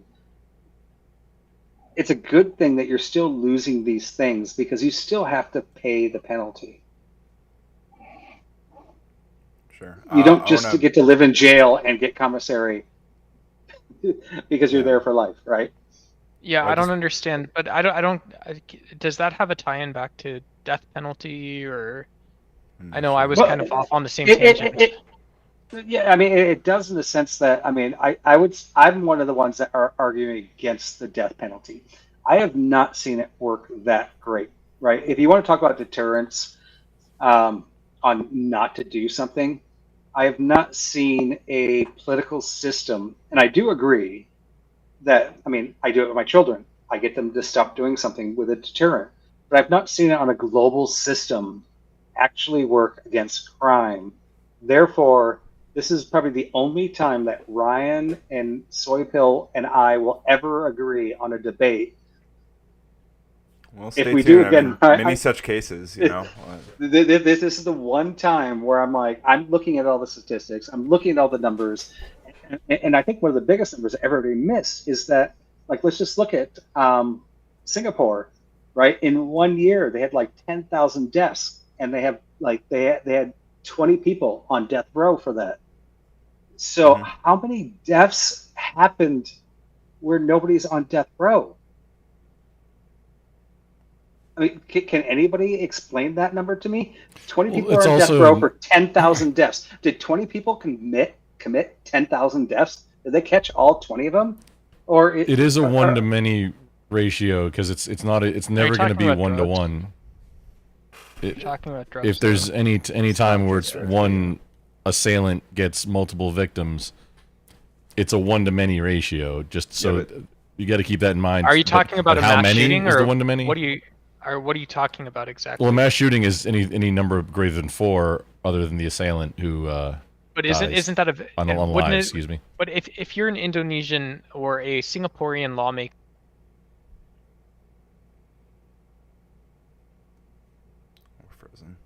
that like, like okay, I could look at it in terms of maybe it's accurate to say one drug dealer kills X people. Maybe it's accurate to say 1 kilo of heroin on average kills X amount of people. I can estimate the. That's not what Vibe was talking about. He was talking about murder or those accused of unaliving or I got versus the victim quantity, and then people who are on death row. Right. So if you take them numbers, if you take them numbers, I gotta go. But if you take them numbers, that shows you where's the deterrent at. I mean, if you got 10, you got 10 people, right? You say 10 people, Vibe? Yeah. You got 10 20. people. Okay, 20. You got 20, and you got 10,000. So the 900 what? 70? The 960? I mean, that's the proof. It's 1,000. Yeah, it's literally that's a proof. It's literally 1,000 to 1 ratio. So what I'm saying is that should show you that lopsided number that them 9,000 something people was not deterrent because of the death penalty. So, but anyway, it's been a groove. Got to move because the clock on the wall says all. Because I got to make sure everybody took their medication and is still in bed. But Ryan, it will not be the last time I come over and visit you at your channel. I have subscribed. Excellent. Peace and love to all the people in the chat for being so patient, because just like I say, I'm old, but I got an excuse. I'm slow and old. So, but anyway, you're great, man. It's been a group. Hey, appreciate it. Take it easy. All right, have a amazing. Keep it sexy, Jay. Hey, great, all right. Great talking to you, OG. Yes, and Ryan, use those numbers if you do this debate again. Look in Texas, how many murders there were in 1 year, and how many people are on death row. Look, Korea, right? I don't remember if Rachel brought up Korea or not, but Korea has a death penalty still in place. South Korea. South Korea. So South Korea still has the death penalty in place. In 1993, they had, I think they put 53 people on there. Since then, they still have it in place. They haven't killed one person. So that's a lot of years later, right? They have 100 new people on there. And I think they have got 3,000 murders on there. Now, I don't think those people are all responsible for all those murders, but I mean, in every country, every state, everywhere you can look, you can see that the amount of people that are on death row for killing somebody is like a 1 or a 0.1% of the amount of people that were murdered. And we know, like a school shooting, okay, one person killed 30 people, but it doesn't equate for the model. And it just shows, it's an absolute statistic that just shows that the death penalty, anywhere it's being placed, anywhere, isn't working. That doesn't mean that the death penalty can't work. Once again, I'm not for the death penalty, but it doesn't mean it can't work. It just means that pretty much if it can work, everybody's doing it wrong. Yeah, I'm like open to the idea. I mean, like you said, like when I started digging into this, like it just seems like the data is overwhelmingly saying that it's inconclusive at best, right? That like exactly, I agree. The absolute best data is like that. Maybe it's a deterrent. Your side wins on the data. Yeah, and which is why I wanted to stay on that topic specifically. Although I think Soy wanted to have what I to some degree it's a different interesting conversation about like whether or not the death penalty or rather like the conversations about like what kind of world do you want to live in? Do you want to live in the one where like so many more innocent people die? to speed it up so that you get more. You might have a more effective deterrent effect. But I really just wanted to hammer down like they failed at every corner to make the case that it actually is deterring crime. They just couldn't do it because again the data just does not suggest that. And that's an interesting. I mean, one other interesting thing. I don't know if there's anyone, Vibe or audience or Grumple, anyone's interested in both psychology and sociology. Earlier when I brought up the comparison between Malaysia and Singapore, one way to ask whether or not the death penalty is a deterrent is to say, well, culturally, what do people feel about the death penalty? Are they educated about the laws? Do they, is it believable or trustworthy that people look at incentives in this way where, they would go off and go do something different? And maybe this applies to the death penalty. It could apply to a ton of different things. Also, good to have you here, Storm. And so that cultural context is almost I felt that, especially when Andrew came on, and of course I would never disrespect Andrew Wilson unless I had the chance to talk to him one-on-one, where I would tell him, go fuck yourself. Yeah, but I felt. Oh, hang, we're frozen again. Give me 1 second. Sorry. Okay. And then it doesn't really answer. And then the other question is okay, maybe I'm not doing sociology, but I want the eternal, sorry, Vibe, but I want the eternal God case for either pro or anti-death penalty. And so is our human nature to actually conduct these specific or targeted or intentional acts of violence against people? Do we form societies in order to intentionally be violent? And instead of just saying yes to that question and asking what kind of choices a human makes, can you ask why a human doesn't want to live in the state of nature? Can you ask why a human chose to? It is nature. I'm sorry. Please. Yeah. Continue. Okay. Sure. So, I mean, that's an interesting, interjection. What I would say is, when we're looking at a society, the types of choices that people make in a society aren't like the choices that people make in nature most of the time. My argument is that it's actually hard to elucidate what human nature is like. And so therefore, it's also very hard when you think of the moral and the actual calculus of killing someone. It's really hard to push this argument for the death penalty out because culture doesn't support it, psychology doesn't support it, and so you ultimately just have, killing someone. You have something that's ineffective, you have something that's expensive, you have something that slows the justice system down on the whole, and then on the other side of the fence you have, this is because it's not proven. This is because people don't trust it. This is because people don't believe it. This is because law enforcement officers don't want to do it. Real quick before Grumpy, I don't even know what you. I just wanted to. Go ahead. I just want to say to the Just Legit in chat, who brought up Richard Ramirez, Ted Bundy, BTK, all these, and child killers and stuff. I think that the point that was kind of made over and over is that it's better to just have them have life in prison. It life in prison, no parole seems to have the same effect is kind of the main thing. But Grumple, go ahead. Sorry. So that is almost exactly what I wanted to just say for Duck. The point that you're making right now, the time in court and the costs to the taxpayers, it's. Oh, yeah, you guys are frozen again. I'm sorry. I don't know why that keeps happening. I need to fix. I need to figure out how to fix that. Go ahead. Taking care of it, which it doesn't. It doesn't. Well, which it is. It's me in the stream. Little bit of caveat. It doesn't happen. I mean, sorry. I mean, you get what's the average? 10 years between the time of sentencing. I think it's 10 years. I'm probably wrong on that. Between the time of sentencing to the death penalty for when it actually happens. And when it actually happens, it's also a lot of time for an appeal. Doing it, yeah. But so Texas, you're in a state. But Grumple, you're in a state that executes Texas is the best a lot of country too. Yeah.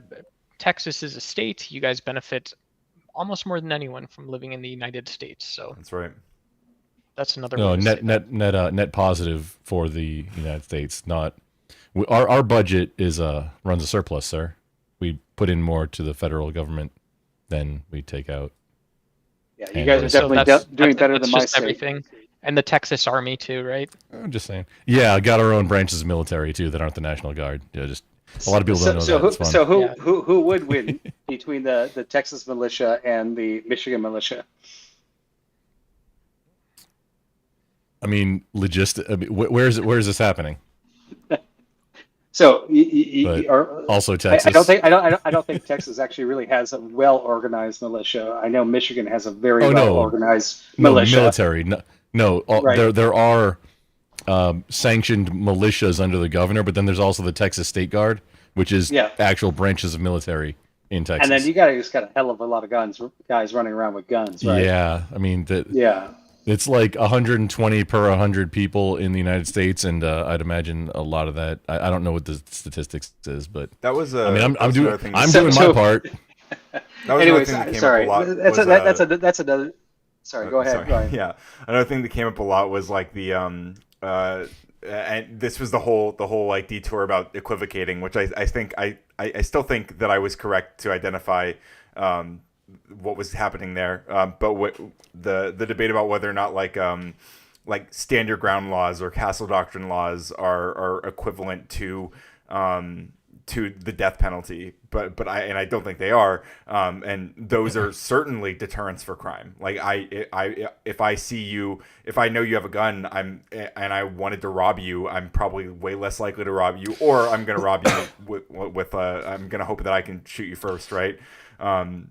So I think that is a deterrent, but it's just not more of a deterrent than the death penalty is not more of a deterrent by any means. I think a lot of people don't know what the penalties are necessarily before they do them. If they're not in the legal system and don't have somebody saying, "Hey, don't do that. You get 3 to 5." Like I think it was a Chappelle skit. What do you mean though? Like who doesn't know that like murder gets you in lots of trouble? People, who doesn't know that? Like most people know if you don't know that sentencing guidelines are loose in the U.S. too. If you can always get people might not know if your state has a death penalty or not, but I'd imagine that a lot of people don't know that in Texas, if you reasonably believe that you will not be able to recover your property, you can shoot somebody running away that's stealing your property. Yeah, I think it's much deeper than that, right? So somebody also mentioned this earlier in the conversation, is that if you're in the heat, if you're in the heat of a debate, like you have that personality where somebody pushed your girlfriend and you're just angry and you're not even thinking about the laws at that point, right? You're not in your mind at that point. You're not going, oh, does California have a death penalty? Can I punch this guy's face? Right? You're not making those calculations. Yeah. And then there's also the issue of like this, like psychopath behavior, right? Well, no, not even psychopath. Just normal heat of a normal person can get heated in a debate where they're not even thinking about the consequences of where they're at. They're just thinking about what they're upset about. That's a normal person. Yeah. Now you also do have the other person on the other side, and that's where I was going to say like Ted Bundy. That's crazy. I don't think if there was a person. I don't think if there was a death penalty or not a death penalty, he would have changed his behavior. I think that was just part of his behavior. So in both cases, so here's 2 cases where you have a rational person and an irrational person not caring about the death penalty. Now, there are rational people like us, I hope. I don't know if you guys have killed anybody. I don't know. You said you agree with Andrew a lot, so. I was, I'm okay with dirt napping. I joined the Marine Corps after 9/11. We're men, right? So we're gonna do some aggressive behaviors normally, but our aggressive behaviors usually are not killing another man. If I see somebody obstruct my wife or even another, oh, we're frozen again. Sorry, hang on 1 second. saying that, then something physical. But I'm not gonna. Doesn't make any sense. But that doesn't make sense either, because if you're already talking about using aggression. It doesn't matter if you're a male or not, or if you think you're a man, or what you think you actually are, right? Because for me, I'm one of these guys that like I wrestled, so I can go, like I could go to the gym with someone, we could punch each other in the face, and like I know that afterwards that's going to be a fun thing that we did. It was fun. It was one of those things that was just enjoyable. There's no problem with that. And so But you're saying logical, that, Duck. You're there's logical, Duck, right? Are you logical? I'm someone, I'm conflict avoidant and logical. Yes, I would So say I'm both. if you did something to my wife that I thought was offensive, and I turned to you and verbally said I thought that was offensive, and you logically came back and said, actually, no, sorry, my wife, That's not my how I would respond girlfriend's, to that. my wife's purse slapped my hand. I didn't mean to touch her ass. That wasn't That's not something how on purpose. I wouldn't have done Then that, but we would stop there, right? As logical men. Now, if you were not you, and you've met these men who actually purposely did that against my wife, and I verbally said to him that was wrong, and this is one of those type of men, and you know these type of men that will get in my face saying, "Yeah, I touched your wife's ass. That's What are you going to battery. do about it?" He's That's against the law. the only way. Well, I don't care if it's against the law. This is part of male nature. He's one of those type of men where you don't just turn away, because then your wife's going to go, "You're not going to stand up for me." He's one of those type of men where you basically have to hit them back. Now you walk away after that. I mean, do you understand what I'm saying here? Like, I understand what you're saying, but my point is that if I can avoid a conflict, especially if I'm in public and I'm with my loved ones, then I'm Mr. Conflict Avoidance. That's what I do. The other duck that did wrestle and stuff like this, and I don't own guns. My dad owned, people in my family have owned guns and stuff like that. That guy's also Mr. Conflict Avoidance. As it turns out, I don't want to have to use my body for physical violence if I can do something else with it. Every once in a while, you have to step up against the guy. Doesn't that make more sense? I'll cover it. But Maybe doesn't I'll that cover make that more sense? next stream. Like why would I am shoot 100% up on my own ceiling? Yeah, well, okay. Humans Okay, don't it make makes sense. sometimes, Duck. That's You guys where give you. me just a that's moment. where- I'm gonna And I'm with grift a you little on bit. that. I'll walk So away every time. Hang on. But go. I'm gonna close down fairly soon, but I just want to do a quick grift. Hey, if you're watching and you haven't subscribed to the channel, make sure you do that, because we have. I mean, this is really just the very beginning. You want to get in on the ground floor of the Radical Coder roller coaster, because we are going straight to the fucking moon. Okay, you have no idea. the moon. All right, look. I don't mean to toot my own horn, but I promise you I have the potential, okay? And there's a reason that I go on all these panels and everyone donates money to kick me off, and everyone's like they do. I think Duck as well, but like there's a reason that I keep getting invited back. There's a reason that I've been in all these like circles for so long. There's a reason that I did.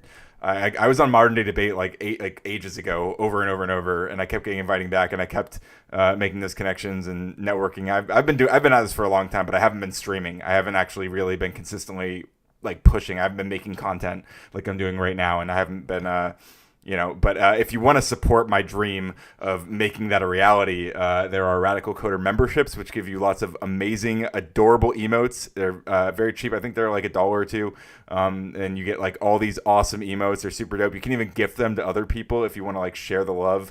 But if you can't do that, you can just like and subscribe and leave comments and chats. We love all that stuff too. I really appreciate it. And thank you to everyone else for being here. But go ahead, Doc. There are 53 viewers, 30 likes. Hit that like button. Yeah, let's fix that. Nerds. I wanted to. Come on. Can I definitely everyone just do the grift so we can so we can try and have. You can ask me all. You can ask anything you want. I might not answer. I do have a bad time question. So you were in either Iraq or Afghanistan, right? Dude, it's Memorial Day. Let's not right now. Oh yeah. Thank you for your service. Yeah, thank you. That solves it. Cool. Yeah. So anyways. I apologize. I don't even bring it up. No, you're fine. Right. Yeah. So I mean, I understand, but so just getting back to this idea of like self-defense, and my belief is that the more that we accept that we can take violence with us, when it's actually not the case that it's relevant for that. One of the things that I find most important about that is that if we are consistently in an environment where we think we can use masculinity, use force for things when that is in no way how society, how a globalized world works, and nothing is going to.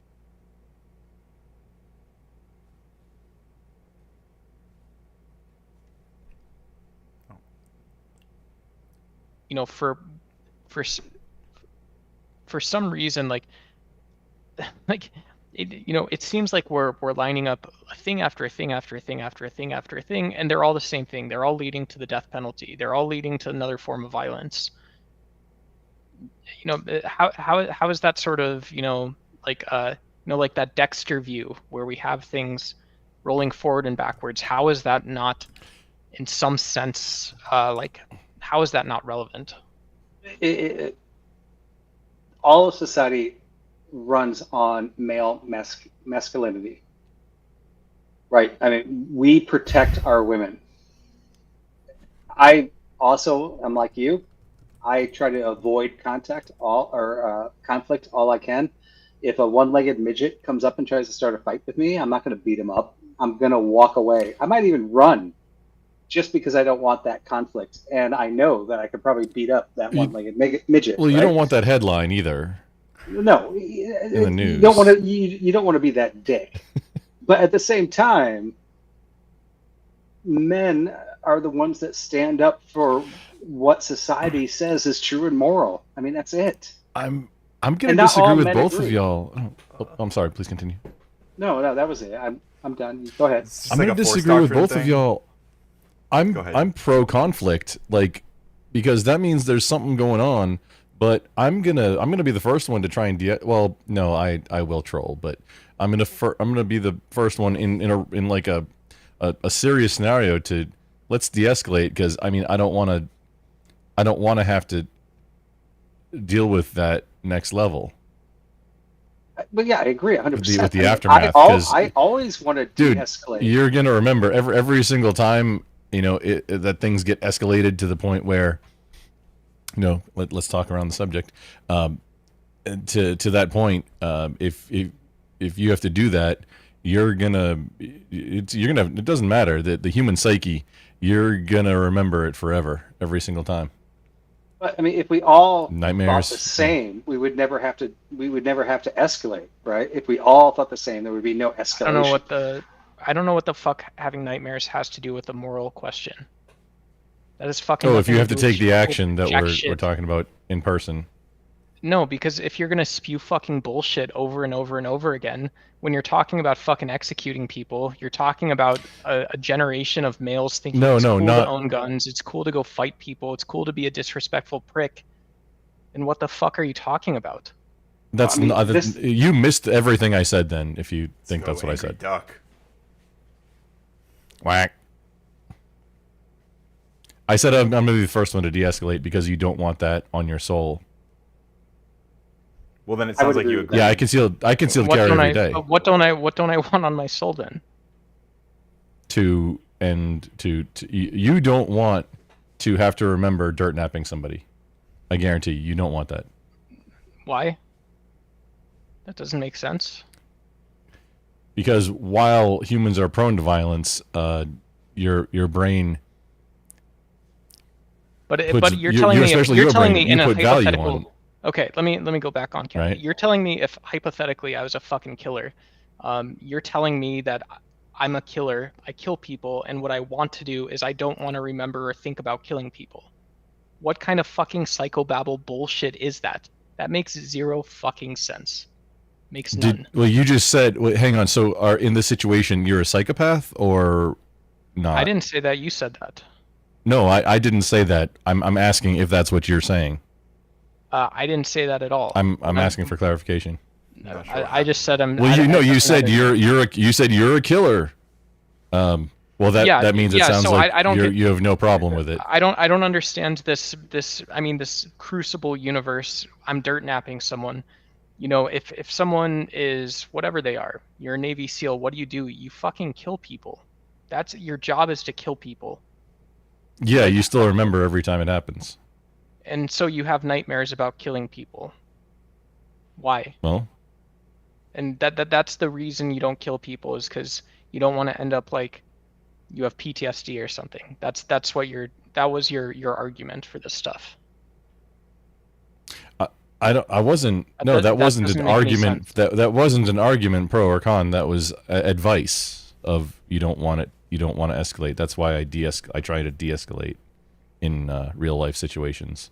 Yeah, it sounds like we're doesn't all. Make any sense. Sorry, I think it sounds like we're all in agreement that like in situation like we say conflict avoidant, which I am in some cases. I mean, physical violence I'd like to avoid as much as possible, and I tend to try to de-escalate when I can, and I think that we all seem to be in agreement about that if possible we would de-escalate. Like if we're in a situation where things are starting to get a little iffy, that we're going to try to calm it down. We're going to try to make sure that it doesn't turn into a brawl as much as possible.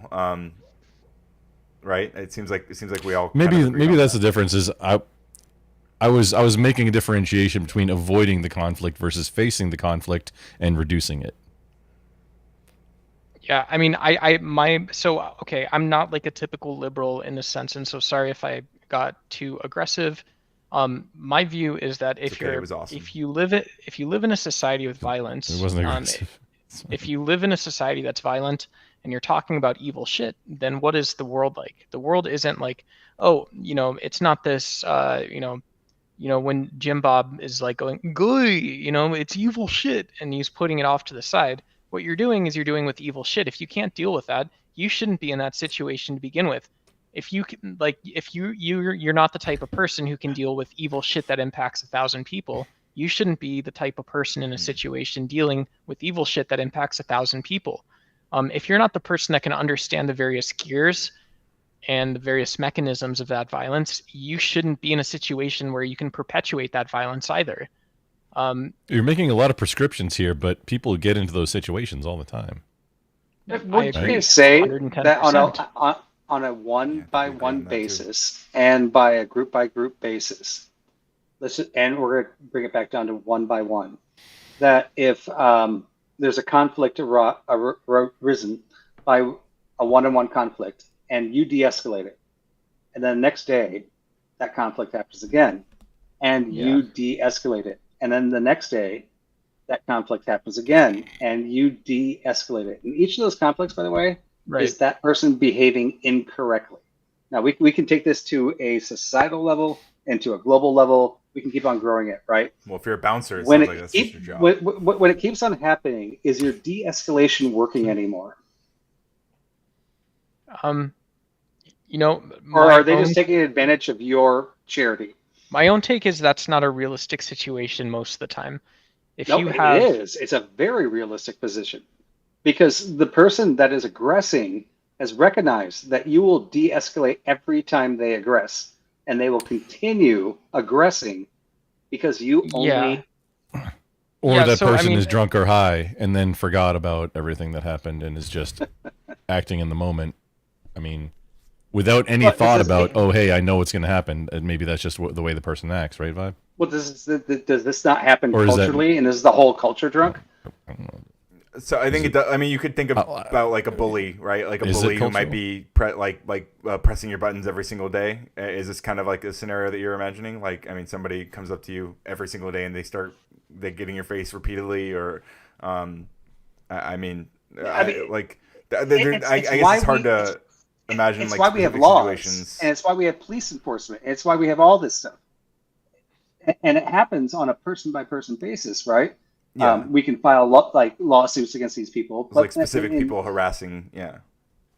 You de-escalate, right? You're like, oh, okay, let me de-escalate this whole thing. I don't want to fight. Right. And then he comes back the next day because he knows he's now testing you on the second round. And now he knows he can keep on coming back and grabbing your girl's butt, your wife's butt every day, because every day you're going to de-escalate and you're never going to actually do any enforcement. If that's a question for me, I didn't say I wouldn't do anything. I make the attempt to de-escalate. I mean, sometimes, but you de-escalate the first time, and the second like time, most things, and then it's a scale. It's a spectrum of response. That's what I'm pointing out, and that part of the masculine role. And like I was saying, on a 1-to-1 scale, I keep on saying my wife. Like if somebody's disrespecting my wife, I'm going to de-escalate it. I'm not going to, if somebody does something inappropriate, I'm not going to beat the crap out of them or kill them. I'm going to try to de-escalate it and try to end it on a good term, and hopefully that never happens again. But what if that guy shows up again tomorrow and does it again? Well, now my nerves are getting a little pushed. Well, can And we maybe flesh I'll out a try little to bit more about de-escalate like again. what the situation is? Like, I mean, like you mentioned, there are police and stuff for this. Like, if you're going to a Same place, question. Well, hang on, yeah. Like if we're going to like, let's say it's a club, like, and you're like, you go to this club frequently, and this guy also goes to this club frequently, then like you fucking tell the bouncer there, they're gonna throw that guy out. Like most cases, if it is the bouncer, then maybe you shouldn't keep going to that club. But like, I think there are like, I mean, obviously, like if you're every time you go here and there's no other way to get rid of the guy, like eventually you might have to like fucking shove him and it might get physical, right? I'm not saying that could never happen. But I do think there are a lot of other ways to handle this kind of stuff most of the time. I agree, but there are many times where the abuser keeps on abusing, and somebody has to step up as authority. Now, as a one-to-one, sometimes it's just a man stepping up the first time when that happens. He doesn't have to hit the guy; he just has to show some authority, and he walks away and never comes back. When it becomes a group of people, maybe we talk to the cops, and the cops are now the authority.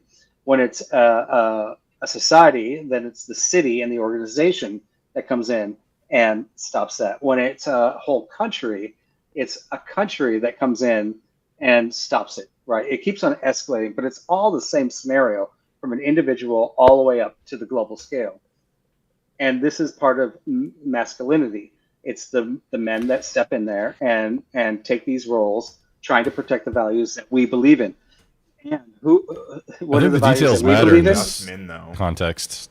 In your hypothetical here, I think that the details, maybe not all the way super granular, but the details level, because some dude brushing against your wife's ass is maybe just explain it again a different way, because I wasn't really following how that scales up to a country. Well, I guess before we die, because it is like 5 in the morning for me. I'm getting pretty sleepy. Oh, yeah. So if you guys want to go around and give like a little closing statement, tell people where they can find you guys and stuff, and if you drop a link in the back chat, I'll throw it. We got James. I'll bring you on for a moment, but yeah, I'm about to close it down. Okay, I didn't. But know. yeah, sorry, what was going it's on. late. No problem. Good morning, yeah, James. if you drop your links in the Morning. chat, I'll throw them into the my chat as well. But I appreciate you all being here. I'll let Duck go first, and then Vibe, then James, then Grumple.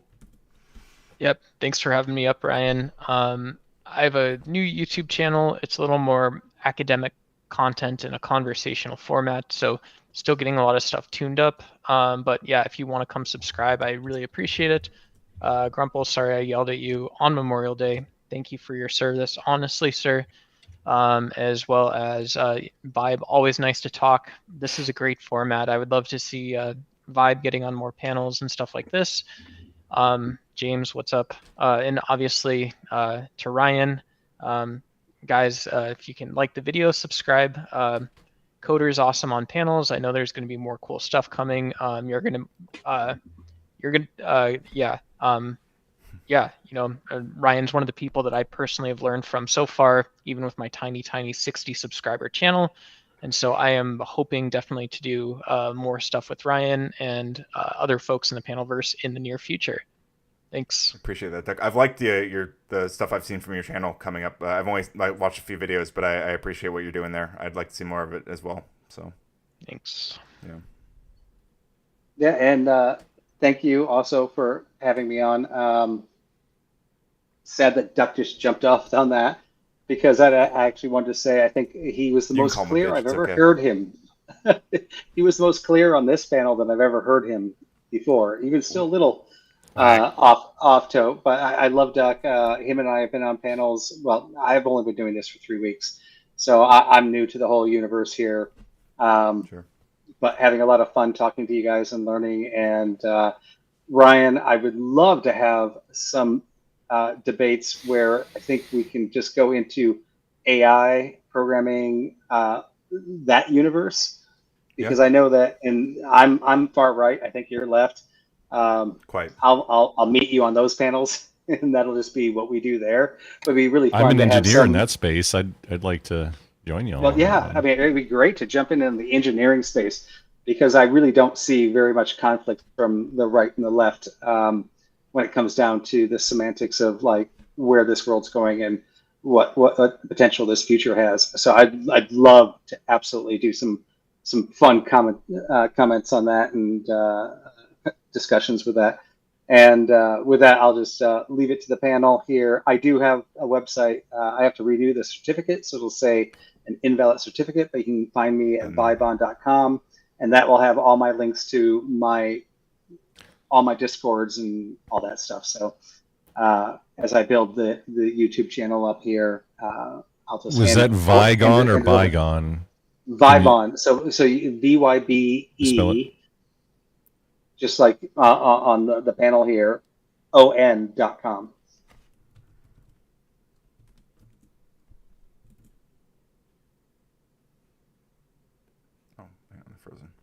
Universe about 3 weeks ago. There you go. I got you in the back chat. Perfect. Ryan asked you to Perfect. put your links. I got you covered. There you go.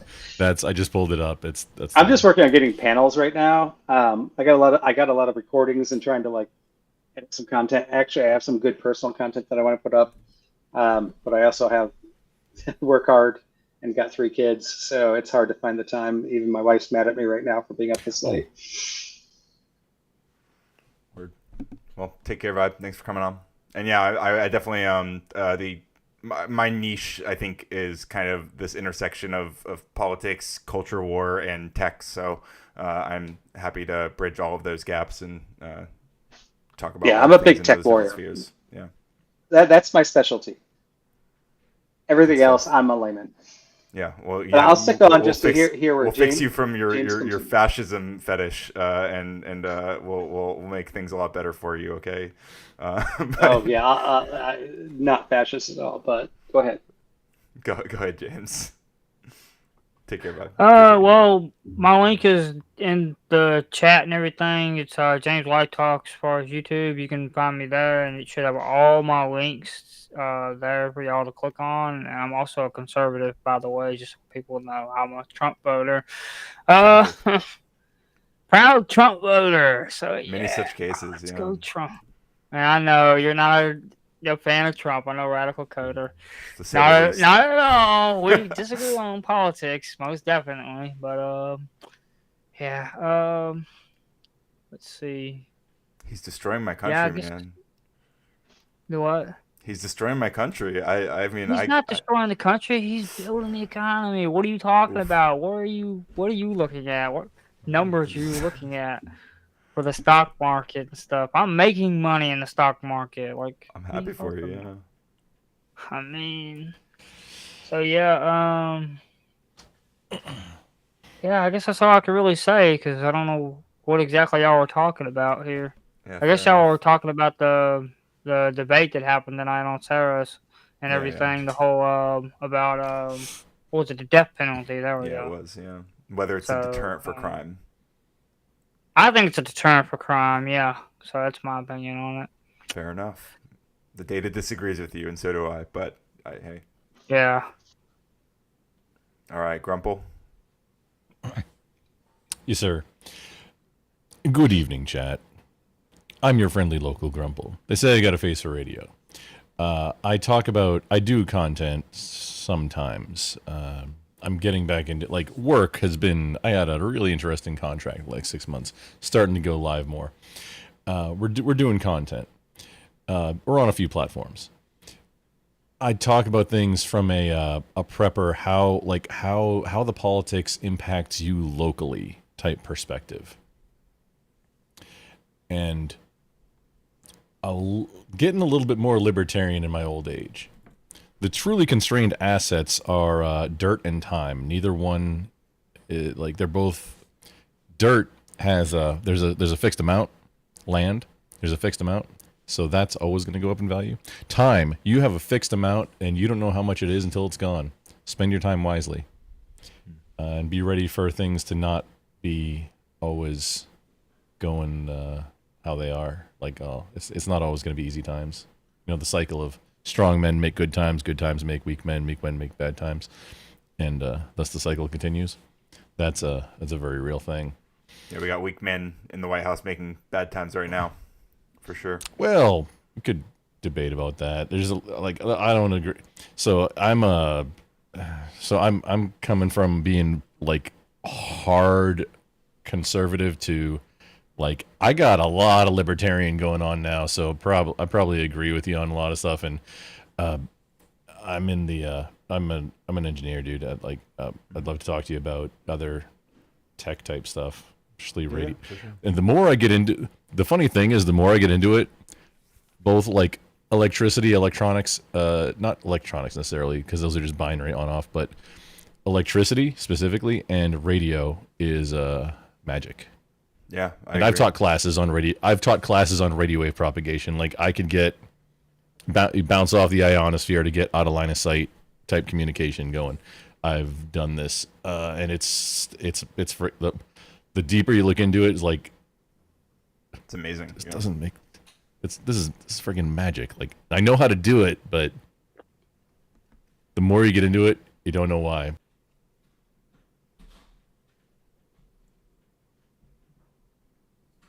Sure. All right. Out there, let's like do a Tech Tuesday or a Tech Thursday or like something between the three of us. The engineers here, I would love that. I think it'd just be so fun.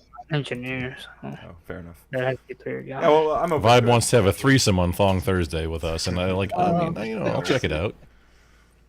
Yeah, I'm not. I'm honestly, I'm pretty avoidant about like stuff like that. So I wouldn't expect me to commit to it.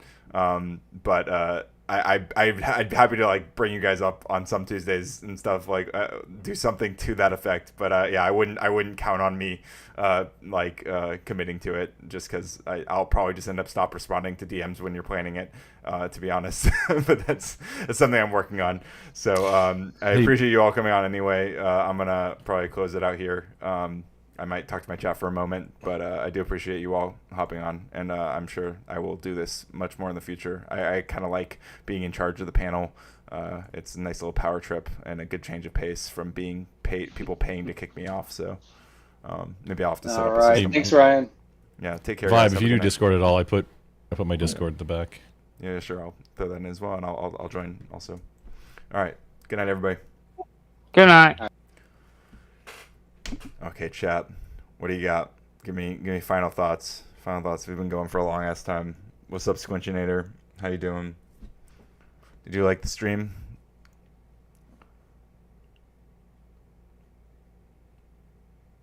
I hope you did.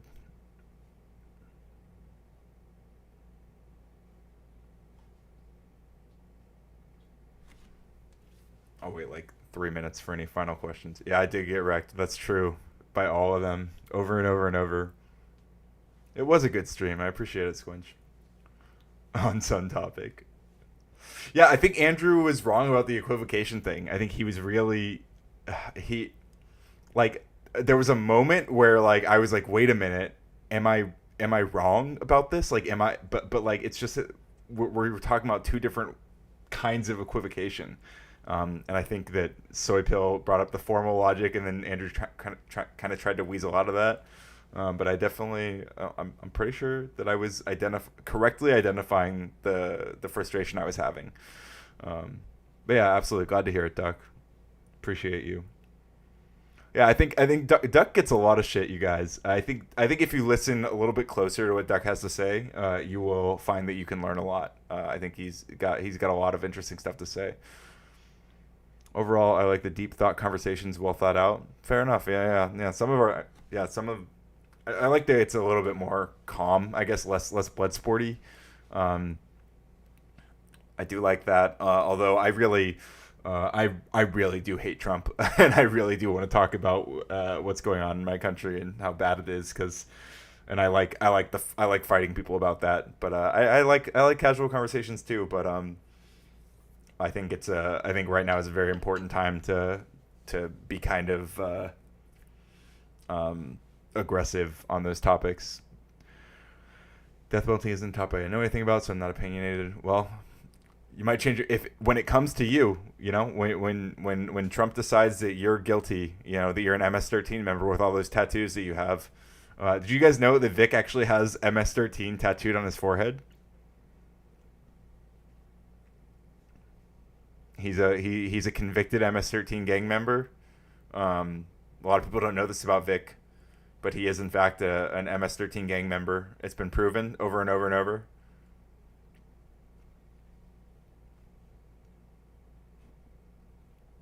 Well, if you would have clicked in more, then you wouldn't be getting slandered right now.